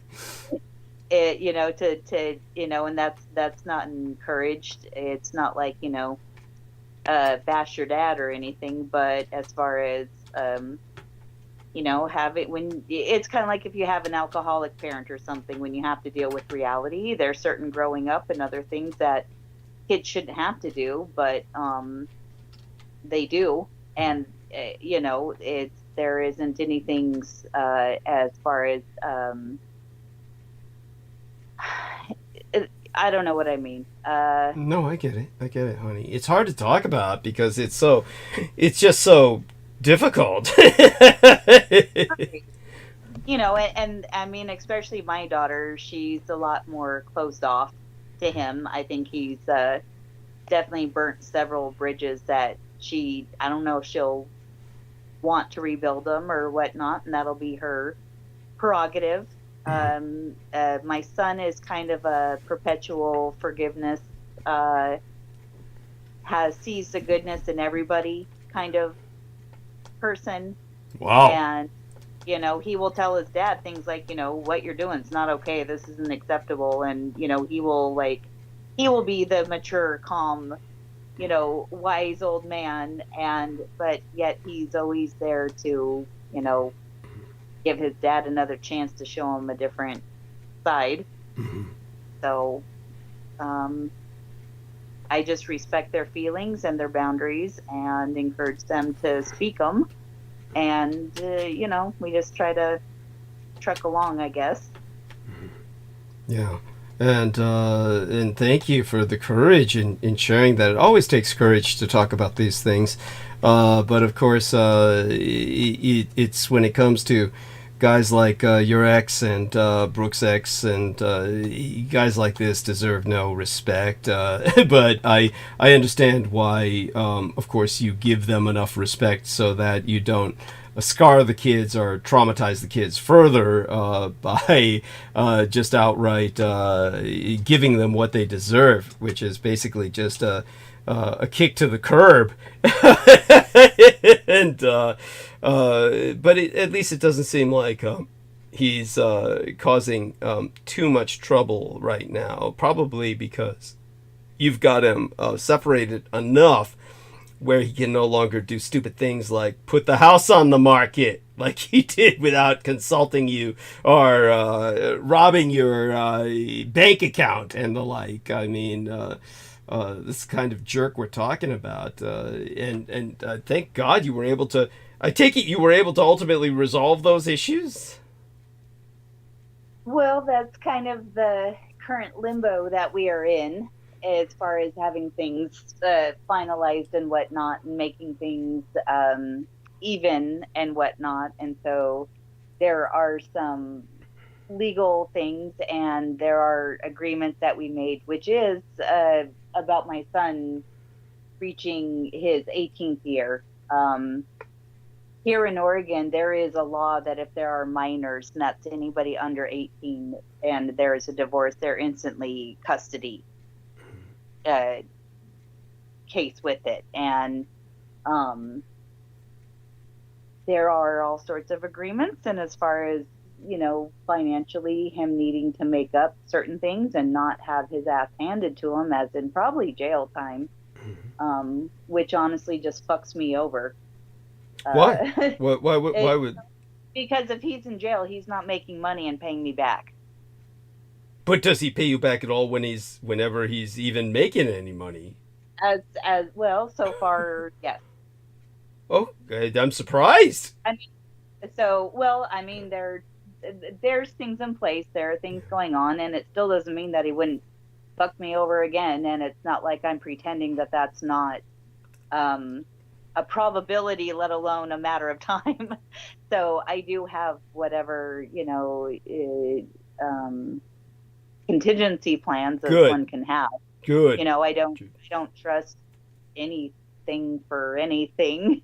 And so, you know, and that's, I've hopefully this year things get finalized and restarted. I'm kind of getting back into voiceover acting and the extra work again. Oh, wonderful. Possibly. Oh my God. They get older and they started getting sucked into it, and I wasn't all good with that, but the kids are starting. My son and his friend's manga is getting looked at, and there's also some Japanese live stream that are interested in hiring their work. And so I kind of feel like maybe we're kind of getting back into it, I guess. So hopefully, I mean, shit, you know, I'd rather just sign off and everything if I know I don't even want a dime from him if I don't need it. Right.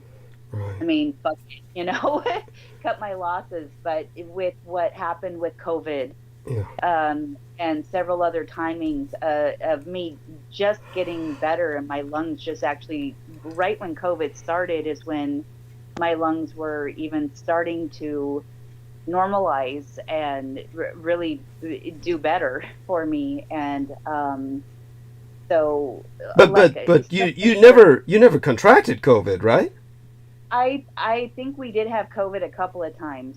Oh, wow. We did definitely have the symptoms. We definitely were out. It did go around my little school and community, but we did not ever have the horrific cases of COVID like other people did get. Interesting. So, I mean, you had something. Okay, go on. I was just going to say that January or February before COVID really hit, and it was, I want to say like it was March or April. Yeah. We definitely had some horrific, gnarly, lung-related flu shit that was checkmarked all the symptoms that they were describing COVID that actually hit in the spring and later on. And so, like other reports, when they had talked about, we had actually had the COVID, over here in several cases the prior year. I definitely, can see that being a high possibility. Wow. That's incredible. And so, Ian, like you said, your lungs were just beginning to rehabilitate, kind of readapt to their new shape, so to speak, of not being deformed by your stomach being pushed into them. So, and around that time, it gets this challenge. So I'm so glad you survived. And it was just, you've been through so much, just too much, of course. And it's just a crime. What's that all that you've been through. And of course, the fact that you've maintained yourself. Honestly, this is why we have to cooperate more often and need you to participate more proactively with us. It's so important we maintain that. I hope you understand and agree. The last couple of shows, including I think last Wednesday, is today Sunday? Yeah, Wednesday. People had said they had dropped the call and hadn't heard you. And so I swear every single time I had noticed that in the chat messages, you were having issues of calls getting dropped and whatnot. So go figure, as usual. Yeah, but and a couple of times Skype would tell me that I was connected, and it wouldn't let me chat in the box. And you guys obviously didn't hear me. Otherwise, you would have said something. You would have messaged me, but it just wouldn't connect. Okay. Just keep trying, and I want you to try more aggressively more often. Now, obviously, what happened on the last few episodes is we were indeed knocked off, and the episode on last Sunday, we were simply they just cut the internet. What's called a dedicated denial of service attack, or a DDoS. With Wednesday after that, the latest episode before tonight's, the power was taken out in the entire neighborhood. What Brendan Zogit and I figure out, or what we conclude, is that when they changed the power pole, which I don't know how often you've been listening lately, but there was another big power pole change. Did you hear anything about that? I suppose, yes. Okay. Again, because of the speakerphone, could you repeat that? You heard both those shows, is what you said? That was when I couldn't connect and hear, but I did see some pictures and news articles that was being posted. Okay. So I got that we were talking about that power pole again. Yeah, it's the same power pole. They call it a power pole. He sent me a letter that they were going to replace it, and that they were going to do so in the middle of the night. And none of this made any sense, because obviously when we try to talk to Brooke Gibson about this, she understands. She knows that obviously I'm targeted, but she likes to just play the part of the devil's advocate. After a while, it just becomes, in a sense, almost pathological, a kind of contrarianism that it just is unnecessary. But when it comes to the situation, and they're not giving letters to pretty much anyone else in the neighborhood, they expected to just come in and somehow think this would be tolerated. I guess they figured there's nothing anyone could do, But they said we're going to be working from 9 p.m. till 6 a.m. in the morning overnight. None of this makes any sense because if you've seen the photographs of the power pole, you know that it's intertwined with the treetops, all of the lines.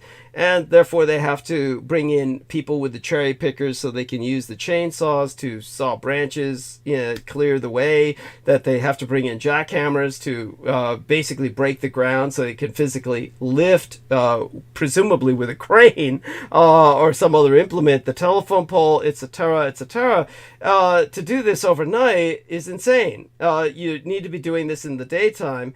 And to do it overnight, you'd have to turn the night into day with searchlights.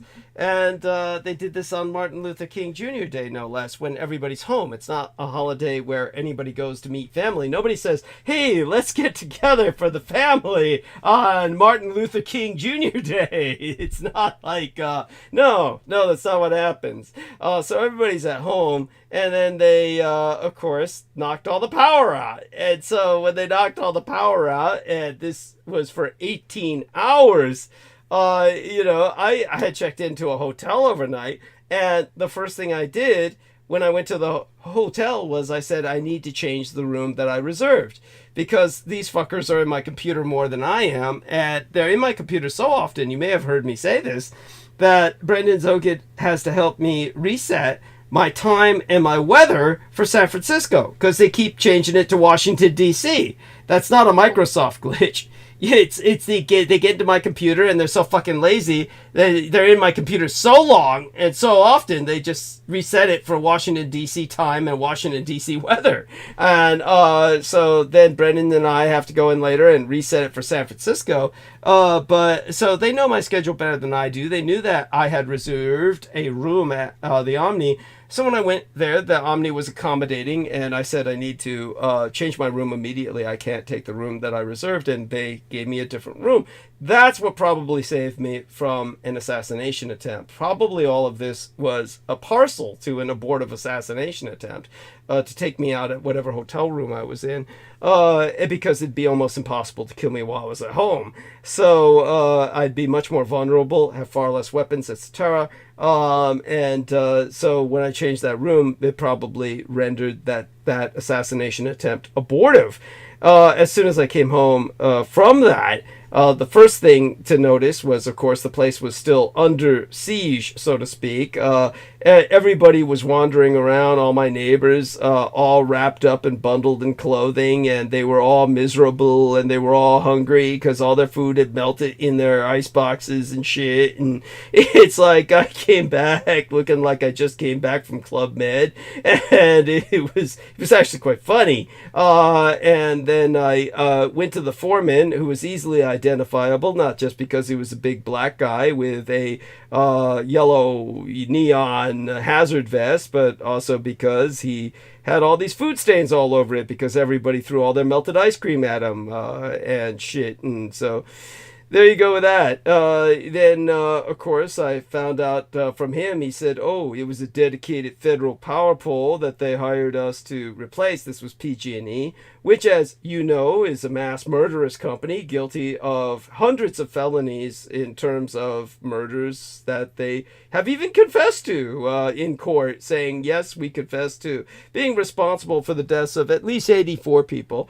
They've been held responsible for the deaths of well over 100 since, throughout the last decade. Not to mention that well before the last decade, something like, 2010, that the explosions in San Bruno were basically the woman who was with CPUC, California Pacific Utilities Commission. She was investigating PG&E, and I could look up her name, I suppose, and she decided PG&E was ripping off the public, and then here we are, woman investigating PG&E corruption, killed by gas explosion.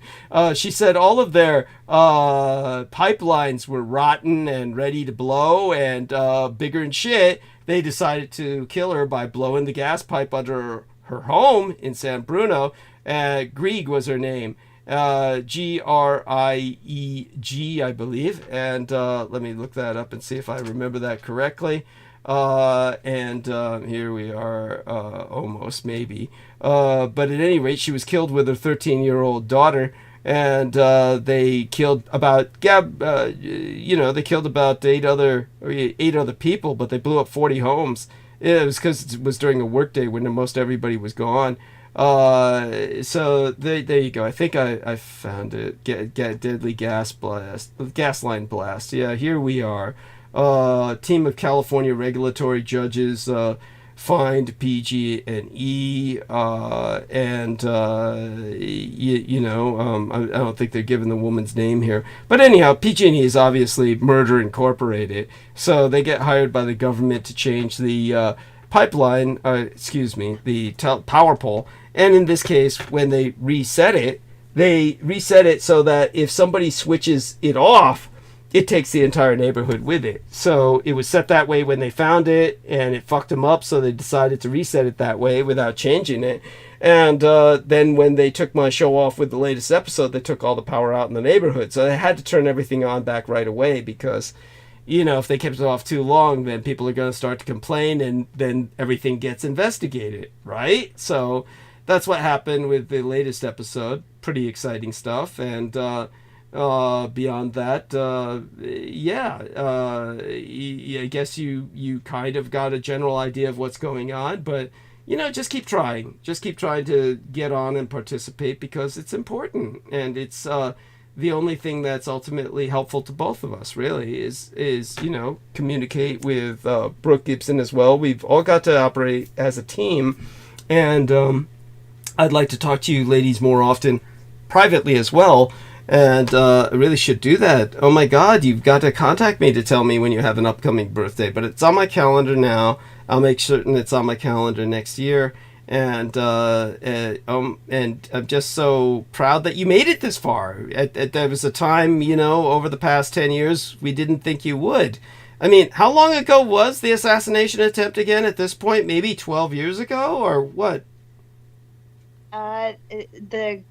The car accident was in yeah, assassination attempt, honey, not an accident.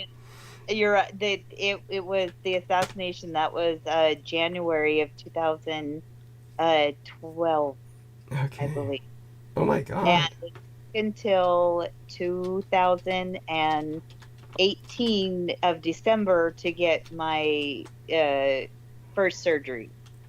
Mm-hmm. Yeah. Oh my God! It's like that's incredible. And of course it just again at that time we were truly afraid you were going to die. You think, thank God you survived, and you were still going through so much. For far too long. Your kids must be scarred, psychologically scarred from everything that you went through. So Jacqueline Grieg was the name, 44 years of age when they killed her. Jacqueline Grieg, Greig, killed with her 13-year-old daughter. This was PG&E just blew up the gas pipe under their home because she said all their gas pipes were rotten, and their way of responding was kill the bitch using a gas pipe. And they did it. Madness. So this is like the people we're dealing with. And the funny thing is that nobody divests their stocks and dissolves the company and tries to contract the service out to some different new up-and-coming monopoly or something. I don't understand why they don't try that. It's just they just let this company, a felon on parole, just continue to provide services, even though they're held responsible for over 100 murders that they recognize. Here we are. Victim's father, I'd shoot the son of a bitch on sight. So what's this link, Sid?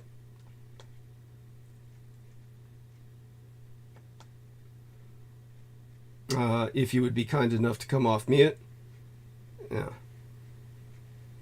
And the murder of Jacqueline Greer by PG&E. That's her father. no, he's talking about Greer. It's a different woman. This is the one who was shot dead in Florida. Oh, let me know. Okay. Yeah, no worries. I mean, easy enough to make mistakes like that. It's yeah. So, but aside from that, Amanda, with all the danger that you've been through, you've survived admirably and kept your sanity intact, and that's what we need to do for each other, support each other. And I know they do their best to make it impossible for you to talk. And for some reason, you're subject to that more than anyone else. They try to make certain you and I don't talk at all, but it's all the more reason to make much more of an effort at it. And of course, I should be paying much more attention to you as well. Yeah, I'll try and do that. So, honey, what about, it looks like Brooke's not necessarily coming back on tonight, probably better for her health, but how about your health? What's your sleeping pattern like? Tell me about this. Are you sleeping well? When I get to sleep, it's definitely better than what it was. That's for sure. But my schedule for work and other things I've had to pick up and change recently has left me a bit sporadic in the sleep department. So I get it when I can, but still definitely have my insomnia and sometimes stay up way too late than what I should. Have you tried Benadryl? Does that work for you? What effect does that have on you? Those kind of medicines make me sick. Okay, did they make you physically ill? So? Yeah, that's part of why my issue was such a big deal. My dad was deathly allergic to antibiotics, and so we've had a sensitivity to those. And anything along the Tylenol pain medication, including things in NyQuil and Benadryl, they have just made me feel ill to vomiting and almost like I have a hangover without the alcohol kind of thing. So I tend to stay away from those kind of things and try to stick to other more natural remedies if I can, but sometimes you just, you have to tough it out. What about alcohol? Have you tried alcohol? I have partaken in alcohol. If I have to get up early in the morning or whatnot, that's kind of off the table at a certain point, and shit with the kids. But I have been known to have marijuana help me fall asleep. That used to be when my stomach was fucked up before my surgery at the end. It was the only thing that could make me eat and keep most of it down without vomiting. Wow. So that's yeah. But I don't. Go on, honey. I was just gonna say I don't count on that nearly as much, as I used to, obviously. But yeah. Well, I mean, I'm glad you've got some options, and don't be afraid to try them. Obviously, for my own selfish reasons, I want you to be joining us more often on this program, but make certain, of course, that you sleep the next day. And is that possible tomorrow? Will you be able to sleep tomorrow, like dedicate a part of the day to sleeping? Tomorrow is actually a randomly relaxing day for me, so that's kind of why I'm up right now. Good. So, yeah, tomorrow will be pretty cool. Okay, good. Now, Sid has found the correct links concerning Jacqueline Grieg and her daughter dying. There are other links that are out there that go very deep into the conspiracy behind her death. I feel that they're not without merit, but some of the conspiracy sites, or at least one that I'm particularly familiar with, the biggest problem is they bring up like a conspiracy theory that I think has too many complications to it. They conclude that maybe a drone was used in her murder. And I don't see the need for that when they could just blow the pipe. But they are quite correct that she was murdered, and that this was a conspiracy that is, quite obvious. It's blatantly, painfully obvious. But one of the things that some disinformation agents do, and this might ultimately be a disinformation site, is they try to make things more complicated simply so that they become less believable. And therefore, people just give up, shrug their shoulders, and go back for, there we are, it's justice for the murder of Jacqueline Grieg, yes. So they have this drone theory there. I won't go into it. Drones have been used to assassinate people. There was a reporter who was assassinated that way with a drone on the highways right here in California, I believe. I could look that up and relate that story. He was, of course, attacking the U.S. military for their atrocities in overseas. But all that being said, having the privilege of Amanda Ute with us tonight, we want to take full advantage of that, and we want you to talk. And so why don't you tell us what you think strikes you, and I'll converse with you. What strikes you as most important in the world right now? I'm presuming you would, of course, say climate change among many other things, but, tell us what you think we should be paying attention to, what we should be finding relevant and addressing as social topics. By all means, Amanda, please take it away. It was definitely our environment. That's just scary as shit. Yes. And I guess kind of tagged with that, I forget who it was, but they articulated it in a way that I haven't been able to describe. But the amount of money that we are investing in AI, artificial intelligence, compared to the investment, the money that we're allocating to human intelligence, is so vastly outnumbered. And so we're disproportionate. The vocabulary word you're looking for is disproportionate. Go on. Yeah. That it's astronomical numbers of making articulate, bilingual, and there goes my brain proving the point. No worries. Bilingual machines as opposed to people. Yes, go on. Exactly. And or so systems, expert systems. Go on. Right. Analytical thinking, constructive thinking, and what the waste that in our own education system, and that goes from children up to adults. You're never supposed to stop learning. Wisdom, you just don't magically get it because you get older. I've known some people that, goddamn, I wonder why the hell they're making the choices they are. We grew up together. I know they knew better. We were smarter than this. And so it does not just magically gift you wisdom and knowledge. And it's sad. It's really, really sad. And that people are getting more and more dumbed down and numb and closed-minded and almost tribal, it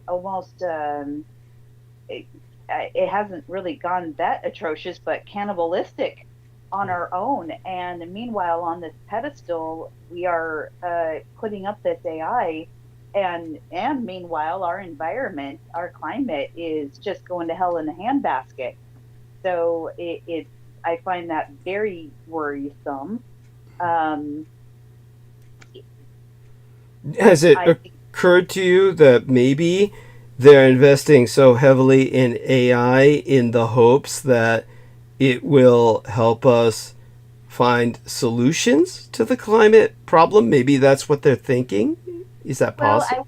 Well, it's kind of like every other good movement. All of these things are based off of, truth, and people with, even Scientologists, they mean well. Scientologists hooks you, man, by saying, we're here for the environment, we're here for bettering humanity, we respect all religions and peoples and cultures, and they really feed into your people's humanitarianism. It's natural, and it makes sense to clean up our environment and take care of, not only our own, but everybody else, and it work towards world peace. And these are noble and truthful causes, and there's absolutely people in it for good. And unfortunately, with all of those comes that opposite, not just light and dark, but evil, tag along, manipulative, going to use a cause, use an excuse, use this front to do either their own ill-gotten gains, or for their own either vanity or their own exploitative, whatever. Other people, kind of like, other evil regimes and whatnot, horrific things that we've done, human experimentations and whatnot. There's always really bad shit. Well, it's kind of like Trump, I do hate to say it, but there are things true. But just because you say something that's factually correct or morally correct doesn't mean that you are a good person or the rest of you is, if for the character to be upholding. So, thank you. Yeah, no, very, very good, very well said. Of course, one of the things that I would say about Scientology is it's obviously that's a self-defeating concept to basically even bring that up, because it's a cult, and with your average engineer, and we had someone, of course, CRSS, he's got this unpronounceable avatar in the chat, and so let me scroll up to what he said, if I can scroll up that far. And I had been speaking earlier of various issues concerning climate change. And so the individual who calls himself CRXSH says, what about geoengineering? And it brings us to the point of the engineer's approach. The engineer's approach, of course, is form follows function. Whereas a cult, like Scientology in particular, because Scientology is a cult that's obsessed with image and caters to actors in particular and people obsessed with image, they will tell you that function follows form. In other words, if you assume the act, fake it till you make it, that the world will coalesce around the image you're creating. This is basically the wish fulfillment idea of the cult, that they can teach you this to do this, and then so they're almost like the last thing you want to bring up in affiliation with this subject. I know what you mean, that look, these guys are using this in their approach to draw people in, and you feel that the victims drawn in are sincere, earnest, and they're drawn in basically as suckers. And then, of course, what happens is the cult, of course, is not sincere. It's not earnest. It's completely malevolent. It's going to exploit these people, chew them up, and spit them out, because that's what it does. So we have to then, as I've said before, address a need to mobilize people. So we have, of course, the concept in the past of cults that seem to have less negativity in terms of their reputation. Warrior cults. If you take a look at the Vikinger or the Berserker, in particular, subculture of the Vikings, the Berserker are the werebears, the who wore bearskins, etc. These warriors were a cult, a warrior cult. The ninja are essentially a warrior cult. This is, of course, a cultic behavior that goes back thousands of years, and therefore has something going for it beyond mere exploitation. It obviously has cultural significance. So what we're talking about at that point is a form of ethical cult building.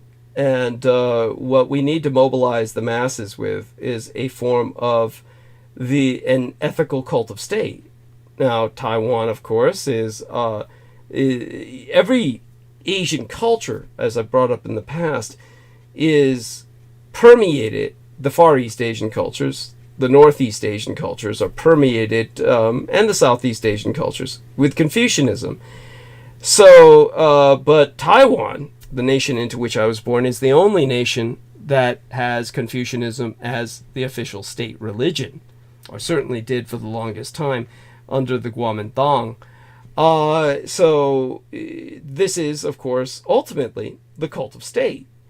But I don't perceive it as a negative. I perceive this as a mobilization necessity, and that the population needs to identify with the state in a cultic sense in order to mobilize against the multiple challenges that they face in the world, such as ostracization, the isolation caused by their enemy, Communist China, and its obsessive hatred of their freedom. So when it comes to what we need to do is have our own cult of state in America that would be an ethical cult along the lines of Confucianism.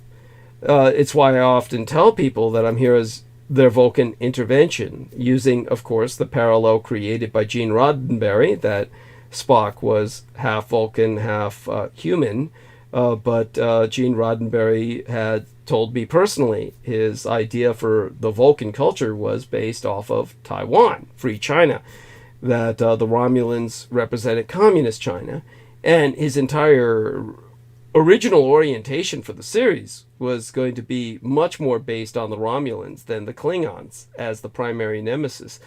And they were the original conflict that the Federation had on behalf of the Vulcans, who had saved humanity, pulled humanity out of self-destruction, and in return asked the Federation to be built, established as to carry on their struggle against their nemesis, the Romulans. That was actually what happened in the original few episodes, and then later on they veered towards the Klingon obsession because the people felt that the Klingons more represented the Soviet parallel in space. But all that being said, and I could go into that again later whenever that's more appropriate, I think Amanda gets my point. So, Amanda, with that in mind, that's why you brought up the cultic aspect, is we do need to mobilize the population. We do need a sense of ethical cult building around the state, and we need to mobilize to deal with this issue of the climate change. But, Amanda, you personally, obviously, have a bit of an expertise in human trafficking. And the question that arises that I don't believe I've ever asked you publicly on air is, now we've gone into bits of your family history, meaning your husband's history. And he's obviously a product of essentially grooming, your ex-husband. But all that being said, what was it that originally got you interested enough in human trafficking and this kind of undercurrent of sinister nature in America, where you came to see me at that presentation ultimately, which ultimately had the impact on your life that was literally life-changing, monumental? What originally provoked these interests in you, stimulated them? Is there anything you can share with us in terms of experiences or something that you were exposed to that generated this interest in the topics I was dealing with? I would say that I've always been a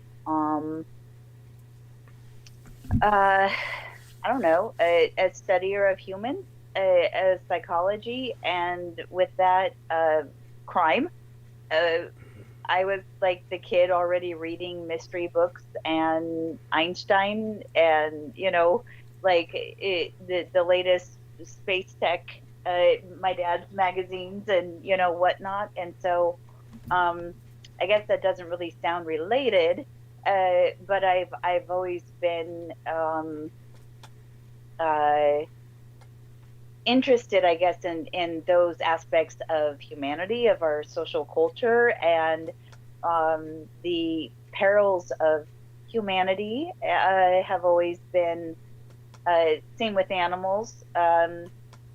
I don't like to see people suffer. I don't like, it doesn't do good. It doesn't feel good, learning about, as a kid, of other children starving or other horrific war atrocities. And those things really affected me and impacted me. And like a lot of other people, want humanity to treat each other better. And with the human trafficking, all of the things that I was exposed to and also was interested in and ended up learning about throughout the kind of my lifetime and family and experience and research, the human trafficking just always was there. Whether it's the mob or the military or the Super Bowl, the 1800s, the 0 AD, BC, up to today, and I forget what exactly the study is called, but human trafficking has surpassed the top black market business worldwide. And so, and I want to say it's child trafficking, that it's over diamonds, it's over money, it's over weapons. Child trafficking is the highest commodity of our planet, and that's just horrific. And I don't know how it doesn't affect other people. And I also, I had no idea that Portland was one of the top 3 cities for human trafficking in our nation. And I lived here for quite a long time before I understood that it was that bad here. And I think the average person, purposely by our media, by other, groups and whatnot, it's not thrown in our face. Otherwise, people would be more outraged about it. And there is something else about, why don't people band together? Why don't we demand, justice for environment, for children, for, our fellow human beings? And we don't. And it seems like there's a lot more people who their outrage is based on their Twitter post or their, Instagram or whatnot, and then they go back to their lives and things are forgotten so quickly. And I believe people mean better, but it feels like we're hitting a brick wall or something. And it almost feels like there's an infestation of, I don't know if it's complicity or just people are sedentary. People, I don't know what it is, but things that should outrage people and just band us together.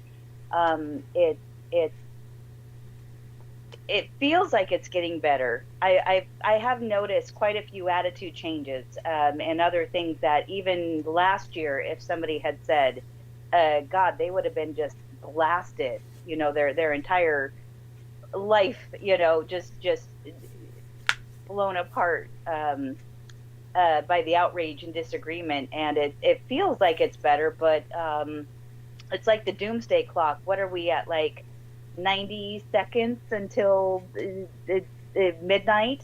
And that is, humanity's over. We've gone past the point of redemption and correcting our ways. And I don't know, hopefully it won't take the extreme measures to get people on board. But I guess that doesn't really answer the question too well of how I got tied into this, except just the human mind and our different behaviors has always fascinated me. And on top of that, there is a dark side. The mob and the other side has a little bit of constant connections with my family and studies and people I have worked with. And again, the human trafficking has always just been tied with every bad person and evil deed, it feels like. Mm-hmm. Yeah. Not bad, evil. Bad people do bad choices, have bad things. I mean, like evil. Whatever is evil, that's evil. Thank you. Thank you. Beautifully said. Now, what I'm doing here is I'm composing something to send to you. Now, you should have received a link to a Google Doc or Drive, as they call it, to your protonmail.com. Are you able to retrieve that, or did that go to your spam? I will look right now. Yeah, take a look right now so we can make certain whether or not you can access. There's 111 images in the file. I'm hoping you can access them, and then we can work with making certain you can access that is a good start. This is, of course, used in courses I teach, instructional courses I teach to the blood boys at the estate. I always need to convey them in context of the politics of the publishers, of course. But let's make certain you can access these things first. I will send you another email now with some links that will also should also be of use to you. So there we are. The links have been sent. And yes, Sid found a link, hundreds of children being trafficked for sex in Portland. Yes, outrageous. And so let me just let's see if Amy Michaels got the mental maps link, and we'll take it from thereafter. Okay, I have one, mental maps, and yes, the second one. Okay, with the mental maps, can you access all 111 images? Can you open the file, or we'll try it again? It is certainly going slow. Okay. Yeah, no surprise. It's a lot of info. Right. Yeah, It is JPEGs. Okay. Yeah. Let me pick. And I don't know if all the JPEGs may not be in that email, but it should give you at least a file. That there should be like a file that you might have to ask permission from me to open. And then after you ask permission from me to open it, then you should be able to open it, or you might be able to open it because I gave permission for anyone I sent it to see it. So I don't know if that works, or but let's see if you got all 111 of the images, or whether I have to send you a few more emails. And that would should help, of course, with your own tutoring of your children, because I do feel you do a lot of homeschooling in a sense. And obviously the Brendan Zogit, by the way, was a product of the I can never remember her name, Montserrat school that you were part of. Montessori. Montessori, yes. Brendan Zogit was a product of that, which yeah, we need to talk to him about that next time we're together, hopefully soon. Me too. And now I remember you had mentioned that before in the past. Oh, okay. And now Sid says he was too. Oh my God! Tell us about this, Sid. Well, not a particularly good memory in general. Geez, what happened? Oh, it was awful. You know, they had a big communal bathroom for all us kids. So it was just, you'd walk into a big room and have like a line of toilets with no stalls or anything. Mm-hmm. That was one thing. And I didn't like that. And in general, I just don't remember that place well. I was pretty young. Wow. Sorry to hear that. Did he say, in general, I don't remember that place pretty well? I was pretty hot? What? What's the last sentence? Maybe it's traumatic. Pretty what? Pretty young. Then. Okay, pretty young then. Okay. So then your parents took you out because you expressed dissatisfaction with it, I presume? He went mute again. Yeah. I don't remember. I don't remember how I transitioned from that school situation to the next, actually. Okay. Thank you for that. It's appreciated. So, Brendan went through his, and he seemed to enjoy it, and he seemed to have completed it. So, Mandy, so that being said, can you access all those images, all 111 of them? No, so it's giving me a list of JPEGs up to 26, and it's not giving me any link for permissions or viewing or file downloading. Okay, so I'll try it again and see if it works. Let's see if we can do this and see if it sends it this time. And all right, so I'm going to compose it again, and I'll make certain to open up the Gmail again. Give me a second here to do that. And in the other, what about the other letter? The links there should be workable. Can you confirm that? Yes. Okay, good. And good news, I've received a payment from Brooke Hagberg, of course, and Brooke Hagberg also. I received a number of payments from different people. I need to give credit to my contributors soon enough. If not tonight, then on Wednesday. So I want everyone to know who's provided a contribution that your contributions have been life-saving. Oh my God, you have no idea how life-saving. And I found Holly Coditis Kiefer's money order. I find that unbelievable. It's like the dead gave it back and shit. So, okay, let's try another composition here. I'm going to open up do this to Amy. I don't want to say your I don't want to say your email out loud. Almost did that. And let me look up my old sent box here. Put this on safe for a while. In the meantime, honey, with the links that you're looking at, have you seen these before? I don't recognize those, no. But upon opening them up, what impressions do you have? Are you able to open them up, enlarge them, get an idea what they're about? Let's see. It's... Oh, okay.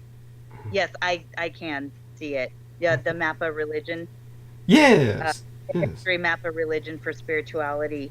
Yes. Used recently by Amy Como in writing an essay that I hope she'll read on this show. Yes, I hope it inspires you in the teaching of your own children. These were produced by John Sparks, and brilliant individual. And of course, all of this has to be basically put into context of his politics, of his time. He was originally British, but he got an American citizenship, and so it's important to always realize that these are, how would I say it, to be kept in context of the politics of the publishers, or conveyed in context of such, and then, of course, reinterpreted through the context of our reality. Reality as you and I understand it. Let's try getting this email out to you. Here we are. Press the compose button. I'll go back to the... there we are. And with that being said, okay, here we are. What is this? Oh, I get it. Okay, that's just something else. So, this being said, get this set up for you. Here we are to correct address, and then what we do is we press the attachment button. Okay, so we're going to give this another go. Let's see if this works.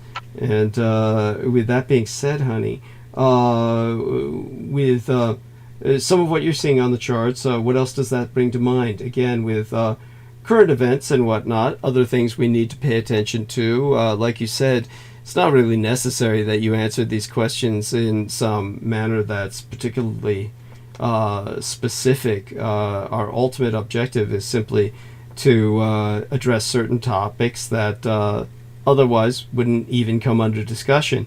So when it comes to your own background, your own past, of course, you've been exposed to quite a bit. Your father had his own military background. You have your own. Of course, your mother really isn't spoken of much. It's almost as if is she still alive? She's still with us? I haven't spoken to her since my dad's passing, so she may or may not be, as far as I know. Okay. Is she your biological mother? Yeah. And I guess the two of you obviously don't really care for each other or get along. Is that the case, or? Yeah, well, I mean, yeah, definitely. She definitely did things that were unforgivable, and especially with my dad's passing. And, some people have great parents, some people have okay parents, other people have frustrating shit, and then, like anybody else, they could just be a shitty human being. And unfortunately, my mom and actions she took up, in the years up to my dad's death, and just her mental spiral. I am under the. I don't like self-diagnosing people, but this is my own mother. I do believe that there is some narcissism. Either tendencies or legit narcissistic personality.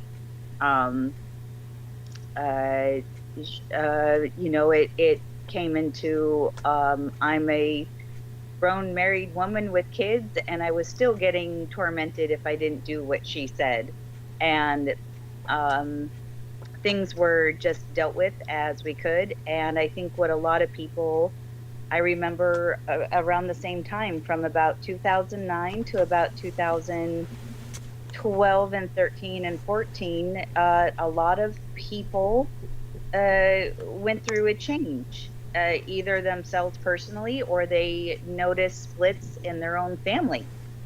And there was a lot of talk about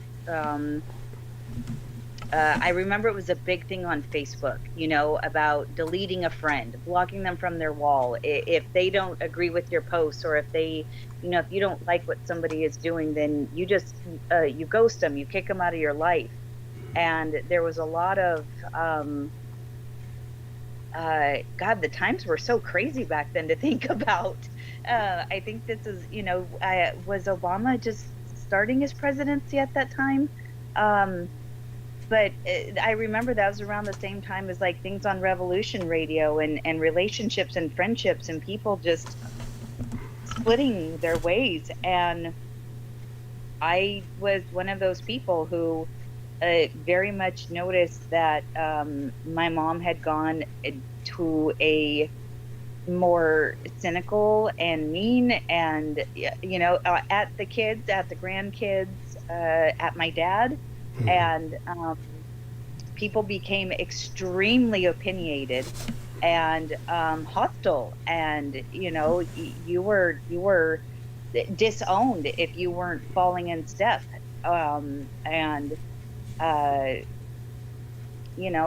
If somebody's not good to you or good for you, just because they're family, it doesn't mean you have to keep them in your life.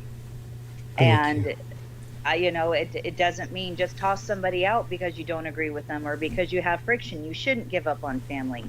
You shouldn't give up on friends. You shouldn't give up on humanity.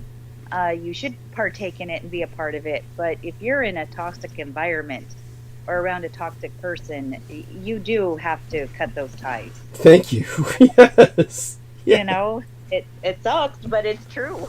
It's true. No, and in the end, it doesn't suck. It's for the best. It is. Yeah. It is. Yeah. And so, okay, I've sent another letter to you. Let's see if this one opens up. So it may have gone into your spam. This one will simply be titled Mind Maps with another header, qualified, of course, by the politics of the publishers. Let's see if you can open it, and let's see if the images are accessible.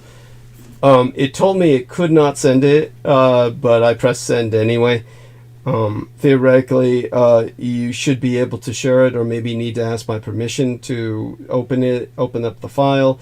That's why I want to do this while we're on air and while we're communicating, so that we can, make certain that these are accessible to you. So we'll find out soon enough, and if not, we'll get Aristides to send this to you when he wakes up. It's okay if I give your email to Aristides, isn't it? Sure. Yeah, because he's got the file and he sent it to others, so he can send that to you, and that would be important. But let's see if we can do it this way. See if we could do it this way first. And again, for everyone who's listening, I mean, we're so very lucky to have Amanda with us, and she is essentially someone who has been part of this struggle for so long, and she's really exemplary of what we're fighting for. Just a single mother who was a victim of basically the deep state. Her ex-husband was groomed to be a real asshole in service of the deep state, and so she knows what she's talking about when it comes to these subjects, and has been personally had her life torn apart to a great deal. I mean, I think of Jacqueline Grieg and her 13-year-old daughter getting murdered by PG&E, and we realize, of course, things could have turned out worse, but it almost got to that point several times, right, Mandy? I mean, you had people at your house, strange-ass stalkers that were basically, it became almost every day, not to mention the kind of terrorism that you've suffered with the animal mutilations and the like. Your life has not been easy. Thank God that things are getting to a point now where you're thinking about participating in voice acting and stuff like that. So, are you able to access any of these things? It's showing me the same list. I did a screenshot and I forwarded it back to you. Okay. And there is, actually, you now that I said it's saying it's opening up my document. Oh, good. Open it up. Let's see if you can see. Let's see. And my God, do you remember when we had the hardest time of getting my Skype reactivated? Yeah. And it kept trying to resend me over to my ex-husband's email address to authorize. Yeah. I just got a message to request access, and it's sending it to Rob McDonald. That piece of and shit. It says the owner will receive an email notification for the person requesting access. So it's not you or me that's supposed to be getting this access. It's now going to his email. Oh, God, that piece of shit. And you can understand how this could still be tied. Yeah, incredible. I'll do a screenshot of that as well. Yeah, do that. But also keep trying to open it. See if you can, pry at it, open it. This is incredible to me. And it really goes to show. See, you are someone who the deep state is fixated on. You are truly a targeted individual. He is considered a form of a handler, obviously. It won't let my phone do a screenshot. It keeps closing the window when I do screenshot, when it shows me the requesting access to his email. No worries, we all believe you. It out. Yeah, no worries, we all believe you. Repeat the last sentence, though. It keeps blotting it out. Essentially. So I was just saying, it keeps blocking. It keeps turning off my screenshot photo. Mm-hmm. So, yeah. Yeah, it's there you go. I mean, this is like deep state at work here, and so, honey, But it goes to show, truly confirms you're a person of interest. Poke at it, play with it, and then what I'll do is I'll give your email address to Aristides. We'll have him send the file to you. Be on the lookout for it. As a matter of fact, I'd better exchange communications cards on Skype between you and Aristides. Let me do that. Let me go to the Aristides file, and what I'll do is he's active now, but I'll press his little button there, the wheel, and not ping him in chat, not add to favorites, not block content or delete content.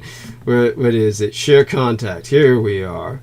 And we're going to give that to Amanda Yu. Okay, done. And now we'll do that between yourself and he. He'll get the message, of course. He'll understand what I want. Might require a little explaining, but no big deal. Where is the lovely AE, Amanda Ute? There we are. And now let me get your button. Touch your button there, and here we are. Share contact. Okay. And send that to the bald man with the beard. Okay. So now you have contacts exchange. You've got Brooks. And in his case, let him know that I want him to send you a file. I'll tell him that, of course, as well. We'll double team him. It'll happen. He's very good at that, and we'll take it from there. At least you can access the other graphic charts for now, and that's a great start. Better start than most people have. And your kids are getting of the age where they'll truly appreciate it. They'll be able to dive into that and derive from it. And of course, I'll be able to answer any questions or put it into further context. So, all that being said, honey, what else comes to my mind here?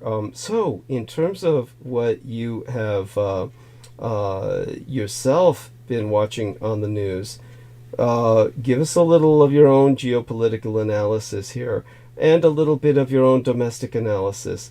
Obviously, we have a domestic election coming up, and tell us what you think about the entire Trump-Biden affair, and what you think about Robert F. Kennedy. Honestly, I'll just tell you straight out my own opinion on this.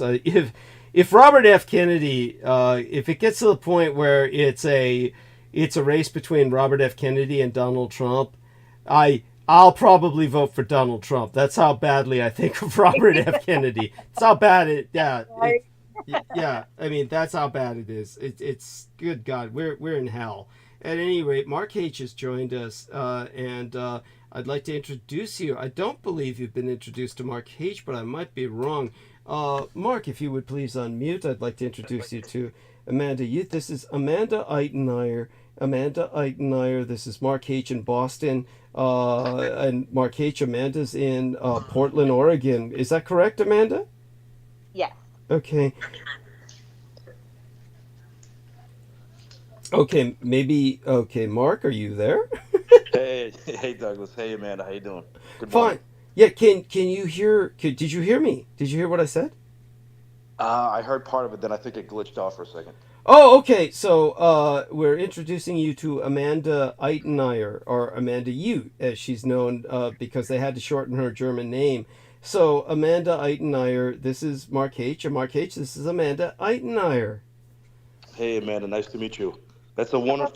That's a beautiful, beautiful old German name you have there. Oh, thank you very much. Very nice. I think we talked before, Douglas. I think. Am I incorrect to say, is your father involved in some kind of intelligence, or is that someone different? I don't know if he was specifically in intelligence, but there was ex-military, and it had to do with the rockets and the moon race. Yeah, that's right. Yeah, we did speak once before, I believe. Yes. Wow. Okay. So you've both been around for a while, but Amanda, of course, goes way back to the very beginning, back when I first became a public informant. So Amanda and I have kind of like a common law marriage at this point. And so really ought to be paying much more attention to her. So, by the way, you got those files. You got the file of Maps of the Mind, and don't be afraid to share that with Amanda. I'll try and if you could send that to her, I'll give you her email. Matter of fact, I'll put that right here because I don't think that we have a problem with anybody on this call. I'll put it right here in this call what her email is. Matter of fact, Amanda, could you enter your email here into the chat, into the Skype text box here, and that way Mark has that and can forward you some of what I've sent him, or at least the Maps of the Mind file. And Sid says, "Hey, it Mark, of course," and yeah, it was Sid's birthday recently, and it was Amanda's birthday yesterday. Mark. Wow, that's incredible. Happy belated to both of you. Yeah. That's incredible. Thank you. Did you enjoy your birthday? Did you do anything fun?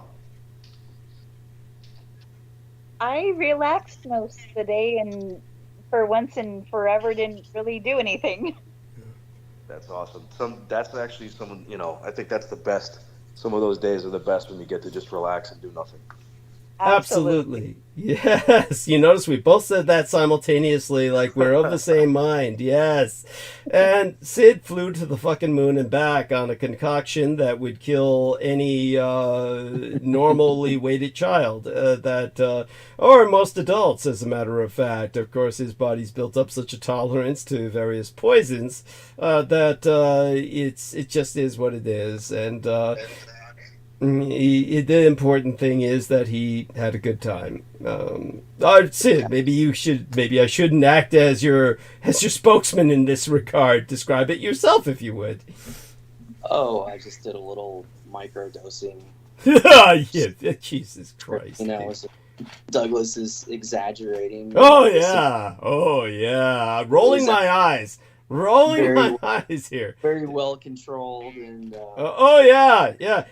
Just take a look at the autopsy report of Carrie Fisher after she died on that plane ride. Just take a look at the autopsy reports of the Chiefs fans, all the Chiefs fans who froze to death in the in those bleachers, and you'll get basically an idea of a fraction of what Sid was dosing on when he was up there in the stratosphere. And there you go. I mean, it is what it is. Oh, there we are. So Mandy put her email in the Skype text box. Can you see that, Mark? Yeah, I'm actually in the process of forwarding the mind maps, all three of them, to her right now. Okay, great. Good man. Thank you so much. And it's profoundly appreciated. Such being said, Mark, we'd appreciate it if you would catch us up, as soon as you're done with that task on what's been going on with you. You haven't been on in a long while, so we presume the best. We presume you've been busy with your profession, and of course, whatever you're willing to share about that, we know it's going to be exciting. Just so you know, Mandy, one of the things that Mark does now is, whereas before he was a fixer in a casino, which was exciting enough, but very depressing, what he is now is personal security to the stars. Yes, he provides celebrity security. Obviously, he can't give away their identities out of respect to his clientele or their privacy, but he's certainly found himself getting laid almost every day, apparently, and doesn't need us anymore with all the action he's getting. Is it something like that, Mark, or perhaps something a bit different? You flatter me so much, Douglas. It's incredible. It's just, you got me cheesing over here. No, I wish it was like that.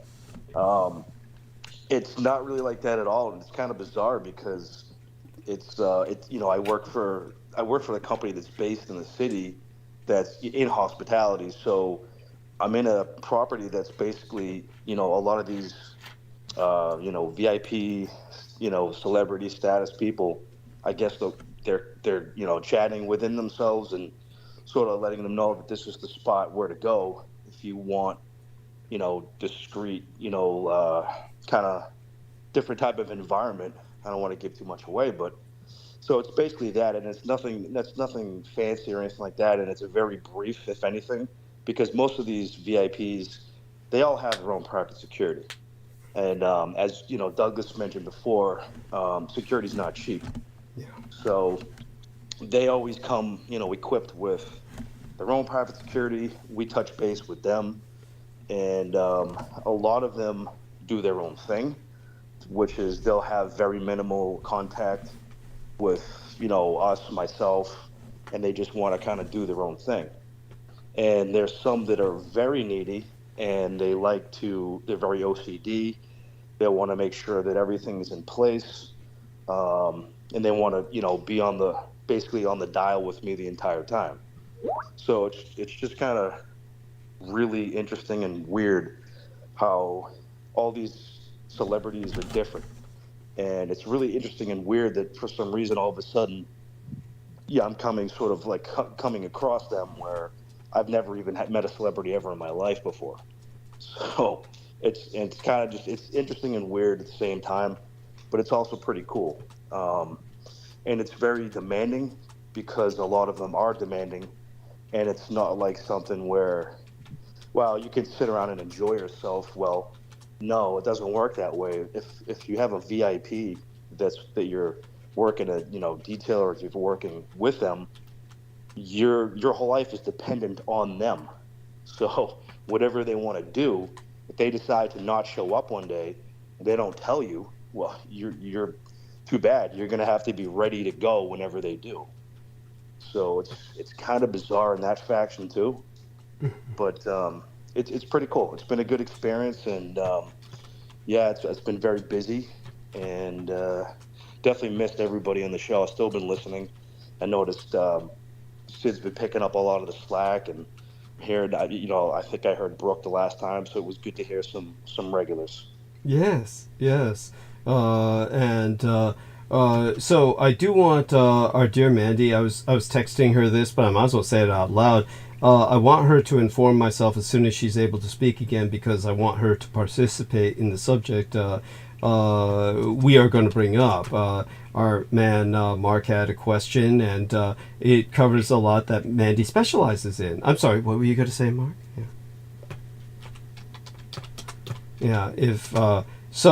Such being said, I thought Mark's statement on his job situation was great. Fantastic. Really does a great job describing that. Basically, so you know, Mark, it's in the text box here in Skype. Mandy's on mute listening while she grabs a bite to eat. That's so cute. That's, obviously I try not to let anyone hear me chew.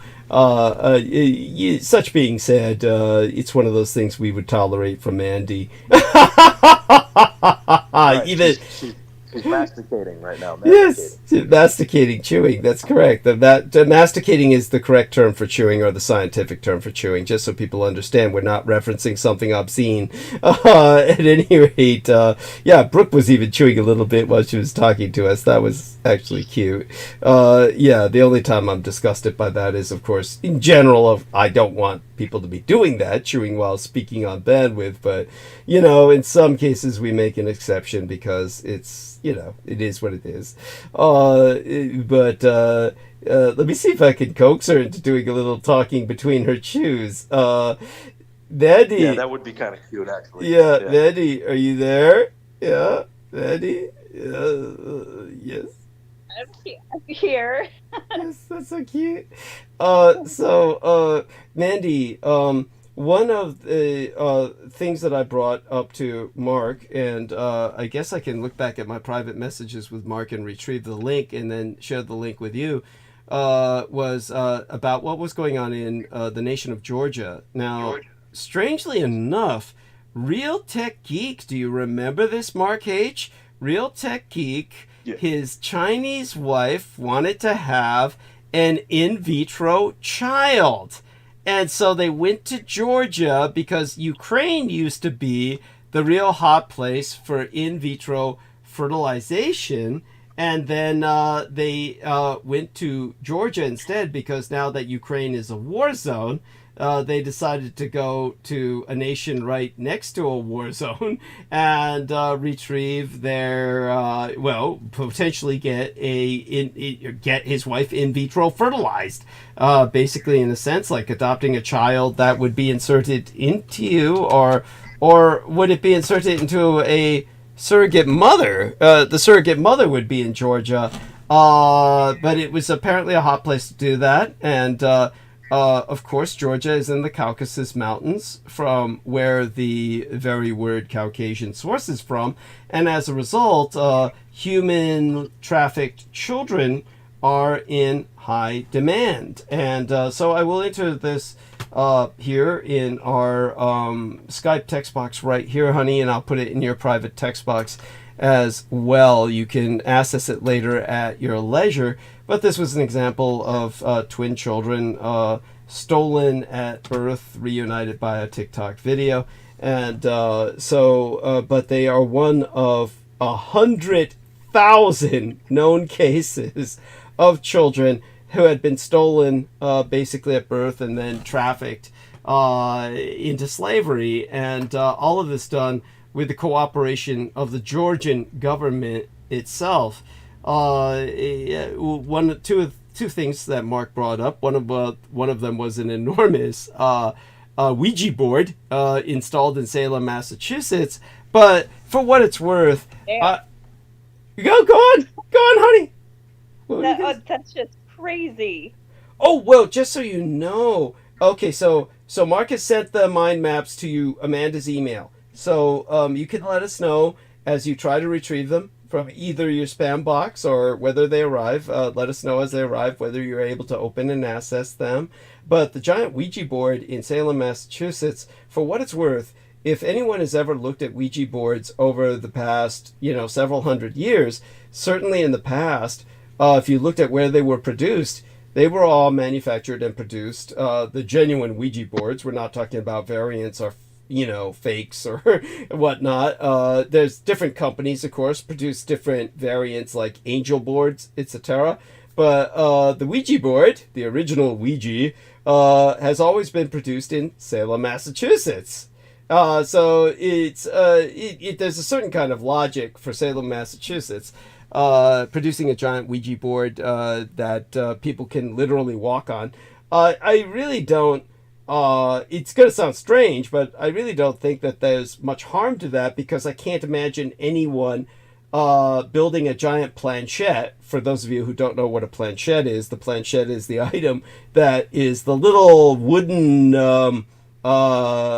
triangle that's got the little magnifying glass in it that everybody puts their hands on, and then it psychically moves automatically to the different letters and numbers. And I can't imagine anyone producing a giant planchette so that a bunch of people can they couldn't move it around. If it moved on its own, well, that would be one for the record books. That would be a lot of psychic force behind that.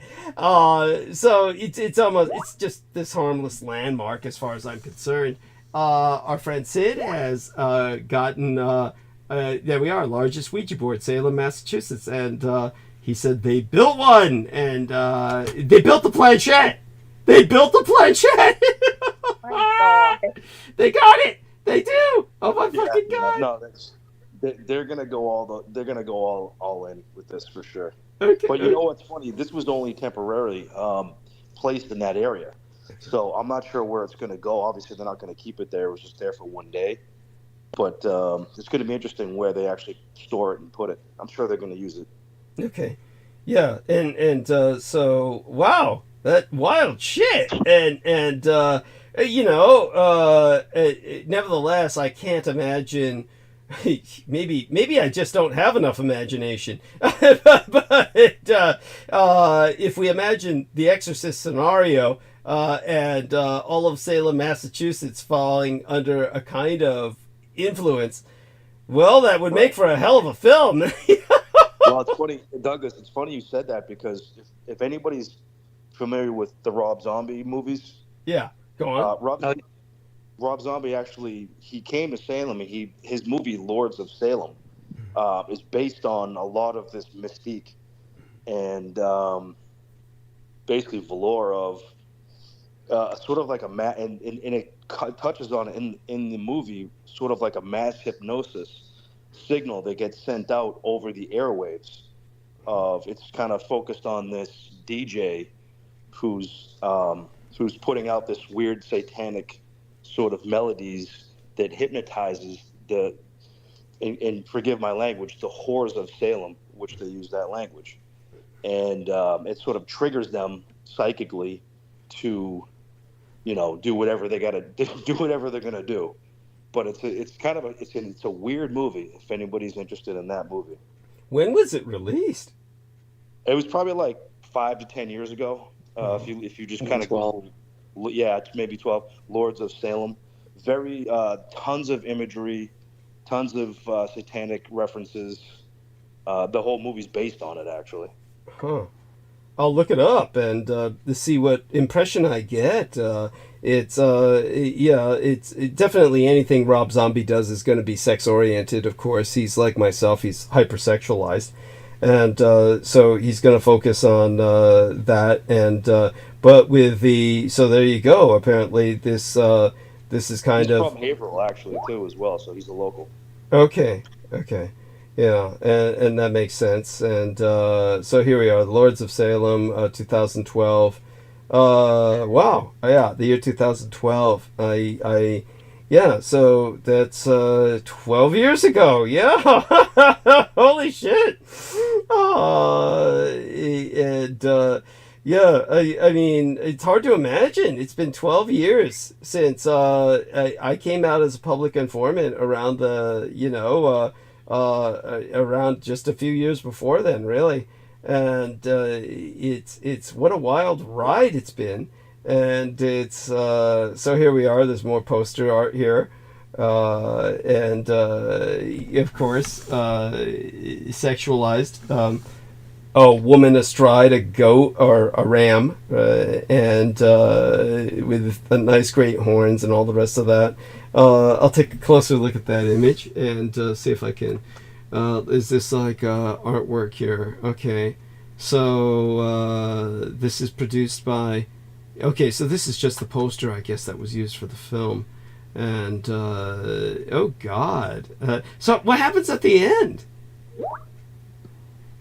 Well, I don't want to, there's some people out there that really. Okay, that hate spoilers. Okay, yeah. But I'll tell you, it's a culmination of. I mean, he did a great job. I think he delved in was maybe some ancient ritual type, primordial type rituals, maybe some pagan rituals. Mm-hmm. Just very demonic, very very satanic reference. Right from the beginning, it's brutal, Douglas. It's a brutal beginning, and it's a bizarre ending. That's all I can really say. It's right up your alley. That's oh my God. Yeah. It definitely looks. It definitely looks wild. I'll check it out. I doubt that's going to be on YouTube. I'll have to find it probably someplace where they might have it uploaded. I'm sorry? It's everywhere. It's a popular movie. Okay, so it's the whole thing is on YouTube. It looks like it would violate their community standards. Probably not. Yeah, no, maybe for rent. Yeah, you'd have to rent it. That's what I figured. But for the images, yeah, I'm taking a look at them now. I'm looking at the images, and yeah, so they've, he did go all out with this. How very bizarre. And it seems like his speed, so to speak, something he would do. And okay, so I'll look into that. And all that being said, I like the record. They got it on wax with, of course, his face and the inverted satanic pentagram, all the rest of that. So okay, so that being said, it reminds me of the weirdness that happened with Halloween, the franchise, when they had the one weird, like, part of the franchise in the early days where it was what was it called, Night of the Witch or something, and all the kids were just, it had nothing to do with Michael Myers. They just had this satanic conspiracy that all these masks they were selling to these kids were... Yeah, it was completely detached from the Michael Myers narrative. It was just the masks, hinging, what's the word, melding into the faces of the kids. And, yeah, and so I'll have to check that film out because I never bothered to check that out. It just seems so stupid that it was, detached. Funny. Yeah, and so there we are. And of course he did his own Halloween, the Rob Zombie Halloween, which I did. I didn't really think was all that great, but I didn't really have the hate for it that other people did as well. I like it myself. It was what it was. Yeah. And okay. So now that we brought that up, Mandy, are you back with us? Are you still eating? You there? I'm here. Okay, good. So, Mark, you had a question that you asked, what can we do about this?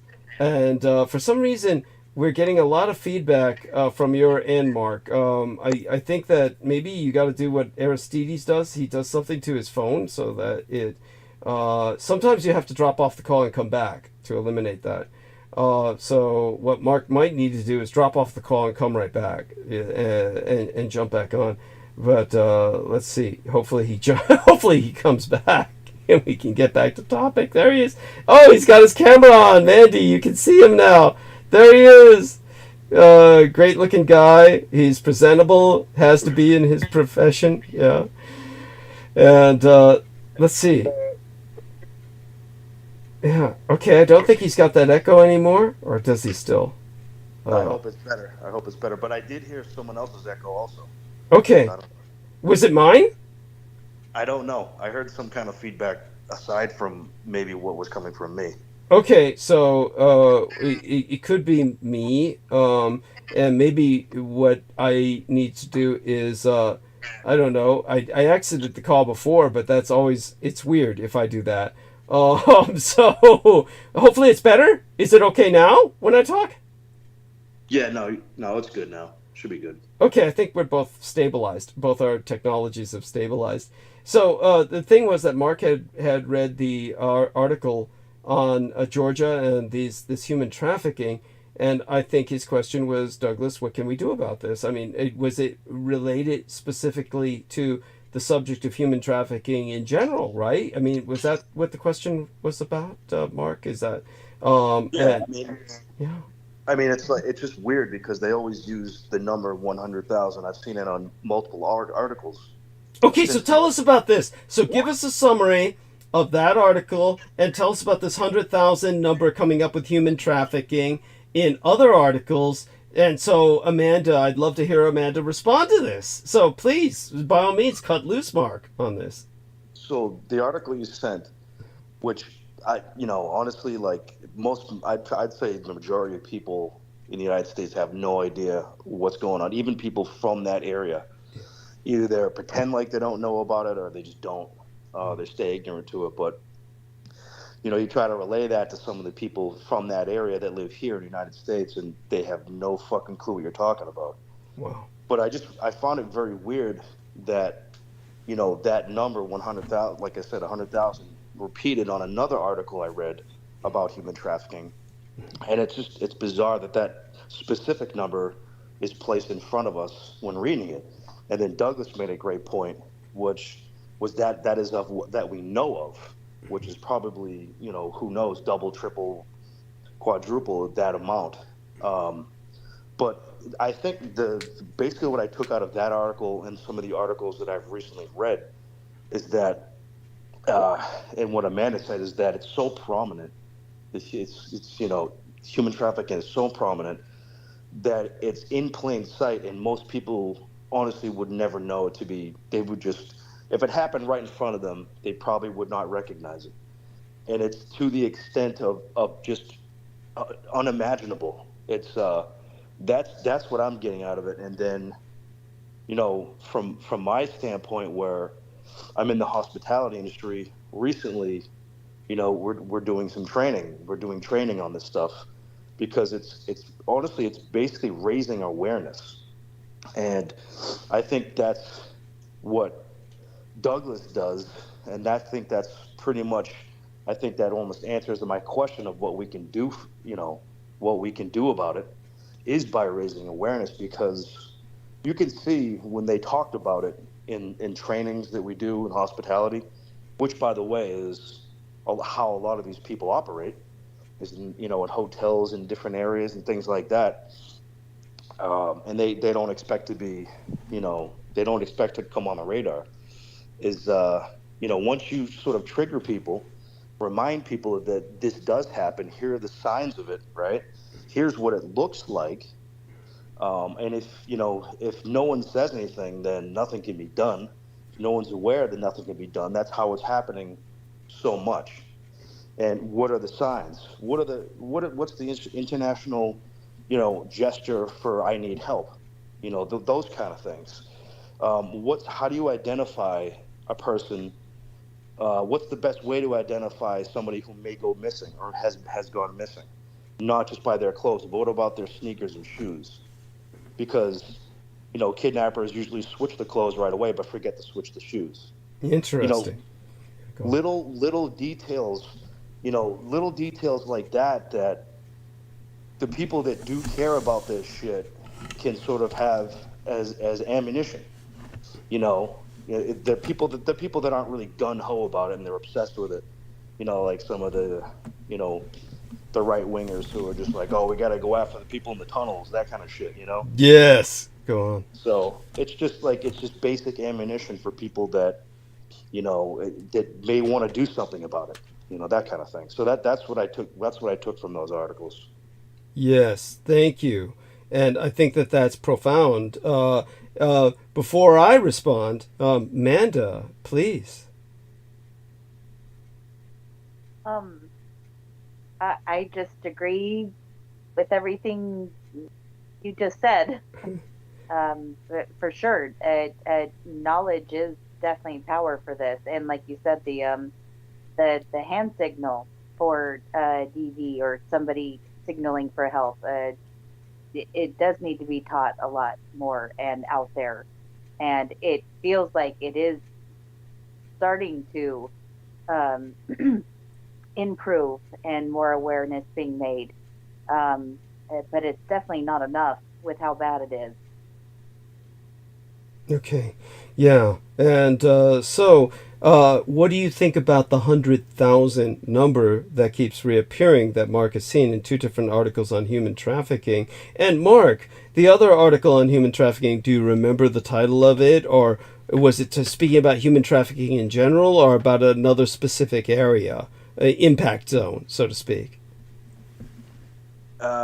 I think honestly, Douglas, it was kind of just in a blur of, I don't remember what exactly I was reading.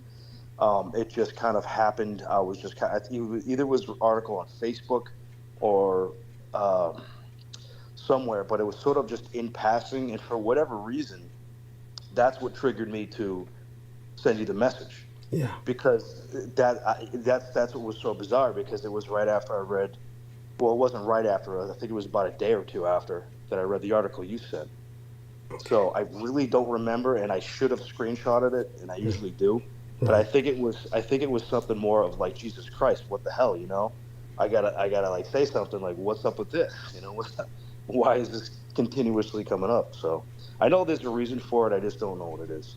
Understood. And Mandy, before I respond, how about yourself? Do you think there's some kind of pattern here with that number that has significance? It's definitely being put out there for a reason, because that's just too odd to just be anything else. I don't know what it would be. I haven't read or heard too much about this specific number being touted. But whatever the number is that they are pitching or saying for whatever reason why, the numbers are definitely have got to be, easily quadruple, what we do know and what is happening. So. Mm-hmm. It will definitely, I believe that whatever it was that Mark saw had to do with human trafficking or child trafficking in the United States. So in other words, there was that in Georgia, which is a very small nation, which means that the Georgia population is decimated. The kind of human trafficking that's happening at that volume in the tiny nation state of Georgia is equivalent or tantamount to genocide in the United States. Yeah, where our population is basically 350 million. 100,000 children being trafficked is imaginable. It is actually something that is, shall we say, conceivable and practical.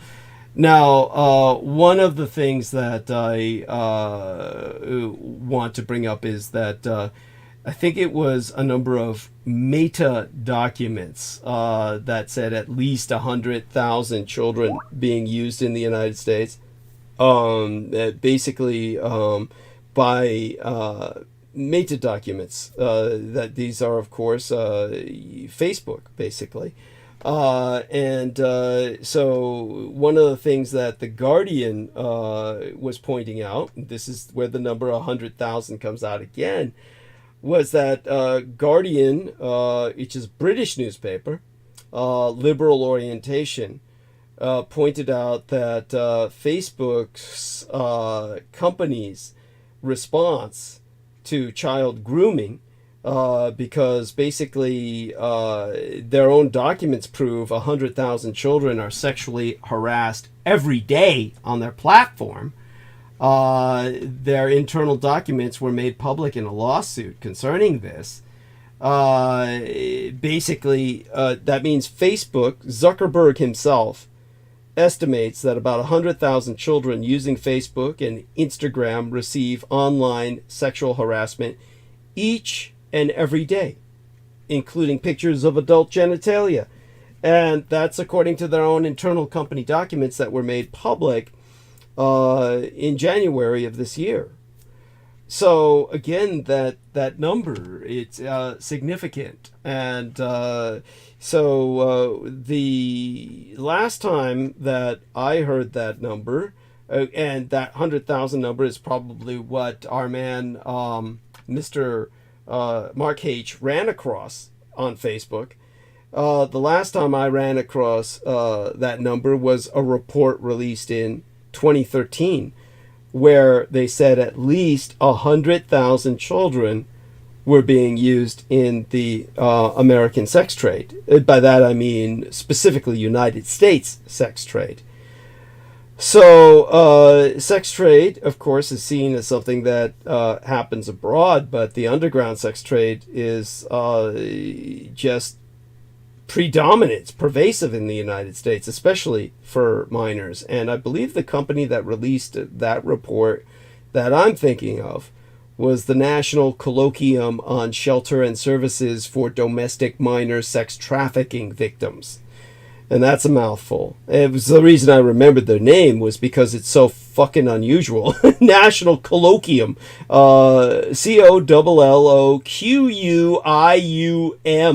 So a colloquium on shelter and services for domestic minors sex trafficking victims, minor sex trafficking children, child victims. And so they pointed out that 10 years ago, human trafficking was already a 10 billion United States dollar industry, a domestic industry, with at least 100,000 children being used as prostitutes in America every year. And I think the report was put out through Shared Hope International, now that I remember. That was an organization working to eradicate sex trafficking in cooperation with the other organization that I mentioned. Shared Hope was presenting its findings in a congressional briefing.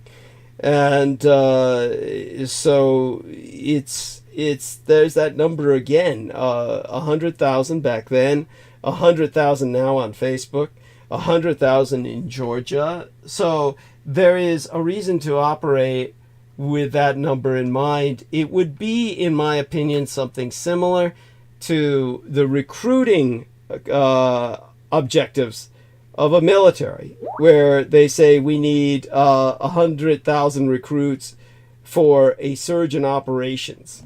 And therefore, the recruiting office is given a goal or objective of this number, and therefore the number becomes the standard, the template.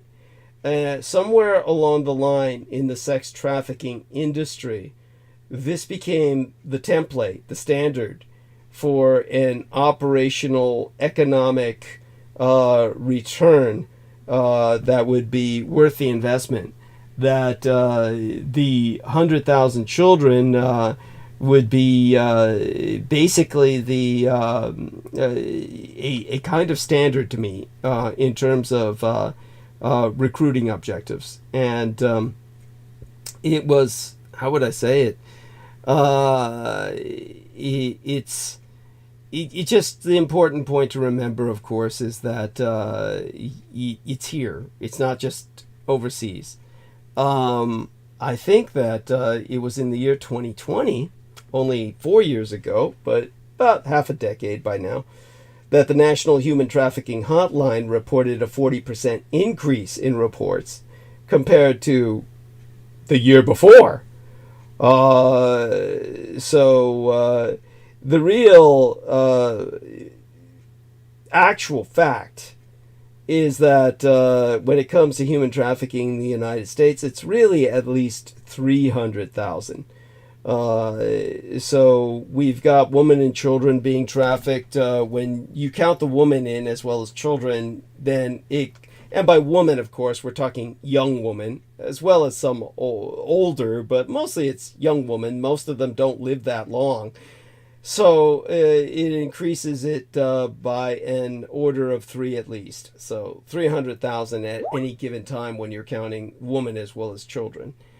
But children disappear from America's foster care system all the time. It should really come as no surprise that foster kids constitute most of America's sexually trafficked children, because predators know that children without parents have no advocates.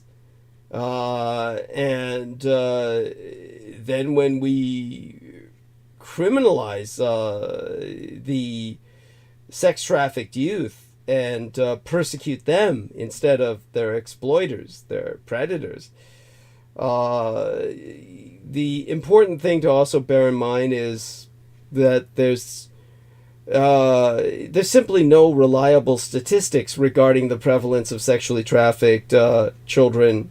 They're not rendered available because the U.S. government, being part of the problem, the essential trafficker, does not allow for the CDC to take statistics, just like it doesn't allow the CDC to take statistics on gun violence. The only way we know about gun violence is through private organizations in terms of stats or demographics or the numbers. So the reason why? Because the American government is in hoc completely subservient to the National Rifle Association and the firearms production companies. You can't sue someone for a firearms death. You can't sue the producers of the firearm for the firearms death. So the firearms are Murder Incorporated. The production companies are literally getting away with murder.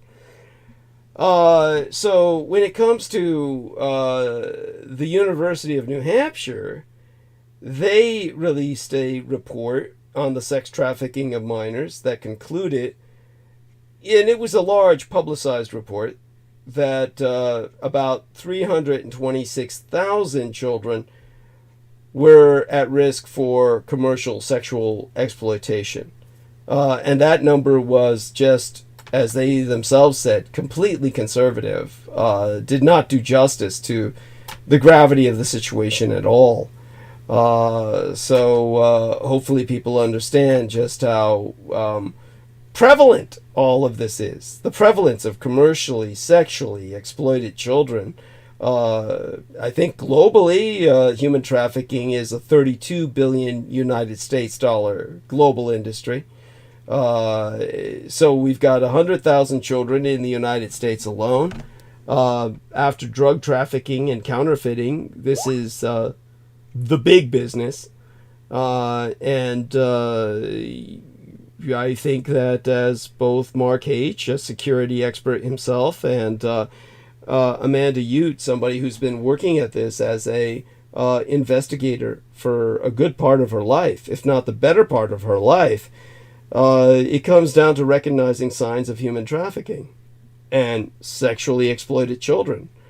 So I've seen the National Center for Missing and Exploited Children estimating that there's 100,000 children are victims of human trafficking. And guess what? Take a look at Child Fund International. Child Fund International is talking about child trafficking around the world. And what do they say? Estimates determine 100,000 children are victims of human trafficking in the Philippines. So this is obviously a recruit target number. It's a target number no matter what country it is. The target number for the industry is 100,000 children in each country. That's the conclusion to be made about this.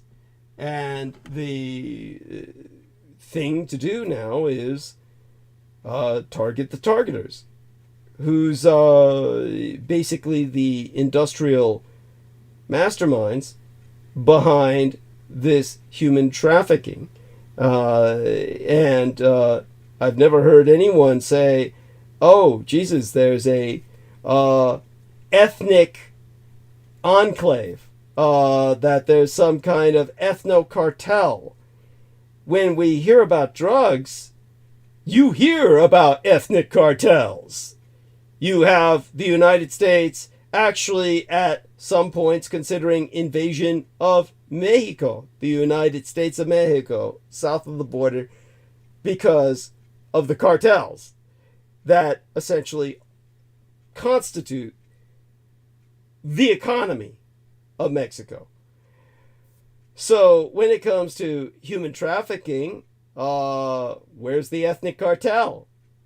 And this is something that is, as I've said before, I know for a fact that Israel is an enormous fleshpot that bought over the entire fucking Middle East by basically Russian prostitutes that they've been pumping the Middle East diplomats with for years, generations.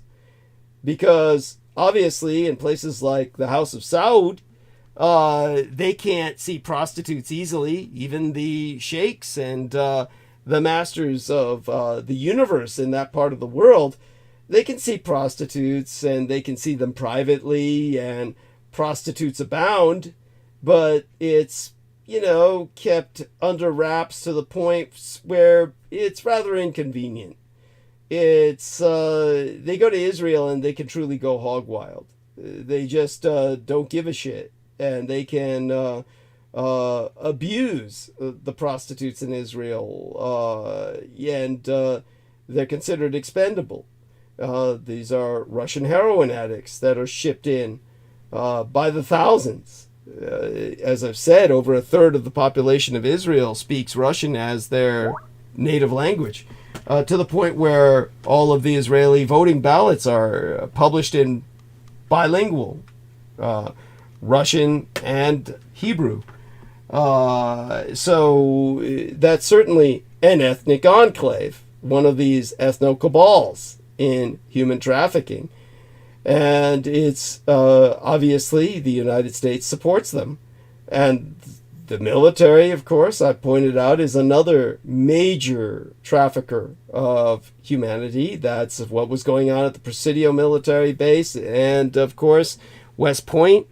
And to the point where the military has made it a major mission of their own to assassinate my character for having taken down two of their biggest operations, both the Presidio military base and Camp Pendleton, with their Marine Corps homosexual porno ring, which was exploiting young boys from across the border. So the thing to do in terms of action, aside from just the more immediate personal step of becoming aware, looking for signs of exploitation in children and reporting it, taking what action you can at that level, the social action to take is to stop funding Israel and dismantle the American military and reinstate the goddamn draft. And then you'll no longer have this professional cult, quote unquote, this professional in quotes because they're not professional at all, but you've got these assholes who America thinks is the end-all be-all when they're really a bunch of baby raping Satanists trafficking in humanity. When it comes to the reality of the situation, if you took those steps, human trafficking worldwide would suffer a dent, a injury from which it could never recover. So that's what we need to do. Of course, we can make that happen with big changes already en route. Obviously, we're headed towards civil war. If it's getting to the point where the situation's so bad, I'd vote for Trump instead of Robert F. Kennedy Jr., we're fucked. So that's where we're at. And it's something where we're going to be basically, how do I say it? As I've said it before, but I'll repeat it again. During World War II, mainland China was both a front for the Second World War, the global war, and yet at the same time engaged in a civil war. It was the most important front in World War II for reasons I've explained in the past. And at the same time that they were fighting a global war, they were involved in an incredible civil war, the largest in their history, one in which they managed to kill each other in larger numbers than the Japanese, who killed at least 100 million Chinese. Yet the Chinese Civil War claimed far more lives than that, with Chinese killing each other. This is the situation we may very well find ourselves in. We're in a pre-World War state in history right now, where the Sino-Slavic synaxis, Sino-Slavindic synaxis, because India is part of BRICS, Brazil, Russia, India, China, South Africa. The BRICS now consists of 34 nations, one of them including Saudi Arabia, which has made it a trillionaires club. And Saudi Arabia is aligned with Israel, along with the United Arab Emirates. So Israel is part of BRICS, and BRICS is ultimately an alliance against the West. So that's the enemy right there, Israel and BRICS. And with this pre-war lineup being drawn, we're drawing the lines here in America for our own civil war. So we have the prospect of being a front in a third global war. In that case, of course, who's holding the front lines would be Germany and Japan against the Sino-Slavindic synaxis. America would be in the China position where it's just a front and fighting its own civil war simultaneously. So in a position, in a situation like that that's gone to shit, at least it presents plenty of opportunity. And if I ever attain secular power, Well, we've got the solution to the hundreds of thousands of children, 100,000 in each nation that is subjected to this trade, is the target of these monsters. We can take it down at that point. Dismantle the U.S. military, reinstate the draft, stop funding Israel. If you stop funding Israel, Israel fucking dies. It's a parasite. It's a parasite nation. It's a parasite culture. And pull all the weapons out, stop funding them, and basically you'll have a new peace in the Middle East. Of course, just by my saying this, say if I said this in Harvard or before Congress, in either case, what would they say? They'd say, I was advocating genocide. They'd say, you're advocating genocide against the Jews. Fuck them. Look at the situation we're in. Are we going to allow all of humanity to be raped by a neurotic minority of people numbering in the few millions, and yet millions more than, say, for instance, the number of people in Georgia or Armenia, where they supplied all the weapons for half of Armenia to be wiped out? Let's take a look at the population of Georgia. Let me say population. Here we are. Nation of Georgia. Here we are. Nation Georgia. Here we are. Population of the country of Georgia. 3 million people. 3.709 million people. Maybe, 3.5 million, essentially. A little over 3.5 million. Bordering towards 4 million. How many people are in Israel? 9 million. How many Jews exist worldwide? 14 fucking million.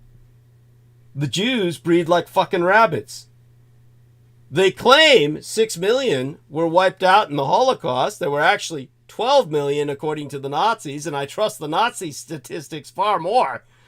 But the Jews don't count half of them because of their own sense of exclusivity coming down through the matrilineal line. So you've got, somehow they managed to more than double their fucking numbers after World War II. They must breed like fucking rabbits. Whereas a nation like Georgia's got only 3.7 million people, and yet 100,000 of them have disappeared, stolen. And the same with Armenia. What's the population of the country of Armenia? And it's only 2.791 million. You've got a population of basically not even 3 million people. And let's take a look at maybe the population that got wiped out during the last war was at least 100,000. And that's just an act of genocide that the Israelis were responsible for because they supplied the drones that wiped out the Armenian forces that were defending their nation. This is the situation we're in today. So, yes, stop funding Israel. And if you consider that a form of genocide, it's just fucking karma. Now, of course, while I was looking these stats up, all my windows shut down on my computer, and hopefully we'll be able to get that back up for production. But other than that, we don't need a response from our guests. Let me go back into live studio and hope we reconnect to the transmission that's on now, and I'll need our listeners to let me know if we're still transmitting. We should be. And all such being said, the stream should be uninterrupted. Other than that, yeah, we're in a situation that is unprecedented to a degree, but it is one that we'll see how it works out. And we'll just do our best to take advantage of the situation as it It's not even developing; it's dissolving as it disintegrates. But all such being said, let's change the subject a little bit so that our guests can participate without incriminating themselves in something that I said. Yes, we've got some links being put up by our our friend Sid. These look fascinating in and of themselves. And with all that being stated, back to something a bit more uplifting perhaps, but of course, if anyone has something to say regarding this, you're welcome to, but perhaps it's best not to, simply not to involve yourself in statements that I've made publicly on record. But all such being said, in terms of a happier subject, anything you suggest will be welcome. How about you, Sid? Let's have you come up with an alternative question you may have wanted to ask Mark or Amanda while they're with us. Let's make some use of your own social participation. So, Sid, do go unmute there and let's get you involved. Well, so Amanda, going back to Burning Man and the whole idea of it being a giant occult energy suck reminds me of some work someone was doing, looking into the possibility of, people exposing themselves to dubious entities by engaging in like macro dose psychedelic retreats in unfamiliar settings and stuff. So that I thought that lined up pretty well. And yeah, I think the idea be fucking careful, right? That's kind of ironic coming from yourself, who took 7 of those truffles that were loaded with belladonna, datura, and nightshade, as well as wolfsbane. That was just brugmansia at that time. Okay, that's in terms of your recommendation of caution, it's well taken, but rather ironic nonetheless. But Amanda, yes, do respond. Mike. Okay, let's see if she's still with us. I believe she should be. Let's take a look at that. She's still on mute. Mandy, maybe she fell asleep. Holy shit! That would be funny. I like that. That's cute.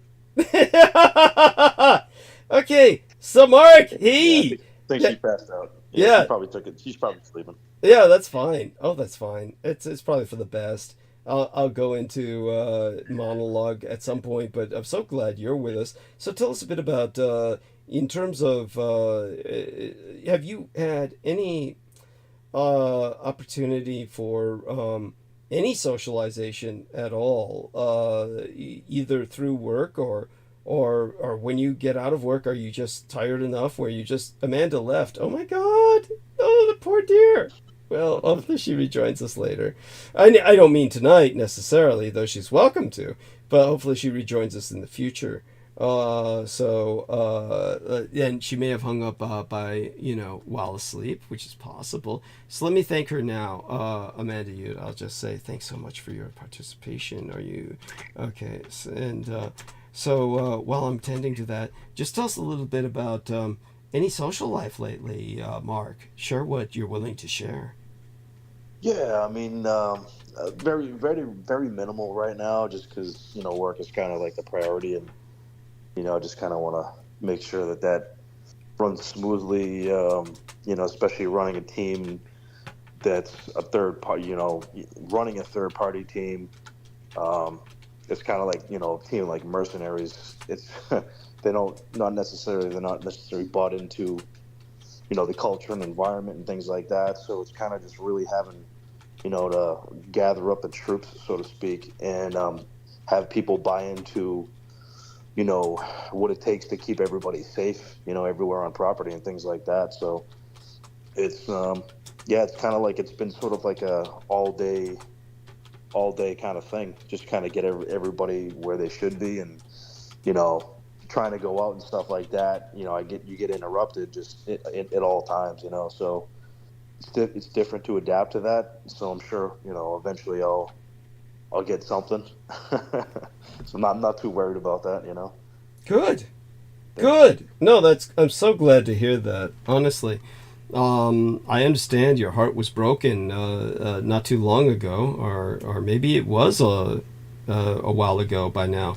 But you certainly need to, ultimately heal and move on. It's definitely hard. I can imagine. So I don't know how much you're willing to share about that. But, by the way, our friend Sid says we're loud and clear, thank God. Numbers even going up a bit. And, it's like... sometimes heartbreak can take, can kill a person. I don't know if you ever got to that feeling where you felt you were going to give up at some point, but you seem to have been holding strong throughout all these years, or you just kept it silent to yourself, really kind of repressed. Anything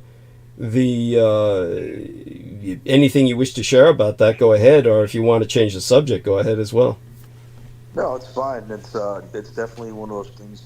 It was like, a falling out, but it was a while ago, and I still maintain some cordial contact with that person, and they know it, and it's just something that happens, and you sort of, it's one of those things, Douglas, where something takes a part of you, and you really feel like you never really get it back, kind of thing, sort of maybe like the Peacock Angel type of thing, where you just get exposed to something, and it takes, you don't know what exactly it takes, but you're different. Things are never going to really be the same. You just you got to go from there, and you chalk up your losses, and you take your wins where you can, kind of thing. Yes.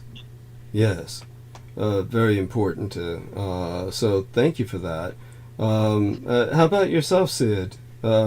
Now, I know your life is kind of on a different arc of narrative from many other normal lives, but you must have had some relationship in the past. Anything you're willing to share about that? Well, I can say I can relate to what Mark was just talking about. I had a falling out with a close friend not too long ago, and I've had some emotion to work through over that, for sure. Definitely felt heartbroken at times. What was the cause of this falling out?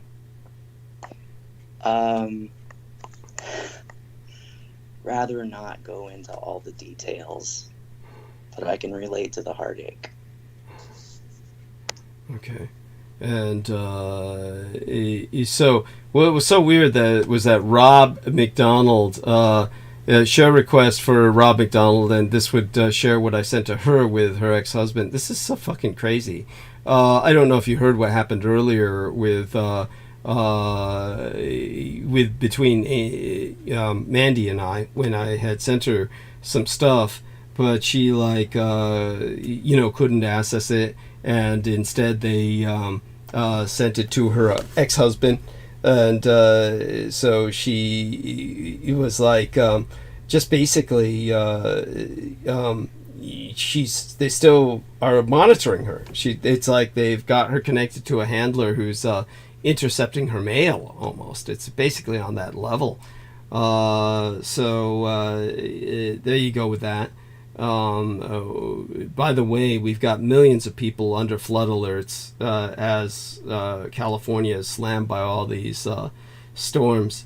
You might have heard me bitching about that earlier in the day, and of course I sent you that video that was originally found for me by Nemo Albano in Australia about how San Francisco has got all these wires all over the place that are being knocked down by these 80 to 90 mile per hour winds now, that are just falling into live wires, falling into puddles of water that are just, San Francisco would go up in an inferno if it weren't for the fact that we're under a deluge right now.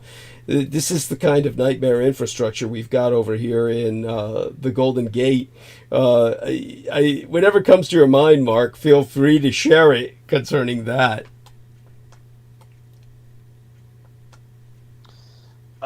Yeah, that's bizarre. That's when you sent me that video, I just can't believe that people are dealing with that situation, and basically it falls down to the company. That everybody is reliant on that company, and basically the company can say fuck you, we're gonna do what they want. And if they do have like a really serious earthquake, I just don't understand what's gonna happen with all, you know what I mean, with all that stuff underground.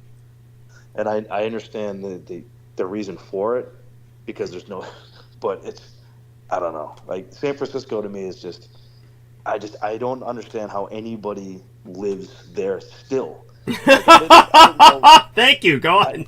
I didn't understand like 10, 12 years ago when I visited for my friend's, wedding. I didn't understand how people live like that. It was like a dream world. I was there for a few days to like a week, and I just didn't understand what everyone did to sort of live this kind of lifestyle and seem like a party every single day. And that was then, and like now I can only imagine just how, one of my friends is actually getting divorced, and he's coming back to Boston because it's too insane over there right now. He can't. So I don't know. Wow. I mean, I don't blame him. And what was it in particular that drove him out of San Francisco? Well, I think it was mainly because of his relationship with his wife. Okay. I think it was just it probably was maybe becoming a little volatile for him or for both of them. I don't know if it had anything to do with financial reasons or anything of that nature. I think it might have something to do with his job or what he's doing. So yeah, it's interesting. Like I said, when I was there, I mean, it was gorgeous. I just couldn't imagine living there. I just couldn't imagine sustaining that type of lifestyle so long, to be able to afford that, which is insane. Yeah. It's thank you. And of course, Mark's got it down. There's just for most people, of course, it's just impossible to sustain themselves here. When I said earlier what I did about the Pineapple Express, and I went into some ruminations about San Francisco, and of course it's just all of the kinds of people that live here that you really ultimately have to move on because they can't.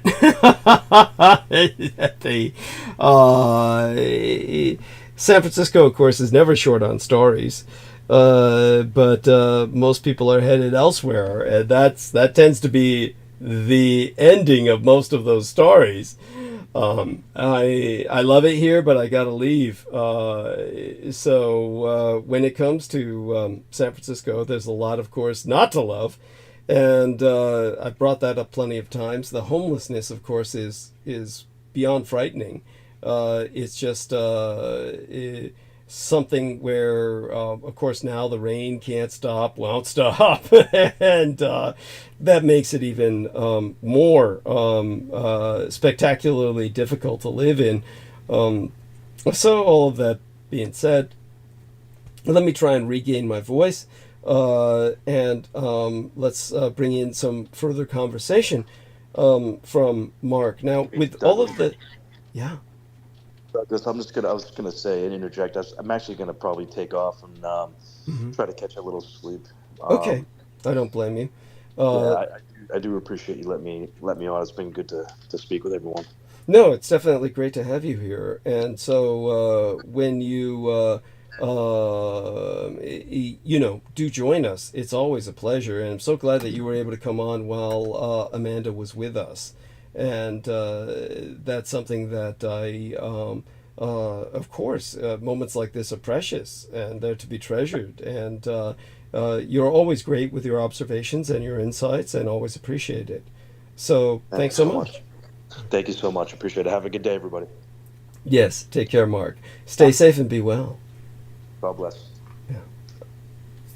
And there we are. So thanks so much, Sid, for your help with all of that. And okay, so in the few hours we have remaining, I suppose I'm obligated to go into kind of a monologue of some sort and basically speak about some things that have been happening lately. We have maybe a little less than 2 hours. I'd say maybe an hour and a half, really, when you take into account the time remaining before we... I can't believe actually we made it this far in transmission without being cut off by the weather, really, as opposed to some kind of conspiracy. Yeah. Oh my God. Good show tonight. Forgive me if you say so. Thank you. I mean, certainly you did your best to participate and help, and I appreciate that. All right, so let's have you buy me some time here while I regain my voice, drink some water here. Let's speak a little bit about something that you're passionate about. I don't care about what. Anything. You can go on about how Rasputin Records used to be the bomb, and now we're only stuck with Amoeba. But there's a difference between the twain. Go ahead and go for it. Okay. What the hell? Yeah. Rasputin used to be a really fun place, you know. I think they're all gone now. I don't think there's a single location left. There may be one in Berkeley. There is, and I think there's an Amoeba, yeah, like in Berkeley still. Did Amoeba close in San Francisco? That one I think is still there. There's an Amoeba on Haight Street, and there's an Amoeba on Telegraph. Last I knew. But I'm not aware of any remaining Rasputins, which is like a drag if, for anybody who ever enjoyed these places. Yeah, Tower Records gone. Quite sad. Always enjoyed visiting these places, picking up rock t-shirts. I had all the Guns N' Roses t-shirts, stuff like that from the early 90s and whatnot. I remember going in there and getting the Body Count Cop Killer CD when it was brand new, and CDs still came out in those large cardboard containers, which went out of fashion, because they are wasteful of paper, right? So yeah, that shit was fun.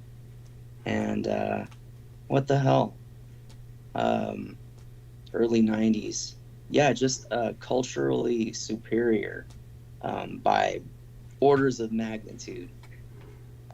Even the shopping malls were legit culturally compared to now. You could go in to, they had I think 3 different active bookstore chains in one mall, and 2 or 3 different music stores, different chains, and a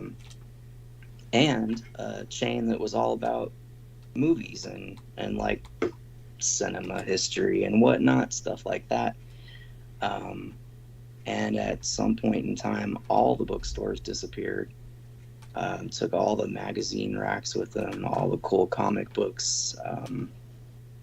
Yeah, all that stuff disappeared and has been replaced with video games only, and really weird stuff for kids. It just looks strange to me at my age. I mean, I grew up with like the Toys R Us and KB Toys and whatever stuff like that, and that seems normal to me. But now they have weird Tea Party themed